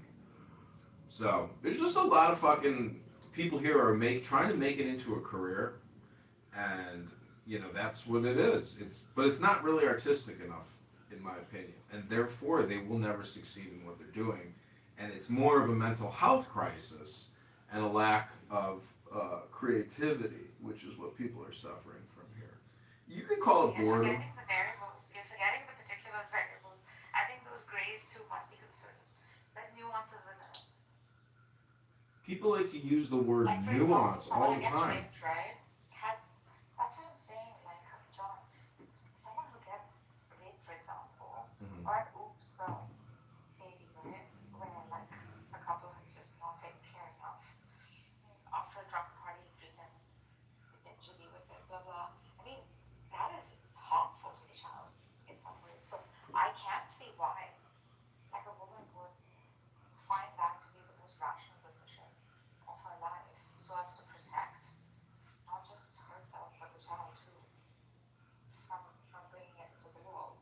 So these are the freaking variables that I also consider and I'm empathetic about, which like probably pro-life people would like find hard. Well, my point is if you are pro-abortion and you're an atheist and you're a liberal Democrat socialist and you're a scientist, that's the problem, because it's deicide. If it takes a whole universe to make a baby, that means every baby you kill in utero is like executing Jesus over again on the cross. So if we were to tackle the problem of human conflict at the root, it would be, the fact that we have industrialized abortion and we have industrialized the military industrial complex. So it's just an overall killing field, and that's what it is today. Whether you get vaccinated or decapitated, a vaccine death is actually just a late-term abortion, and war is just a late-term abortion. So, welcome to the abortion industrial complex. From uterus to battlefield to urban warfare, it's all just a late-term abortion. And then you have all these people on here who can't shut up and just want to talk over each other and get their little dopamine rushes in their pathetic little apartments and scream genocide, occupation, but they're not screaming obey the law, come into compliance, obey the law, study the law, know the law, be smart about the law. Sometimes you'll hear them say that, but not often. Mostly it's just like political jingoisms and propaganda.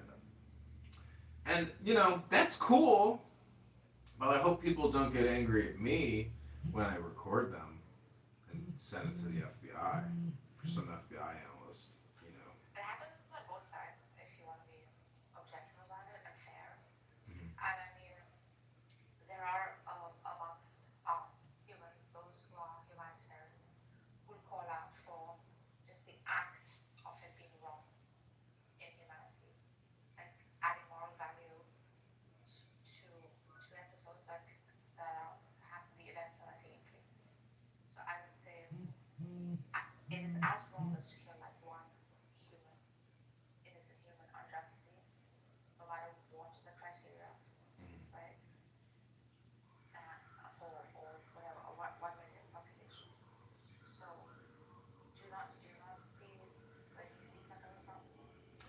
Well, I look at it from the perspective of me and my survival. If you're gonna kill me, I hope to kill you first. And every soldier that you listened to me read a lot yesterday about a martyr's death. Do you remember that part? You were sending me the cry emojis. Yeah, it was ridiculous. So I see the truth on both sides. I mean, I can actually, if I use my imagination enough, I can view myself, on the other side of the fence, fighting for survival over there. It's they encountered a leviathan, and I don't. They're sitting here on Clubhouse talking about um, risk analysis, and they're like, "You don't think that the Hamas leadership ran on a risk analysis prior to October?" It's like, no, I don't think they did. They're like, "Of course they did." And there are professional soldiers, that work in the Russian government, the American government, the Iranian government, who have been studying warfare and trying to gather as much information as possible about how to run a war and how to fight, with intelligence. And I've got countless books, field manuals that soldiers from every war have spent their time writing after they engaged in a war. And guess what? Young officers study these field manuals so they know how to survive the war and, get the political outcome and the victory that they want to achieve. So I'm just saying that these rooms are pointless, and the Free Palestine rooms are nothing more than Barth and Daniel running the same script every single time, and I called him out on it today. And Daniel's like, "You're a fucking loser. You're like a disabled fucking veteran. Fuck you." Like, I've seen Daniel Nero's photo. He's disgusting. He looks like he just came out of a catacomb tomb. Like he's like his liver and his skin is yellow and he's all dusty and nasty and he's like hugging that older guy, and I'm like, bro, go to the gym, take a shower. Don't criticize me. You and Barth are crazy. Barth is sitting there working, putting nails in 2x4s, and Daniel is sitting in his apartment, and they're sitting there just having being cats with these Muslim balls, and they're just sitting there playing with these Muslim balls all day long. And I'm like, to what end, guys? Try to create something that lasts a little bit, at least for more than a few hours, and then disappears. Do some, I mean, you're a guy that talks about poetry. I mean, you don't think it's poetic in some way that people can find solidarity and something like that? These people are my playthings. I jump on here for a day. Here's my buddy Danielle. I'm Megatron. And this is what we're doing, and we find solidarity in doing that, and it passes the time. I mean, I don't know them personally. I don't know. You don't think that's poetic in a way?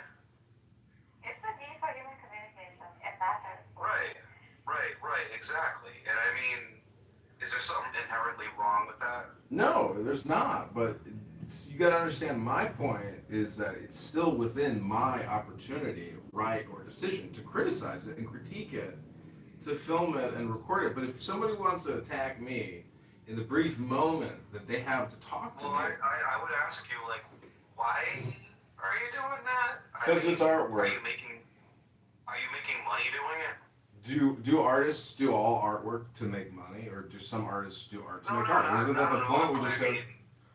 So you're an artist. I mean, what is this, performance art or something? It's video art. I'm a video artist. I have hundreds of thousands of videos up on the internet. Okay. It's conditioning. It's conditioning and suggestion. If you just Google John Kitover. I mean, are you planning on taking this and chopping it up and making an Aqua Teen Hunger Force type of cheap illustrated cartoon to throw some adult humor in there or something? Is it like that, or is it just I just record you and then just put it on the internet? That would be considered art. Yeah, I would love that art. That would be great for me. Well, hang on, John. Hang on. Go ahead, The Dennis. thing is, all communication is hypnosis. The sooner that you realize that, the better off you'll be. Wow. How has that statement changed your life in the few years that you've known me, Dennis? It says probably made a positive impact in the way that I view the not only in my personal life, but my professional life. Coach John, through thick and thin, has been an excellent source of guidance and wisdom. And Who's Coach John? Me. He calls me Coach John. But look at his PTR. I was laughing when I was looking at that PTR. That's so fucking funny. That'd be cool. That'd be a lot of fun to try. Anyways, Regal, back to the artwork. The point is, you're just a critic. You know, until you can tell me your legal name and say, hey, check out my artwork, you know, then we could talk. But you're just not on my level, Regal. And I hope you know that I'm just a fisherman and I'm a spider. And you're just my fly or my fish. I don't typically come on here and tell people that, like, I know how to paint. I actually have paintings in my phone. I can put them up as my PTR. I also play music. But I don't feel the need to sit there and say, well, I'm extremely distinguished between the average person here on Clubhouse because, you know, I feel the need to compare myself to other people. But Regal, that's part of the joke. That's part of the joke that people see. Didn't you just hear what Dennis said, that all communication is hypnosis? So if I'm insulting to people, saying that all communication is like spell casting, and I can cast a spell on you with my words and control you. That's not true. No, that is true. If I were to insult you right now, or if you were to go into a room and you were to hear other people insulting each other, some people's feelings get hurt. Do you know what begging the question is? Yeah. Okay, that's just begging the question. Okay. Well, all communication is conditioning, and all communication is projection. And so when you say, do you know what begging the question is? That's literally saying, that's begging the question. Before you further along yourself here, right, I'm just going to ask you, how do you do that? Well, let me ask you this. You're not a moderator. So now go ahead. a two-quote way, right? So that's a two-quote way. The two-quote way. Now that's part of the other reason why I do get on here on occasion. It's not to distinguish myself or to be better than other people or to prove how much of a musician I am or am not. On occasion, I like to test my knowledge. I like to compare ideas, and I like to listen to people. I'm gonna give you 60 seconds, Regal. Go ahead.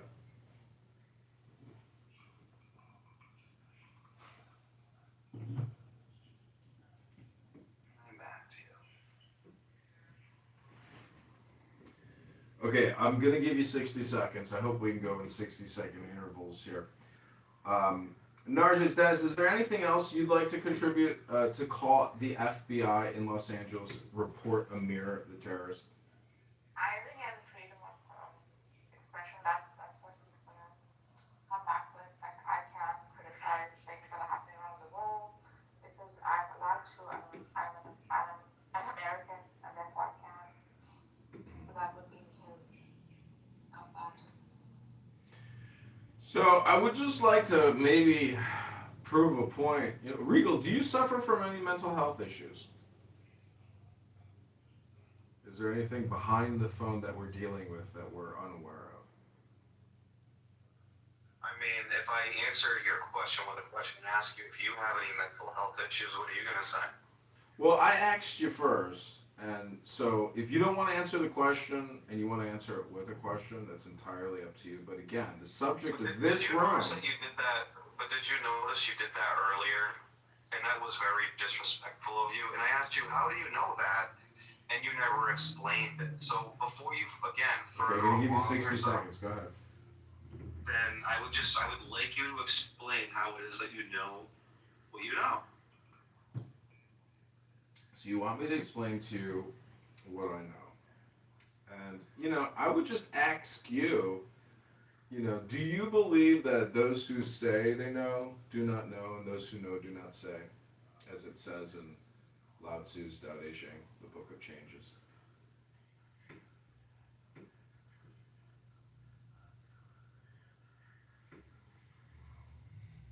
Well, we're getting to the transition point of my room creation here, and I want to thank all the participants. Honestly, man, I think that you're a very likable person. You seem like you have a personality, and you're actually quite funny at times. I do respect your opinion. I mean, I kind of see some of what you're saying in Clubhouse, and at the same time, It's not so much what you're making it out to be, you know? And I mean, I don't see what these cope rooms are about. Like, I notice people do that on here a lot. Like, they'll interact with somebody else on here or get into a discussion with another interlocutor, and then they open up a room, and this is like their cope session after wasting their time. And then, you know, it's like, well, you're sitting here criticizing everyone else on here and you're doing the same thing, but as you're sitting here doing the same thing, you're kind of like distinguishing yourself as like some sort of an artist. So you get to put yourself in the judge's seat and make judgments about everybody else. I mean, does that all apply to you? Okay, I'm past the question and answer stage of my room creation here. I apologize. But if there's anything else you'd like to say prior to the poem that I'm about to read, go ahead and say it now. Thank you very little. He's evading. He's evading. Dr. Kitover. No, it's okay. Doctor is evading. It's not evading. There are times, Narjas. There are times when I just will not entertain questions because, you know, the truth is I don't have to entertain every question that comes my way, and I just feel like it's very compulsive. It doesn't. Well, go ahead. You can answer it if you want, but you know, I would. The subject to you. Okay, well, let me just ask. Go ahead and just summarize the question, and I will quickly answer it for you. And then I will give you 60-second follow-up. But then I'm going to read a poem. Go ahead. All right. Let's start off with something really easy. How the heck did you get a picture of Daniel, and how did he get a picture of you? Like, you guys must have been close at some point. Like, how did you guys get into He posted a picture of himself with some guy that he was talking about, and I took a screenshot of it. What do you mean? Why would you do that? Why would I take a screenshot of him looking like a stinky fart? So I can always remember that he's a stinky fart. What do you mean? He's disgusting. Why would you need to take a photograph of that in order to, like, remember that? I don't get it. Because on my phone, I screenshot everything. I'm very compulsive about screenshots. Does that answer your question? And how is that hard? Are you planning on making a collage with it or something? Maybe. Okay, last question, then I'll give you a 60-second Can I follow-up. ask you a question? So you had like asked me included like in your PTR, right? I wasn't there for half the room because I forgot it was about the form, and I wasn't even listening to it. So how do you see those who are like mods, whatever, and are not like true participants because they're just not around? Like, would you attribute the entire freaking? How does the human psyche work? Like in your head, are you thinking, okay, this person is also participating in the conversation or is listening in? No, I don't carry anything with me that far. That's crazy. This is one of the reasons why it's easier just to record these rooms, because a lot of people will carry people to 3 rooms from now, 10 rooms from now. I just want to refresh every morning when I wake up, you know, and so it's very easy to just record these rooms, call it art, which technically it is, because there's a lot of art involved in this. The art of even setting all this up, like even coming to this, to like, because most people are only operating with one phone, and that's all they got. And, you know, anyways, the thing is consistency on these rooms. I want to record consistent rooms and consistent speakers, because technically the people who speak the most are like the most sociopathic amongst us. And this app is a perfect place to do observation of the human personality and psychological and character, you know. So it's fucking awesome in my opinion. X isn't even close to as good as this, because this is a much like closer community, and the platform itself is better than X. So to me, most organizations are missing out on this opportunity to test communication here. It's instantaneous feedback on whatever concept your organization is considering putting up. So it's really an awesome and powerful tool. And you know, look at the room we're in right now. I got in another room in my house. I got 6 phones pointed at Amir's room, recording it and live streaming it onto YouTube. And people all around the world are commenting on it. And I hope they never stop. You know. And what's crazy to me is, like, not many people watch your videos, to be honest. that's okay. It doesn't matter. The thing is, it's all practice leading up to a big breakthrough. But the cool thing is, and which is unbelievable to me, is like, I get notifications from YouTube saying, hey, your video has been removed because it violates our hate speech policy. And then I go and I look to see what the violation is, and then I play it, and then I appeal it. And then somebody in the Philippines watches it and they go, yeah, this was not hate speech violation. I will make the video public again and you do not have community guidelines, right?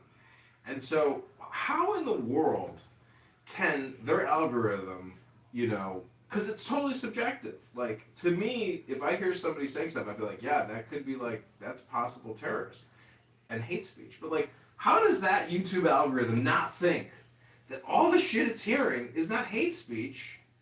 You see my point? Like, how the fuck is it not calling it all hate speech? It's because the algorithm is biased for preference and race and ethnicity and geographic. Like, how the fuck can the algorithm know that?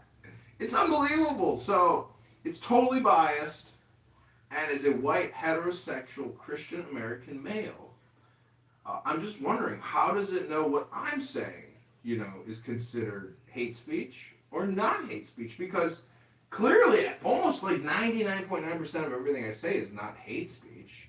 But how in the world, like, what are the words? What are the phrases? What's the intonations? Like, what kind of voodoo do I do, to trigger it? But like, if I can record Amir's room and it's a complainium of people hating on the Israelis and the Zionists and the Jews and the Ashkenazi causers and all this shit, like, how the fuck does it not label that?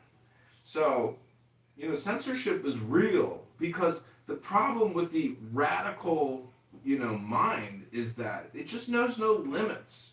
And we have to focus our minds. And those types of rooms, in my opinion, are indicative of people who don't know how to meditate, don't know how to control their bubble, and they are a victim of chance and fortune, as opposed to, getting ahead of it and being a little quicker and being able to modify their destiny. That's why I asked you, like, how do you know that? Because a lot of these people sit here and they'll either get into rhetoric, or they'll read up something, or they'll try to find an article, or they'll ask you to cite a source. I mean, even though their mind's not clear, constantly meditating on this proposition you want to prove to be true, and then present your case and evidence for it. I mean, it's actually thrilling to get the chance and opportunity to test your intellect against other people. I think a lot of Democrats and Republicans, for an example, want to be able to debate themselves in spaces like this to test their knowledge and see what works and what doesn't. I just think perhaps people get a little too ahead of themselves and they buckle down a little too hard. And they have a bias, and some people get tunnel vision and they get kind of stuck in bad habits. I'll watch philosophers do this all the time. Good philosophers, there's better philosophers than me, but I can point out flaws in their logic or issues, and they'll just be perplexed, and it just boils down to personal incredulity. I don't want to believe that because my feelings won't allow me to. Yeah, I have seen that. But you can reach a state of mind where you can totally drop that sort of personal, not totally, but to a large extent. And I think that's what I do in these rooms. Like, I can truly look at it from, if I get into the mode, I can see the whole thing quite unbiased. However, if I go into like the Iranian rooms, something in me like brings up memories of, childhood.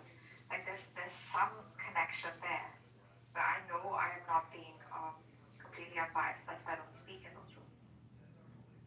But when I know that I'm ready to be unbiased or objective, then no matter what the room title is, or no matter how heated the conversation, I think I try to insert objectivity into spaces so that truth can be, found, no matter what the conversation is. It's almost like a reflex, knee-jerk reaction for me.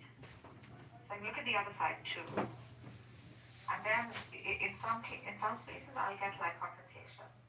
Like, oh wow, you're not on our side. And that's fine. I don't have to be on your side. Well, I thought the whole point of like religion, or let's say politics, or anything that's like dealing with some, like, whatever the case may be. It's like people are trying to come together and figure these things out, and that's kind of the point of it, to suspend. They're not Rico. They're not. They're cognitively biased. They're assholes. Like, it's really sick. They just hold one opinion. Very few of us, I think, on this app actually want to philosophize or be objective about the world. No matter what the topic is. Well, it's not just about being objective. I can agree to that. I mean, a lot of times, like, that's why I often don't start with, that's why I'll just grant somebody their presuppositions and say, well, I'll grant it, fuck it, and now let's see how it aligns up with my worldview and how you account from there. And it's just, okay, I have no realistic reason to take what you believe seriously. And I debate more atheists on here than anything else, and they don't believe in anything. So it's like, I want a right to do this, I want rights. And then I ask them, where do your rights come from? Here is God. Okay, fine. You don't believe in anything, so why should I believe you? And you literally interdepend on the benevolence, and let's be real here, of religious people who actually have metaphysics. I mean, you can sit there and screw These right are listen indulgent all day. metaphysics. This is why indulgent physics with you, because they won't even take the time to. Wait, you know physics? You know physics? Give me the equation for velocity. Not physics, metaphysics. Oh, well, physics is like metaphysics, and metaphysics is like physics. No, there are things that undergird, like, metaphysics that are, like, purely conceptual that we can't even, like, let's say, like, test for. Well, It's just something that's assumed. Well, is it the theory of gravity or is it the law of gravity? Well, you can get to the theory or the law if you're not even going to talk about what logic is first and the law of non-contradiction and identity and excluded no. Oh, okay. Because you have to have that first. Okay, well, ladies and gentlemen, I want to thank you all for coming to this room. This is Call the FBI in Los Angeles and report Amir the car rental, a piece of shit terrorist, to the FBI. We're going to now transition to the musical component of this room. Feel free to leave if it becomes too annoying. And I also, do believe that a lot of people have attention deficit disorder on this app, and they really want the dopamine bad. But you've got two ears and one mouth, and that's really because you should probably listen twice as much as you speak. If you actually do that, you'll realize the truth of the earth. And the truth of the word earth is the first three letters are ear. And you've got two of those. So it doesn't mean you got two earths. It means you got two ears to listen. And people on this app really love that dopamine. And it turns out that the more you love creating dopamine by talking endlessly, there's a very high correlation chance that you might actually be a dope. Not necessarily a dope head, but a dope. Not stupid, but a fool. Because I know nobody is stupid if you can read. And somebody on YouTube just wrote, Woke Suwajsiki, your CEO is the mother of YouTube algorithms. Not sure what that means. Anyways, let's get to the musical portion. We're going to play the Chinese flute. And then I'm going to read a quick little poem and go hop in the hot tub with Pamela Anderson. And she's only when she was 26. Here we go.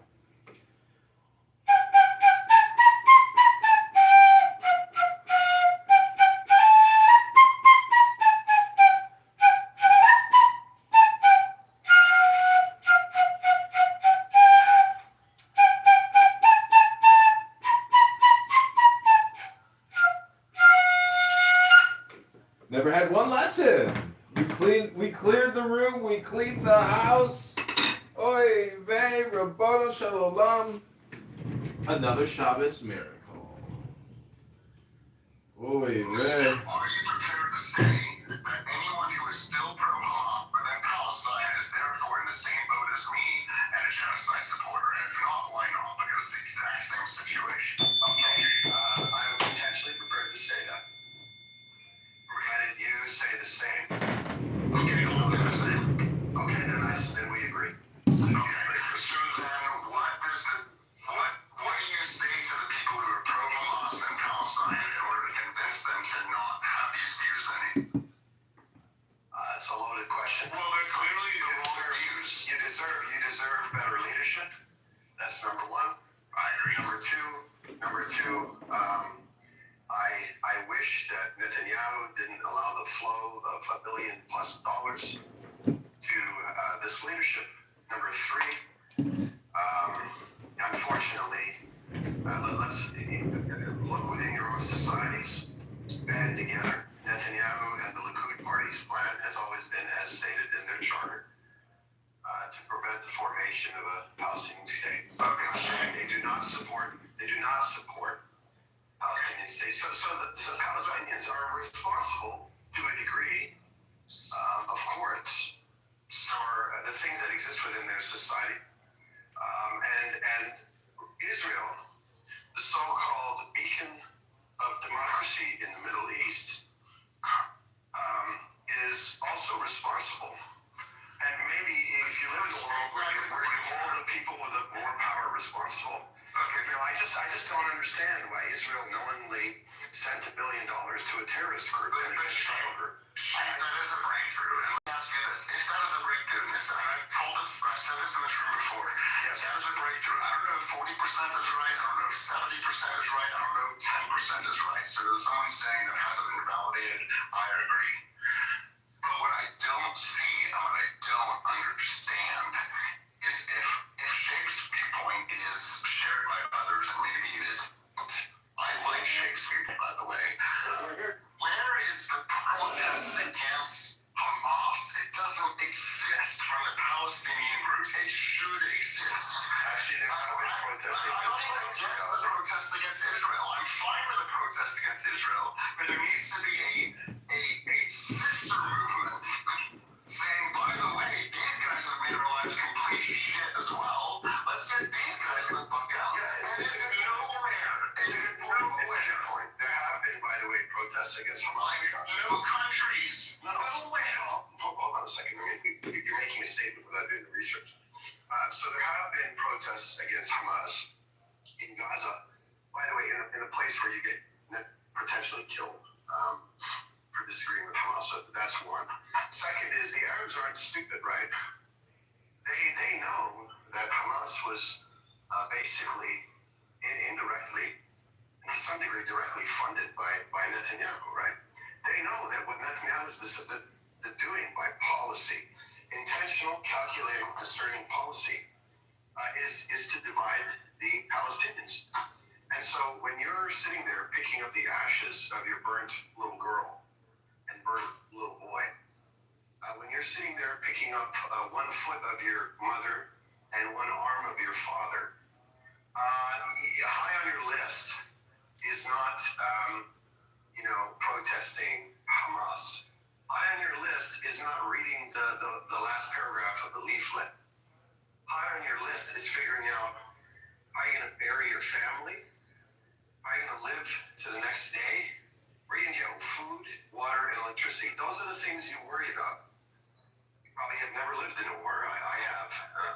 Not to the degree that we see in Gaza, but I have. When you're in a war,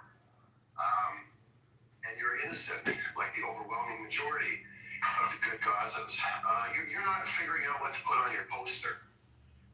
Yeah, I get it. And I think similarly, when you hear, stats sort of about how, a lot of people in Israel are against Palestinians or whatever the case may be, and that gets thrown around a lot by me, or, it's not just Hamas, it's the Palestinians. If you're the uncle or daughter or son of somebody who was just kidnapped, you're not that concerned about, making a big distinction between, and by the way, I disagree with this, but you're probably not too concerned with making a big distinction between Hamas and the people that voted for them. Now, they should make that distinction. said, emotions run high when you're dealing with someone who's lost their leg. Emotions run high when your 90-year-old grandfather just got dragged, 50 miles down the road and stuck in a bunker. So these emotions tend to lead to pretty outlandish positions sometimes. But that's why you need people who have sort of the grounding to hopefully make more conscious decisions. And I think if you look at it dispassionately, which is very, very hard to do, then you can see that Israel is a culprit, but so the hell is Hamas. And Palestine should want to get both of them gone. Right. And I just don't see enough of the protests. It's just a one-way protest for the vast majority of the people. No, that's fair. But here's what I'll say, right? Like, the uncomfortable truth for all radical Zionists and for all supporters of the current regime in Israel is you have lots of Arabs like me acknowledging that, Hamas is a terrorist group and Hamas has genocidal intentions. But you can't bring yourself to acknowledge that Israel's leadership is basically doing the same. And it's a really, really troubling world we live in when the benchmark is a state comparing itself to a terroristic group. Like, that's like, what? Aim high, man. Like, don't try and clear the, they did it too, and where they is a terrorist group. Aim higher, man. Like, you could do better. Or if you don't want to aim high, then just don't say that you're the leader, beacon of democracy in the Middle East, which is the thing I keep hearing as Israelis and from Israeli leadership. I get that, but by the way, I need to go in a second because my wife has called me 10 times and I need to make sure an emergency. Today was Valentine's Day. It's don't have momentum. But I go back to aim higher as well. I get what you're saying, and frankly, I did acknowledge something a second ago. That's why you called it a breakthrough. And you did too. But the key thing is that I still go back to the point. You have hostages. So whether it's a country or a terrorist group or your grandmother up the road, it is your responsibility to do everything in your power to bring them home. And we can talk about scenarios. Can you imagine a scenario?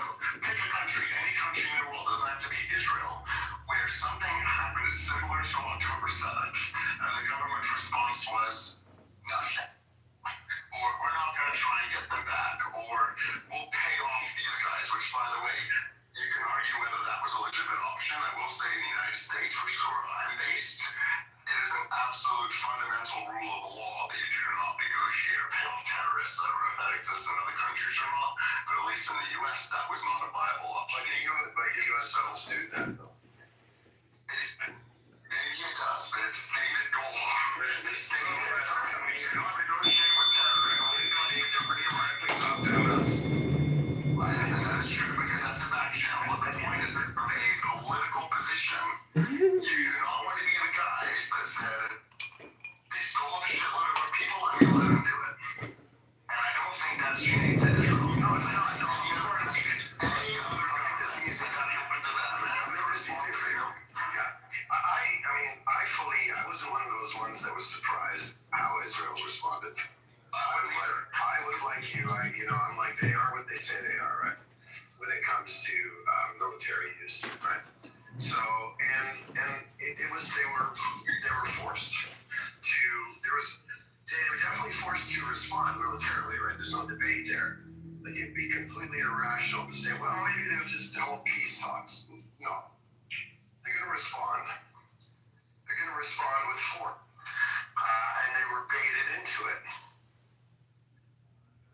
Now, what I was a little surprised at was how fast and loose Israeli officials were with genocidal statements. I mean, that was shocking to me, actually. What I was a little surprised at was the insistent, intentional starvation policy. I mean, they literally waited till people looked like skin and bones. I mean, that's just crazy to me. It's a good reminder that even in 2026, we can go back to our savage ways, That just shocked. And I was equally shocked at the savagery that Hamas conducted. Like, I was disgusted by it. I was shocked. Hamas are a resistance group, but I don't give a shit what Zionists have to say. Everybody is entitled to own fucking opinion. Hamas are a resistance organization. If Hamas did not exist, you would have filth like Mark, who love fucking team. I want to buy fucking white bitch. I gotta go get my wife.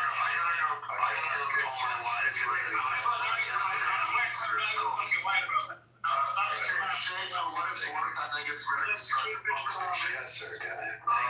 Something because you heard what you wanted. I'll see you later, guys. Take care. I'll die fish. Okay. So here's the thing. And is it a thing or two things? Many things. Multiple things. Thousands of things. Okay, you guys want to get cussed out? No. It's okay. Cursing is Edward. I use Edward as an excuse. Not tickling. That's all. I'm with Prince here. Go ahead, Prince. Okay, go on. Carry on. Every asshole on the block wants to assess the situation from their own biases, paradigms, and flaws.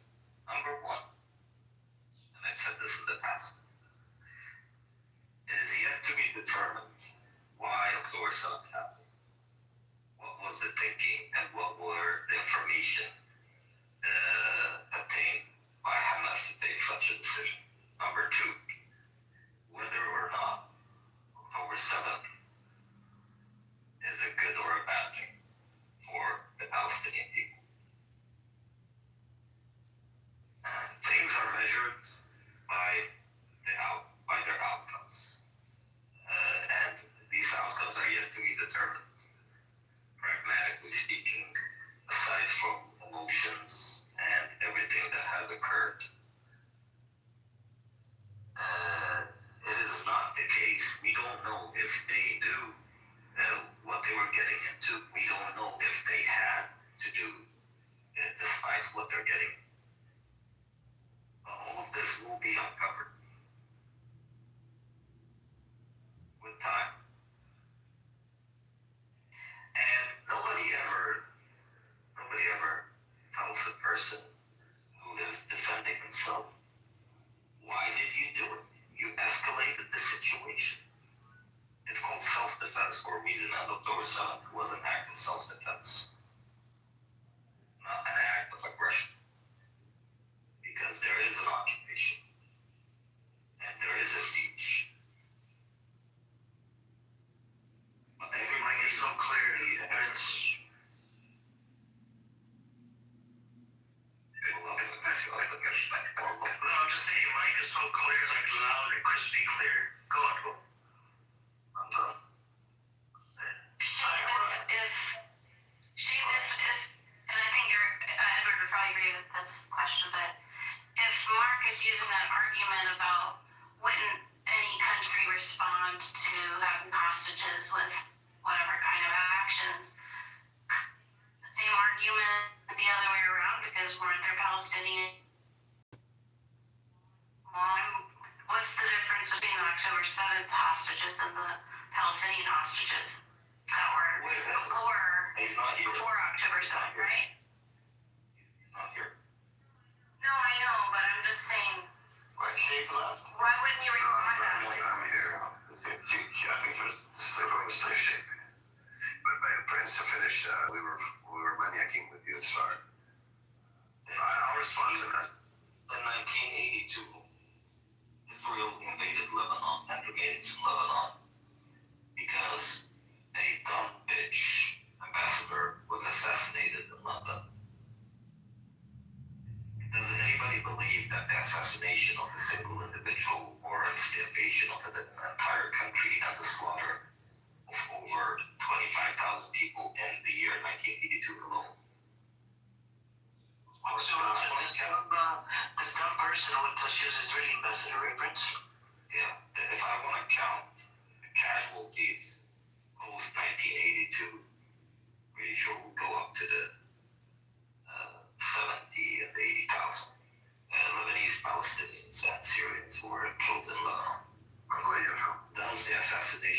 individual warrants an invasion of the entire country. It doesn't. Which means one thing. Based on that scenario, running a comparative analysis of the behavior of Israel, we know that on October 7th, even though it's minimum, it would have exacted the same odds. Because these responses, the way Israel reacted on October 7th, and the way Israel reacted in 1982, was not by sheer coincidence. It was premeditated. It was pre-planned. They didn't wake up on October 7th, saw the footages, and decided to put up wrap up a bunch of plans. No, they have a bank of targets. They know what they're going to target. They have plans of invasion. That they have all this prep.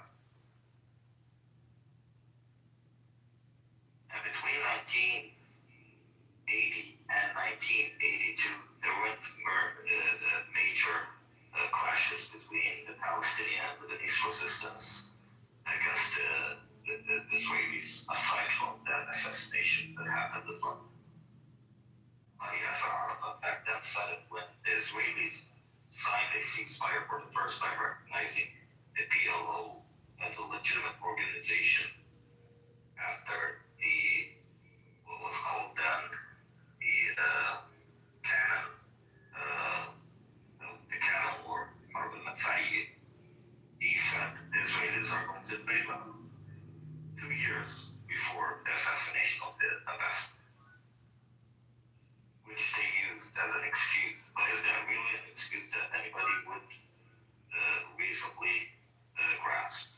Killing one individual warrants an invasion of the entire country? No.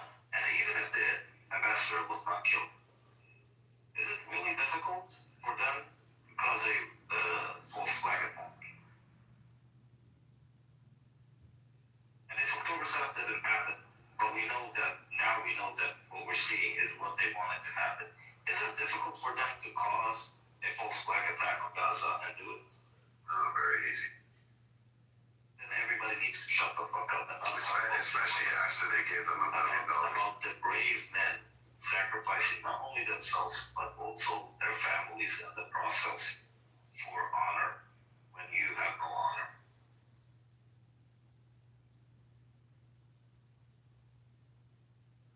Look, I agree the time will tell, right? I agree. Sorry, what was your question? Instead of sort of coming to that kind of agreeing that Hamas did something wrong, why wouldn't you use the argument that there were Palestinian hostages before October 7th? So to say that, wouldn't any country respond by this way if they had hostages? Like, can you use the same argument about Palestinians? No. Because I like to draw red lines. You know, there's certain lines that cannot be crossed, and some of it has to do with my background. Like, for example, when Palestinian militia came up to my village in Lebanon and murdered my cousins and killed their parents and made the kids watch and then killed the kids and then burned the house on top of them. I wouldn't in any way, shape, or form want any Christian militia to extract the same kind of thing. There are red lines, okay? And the red line was crossed. And I'm not saying it was crossed by all members of Hamas. I mean, there were 1,200, 1,400 people that crossed that border, whatever the number was. But certainly, many red lines were crossed. If they conducted a strictly military operation, I would have still said it was a mistake. But unfortunately, or fortunately, I mean, I believe in drawing red lines on certain things. Because it's a very, very dark place you go when you kind of let everything be in a relative moral framing. It's very dark. About you mentioned genocidal. How is Hamas October 7th genocidal? Or was that where you you're referring to say that Hamas was genocidal, or had genocidal intent. Yeah, I mean, they've claimed their officials like it, you know. I need to be consistent in my position, so, you know, I don't want to take a weak position that says that, they, you know, a group that's made genocidal statements haven't. And the main reason I do that, number one, is the honest truth that you know, if you want to counter and say that there are no genocidal statements made by Hamas, you know, we can dig into that. But that's the main reason. But the second reason is, you know, I want the focus to be on the so-called nation that has so-called democracy and so-called rule of law and so-called most moral army in the world. I don't want the focus to be on Hamas. I want the focus to be on them. Because Hamas isn't walking around saying they're the most moral militia in the world. They admit they're terrorist groups. In a sense, you actually appreciate, I have to be very careful here, but in a sense that particular sentiment is actually more honest, to be honest. Doesn't make it right, but it's more honest. But they don't. Sorry, Prince. With all due respect, this narrative that Israel has been put forward, you know, through the Western mass media last 70 years or so, it's just pure and utter fake. It's false. And even acknowledging it is incorrect in my opinion. And that's just my... Which narrative? This narrative that they claim that they are the only people crossing the Middle East, you are the most moral army in the... Yeah, I agree with you. I agree. I'm not acknowledging it. No, my point is, I mean, I was saying this again with all due respect, to acknowledge it is to give them an advantage. I don't think we should... I didn't acknowledge it, Hassan. I'm not mocking it. No, I'm saying to actually base your debate and argument based on the narrative is wrong. That's just what I'm saying. Why? With all due respect, I'm saying. I think you misunderstood me, and I don't know if we have time to dive into the misunderstanding. I mean, we can.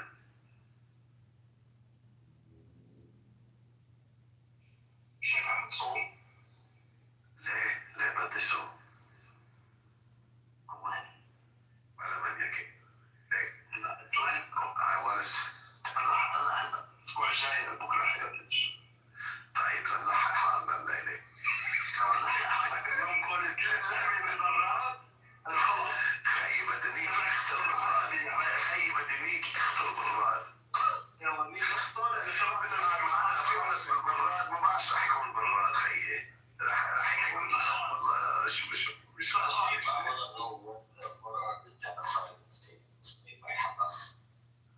I don't want to look them up, bro.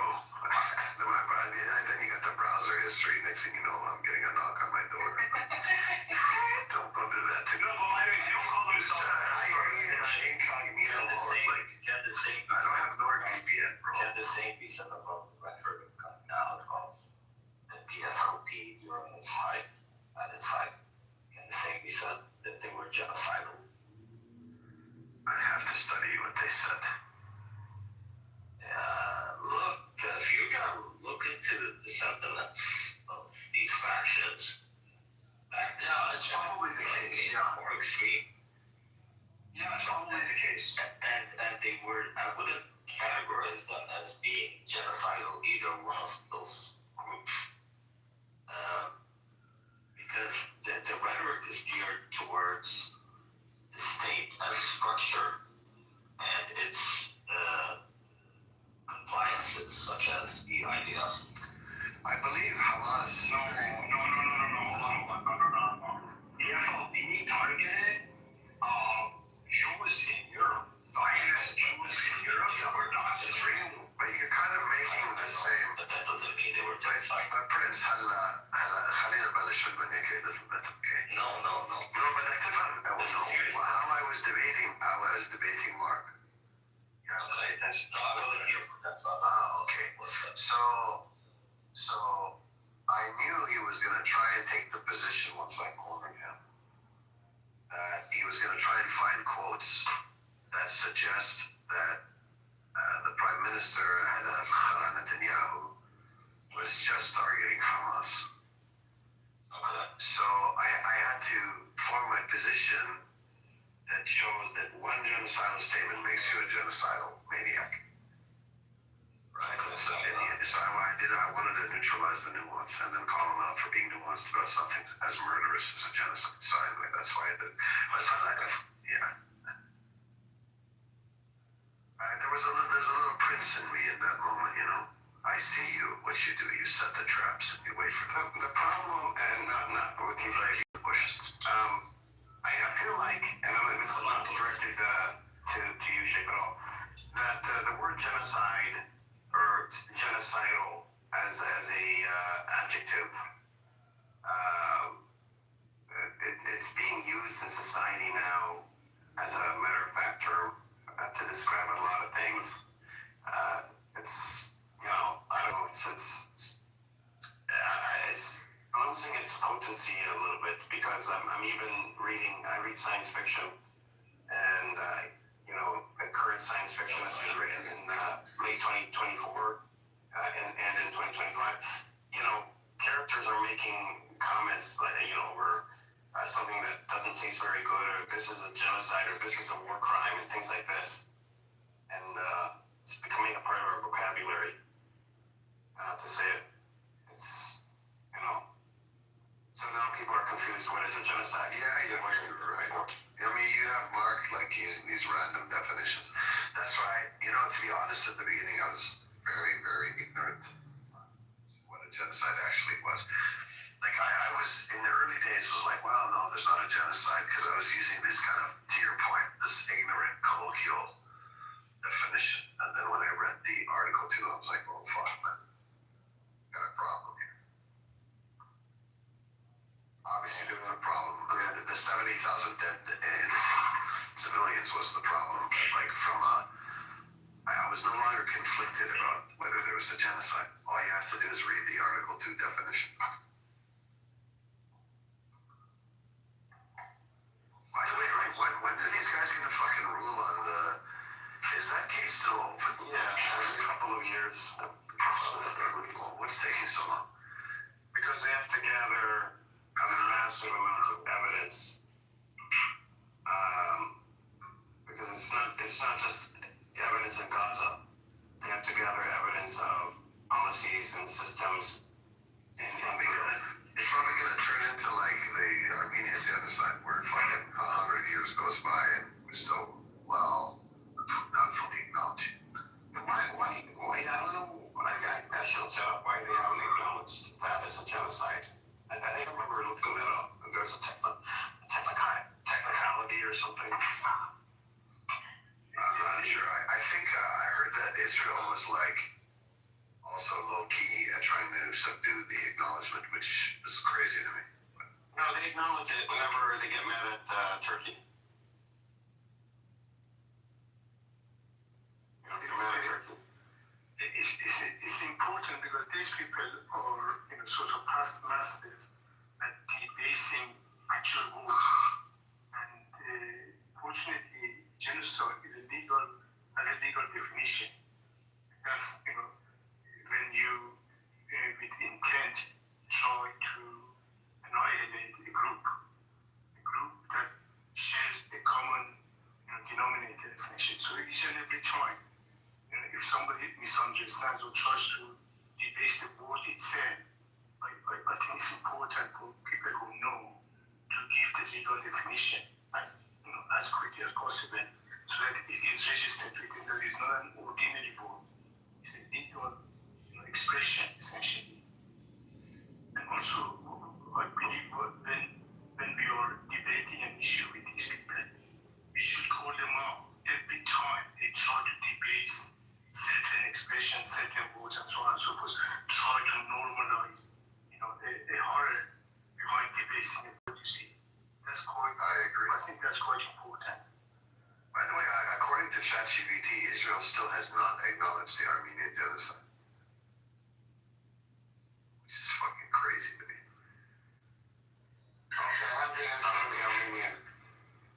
Armenian genocide. What's that? It happened before 1948, before the UN even. Oh, before the definition. No, I mean, yes, but you can go back on that. Yes, it happened in 1915 to 1917, and the Geneva Convention was 1948, and of course the UN was 1945. You can still go back, but you have to have another nation.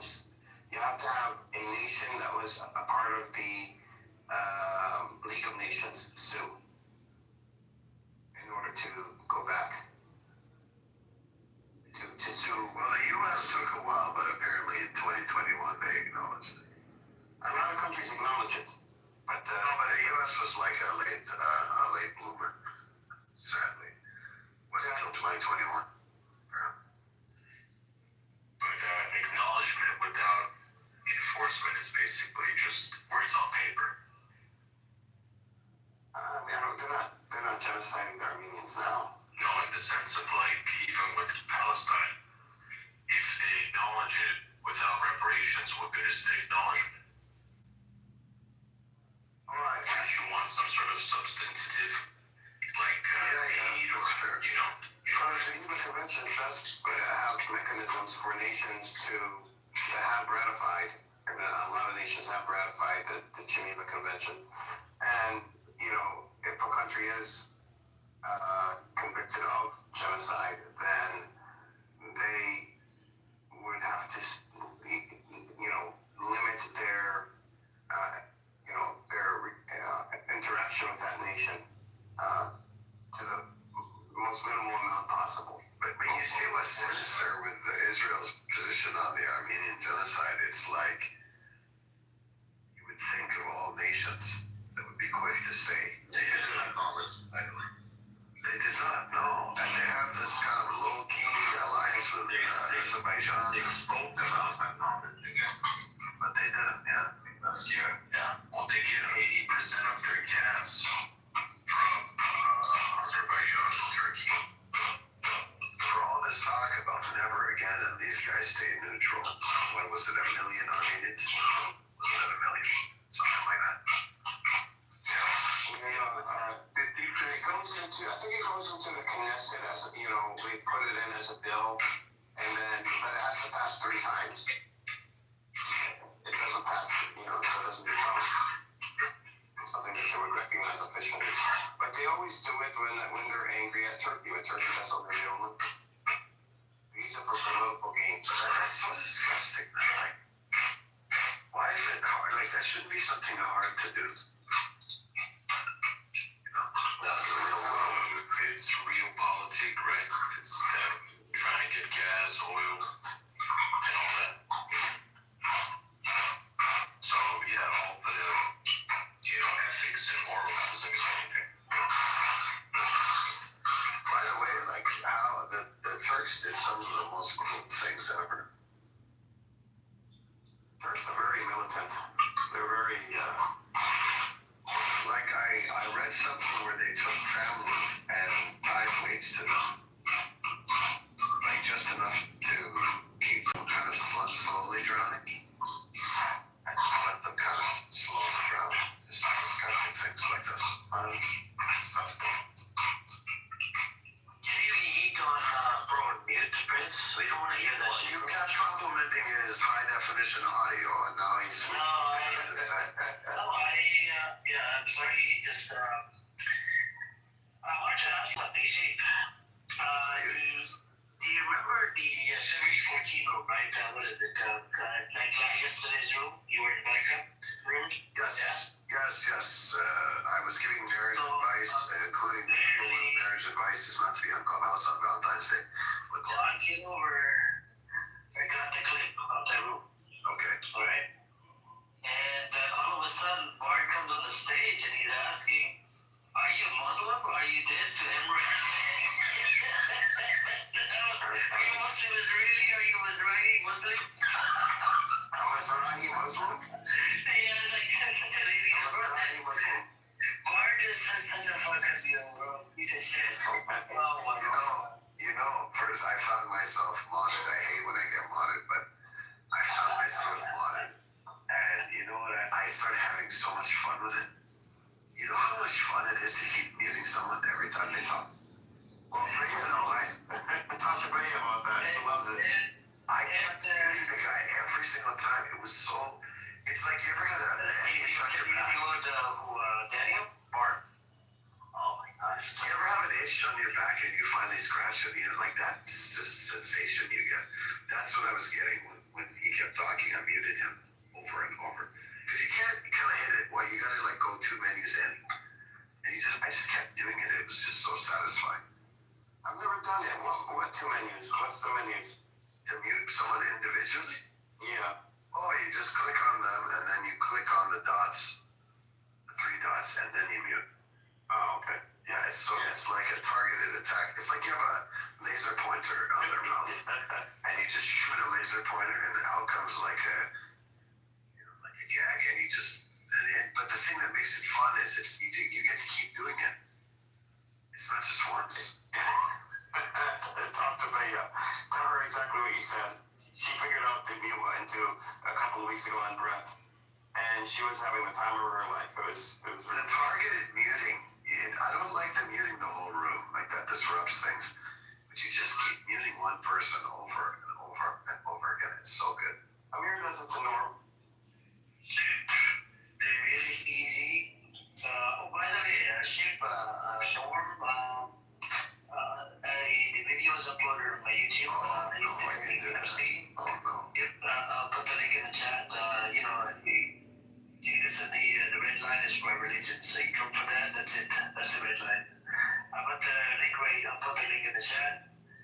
This is, I don't know if you got 11 or 12 views. You're welcome to watch it. Oh, no, Amir. He must have really pissed you up. I mean, to be fair, you warned him 3 times. You said, watch, like, and comment, and subscribe to the channel. We didn't shake. The problem was the first time you did it, okay. Second time you did it, third time you did it. And we're talking about Epstein. Nothing to do with religion. Well, I'm coming on my religion. I had nothing to do with Epstein. You're not talking about Judaism. Right? And that's the red line. And I said, okay, let's play this. Right? Last time I did him dirty as well with the clip that he's asking Danny for nude photos and videos. I fucked him over. I mean, I just clicked on it. You have a fucking production now. You have a fucking. You like that? That's professional. That's so professional. Very professional. So guys, I put the link in the chat. This is Norman Green on this app. This is a fresh new room. He's welcome to come in and defend, and he can watch this show as well. I worked on it for a little bit, and you know how it is. We gotta do it professional, man. No? I didn't realize that almost when I went to his room on Friday that he made me mod, and everybody was yelling at me, and I'm, doing my own thing. And Daniel wanted you to move that person down, but you didn't move the person down. Yeah, I know he didn't say, like he said, Edward, you're gonna do something about this? So what am I gonna do? Like, it's none of my business, I know that was, he almost made me mod and then just went to bed. And so I moved them down. Not only, but I did move them down, almost kept moving them up, almost like the content. So finally I threw him out the room. Wherever that person was. Bro, it's just, almost rooms, it gets really crazy. Yeah, but I cooked Daniel and Sergio really good. I put the link in the chat, Edward, check it out. And this is what I did with Norm. And there's another clip that's supposed to come out. I actually used the AI technology, like earlier. Norm is running away from resistance. That's funny. Actual Norm. That's funny. So I got the access to the AI, proper AI channel. I'm gonna be fucking, doing some things on Norm. I'm coming for Norm. Because, you don't come and fuck with me, right? Especially in my religion, that's the red line for me. That's it. So, there's a link I dropped earlier when Benny Olive was in the room, but you should put in your link tree, Amir. It's a timeline of U.S. position. I looked into it. I think he was right on this. what I'm asking you is if you could take a look at this and put it in because it goes through from the 1980s, early 80s, all the way up to, I believe, current of executive orders and things like this that the U.S. has done against Palestinians. So, when I looked into it, so this is what my perplexity gave me, right? Because I like to fact check shit. Even today, this morning, we had that brother Yara, he made a claim that F-35 or something, America, did not want to sell it because of Israel, or didn't sell it to Saudi Arabia because of Israel. I looked it up, it did sell to Saudi Arabia. When did it sell? Must have been recent. So he said that, Yada's claim was, Yada's claim was that America blocked the sale of F-35 to Saudi Arabia, this and that, because of Israel. And I looked it up, it did not. When did they, because it must have been after MBS's visit here to us. So it says, no, the U.S. did not block Saudi Arabia from buying F-35 jets under President Trump. It approved sales as part of a major 2025 defense deal despite past hurdles and Israeli objections. So he did approve it. No, it's just because, look, in this room, I hate the propaganda. You know what I'm saying? We have people, bro, even yesterday, I respect the Yana, right? But yesterday he made some claims and I had to freaking fact check it, bro. And maybe he was talking about that brother is, but that brother is a pro China taking over Taiwan. Okay? I'm 100% against China taking over Taiwan. No, I believe in the people, Edward. So the people, their survey is done. The things back and forth, the surveys are done. The surveys, a lot of people that live on that land, whether they're Chinese, Taiwanese, whatever you want to call them, they do not want to be part of China. So now, if they don't want to be part of China, then, we go with the people, right? What the people want. But if China owns that land, it's disputed. That's what the, online is saying. Yeah, so, Taiwan is not in the UN. The UN doesn't consider Taiwan a nation. I know, but the U.S., I think U.S. is, just like Golden Heights was recognized by the U.S., I think U.S. is sort of like trying to get in the way over there. U.S. should stay the fuck out of it, right? Let them deal with their own problems and let the people decide. So you were going to say that this Olive character was right about the U.S. I'll read it out to you what perplexity gave me, okay? I'll read it out to you. When this bitch was here, a fucking cunt. Prince, I got your back on this. You know what I said to him? I said, have you worked on the idea before? He got triggered and he started cursing me out.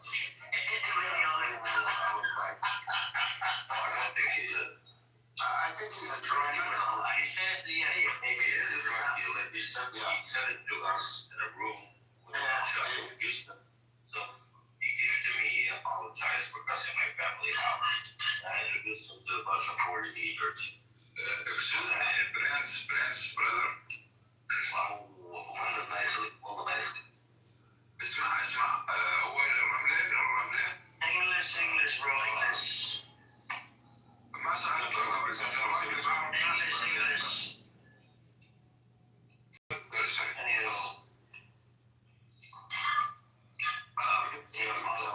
We're talking about the situation of 48, and we're talking about the crimes.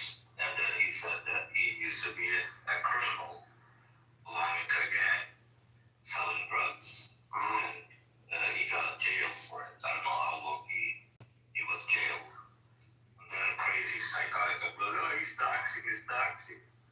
How the fuck did I dox him? Well, you could tell by the way he talks. Prince, be careful, almost those people who got educated from our brothers in 1948, the Palestinian who have the Israeli passport, always they are, I don't know, what you call this in the line. I don't know. Spoiled. Hold them. No, their thing is, they think themselves,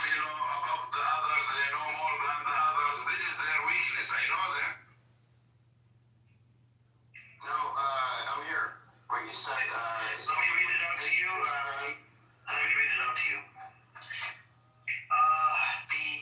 I said, did America knew about Oslo? It says, no, the U.S. government was not aware of the secret Oslo Accords negotiations until shortly before their public reveal in late August 1993. Negotiation secrecy. The Oslo I Accords stem from clandestine talks between Israel and the PLO in Norway starting January 1993.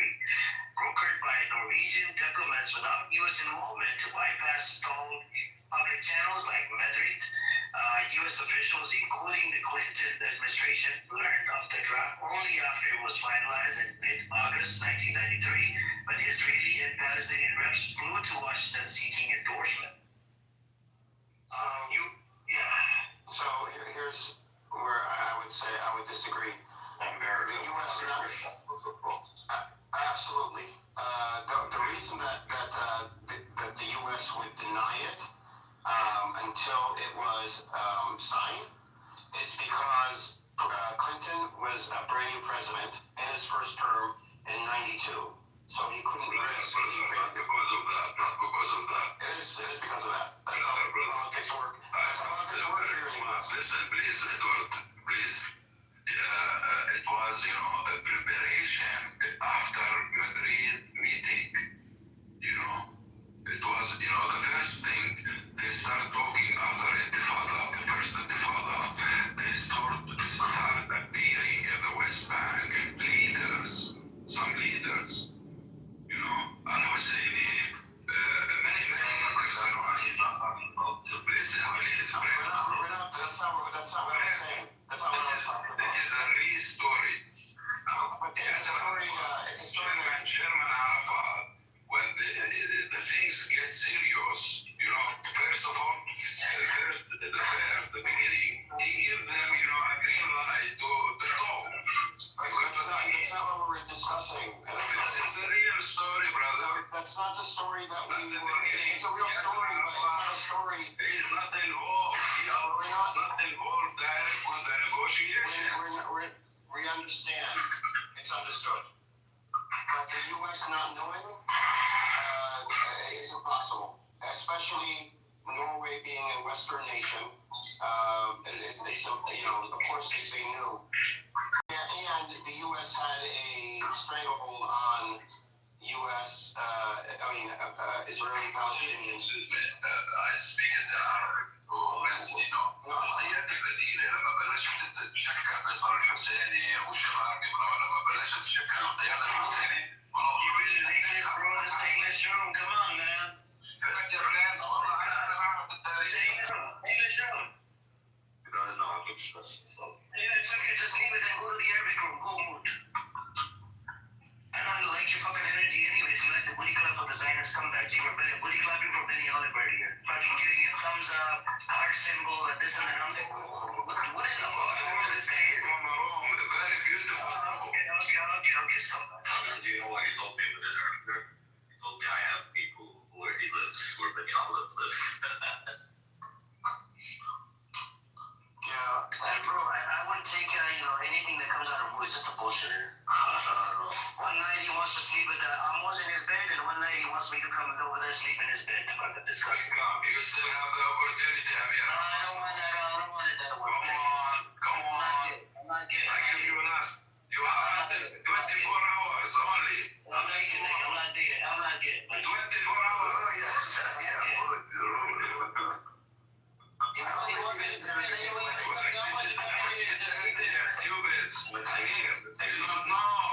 Just like we men like each other.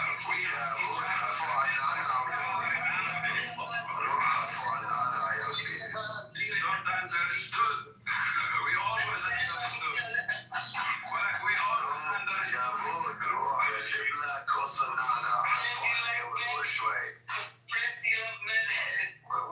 What's it? Is I don't think I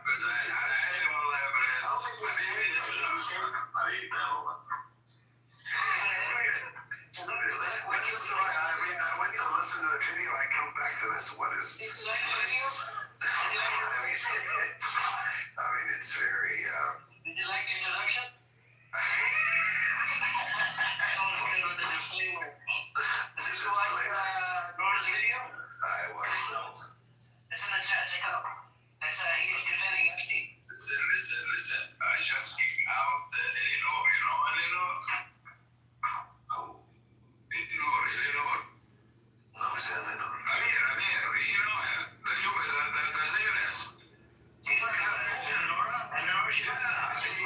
pictures with Jeffrey Epstein. Oh, Norm. Norm, I kick him out from my roof now. I'm sorry. I make him silly, you know? I don't know, bro. This guy's something else. So, anyways, so Shane, do you like the introduction? I think I should add some more to it. It was high quality production. I need to go up on the P, the 40 P to 76720.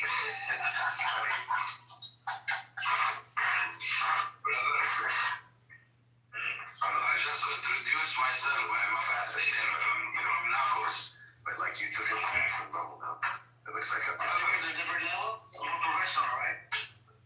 Yeah, more professional. I think I should add some of those, the promotions as well. Like every time they make a stupid claim or whatever, like the last thing. You know what you could do? There are apps where you could do like a podcast. Yeah. And have like a fake news reporter. So I have a question for you guys. I'm here. I have a question for you, bro. You see that you're knowledgeable? Just cut somebody off. Sorry. No, it's okay. Your question's gonna be good. I know. Go ahead. I hope so. No, it's not gonna be good. It's just gonna be a simple question. Go ahead. It's a simple question because I don't know what's going on, but like, is there really a genocide going on in Iran? It's not genocide, but it's a massacre, you could say, but not genocide. So like, I don't know because like, I don't know what to believe because I don't obviously not believe Trump or Netanyahu, but then people also told me not to believe the pro-Iran news channels too. So I'm just confused. The problem is, it's this matter in Iran. It's very complex. A lot of the things we can't freaking rely on, like certain things. We see some videos. We can say that yes, they did torch on the mosque over there, and there are people that are protesting. They're really, truly protesters versus rioters. People that are like you have influence coming in from Mossad, you have influence coming from CIA, you have influence coming from the Pahlavi supporters. So they, some of these people, they want this Saddam Shah to come back. Saddam Shah lives here in America, and a couple of days ago, he asked Trump, he was begging Trump, that it's the last chance to, bury the IRGC, right? And a lot of these people, you'll see them, they support Israel and they support Iran. They support Reza Pahlavi to come back. And this guy, the Saddam Shah, hasn't been to Iran in about 40 years. Right? Doesn't have the credential, doesn't know how to fucking run the system, and he wrote a book on this recently, not too long ago. He wants to, he's going to be the transitioning body. He'll go in and he'll transition. So he's selling this fucking narrative to everybody that I'm just going to be the transition body. Look, I don't support IRGC or Reza Pahlavi, but I do not want to go from one dictator to another, especially American puppet. Pahlavi is an Israeli and American puppet. Obviously, I'm not for Israel, fuck Israel for life, but like, what I've heard was that once the Islamic regime drops, there's going to be a lot of U.S. sanctions going to be removed. It's going to be better ties with the Middle East or something like that. Do you think, or it's going to be like Iran? It's going to open up a can of worms, like a different type of can of worms. They're going to set up military base like what they're doing in Iraq. Iraq is still under occupation, and they're going to chop that Iranian land into like 5-10 parts. Israel might take over some of the part, and they might even bomb the shit out of all the military bases like what happened in Syria after they toppled Bashar al-Assad, which was a fucking genocide leader. Relate to the Reza Pahlavi will come around, and he'll be told to freaking put down everything. The hypersonic missile program, the nuclear program, the fucking the proxies, everything, all the defense, you gotta put it down.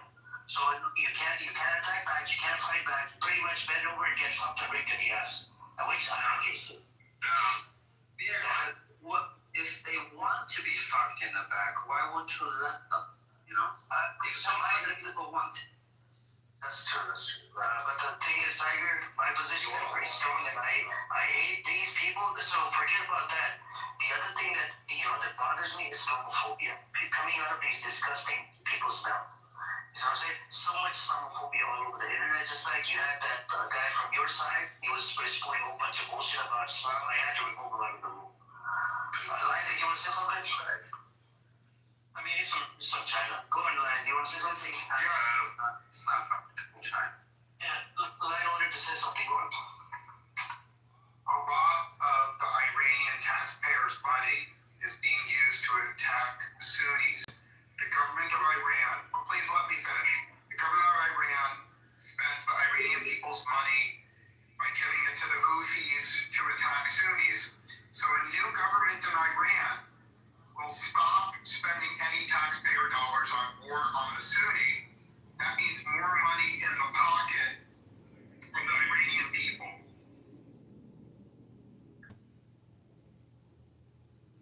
Does anyone know who the Sunnis are? Yeah, so Lion, by the way, I think your information is incorrect. Respectfully, I think you need to get your facts straight. I don't know where do you get your facts. I know you buy into mainstream media bullshit, right? A lot of Americans have been indoctrinated. Some of the Americans, they're dumb retards. They're fucking dumbass motherfuckers. Don't have a clue what's happening in the Middle East. They just buy into mainstream media bullshit. They don't know the facts. When you actually look up the facts or you cross-check it with mainstream media and fucking even ChatGPT will tell you that what they're spoiling on fucking TV is all bullshit. Even Trump said it is fake news, fake news. At least get your facts straight, man, instead of making up bullshit. You come up on the stage, and this is why I hate fucking bullshitters. And some of the Americans I came across, dumb retards, man. Fucking dumbass motherfuckers. Don't know shit about I'm just confused. That's why I asked the question, because I'm so confused, right? Because I have Persian friends. They told me not to look at the pro-Iran news, but then they also told me not to listen to Trump. Then who are you listening to when it comes to the media then? Like, where are you getting your information from? Nowadays, MJ, you gotta look at the Twitter, but the Twitter thing is you have to make sure to be careful because there's a lot of AI shit as well, and verify it with the news sources. The way I look at, I'll give you one example. So when I'm talking about Israel or Palestine, so I look at Times of Israel, I look at Haaretz, and I even look at Jerusalem Post, and then I look at the Palestinian sources as well. So I'll give you one example. This happened to me, I don't know, a few months ago. There was one kid, they got arrested for throwing a rock at an IBM truck. Now, Times of Israel reports said that, yes, he threw a rock at the truck. That's why he got arrested. But coming from Palestinian sources, like his dad testimony, he said, no, that's not true. They're claiming this and that. Nothing happened, blah, blah, blah, and whatever. So then you got to find a common ground. The truth is hidden somewhere in the middle. Right? Put this and this together, and then you can probably say that, yeah, maybe there was something happened. That's why they arrested him. So my Persian friends told me not to trust this girl named Bushra Sheikh, which is like probably, if they're talking so much shit about her, they're saying that she's a terrorist, who is she? She's a broadcaster, a podcaster, and she went to Iran to report on it, and then... Where is she on this app? She's on Twitter. She's very known for, she's very outspoken. Is she Iranian? She's Pakistani, but she's a very big reporter. Let me put her from the UK. She's from the UK. Is she Shia or Sunni? I have no idea, but she is Muslim. Bushra Sheikh. Just trying to find your profile. Send it. Oh, by the way, Amir, be careful. What you're doing is God's work. Amazing. I applaud you for that. But be careful because I read an article or something that some Mossad agents or some shit in your room. That was made up. Baby made it up. Did you see that post, Jake? Did you see it? What the fuck? Yeah, bro, I got sent that in my DM saying, be careful. Did you see the article here? Are you trolling? Did you see it? No, he must be trolling. I got sent the article. He's trolling, bro. He's trolling. I actually got sent the article, though. Save, I'm not actually the picture. I've seen it. Can you imagine that the Mossad is fucking wasting their resources listening to our stupid banter, bro? It'd actually be a good distraction. Like, it's a good technique to have. I'm not gonna lie, like, maybe I'm paranoid, maybe I'm doing this, but I feel like Ambrose, you're a good person. He spoke with I feel like it's giving Mossad agent for some reason. I don't know why. Because like, how you live in Israel, but you still standing up for or being anti-Zionist? You're getting Mossad vibes. Mossad agent vibes, bro. The term we use in this room is that's a little Mossadi. That's a little Mossadi, you know what I mean? Because like, how you doing? Like, I don't understand. Because if you're anti-Zionist, bro, the first step you should do is get the hell out of Israel. She was born and raised over there, so look at it. Prior to 48, there were Jews that coexisted with Muslims and Christians on that land. Okay. And so there were Jews that there were certain Jews that were against establishment of this state called Israel. Okay? Yeah. And some people they went along with the Zionist narrative. And at one point, slowly, there's a small movement inside Israel that has become anti-Zionist. They want to coexist with Palestinians. You see what I'm saying? Like they did prior to 1948. So she wants to coexist with the Palestinian.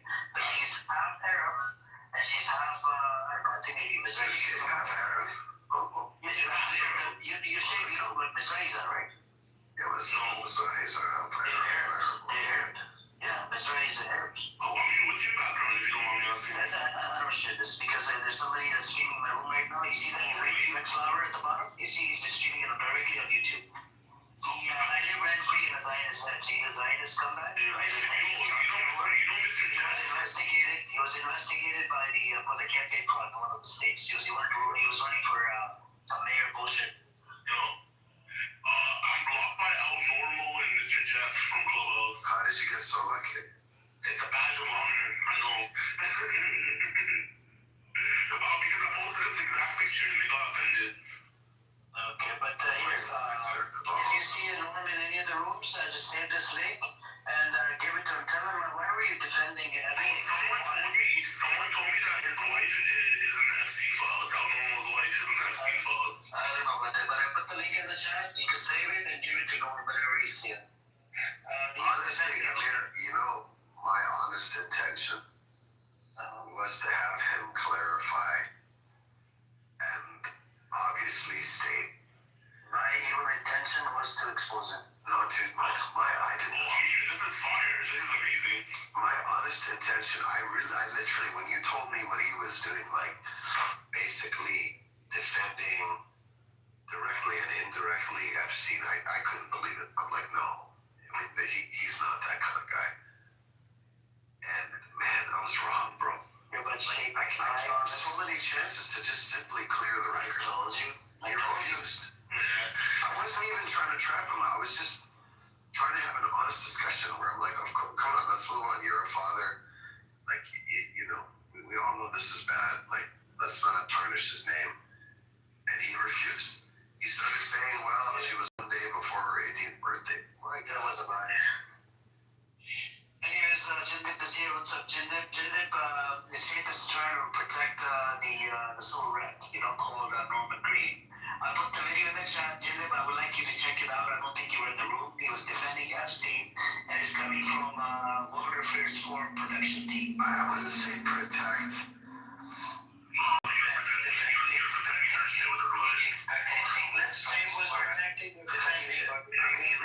Maybe I'm an optimist, but I couldn't believe that there would be any man on this planet other than Epstein's lawyer.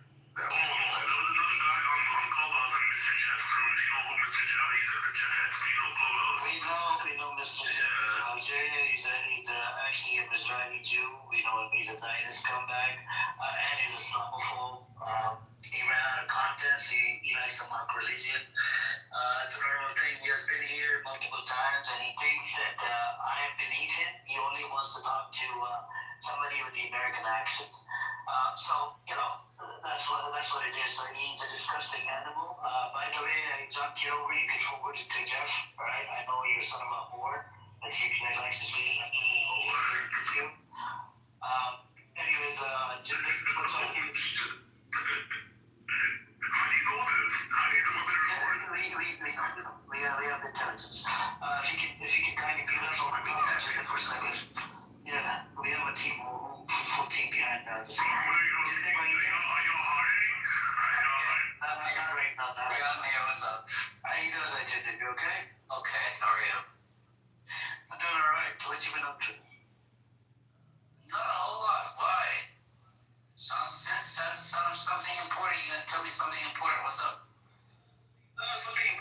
about the Norm defending Epstein, and then we have. Man, you can use so much content with that. Like it's been at least what 11 days you've been talking about that. I think I watched Ellen Dershowitz talking about the same subject, and Ellen Dershowitz were making the same points, that he was not convicted of being a pedophile, but he was, basically having sexual affairs with a woman who was underage, a day shy of her 17th or 18th birthday, something to that effect.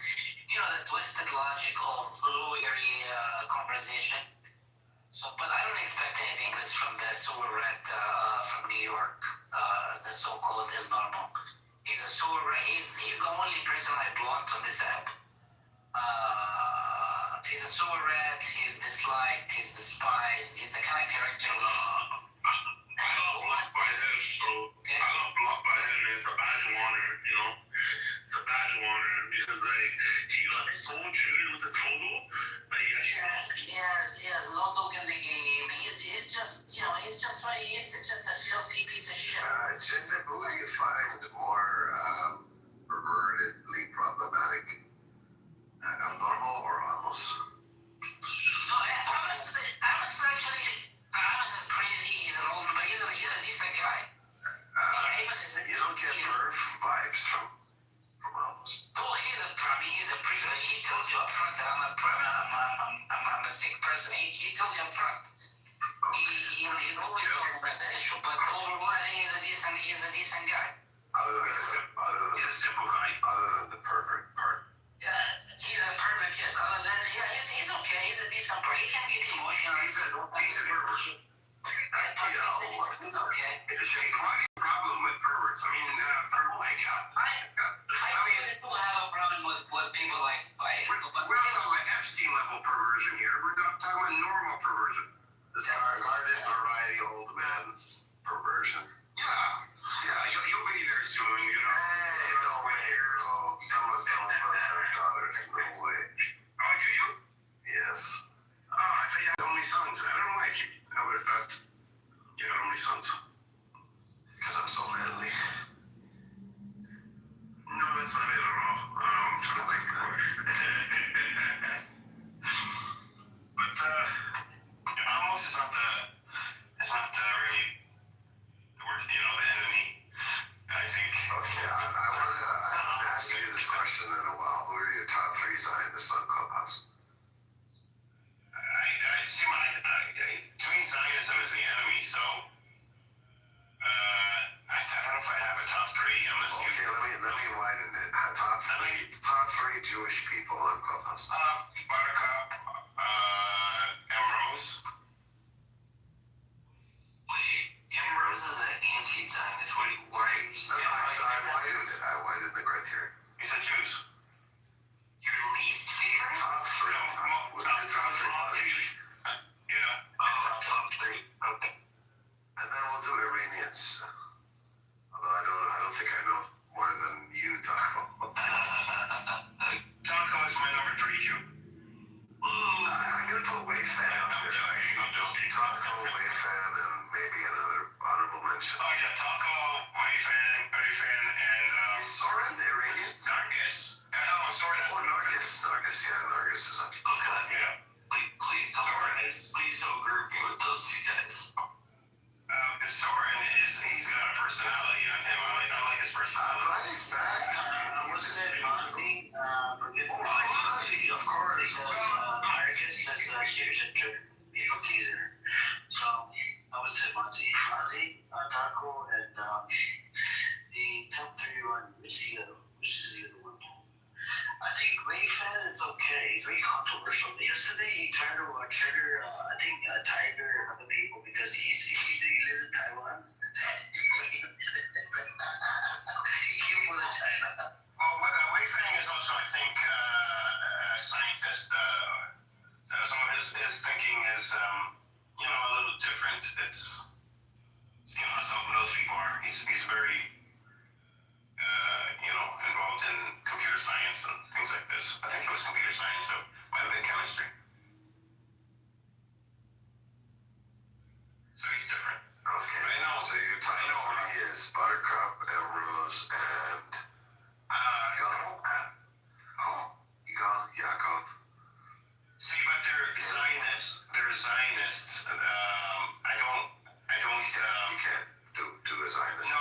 to, but no, my rule is, we're at war with Zionism.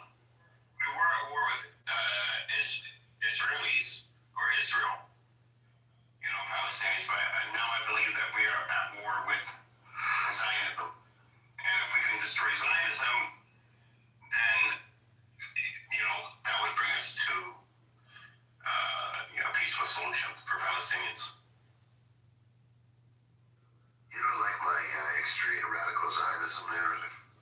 What narrative? I'm trying to make the case to create a term called radical Zionism.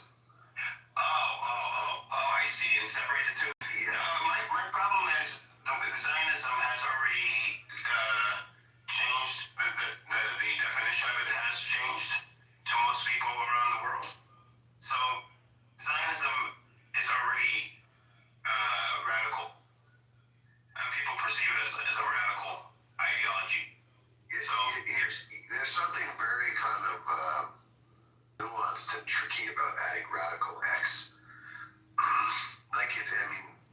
Obviously it's happened with people in Islam, but you create a word association, right? If you repeat it enough, you kind of say it's an emerging property of the X.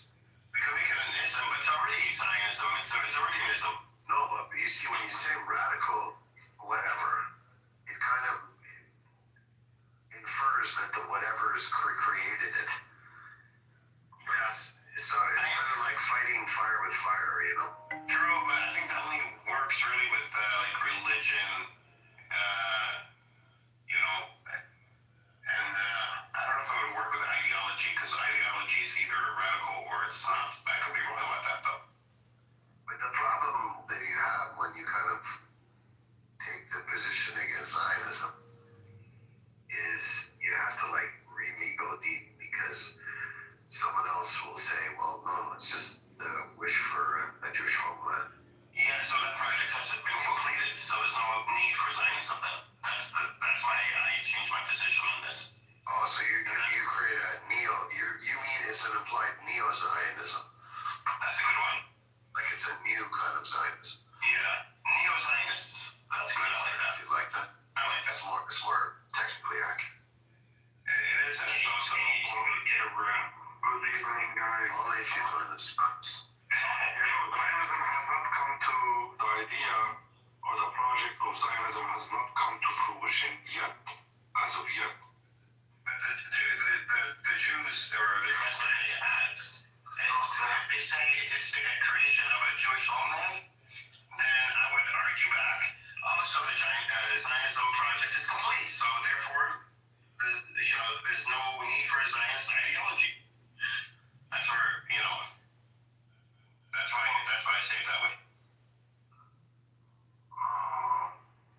You see what I'm saying? As a talking point, but I understand what you're saying. It hasn't, because their objective is not just Israel. No, it's not that. Even within the boundaries of Palestine, Zionism is based, the idea of Zionism, and for it, Zionism is a project of settler colonialism. That's you can, and you can see the objective, it is a project of settler colonialism. Zionism is being used as a tool, as a justification, creating a story that justifies the project. The story is that this land is for the Jewish people, we know that, right? Now, why do I say that it hasn't come to fruition yet? Because in order for Zionism to prevail, three things have to happen. Number one, they have to usurp the overwhelming majority of Palestine, and they have done that. They have managed successfully now to take de facto, officially and unofficially, 90% of historic Palestine physically. This has succeeded, number one. Number two, declaring or changing the status quo for Jerusalem so it becomes the eternal capital of the Jewish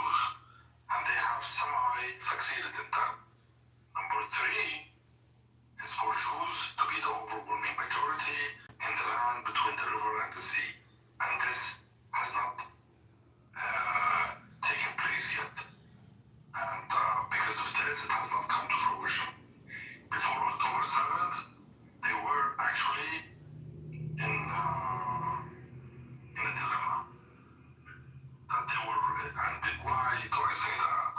Because the idea of Zionism, this whole project is a criminal genocidal project, and it was going to be a matter of time until the world will stop supporting them.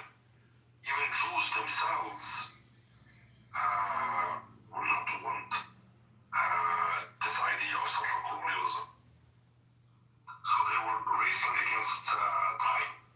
They wanted to kick as many Palestinians as possible so they can complete the project basically. And then you have Gaza. Until now, still, I mean, Palestinians are still in Gaza. Yes, a lot of them have been killed. Many are wanting to leave, but still it has not. I mean, we are like teetering, like the end of it. People don't know what will happen to the West Bank. Things now, I mean, they have the winning card in a way, but it's not over yet. Do you understand? I mean, yeah, no, I agree with you. So in this sense, it has not come to fruition. So when I'm talking to Zionists, though, you're right. And when I'm talking to Zionists, I would argue, if they tell me that, what Zionism is, they're not going to use what you're saying. They're going to say that it's the Jewish people. I'm exposing Zionists. No, I know, but I'm saying, for me, when I talk to Zionists, I'd rather say, and it depends on the audience. If it's the homeland for the Jewish people, which is what they claim, then I'll say, well, the project is complete. You have a homeland for the Jewish people. So, Zionism, is not needed anymore. And then they have to get into, with me, why Zionism is still needed, and that gets into the nuances of what the real Zionist project is all about. But I use it as a strategy. Yeah. And I don't, Zionism itself is to me, a radical ideology. But using the word neo-Zionist. It's not radical, it is a criminal ideology. Not only because radical is good, actually. Radical can be either way. An average person would say radical is genocidal ideology. The very idea of settler colonialism is genocidal. It's predicated on removing natives to make room for the settlers. It worked in the past, but now the world will frown upon this, Even a lot of young Jews now will not accept that. I guarantee it, if there is peace inside Israel, give it a year or two, you will find a lot of Israelis standing against them. A lot of humans will not accept something like this. You know what I mean? Yeah. Also, separating the camps, Zionists and neo-Zionists, which I like that term because it's very negative here in the U.S. It's a very negative term. Also in Europe, like neo-Nazis, I think if that narrative becomes prevalent, it would force Zionists to separate in terms of, okay, I'm not this kind of Zionist. I'm not a neo-Zionist. I'm, only a peaceful Zionist. I'm only, I believe in peaceful coexistence. It forces them into a box. Because they don't want to admit everything you just said. That's not something that Zionists are going to admit. Of course they will not. I mean, at the end of the day... So then give them choices. Peaceful or radical or like neo-Zionists. In my opinion, and this is my... in my opinion now,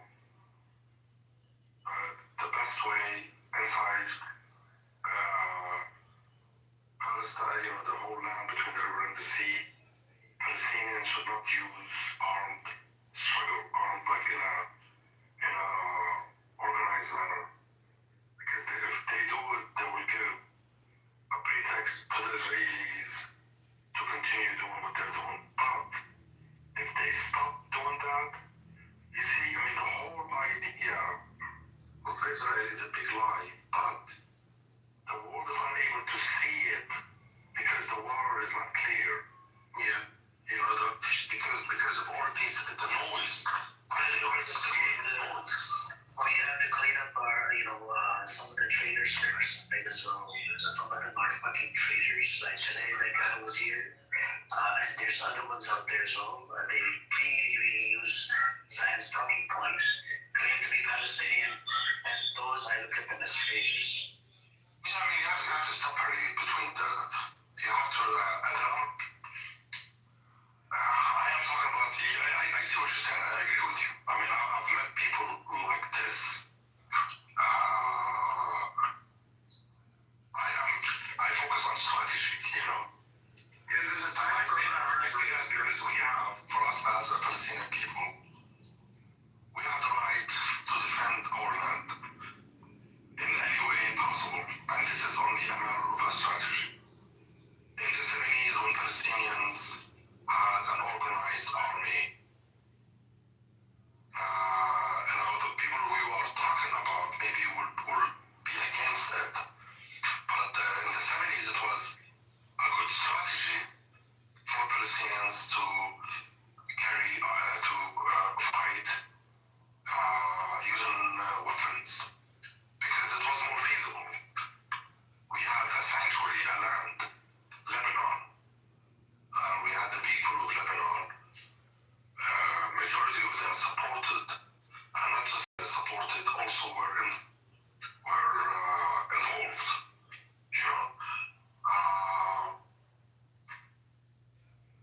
That's so now. I say that as a strategy for us to defeat Zionism, to defeat the idea of Israel.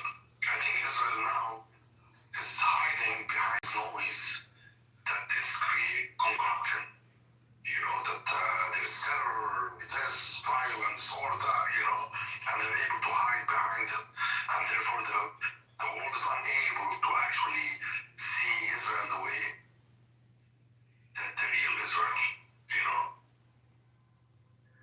Yeah, there's a time for armed resistance. I think we needed armed resistance, and there's a time for allowing Israel to show, really show its true colors and making sure that the Palestinian narrative is one of a peaceful,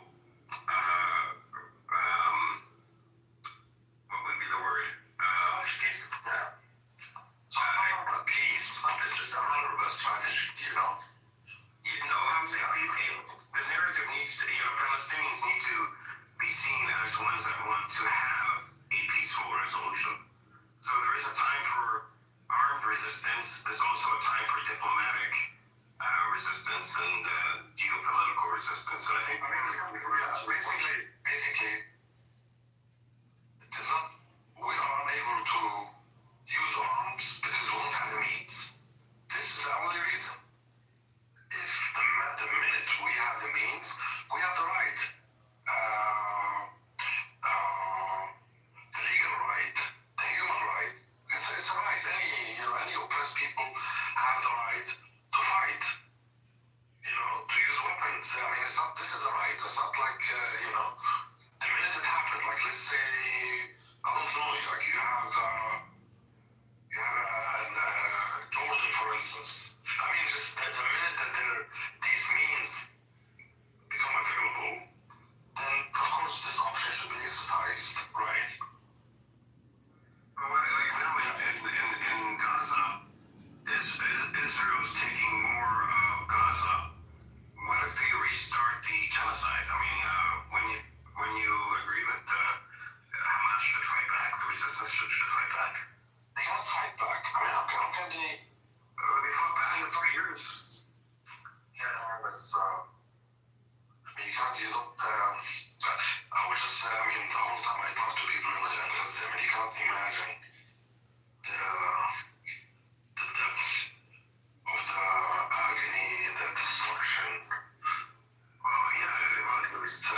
it doesn't answer the question. Shouldn't we as Palestinians defend ourselves against violence from Israel? Yes, of course. So Hamas should fight back if Israel starts the genocide. If Israel anytime starts go in and attacks, people have the right to defend themselves. Yes, of course. If I was there with my family, I will try to defend my family with no one me because I'm gonna be dead anyway. And it's a natural thing, of course. Yes. Yeah.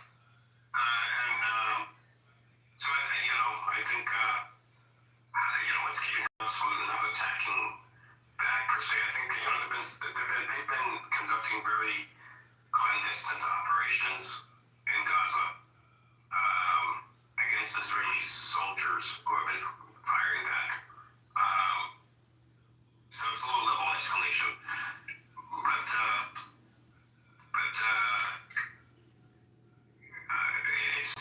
a very fine line or rope that you're walking at this stage.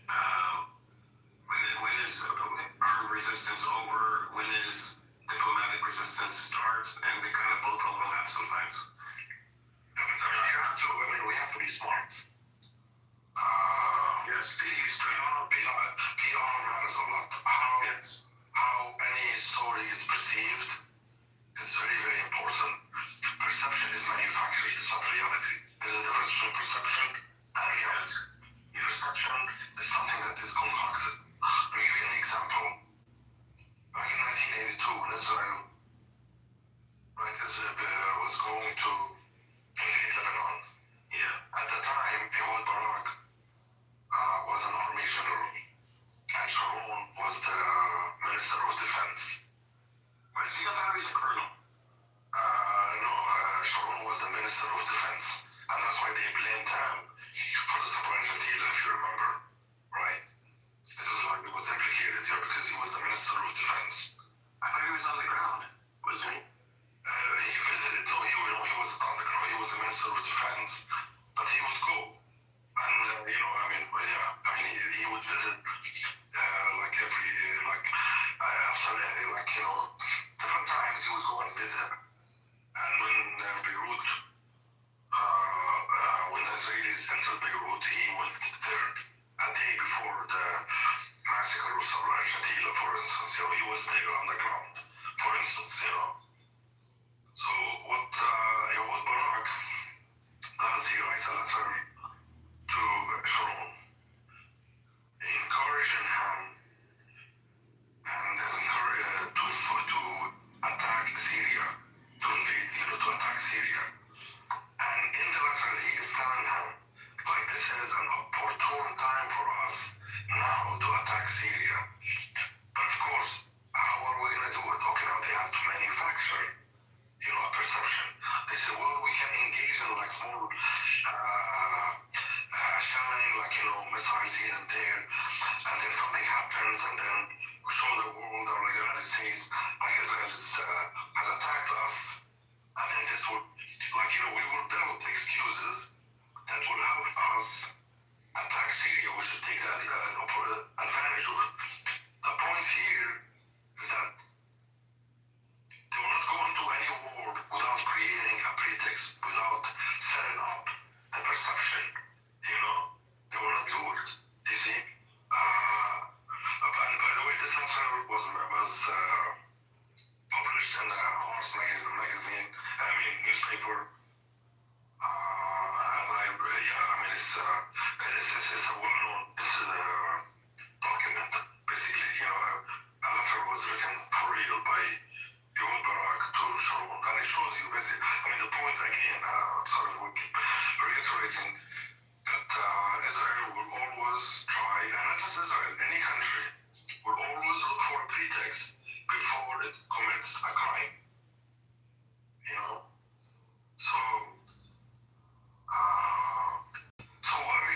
What I'm saying, in reality, before engaging in any war, you want to see how are you going to stand up to this monster, because the war world is going to look at you as the same like Israel. You know what I mean? Yeah. Yeah, so, I mean, you better be prepared, basically, you know, if you are going to go into war. Or otherwise, there would be consequences. Deadly consequences. Almost like, you know, yeah. What do you think of this Board of Peace meeting in D.C.? What do you think will come out of it?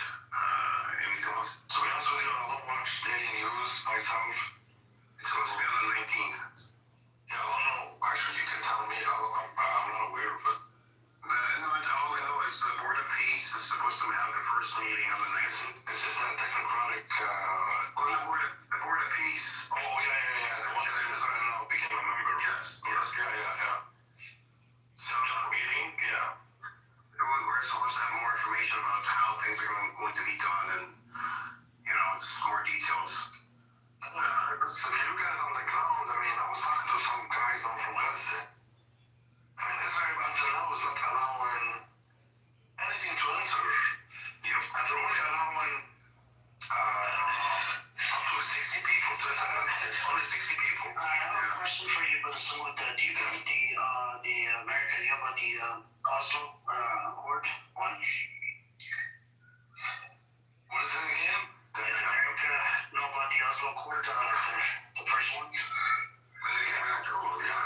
First 30. Bill Clinton signed up later on. About what? About Oslo? The whole Oslo Accord? Yeah. Well, I mean, the idea of the Oslo Accord, the idea of a two-state solution, they started, different parties started preparing for it from the early 80s. The ones who actually set it up and everything are Palestinians here in America, like Edward Said, Hisham Sharabi, Rashid Khalid, you know, a lot of Palestinian intellectuals in America, and also many members from the PLO. They started actually in the late 70s, but in an overt, you know, in secrecy. But then in the early 80s, it became almost known that they are preparing for it. Late 80s, and, you know. So, no, I doubt that, of course, the Americans knew about that there is going to be a peace for negotiation. I mean, Israel, right after 1967, it opened the ground, you can say, for a quote-unquote peaceful negotiation over the areas that occupied in 1967. And it did one part of it with Egypt, and now you have Syria and Palestinians, right? I don't know, did I answer your question? I mean, I would be surprised that Bill Clinton wasn't aware of it.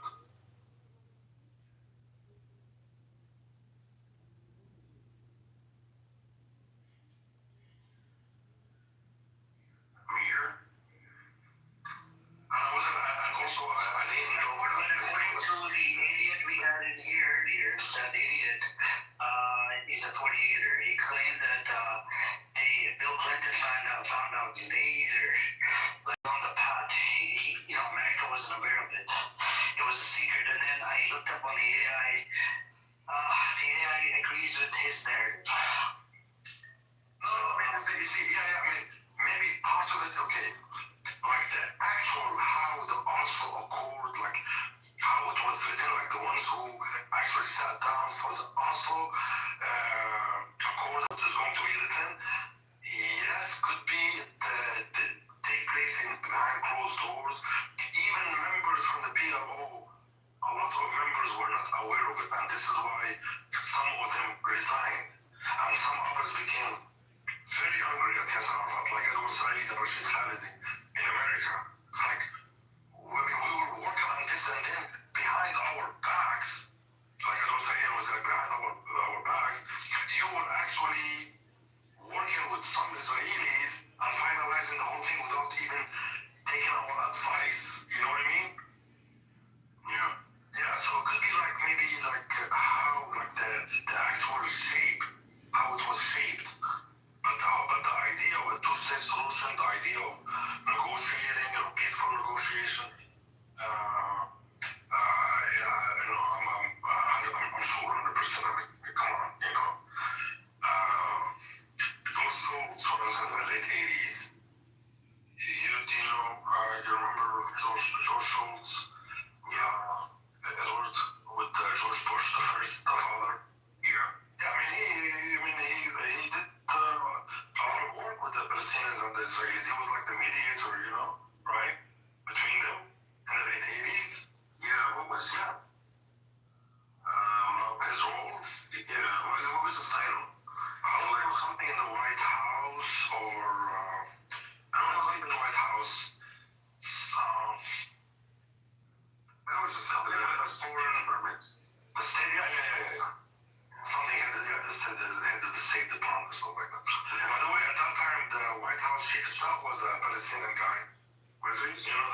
Sununu? Mm-hmm. You didn't know John Sununu? No. You heard of him, right?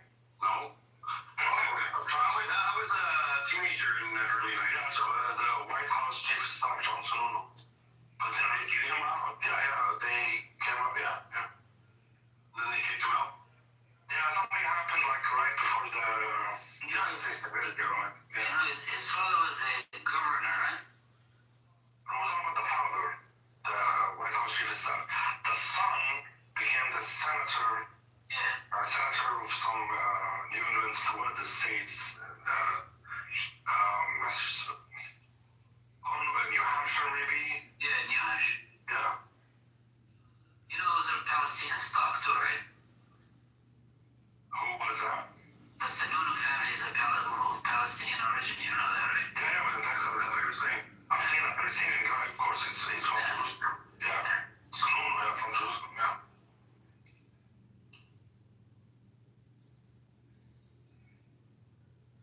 Yeah, Palestinians creep up everywhere. It's crazy.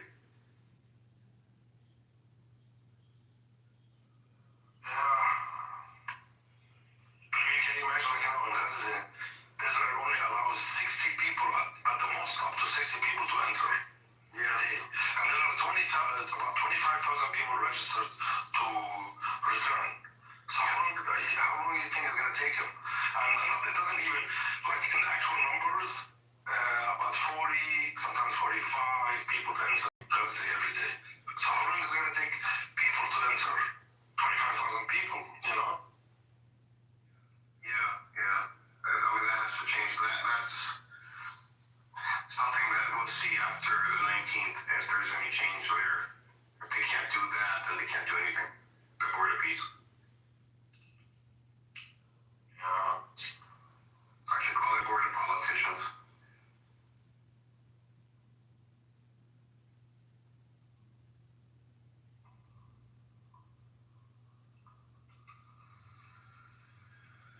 Indonesia is set to bring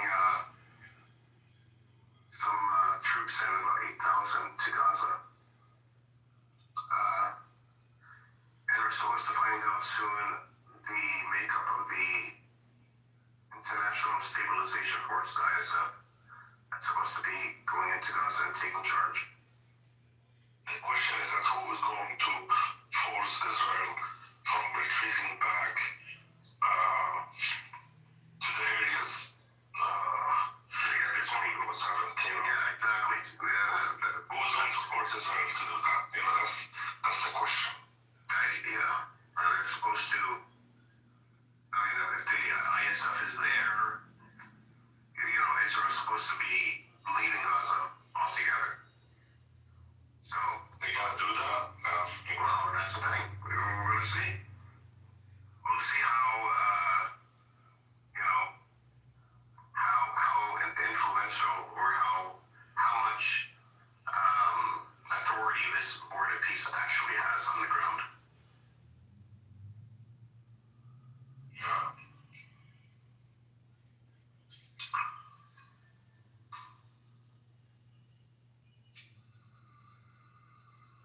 It is what it is.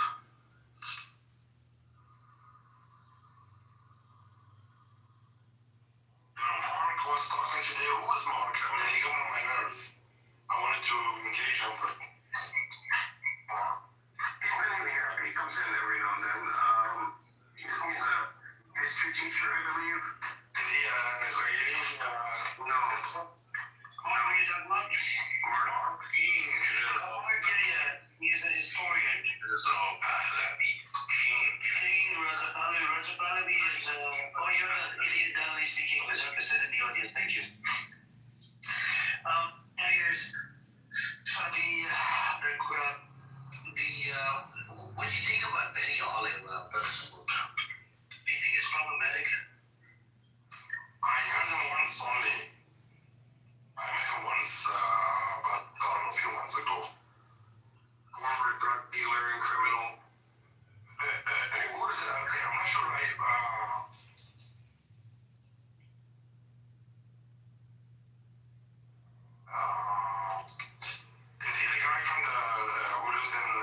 Israel in the 48. Yeah, I heard him one time talking here at this room. So I cannot really form anything here today. Yeah. Hey folks, how's it going?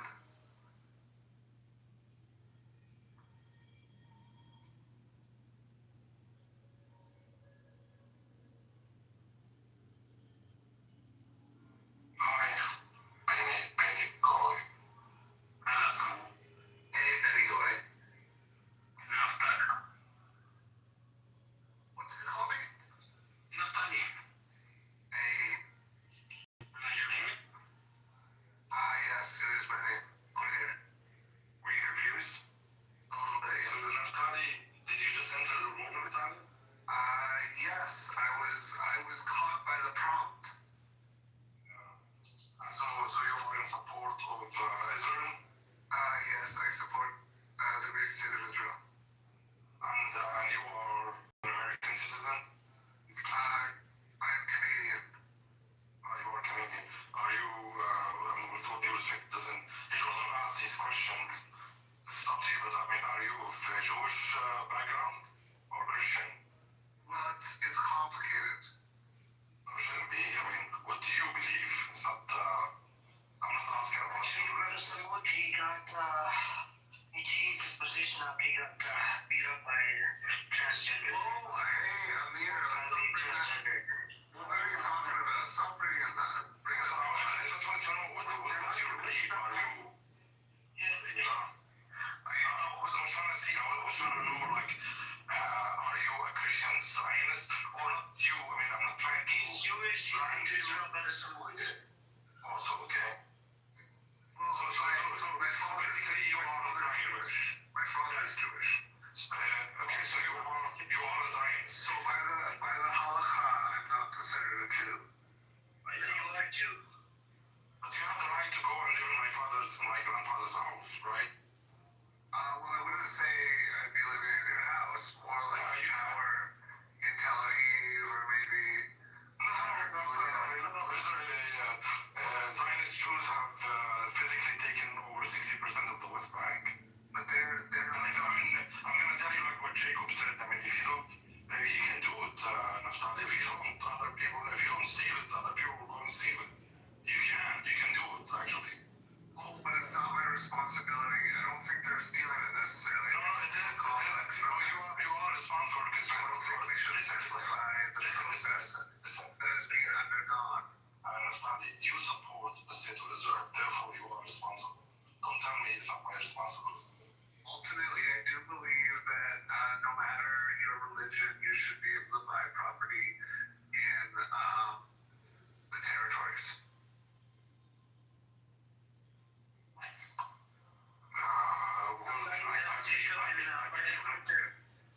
Check my ass picture. That's Jacob. That's the guy that was up. That said that, but if I don't steal it, somebody else will.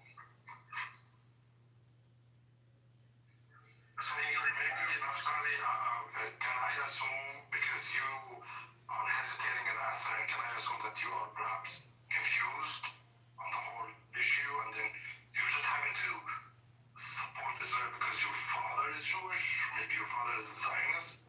Is this what you stand? What I said is I support people, no matter their religion, being able to buy property in the territories. What territories? What do you mean territories? The territories. Territories? What territories? So, Samaria.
1948?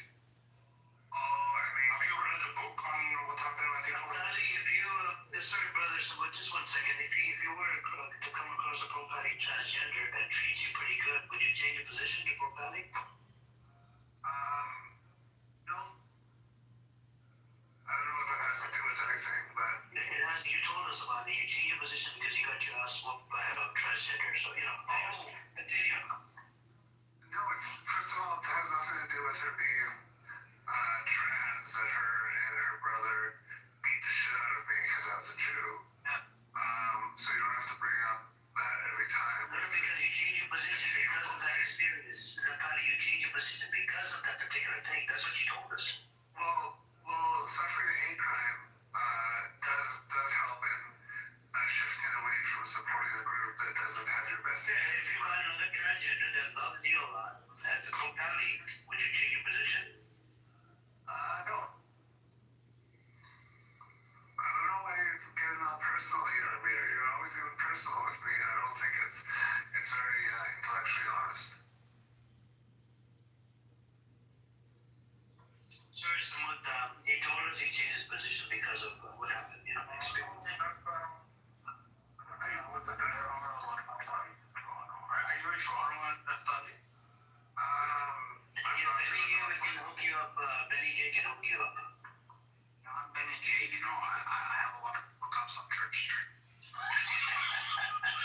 Benny Gay can hook you up. Are you in Toronto on that Sunday? Where do you stand? Where's your stand like a bus stop? Benny Gay. I can't believe I'm asking. I'm not going to announce myself, Benny. Go ahead. I mean, just tell me the general. I'm not telling you to give me your address, right? Like Toronto, the big city, boss. I live in Hamilton, Alberta. There's no Alberta. Hamilton, Alberta. Okay, all right. I got a house in Hamilton, Ontario. By the way, nostalgia, I went to a school closer to Hamilton, by the way. You're North York. The first apartment, when we first migrated to Canada, we lived in North York, by the way. Oh, North York. Yeah, and then we moved over to a different place. When you just said Hamilton, I'm not too far away. My brother actually lives in Mississauga. So, what do you think of we're poor, Benny, we're poor, you're rich. You're the only rich person here, Yeah, but I only became rich after I know that you have to sell the thing in fucking red meat. I was poor as well, but then I became gay and the gay government gave me a lot of money. What do you think of the attempts to bring Palestinians here to Canada? Terrorists, according to you? Well, I'm all for the vetting process that the Canadian government proposed. I don't think all Gaz are terrorists. Far from it, actually. So actually, Naftali, your story is interesting. You're big on your ancestors. Some of the were included or contributed to the ethnic cleansing of the Indian native people of Canada. What's that? Your ancestors, you were Canadian, right? Yes. Your ancestors, did they happen to be one of those who contributed to the ethnic cleansing of the native people of Canada? No, actually, my family has worked very closely with Indigenous people in this country. I'm proud to say, and continues to do so. When you say your family, I'm talking about like your 7th great-grandfather, 8th great-grandfather. I'm not talking about your father now. Man, my 7th, 8th great-grandfather, my generations have been kicked out of so many places and moved to so many places.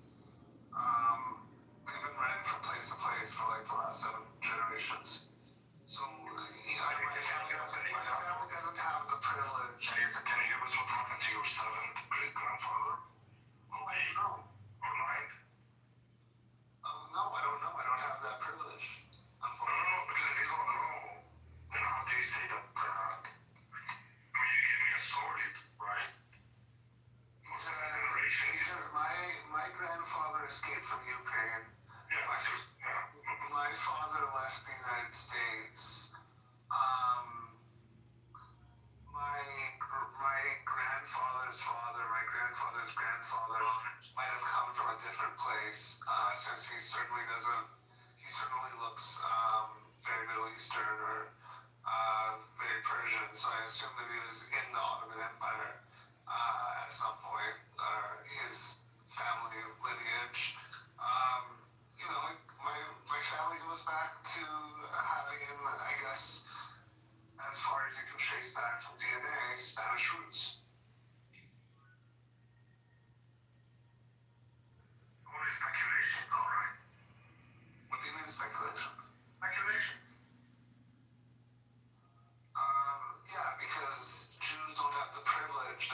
sacrifices. And what's great is now we do. And I'm sorry that it came at the expense of you, but that's not changing. I see, what you just said about Jews never had the privilege to live in peace. It's not true. The Jews Arab Jews lived in peace for years, And first of all, being that Danny is at peace, and the fact that at any point with any certain leader, they would undergo a pogrom, and pogroms were very common in the Middle East. No, it's not. No. That's what Jews are put through. What you're saying has no. There's no going back to that, Simone. No, we're going to go back to it. It's through your head. Listen, it'll be a better conversation because that's through your head. I have to say that. There's no moving back, only forward. Now I'm going to talk, and you have to be quiet, okay? Don't interrupt me. If you're going to say some rhetoric that I've heard 1,000 times, stop it. Okay? Do not interrupt me. The reason why I mentioned that, because you claimed that Jews all over the world have been continuously persecuted. And I wanted to show that you are actually wrong, because the Arab Jews were not persecuted, were not treated in the same manner non-Christians were treated in Europe, because non-Christians, also Muslims, were also genocided in Europe and were not allowed a space in Europe, not only Jews and Muslims together. This is just Europe, as it happened to be Europe. Yes, Stop it. Yes, in Europe and the Middle East, it happened in both places. I agree with you. I agree with you that it's happened in both places. Stop it. Okay, in this room, I think, you have to be a little more civilized, right? I know you came and you took my land, but you cannot do this here in this room. I haven't taken nothing. Be quiet. Okay, when I finish, you talk, okay? And when I talk, taken anything, and my ancestors, listen, stop it. 3 generations ago, bought property in Israel. They bought land in Israel. Okay. In the 1930s. You are going to have to stop now, okay? Because I'm going to tell you things that you probably either someone lied to you, or you probably were not exposed to the truth. Or, so I'm going to have to tell you, I'm going to tell you something new to you, and you can go and read about it, okay? The Jews in the Arab world were not treated at all like the Jews of Europe. As a matter of fact, just to give you an example, Except for the Hebron massacre. Okay, I'm sorry. What is this guy? What is that? Sometimes you gotta calm down, let the conversation happen. My hand, let him speak, and then he comes up with it. It's dishonest rhetoric that I've heard 1,000 times. Hebron massacre, I have educated you on this. It happened on both sides. It was thanks to your rabbi. Sure. Okay. The Farhud, Damir? You the other rabbi. Just giving you the rabbi. Every once in a while,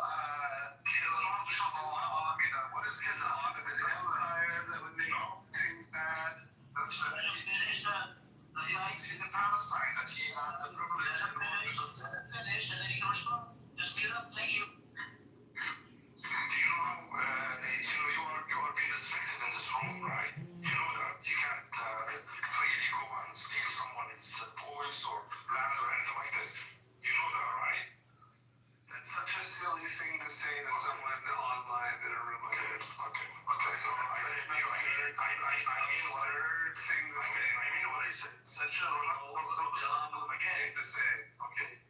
You are a dumb ass. Okay, I'm not. Let me just contain myself and just finish. Okay. So the Jews of the Arab world were never persecuted in the same manner that happened to them in Europe. As a matter of fact, the Jews, for instance, of Baghdad, and this predates 1929 of Hebron, and we will talk about Hebron when we get to it, and we will talk about the Farhud when we get to it. Okay, I am talking about hundreds of years before that. I'm talking about the Jews of Baghdad, the Jews of Damascus, the Jews of Alexandria, the Jews of Beirut, of Yemen, all of these communities, Jewish communities, were part and parcel of their localities, of the people who lived there. They enjoyed a lavish, bourgeois lifestyle. They lived right about 1/5 of Baghdad. Used to be constituted of Iraqi Jews. They were welcome. They didn't live in ghettos. They lived right in the heart of cities. Did you know that? Listen, stop it just a second. So apparently you are not aware of that. You are just not aware of that. No, you are not aware of that. You are not aware. You weren't aware of that. I just told you something new. Okay? No, you weren't. I've spent many years on this app. I've had these conversations many times. This is how you learn from this app. Yes. Your source of education is from this app, yeah? Well, I've been on this app for on and off about 4 or 5 years. And yes, I've had a lot of personal conversations. I mean, maybe you spoke to him before? I spoke to him, but he used to be anti-Zionist before he got his passport as a transgender. Yeah, he's a confused person, so... Yeah, he's very confused, and I want to, help. I want to ask Benny Gay to find you another transgender, and maybe he or she can appreciate you, whatever you are. First of all, I don't think we should... And become pro-Tali again. I don't think you should call them a transgender. That's a very bigoted way to refer to them. And listen, I believe that trans women are women, and I'm attracted to women. So what point are you trying to prove? That I'm more progressive than you? Because if so, point proven. You told us you were pro-Tali before, and you I wasn't very educated in it all, to be honest. Yeah, but you found somebody on Tinder or something, and you found out that there was a transgender, you went with it, you did whatever you did, and then you got your ass whooped by that person, and that person apparently was a pro-Tali or whatever. You told him that you were a Jew, and you got your ass whooped by the brother. I'm saying, if you found another one that's pro-Tali, but doesn't get, they don't whoop your ass, they do respect you as a Jew, would you change your position? Well, that's a really odd question, but I don't think so, no, because my position went to where it was because I also did the birthright program and really saw the reality of the country. I went to Jerusalem and I saw Muslims and Jews holding hands, singing peace songs and dancing in the streets. That's not true. It's an isolated incident, right? You saw, 50 Muslims? 20 Muslims? I don't know, one picked a fig for me and gave me a fig. It was a really nice moment. What? There was a Muslim woman walking with her child on, I don't know if it was Shabbat or what, but she picked a fig for me, off me, and gave me this fig. Okay, so she did it out of respect? Oh, absolutely, yeah. But it has nothing to do. Look, from the Muslim perspective, you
Bank? Did you see how they cannot collect the rainwater in the West Bank? Did you see any of this? No, we're not allowed.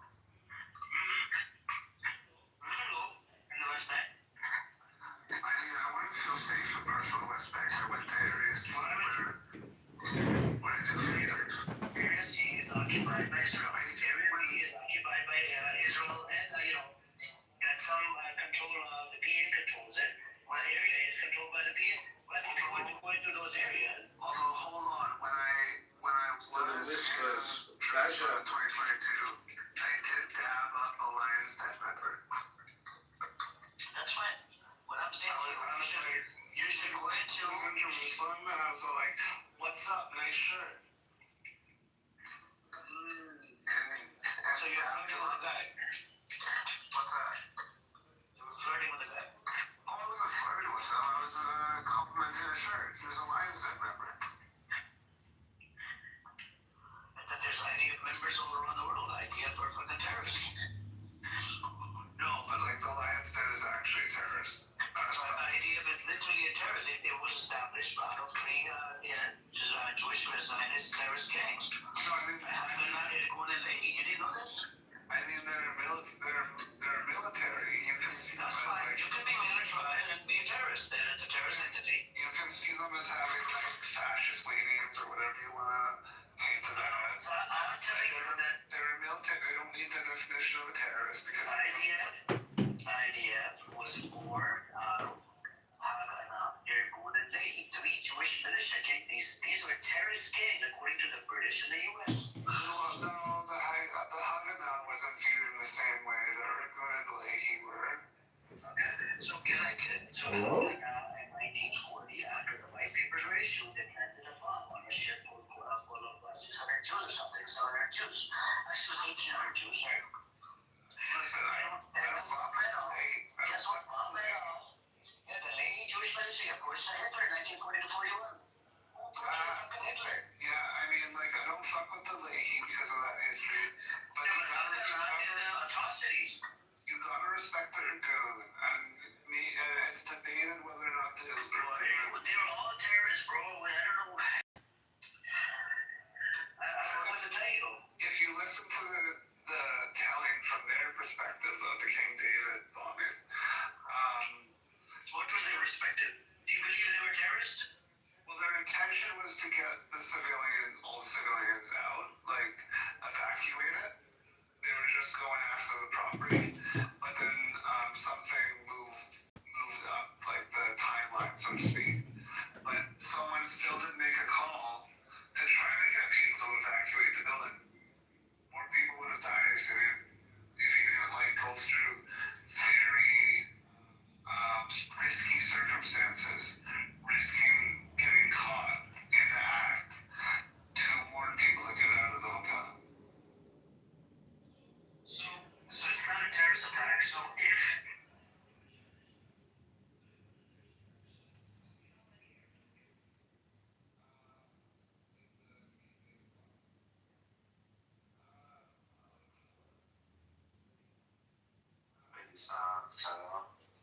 I don't know if you saw her. Yeah, well, it's your room. You should moderate your room. Look, I don't give two fucks about your room.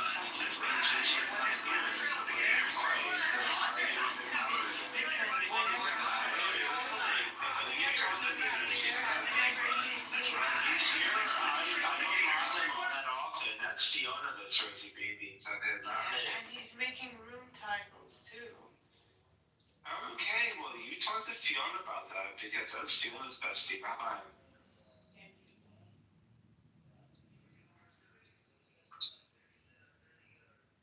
You know, I had Gigi blocked for legit like an entire year. So don't come at me acting like I'm Gigi's best friend. No, okay. I understand your side. That's fine. If that's it. Warned against intellectuals, and yet no one fucking listened. No one listened. Defeated or won out against Irgun. So that's how the narrative spins out. narrative can be whatever. It doesn't matter.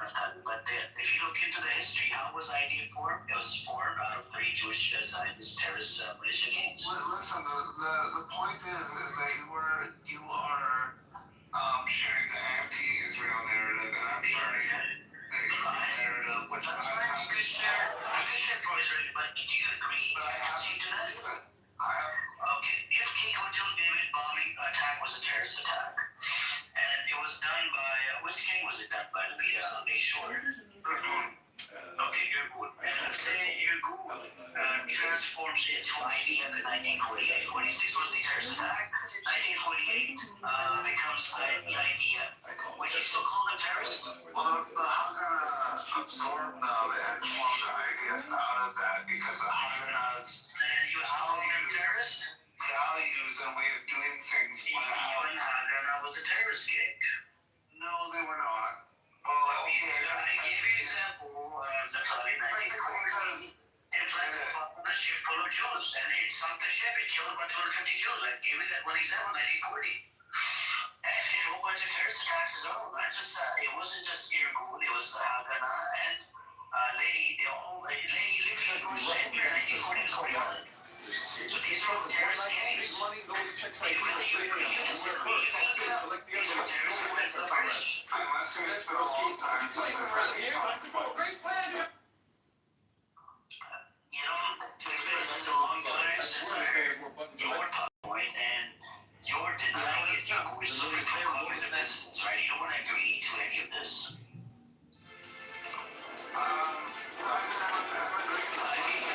I was asking, Benny, can you find him a transgender, pro-Pali, and that could actually respect Naftali in Canada? Benny, kidding? He wants me to call him Benny Gordon. Yeah, send them down to Hamilton, Alberta for me. Wait, you're in Alberta or you're in Ontario? Hamilton. Hamilton, yeah, that's in Ontario, isn't it? You've never heard of Hamilton, Alberta? Hamilton, Alberta. In Ontario. So are you in Alberta right now? For all intents and purposes, yes. Okay, so you would never been to Ontario? Well, I've been to Ontario. Okay, so you live in Alberta. Okay, I haven't been to Alberta. So you think I'm from Ontario? I thought you were talking about Hamilton, Ontario. The place that I went to school, it wasn't that far away from Hamilton. I went to school in Canada, by the way. Oh, you did? Yeah. Well, I'm proud to call you my fellow Canadian. Yeah, I'm a Canadian and American. That's awesome. And would you give it all up for Palestinian citizenship? Give it all up? Like in what sense? I don't get it. Are they gonna get them to say, are all of them gonna get the citizenship? No, hypothetical. Everyone has an opportunity to take Israeli citizenship, but they have to give up whatever other citizenship they have. Yeah, but I'm not Palestinian, Pathetic. I am an outsider. Okay. I just know a lot more because I'm always looking into the history of Palestine as well. I'm trying to look at it from different angles. But you wouldn't give up your American and Canadian citizenship for Palestine? If I have to, yeah, if they're gonna get it, right? But I'm not Palestinian. That's what I just told you. So where am I gonna go? No, I'm saying say the only requirement to get Israeli citizenship was to give up your all your other citizenships. So you're talking about me? I'm the only person that has to give up my passport, my citizenship, and all the Palestinians will receive Israeli passport. Is that what you're saying? Oh no, I didn't say we lived in a reality where every Palestinian could take Israeli citizenship, but they would have to give up they would have to first pass the checks, and then they would have to give up whatever other citizenship they had.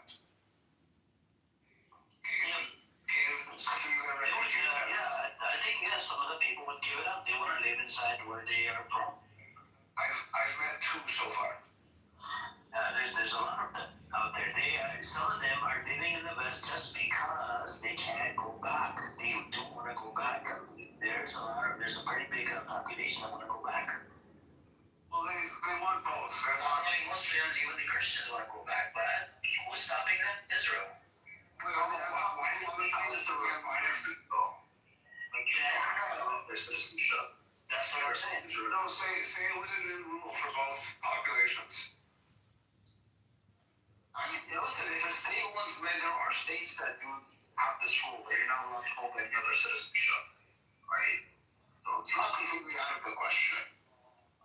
But you would have to apply it to Jews, as well. And I don't think a lot of Jews are going to be happy with that. I think to make it really fair, you would have to offer Israelis opportunities to get citizenships in other countries as well. This is really have opportunities to get citizenships in other countries. Israelis have certain economic statuses and background. Actually, no, not necessarily. Portugal passed a law that people who were expelled like 500 years ago, Jews were expelled like 500 years ago, get citizenship. I think Germans have that as well. Like, there are countries that have this kind of law that if you can lineage, you can get citizenship. Yeah, it's just not for the nation state. And a lot of Israelis did, take that opportunity. I know a Jewish woman who moved to, where did she move? Somewhere in Europe. She chose Europe over Israel. But she's like a physicist, so she has the ability to do that. And a lot of Israelis really don't. Please report all break-ins and vehicle break-ins. Crime is not down. The unsafe act has caused chaos. Multiple vehicles broken into or like 10 word names, voice consent, installed cameras on networks are going to reflect that intelligence, Peoria, and casino. I'm saying that a lot of people... Lindsay is busy spending money on psychiatric services, income monitoring, and denying water. Citizenships that Palestinians have.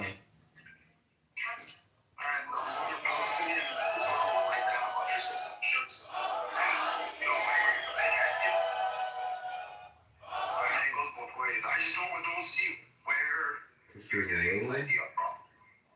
Oh, it's just it's an idea that I'm always curious of what people say.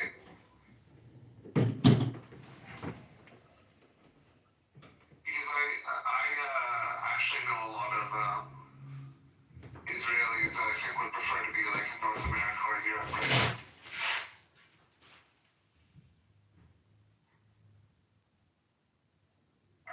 You would concede that it is easier for a Jewish Israeli to migrate to North America or Europe as opposed to a Palestinian like the West Bank or Gaza, right?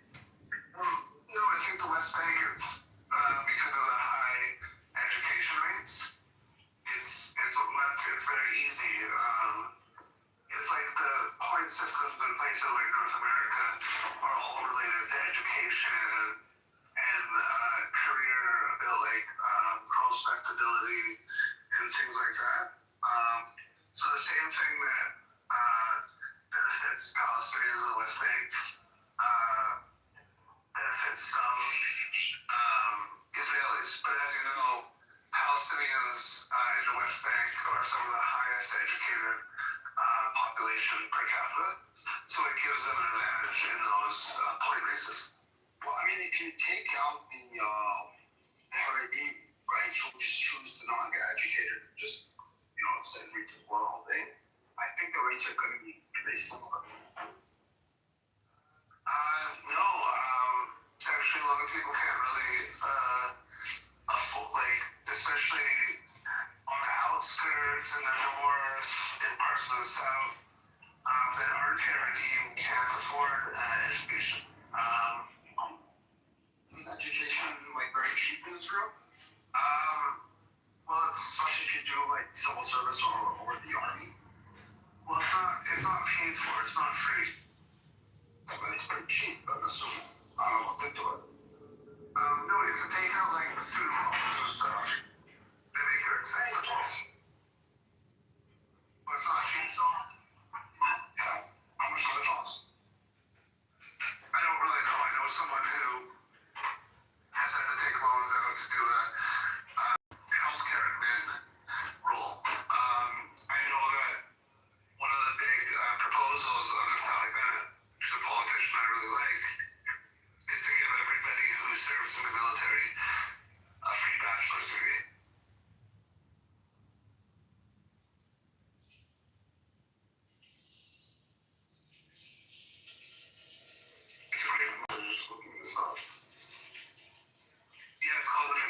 $50,000 a year. Shit, that's pretty expensive.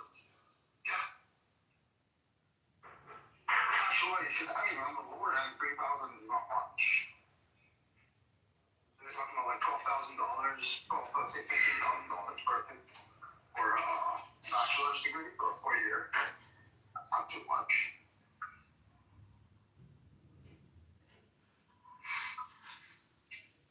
I mean, it's like it's hard to afford to go to school because of cost of living. A lot of people have to travel long distances to go to schools. Is that you, the inventor? If you don't mind me asking. Yeah. You like watermelon, huh? Yeah, watermelon's great. I used to like watermelon. It's good for your body. I think there's even a watermelon diet. Yeah. Is that a very healthy diet? It is. It's just so watery. You have to be careful if you have to be careful because it's so watery. Just drinking and eating water, That sounds good. Good for you. Flushing out your toxins. I did that a long time ago. It was good. But anyways, I think that's why we need to bring you to the Propani side, right? I have this wishful thinking. One day, you realize that yes, Israel has done the genocide. Do you believe it's a genocide, Propani? I don't know. So let's say ICJ comes out with the ruling it's a genocide, would you then concede that Israel did do the genocide? No, I don't. I think it's a biased court. What I would say is, by certain scholar standards, so I say possibly. It depends on what lens you look at it. So what is your standard for calling it a genocide? Well, you have to separate out intent from actually what's happening. Whether or not you're using intent as one of the measuring sticks to determine whether or not it's a genocide. Because if you don't use intent, then you can consider both.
Oh my god.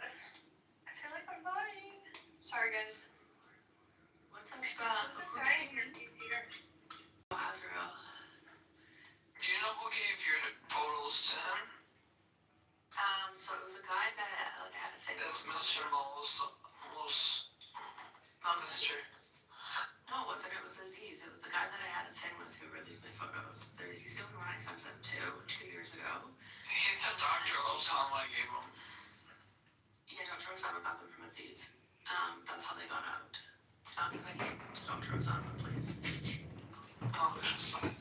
Yeah, that shit gets passed around like once some asshole gets along like And a TikTok page, multiple blog pages. Why does he go into that room though? Drama? I don't know.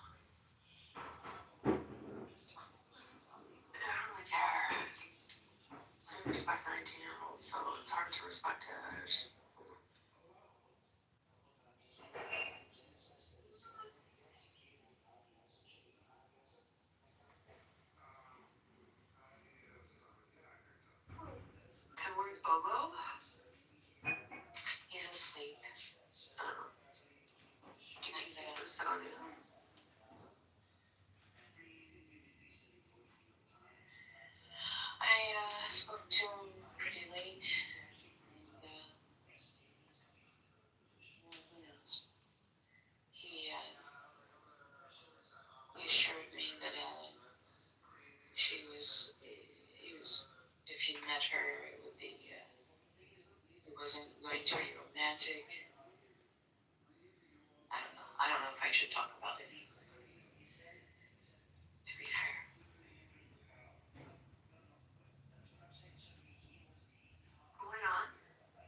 Bo and I are gonna give each other a break from drama and crazy shit.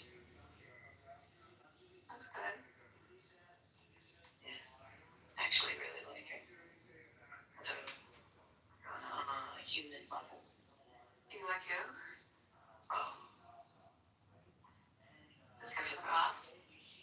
Yeah, I'm a sociopath, I think, at this I point. like Bo. He's funny. Well, the level of how we interact, I don't know how it will manifest. Right? What's happening in the cruise room? It's just bad and charming and bad, just like mad and like mad at me, like mad at me more than anything. And give me a reason not to like them that they're upset when I don't like them. Make it make sense. Well, like don't talk about raping children and like I don't know what you're talking about. I didn't say that until tonight. Last night, Well, you said tonight, like just now, like so. But yeah, I do. It's too far. It's too much. Like I'm a mother. What do you do? Hang out with a person that threatens to rape my daughter? No. I can't be friends with you now. I'm being a little peculiar. Yeah, it's just. Daddy does it because Daddy's weird, but I can't. People are God, and I feel fucked up. Just like just interacting with just entertaining like the notion of what has occurred to people like on social media is just absolutely what the fuck. Just spiraling doomscape of like what the fuck. So what social media do you use besides Oh, jeez. Okay, so I was invited. Yeah, I was on Discord. I was invited over to Discord by which one first? Actually, both of the major politics servers invited me. People on me invited me. So there were two politics servers, the politics and then the other one, and I was known by both groups.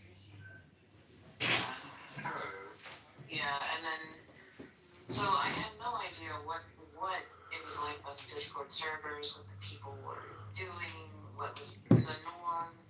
And I went in there and did debates, talked to different people, and I knew a lot of the community that was already in there. So, in fact, I brought a whole bunch of them from Clubhouse onto a Discord server. I just funneled them out there, got them off the side. I'm not really fucked with Discord anymore because when I was in bank, I did. It was like because of servers I was in. It was banned me from the servers I was in, even when I wouldn't even talk in the server like never a single time. I would get banned while the server got banned. I didn't have that experience. I got invited to all sorts of real interesting servers by multiple people. I was modded in a room that you had to know somebody really, really popular. Amongst the server, you had to know the founders to get. It was like a major political, one of the biggest on Discord. So you had to know somebody personally to be, not even personally, but like really, really well. Can you explain your connections to white supremacy?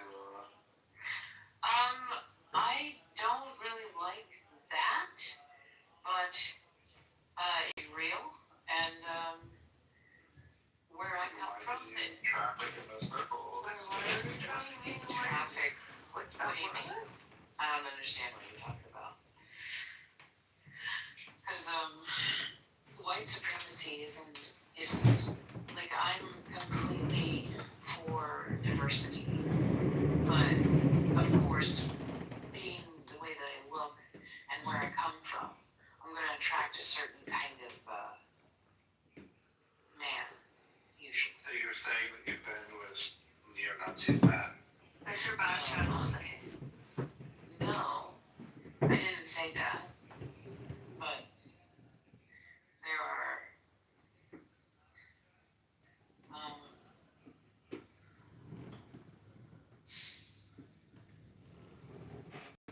there are certain groups that are present in present day.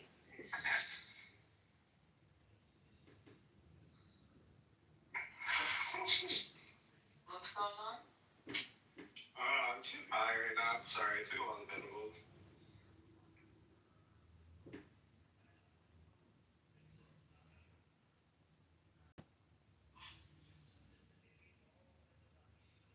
Okay, but so you've been with white supremacist men? Is that what you're saying? No, I've been in the presence of them. I'm not sure if they were. I generally like people who are more eclectic in their what they like when it comes to like culture and whatnot. That's why I got along so well with my ex. Tell me about your ex. Yeah, which one?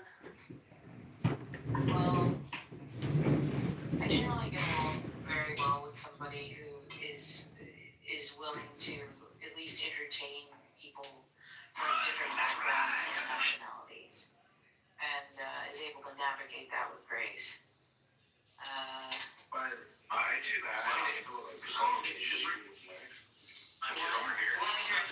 Accusing me of something, as if I. Brown and I wish I was white. Okay, listen up. This is the correct term.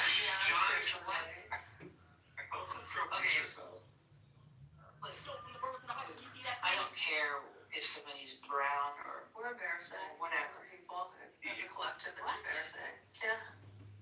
What?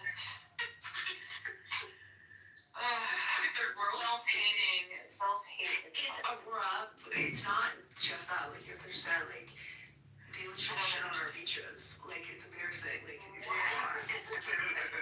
Are you kidding me? They do.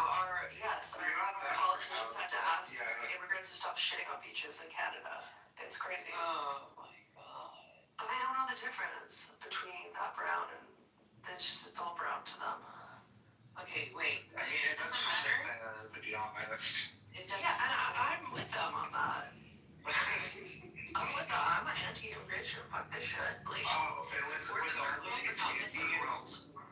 All of the Indian truck drivers and stuff too is pissing me off lately. Truck drivers, it's fucking every job. It's like Tim Hortons all the way up to like.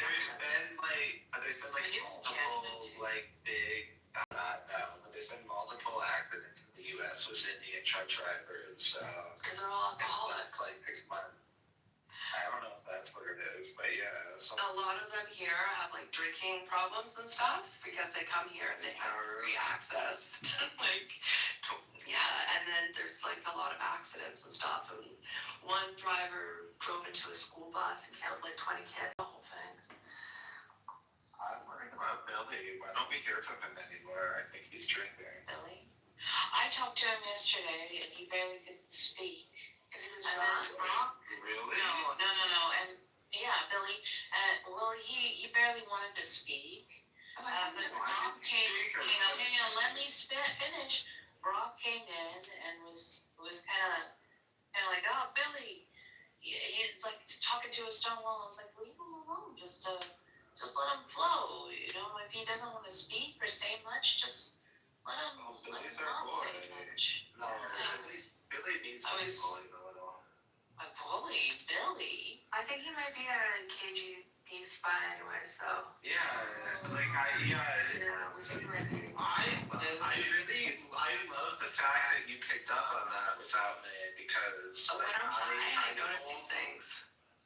Yes, I told I heard him speaking some Slavic fucking language like 2 years ago. His son Shamila was still around. And I made a big deal of it, and I'm sorry, no. No, that was Slavic, right? Yeah. Yeah, he was speaking some Slavic language, and no one really believed to me. And then a year and a half, 2 years later, you said that you heard him do the same thing. And I definitely heard some sort of Russian or Slavic something coming out of there. It's bizarre though, because I hear Bollywood movies and shit in the background too, but maybe that's just the soundtrack they give up. I don't know. What's with the dog? Where's this big dog from? Oh yeah, the barking dog last night. Eating it? The dog? Cooking a dog soup. I hope the guy. John Kitover TV. I You cover stories about. were around back in the day. So you don't remember fuck the mongoose too. I heard of the mongoose story that ate the. Oh, it was. I swear to God, okay, so Billy was talking to us, and then he was looking through the window and watched the mongoose attack the last of the ducks or something, and it was that was one of my top tier Clubhouse moments. It was like a David Lynch movie. I swear to God. A mongoose. Such a random. I didn't even know they're still alive. They're extinct. If Billy, with his deadpan Indian accent, was a mongoose ate my duck. It was just bizarre. That was a good. It was horrible for Billy. The cat in the bird cage. The bird that flew, the parrot that flew away, so we decided to get the cat with crusty eyes and kept it in the cage. He's so bizarre to me. Wait, let me find those pictures of the cardboard boxes that he wrote my name on, "Fuck you, Uncle Ted." I think I told you about that, right? Yeah, he probably thinks about us all day, every day. I don't know. I hope not. Poor Billy. Yeah. So that's why he was almost stone cold when I was trying to get him to tell me what he wanted to happen if he could have his dream come true, just to get him to open up. I don't think Billy has dreams.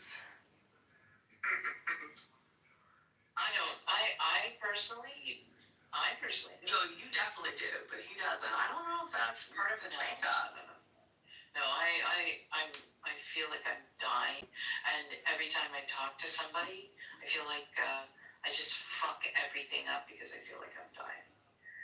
So it's so fucking toxic, I think. It's terrible. I don't know if I'm high or I'm not following what you're saying. What's going on? Yeah, I know.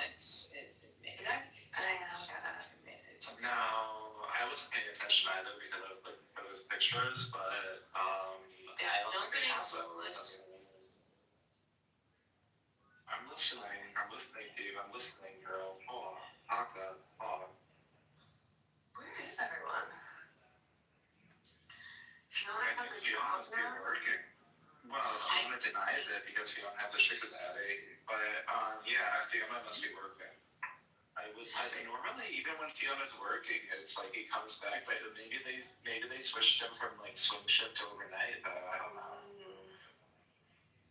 I'm pretty sure he works. Did you know for Barry Lyndon, production was moved from Ireland to England after writer, producer, and director Stanley Kubrick received word that his name was on an IRA hit list for directing a movie featuring English soldiers in Ireland. Consequently, several scenes were dropped. 2. Many of the shots were composed and filmed in order to evoke certain 18th century paintings, especially those by Thomas Gainsborough. 3. Leon Vitali vomited for real during the final duel. He was given a mixed lunch of the heaviest ingredients they could find, in the hope that it would nauseate him enough. When it didn't, he swallowed a raw egg whole, which he instantly regurgitated. Fortunately for him, Stanley Kubrick was immediately satisfied and did not ask him to repeat the process. A genuine rarity for Kubrick, who was an... So, it's a character and it's not. Okay, so it's not entirely. Yeah. That's hilarious. Every man falls in war. No, I see. His desire. presents much more masculinely than he does, but in person than he does on here. But at least he doesn't actually claim to be a woman like some of them. Yeah, saying that you're biological woman is... I hear they claim that. But if you piss me off, I'm gonna throw it in your face. It's ridiculous to claim something that... However, you can say whatever you want. Call it whatever you want, right? Trump is so ridiculous. Oh, wow. But who are you? Ridiculous. Oh, no. This is German. Are you German? Sprechen Sie Deutsch? Oof, my ancestral cult. Did you have some spretzel? Von Schwager. Please stop. I went to Germany and I did deli work, so I know a couple of words. You worked in a deli in Germany? She used to wear meat with her bare hands. No, I worked in a... Are we? Is this a lesbian thing? We're talking about vagina slabs? What? The lesbian thing. Aurora had a lesbian like you were dealing with a deli meat in Germany. On the bologna flaps. Don't speak to us ridiculous. Are you ethnic German or from somewhere else? I don't know, this person's starting to piss me off already though. I'm just pissed that U.S. is speaking. Okay, I'm not American, and people, okay, so Europeans need to learn the difference between America and Canada. You talk about how Americans are dumb about geography, Europeans are dumb at geography, because for some reason you think all of us are just Americans. Anyways, where are you from? Are you ethnically German? I'm coming from Germany. I'm pissed. Okay, well, I'm pissed off about the Holocaust still when your parents killed my grandparents. That's so, why I'm drinking about. Yeah, you're just gonna have to set that one up. Well, wait, I missed it. What was the point of contention? I don't know. I just wanted to say that I was high. I never get to do that because I'm so high. I never get to use the Holocaust if I wanted to. Oh, maybe we cosplaying as a Nazi girl. Yeah, I never get to do that. And you get to do the German one. It's kind of fun. I'm literally part German. Yeah. Son of a bitch. No, I really am. That's just great. My ancestor's name was Holtz, and they I thought you were Cherokee. I'm a lot of things. American. What the fuck? Have you ever done a DNA test, girl? Yes. Can I see the results say so? I deleted it because they were selling the damn company. You're a dumb bitch. No, I'm not. What are you? I'm several things. No, I want a blood quantum from you right now. What are you? Blood quantum? Yeah, I do. I want a blood quantum from you right now. I am asking a blood quantum. All I got left over now is my father's results, and I'm definitely his child. Of course, that was obvious. I was obvious because I look exactly like a female. Okay, so can I see the breakout of the fantastic stuff? She's 1 in 124th. No, hang on. Tell me about the Cherokee Princess. Cherokee Princess? No, I'm part Cherokee. So. Tell me about the princess. Okay, so my ancestors were forced out of You're from Oklahoma, right? Yeah, my So that is Cherokee. Yeah. I'm living in Cherokee land right now.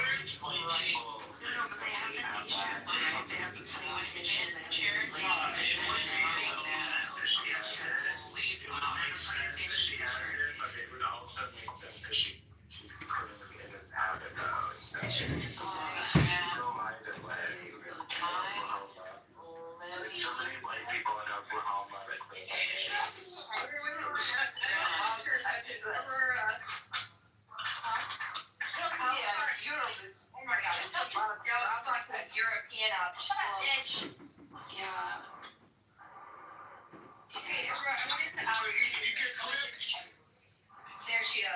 maybe out of this What?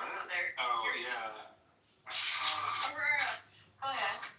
So, Okay, so like, what all are you? Like, I'm part of it. I can't even answer though. okay, so how far up the line is it that you have a family member that's 100% Cherokee? Because we're in North America and some of the courts, for instance, some of the courthouses were burned down. Listen, burned down, and some of the records were lost that would be able to prove things 100%. But I looked back in the census and found my my Cherokee relative, and family. Oh my God, Dylan, come on. Okay, can you just tell me like where the why did the MC files? Why you kind of say this picture of yourself? I like it. Yeah, please stay away from the kid. Yeah, I don't know. It's Here? I'm gonna be oversensitive all the time. The moment. The moment. Can you answer my question, Aurora, please? So with Blood Quantum,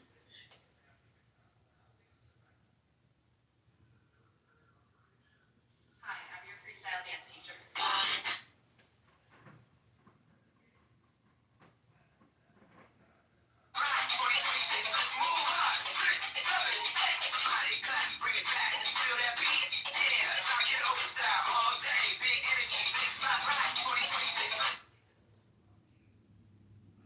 Since I was a kid, fish have fascinated me. Look at those colors.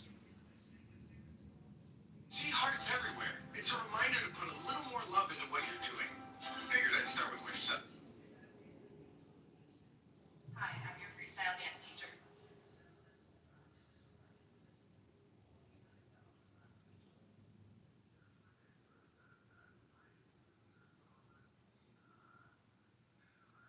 As far as the four grandparents.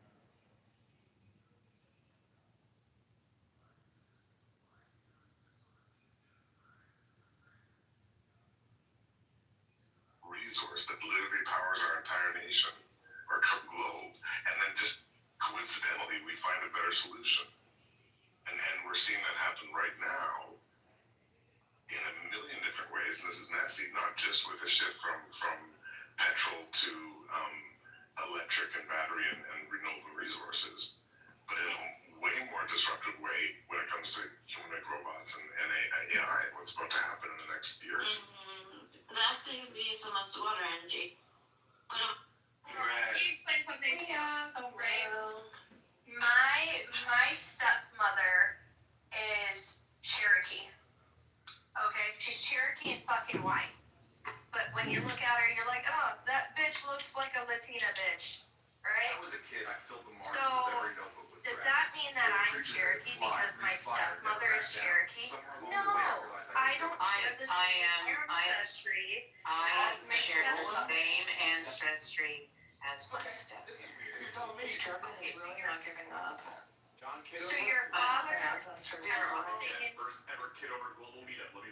I'm trying to get her to understand, like, are you Just because you think that you know more about Oh, Cherokee please. Nation, when you don't even live in Oklahoma, you didn't have it taught to you in the school specifically about the different nations. Oh, no, that's where you're wrong. I actually have went to school and been taught about all the different nations. When? Yeah, and I do know about the Cherokee. In fact, my best friend, not only is my best friend, and I can guarantee she's probably more than you. I hate to be the person to do that, but It doesn't, I don't know why you're picking the one thing that is the most I just want everyone to know that I'm just you are what your stepmom is. Your fucking stepmom's ancestors aren't your ancestors. Your ancestors stealing. That's what you're doing. That's weird. That has nothing to do with what I just said, and you know it. You're just No, it trying has to. to do with your You're just trying. You're starting a fight for Aurora. no fucking reason. You're changing your entire story because the last time I talked to you in chillism, you said your step parents were fucking Lebanese and Middle Eastern, and now you're saying your No, I did not. Hang on. You're listen to me. Well. Parents. Maternal parents were Native American, and I said bullshit. I'm looking at There's two Auroras. There's two Auroras. There's two Auroras. Did you know that? There's two. Possibly said. You know there's two Auroras on the south. Oh my god. No, bitch. Stop this. I've added her. There's two. Is the other one your other personality? No, the other one is she looks completely different than me. Yeah, she's like very dark skinned, has long dark hair, looks nothing like me. There's two Auroras. So there's Aurora Metanoia and then Aurora Dot. So you might have been talking in chillism to somebody completely different. Regardless, you're saying. No, that's not regardless. Not regardless. So Yes, you you may are be who making your it step plain. parents are. Sorry. No, that's not what I just said. That is not what I just said. I didn't say that I was them. I'm saying that we share the same ancestry because we're all part of the Cherokee tribe who came over from the Trail of Tears. So, how about that? That's what I said. How about that? How about that? You love I that did not phrase. say. You love that Yes. phrase. How about I do. that? I do love that phrase. Aurora, can I Ridiculous. see Yeah? Can I see the photo? Aurora, can I slap you? No. Can I see a photo of you? See a photo of me? Would you blame me if I did though? I might bite your cheek if you did that to me. It would start a war. Oh wow, that sounds And not a good way. an erotic session. I don't think it would turn into that. No. I don't underestimate me. What? That's ridiculous. Alright, I'm gonna come to that as they come and slap you. I'm not into. I know you are not attracted to women. That's a lie. I actually Fuck ever. That's never stopped women, though. Don't start. Are you okay? No, he's joking. He's joking. Yeah, I'm choking on your tits, kids. Ridiculous. No, I'm gonna taste that shit before it does. You will not. Oh well, I'm gonna spoil it for him. Oh, hell no. I'm gonna drill that well before he can get his little sucky fucking dick into it. Why would you say Ew, the way you jiggle is so gross. that? Fucking sense. You're so Oh excited my by god. this. No, I am not. It's so fucked up. Hey, J-Lo. He's not even into girls. What? Bo's not into girls? No, you are not. Oh, don't speak for me, bitch. You told I'm me gonna the tell other Bo day. that you're cheating. I've never told You don't have to tell Bo anything. No, Bo knows. Bo knows. I am not like. No, it's alright. I recorded the room. He's gonna hear all the. It doesn't matter. Like, he actually has Pegasus is on your cell phone right now, recording everything. I didn't hear about that. Yeah. You better be You're recording the in microphone. a good spot. Yeah, you need to Faraday cage. I know that it has shit on it. You need to get a Faraday cage. I'm basically living in one when we. No, you're not. Shit. Yeah, it's a metal building, and when you shut off the power, bye internet and cell signal. So essentially.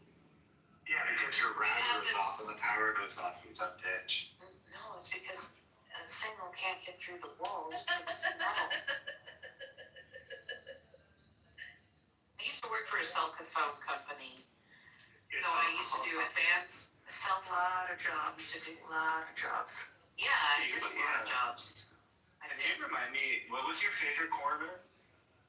What do you mean, favorite corner? I forgot. Corner?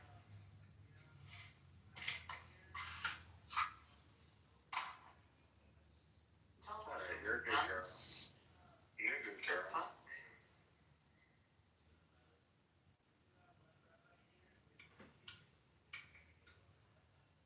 I'm trying to get back to who I was. Your roots?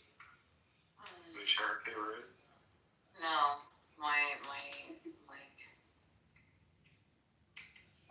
spiritual baseline.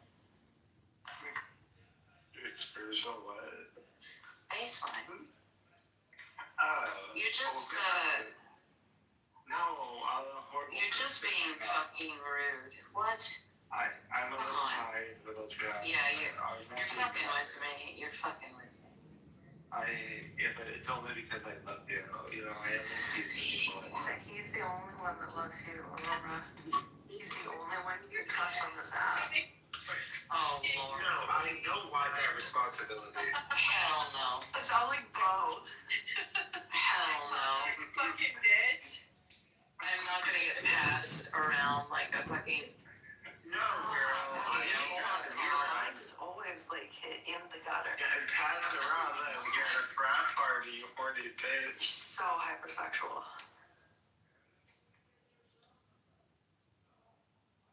You're a bad girl. You're a bad girl.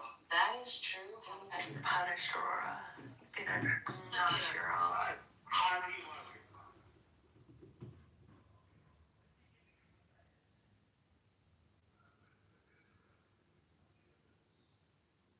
Making a video. Worst scale ever while eating TV.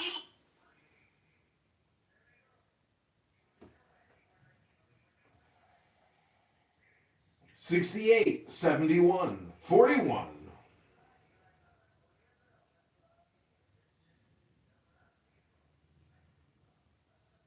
68, 71, 41. Oh, yeah. Is she? No, I love that, Laura. No, I love that. 68, 71, 41. That's beautiful. I'm Every day. Making a video. Every day. For at least an hour.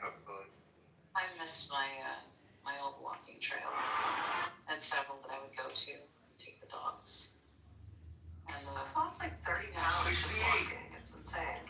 I lost like walking pounds.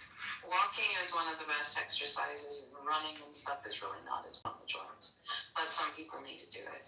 You know what's really good too if you're trying to lose weight is focusing on building muscle. Why do I say that? Monica, you have hot mic. I hate like fighting over hot mics to speak. User.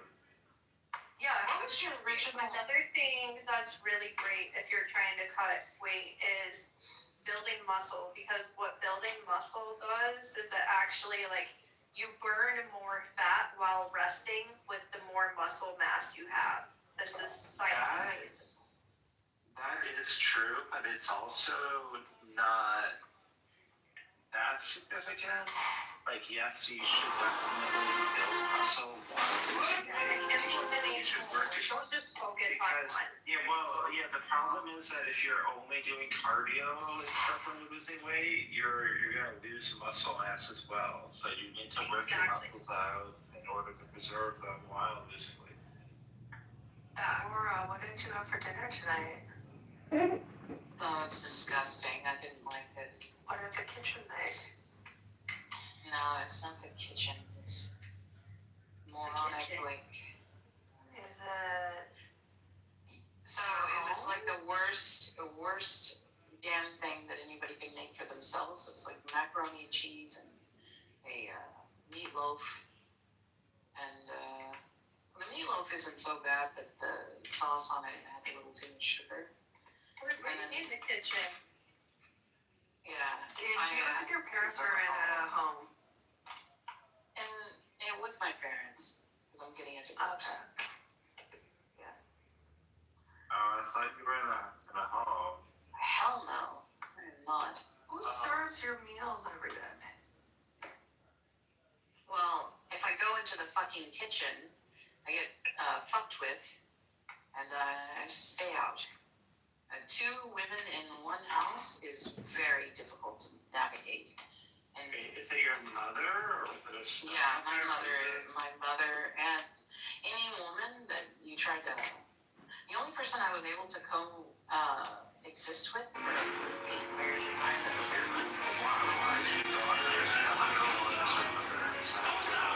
Depends on the mother, but usually it's because they cannot detach. They view you as like their security blanket. They carry something. And what else? They blame you for the shit that they do.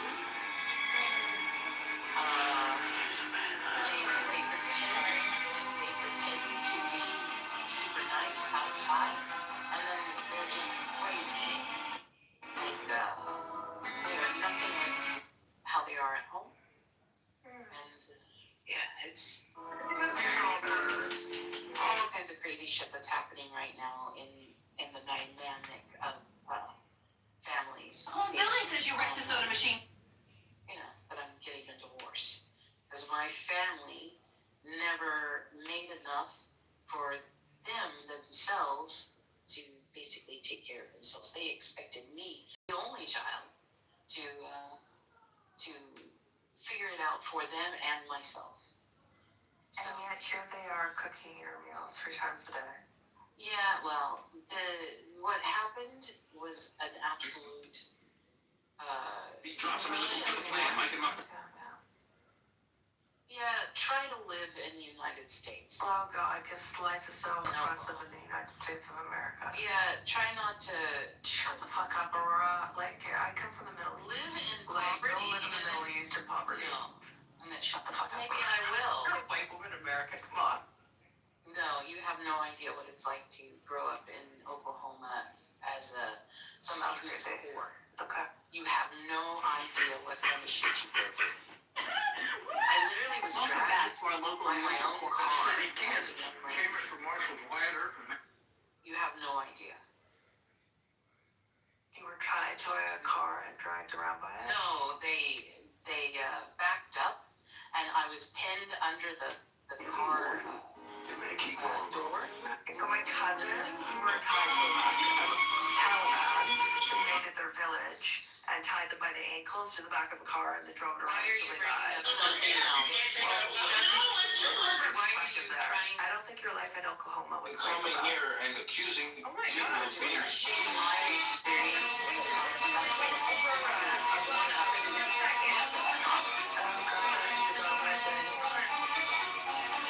shared how her family was attacked by fucking terrorists. And She lies. She's a pathological liar. She's a liar. No, I just. Would you expect us to have some kind of empathy for you, but you can't even give that to her after her family was attacked by fucking terrorists?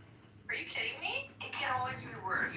It's not about one-upping. I'm just saying a little bit of perspective. It can always be a lot worse, and the glass is half full, not half empty. No, it is fucking crazy. You're telling her you have all this privilege. You're from the United States. She has You just hate white people. What the fuck is your problem? I wish I was. I wish I was. What is your problem? You're ridiculous. You're ridiculous, Aurora. Just like everybody else. You are ridiculous. No, you're ridiculous. I don't even know who the fuck you are. And you think Aurora, you're really ridiculous. Do you just hate white people?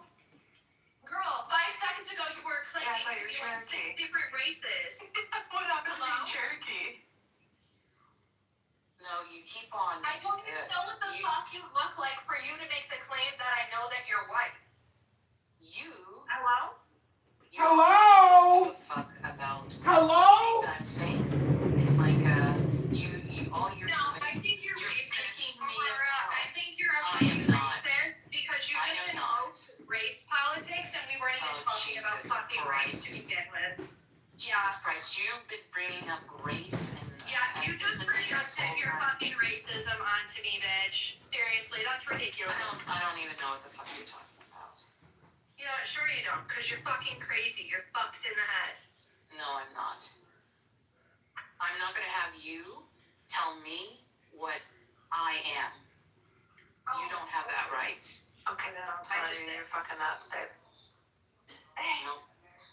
Total delusional schizoid. Nope. But entertaining. No. Oh my god, this is ridiculous. Also about when you were a fish breeder. I like that story.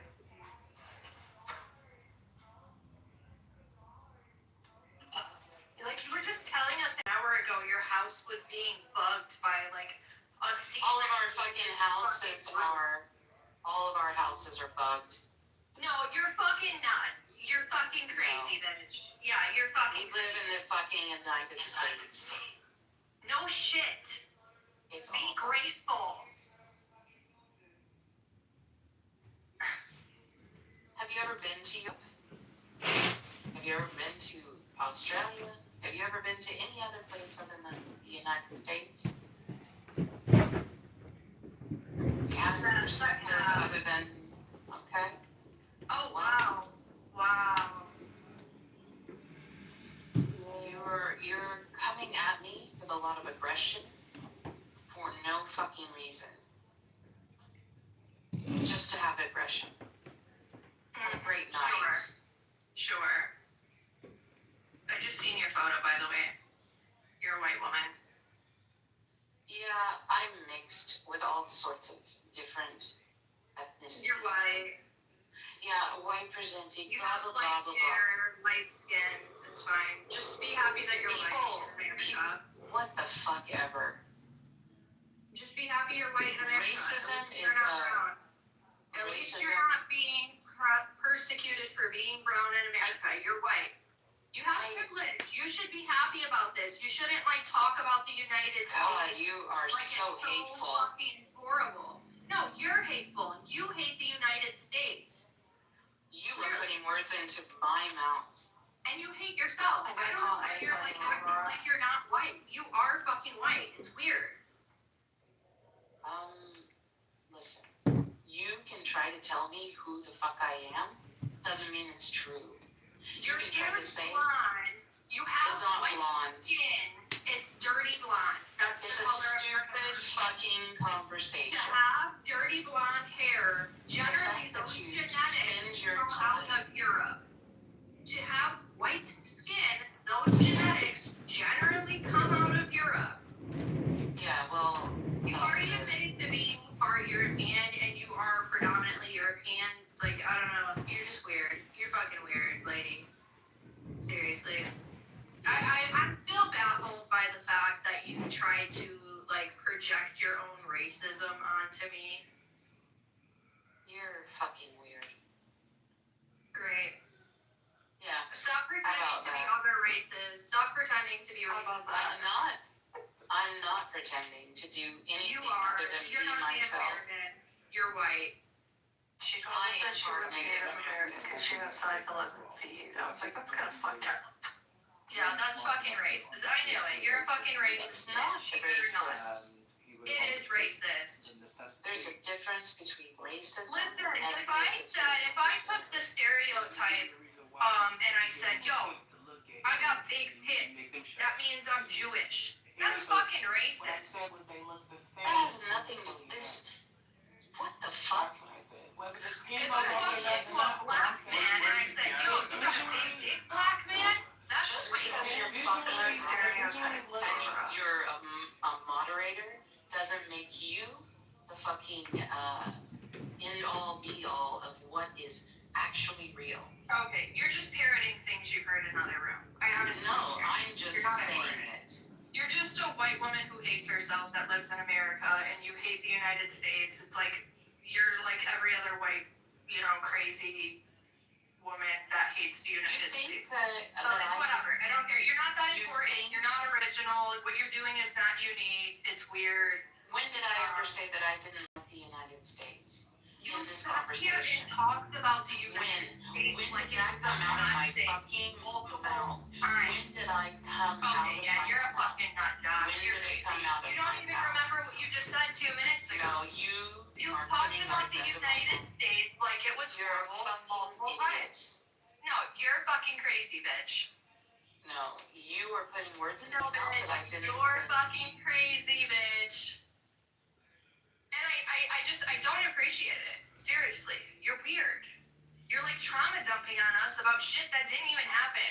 My friend, she's like trying to relate to you. She's trying to give That is not crazy, crazy, but like very accurate thing. That goes from to see my son into lions. Yeah, okay, but she's trying to give you the fucking olive branch, right? She shares a fucking traumatic experience.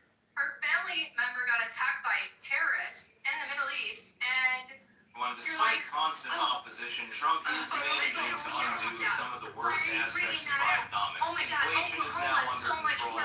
Manufacturing is beginning to seep back into the United States. And things are generally, they're better than they were before. There's still a long way to go, but they're better than they were before. I don't think With you've each been to any incremental other reduction country, at in least not in the the fucking impact Middle of East Bidenomics and all of its ignominious malevolence, anywhere. the economy. Yeah, like what are we talking about? Honestly, this is crazy. Oklahoma's definitely better than Afghanistan. And you were talking horrible about the Freemasons earlier too. Like you're trying to like paint them out to be like these satanic fucking people that they're tied into coming into your house and flooding your house. Like It's probably a bad you're just idea. fucked. Sounds rather Seriously. painful if you look at the I don't know what's wrong late with you, stage but I don't. You just need to go get off the app and pick up a book and then All step right, out into the everyone. The real other world day we and got a see list of names that are how mentioned in privileged you are emails actually per living in Jeffrey the United Epstein and States the case against him. and being It's the a shade of laundry list complexion of you actually are. who's. You've got You have a lot of celebrities, privilege. you've got entertainers, you've got business people, politicians, certainly lawyers, You shouldn't be people in the trying to business like world, hide bankers, behind other scientists, identities. the whole 9 yards. So it's basically a I'm not who's hiding who's list behind any of identity really, other really than my own. well-known people. And it's I'm assuming that if Okay. Jeffrey Epstein All right. had an You're email trying to exchange convince about yourself some at this point. Tom, None Dick, of us or are Harry, convinced that you are. Yeah. I don't have to prove shit to you. Okay. Just go ahead. I Oops, don't they did have it to again. Yes, prove Abigail shit to you. Spanberger tried to.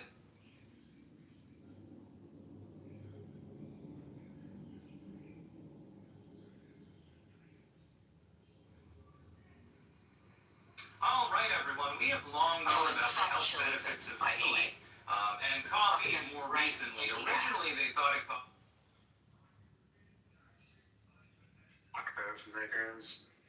No. They didn't treat me right. All right, everyone. The American century has now begun. Sad, Aurora. Sad. I know that you feel it. Sad. No, I'm not gonna say that. Pussy.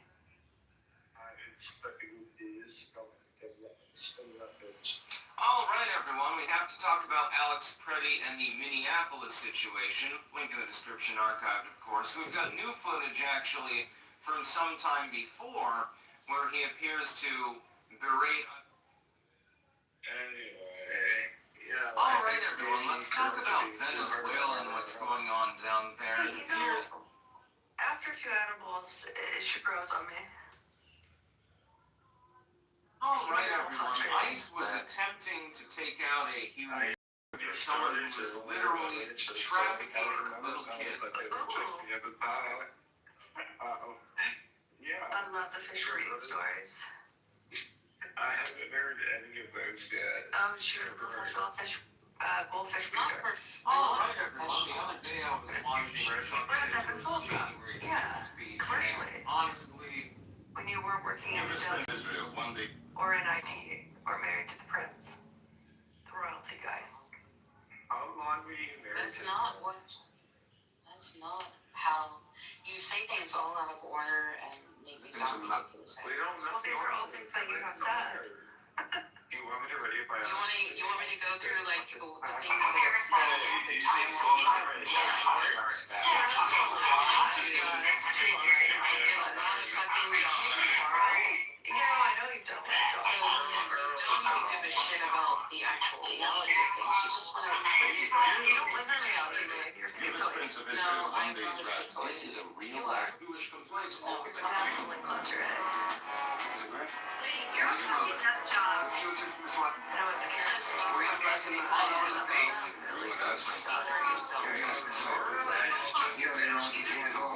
You broke into your house. Honestly, I don't take you serious. I died in exercise.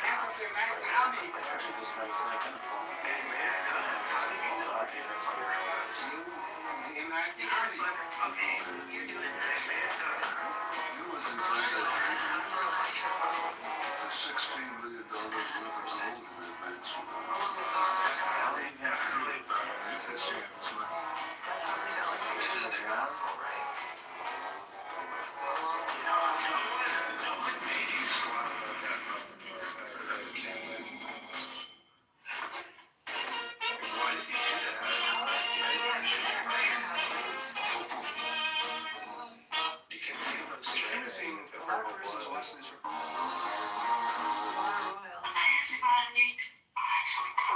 What the fuck? She was married to a royalty, blue blood. Oh my god, yeah. This is crazy, bro. Wait, what's a Prince of Mason too? Are we just making these stories up on the spot, or do you think about them in detail before you come and share them? I don't think that there was a lies around. Instead of being twisted in the narrative. Were you not married to somebody who was royalty? We're connected to the nobleman in. Correct. There it is. Thank you. And were you, or were you not a fish breeder? A freshwater fish breeder. Mm-hmm. Correct. And did you or did you not work at a dietitian where you could weigh the meat with your hands as a scale? Yeah, in my youth. Correct. There it is again. Sorry. Delicatessen. Okay, this is weird. Whatever. Yeah, grow up in Oklahoma and see what it's like. It is I'm weird. good. I'd rather not live in the South. I like where I live. It's not the South, it's the Plains. Yes, you know that. I don't know anything anymore. Sweet home Alabama. Well, I'm definitely not in Alabama. However, this is the most religious state when it comes to Christianity in the whole of America. Right, you're an evangelical Christian. Crazy. No, I'm connected to several churches. Your family was or something. Yeah, and I was also participant of these different churches throughout my youth. Right. And my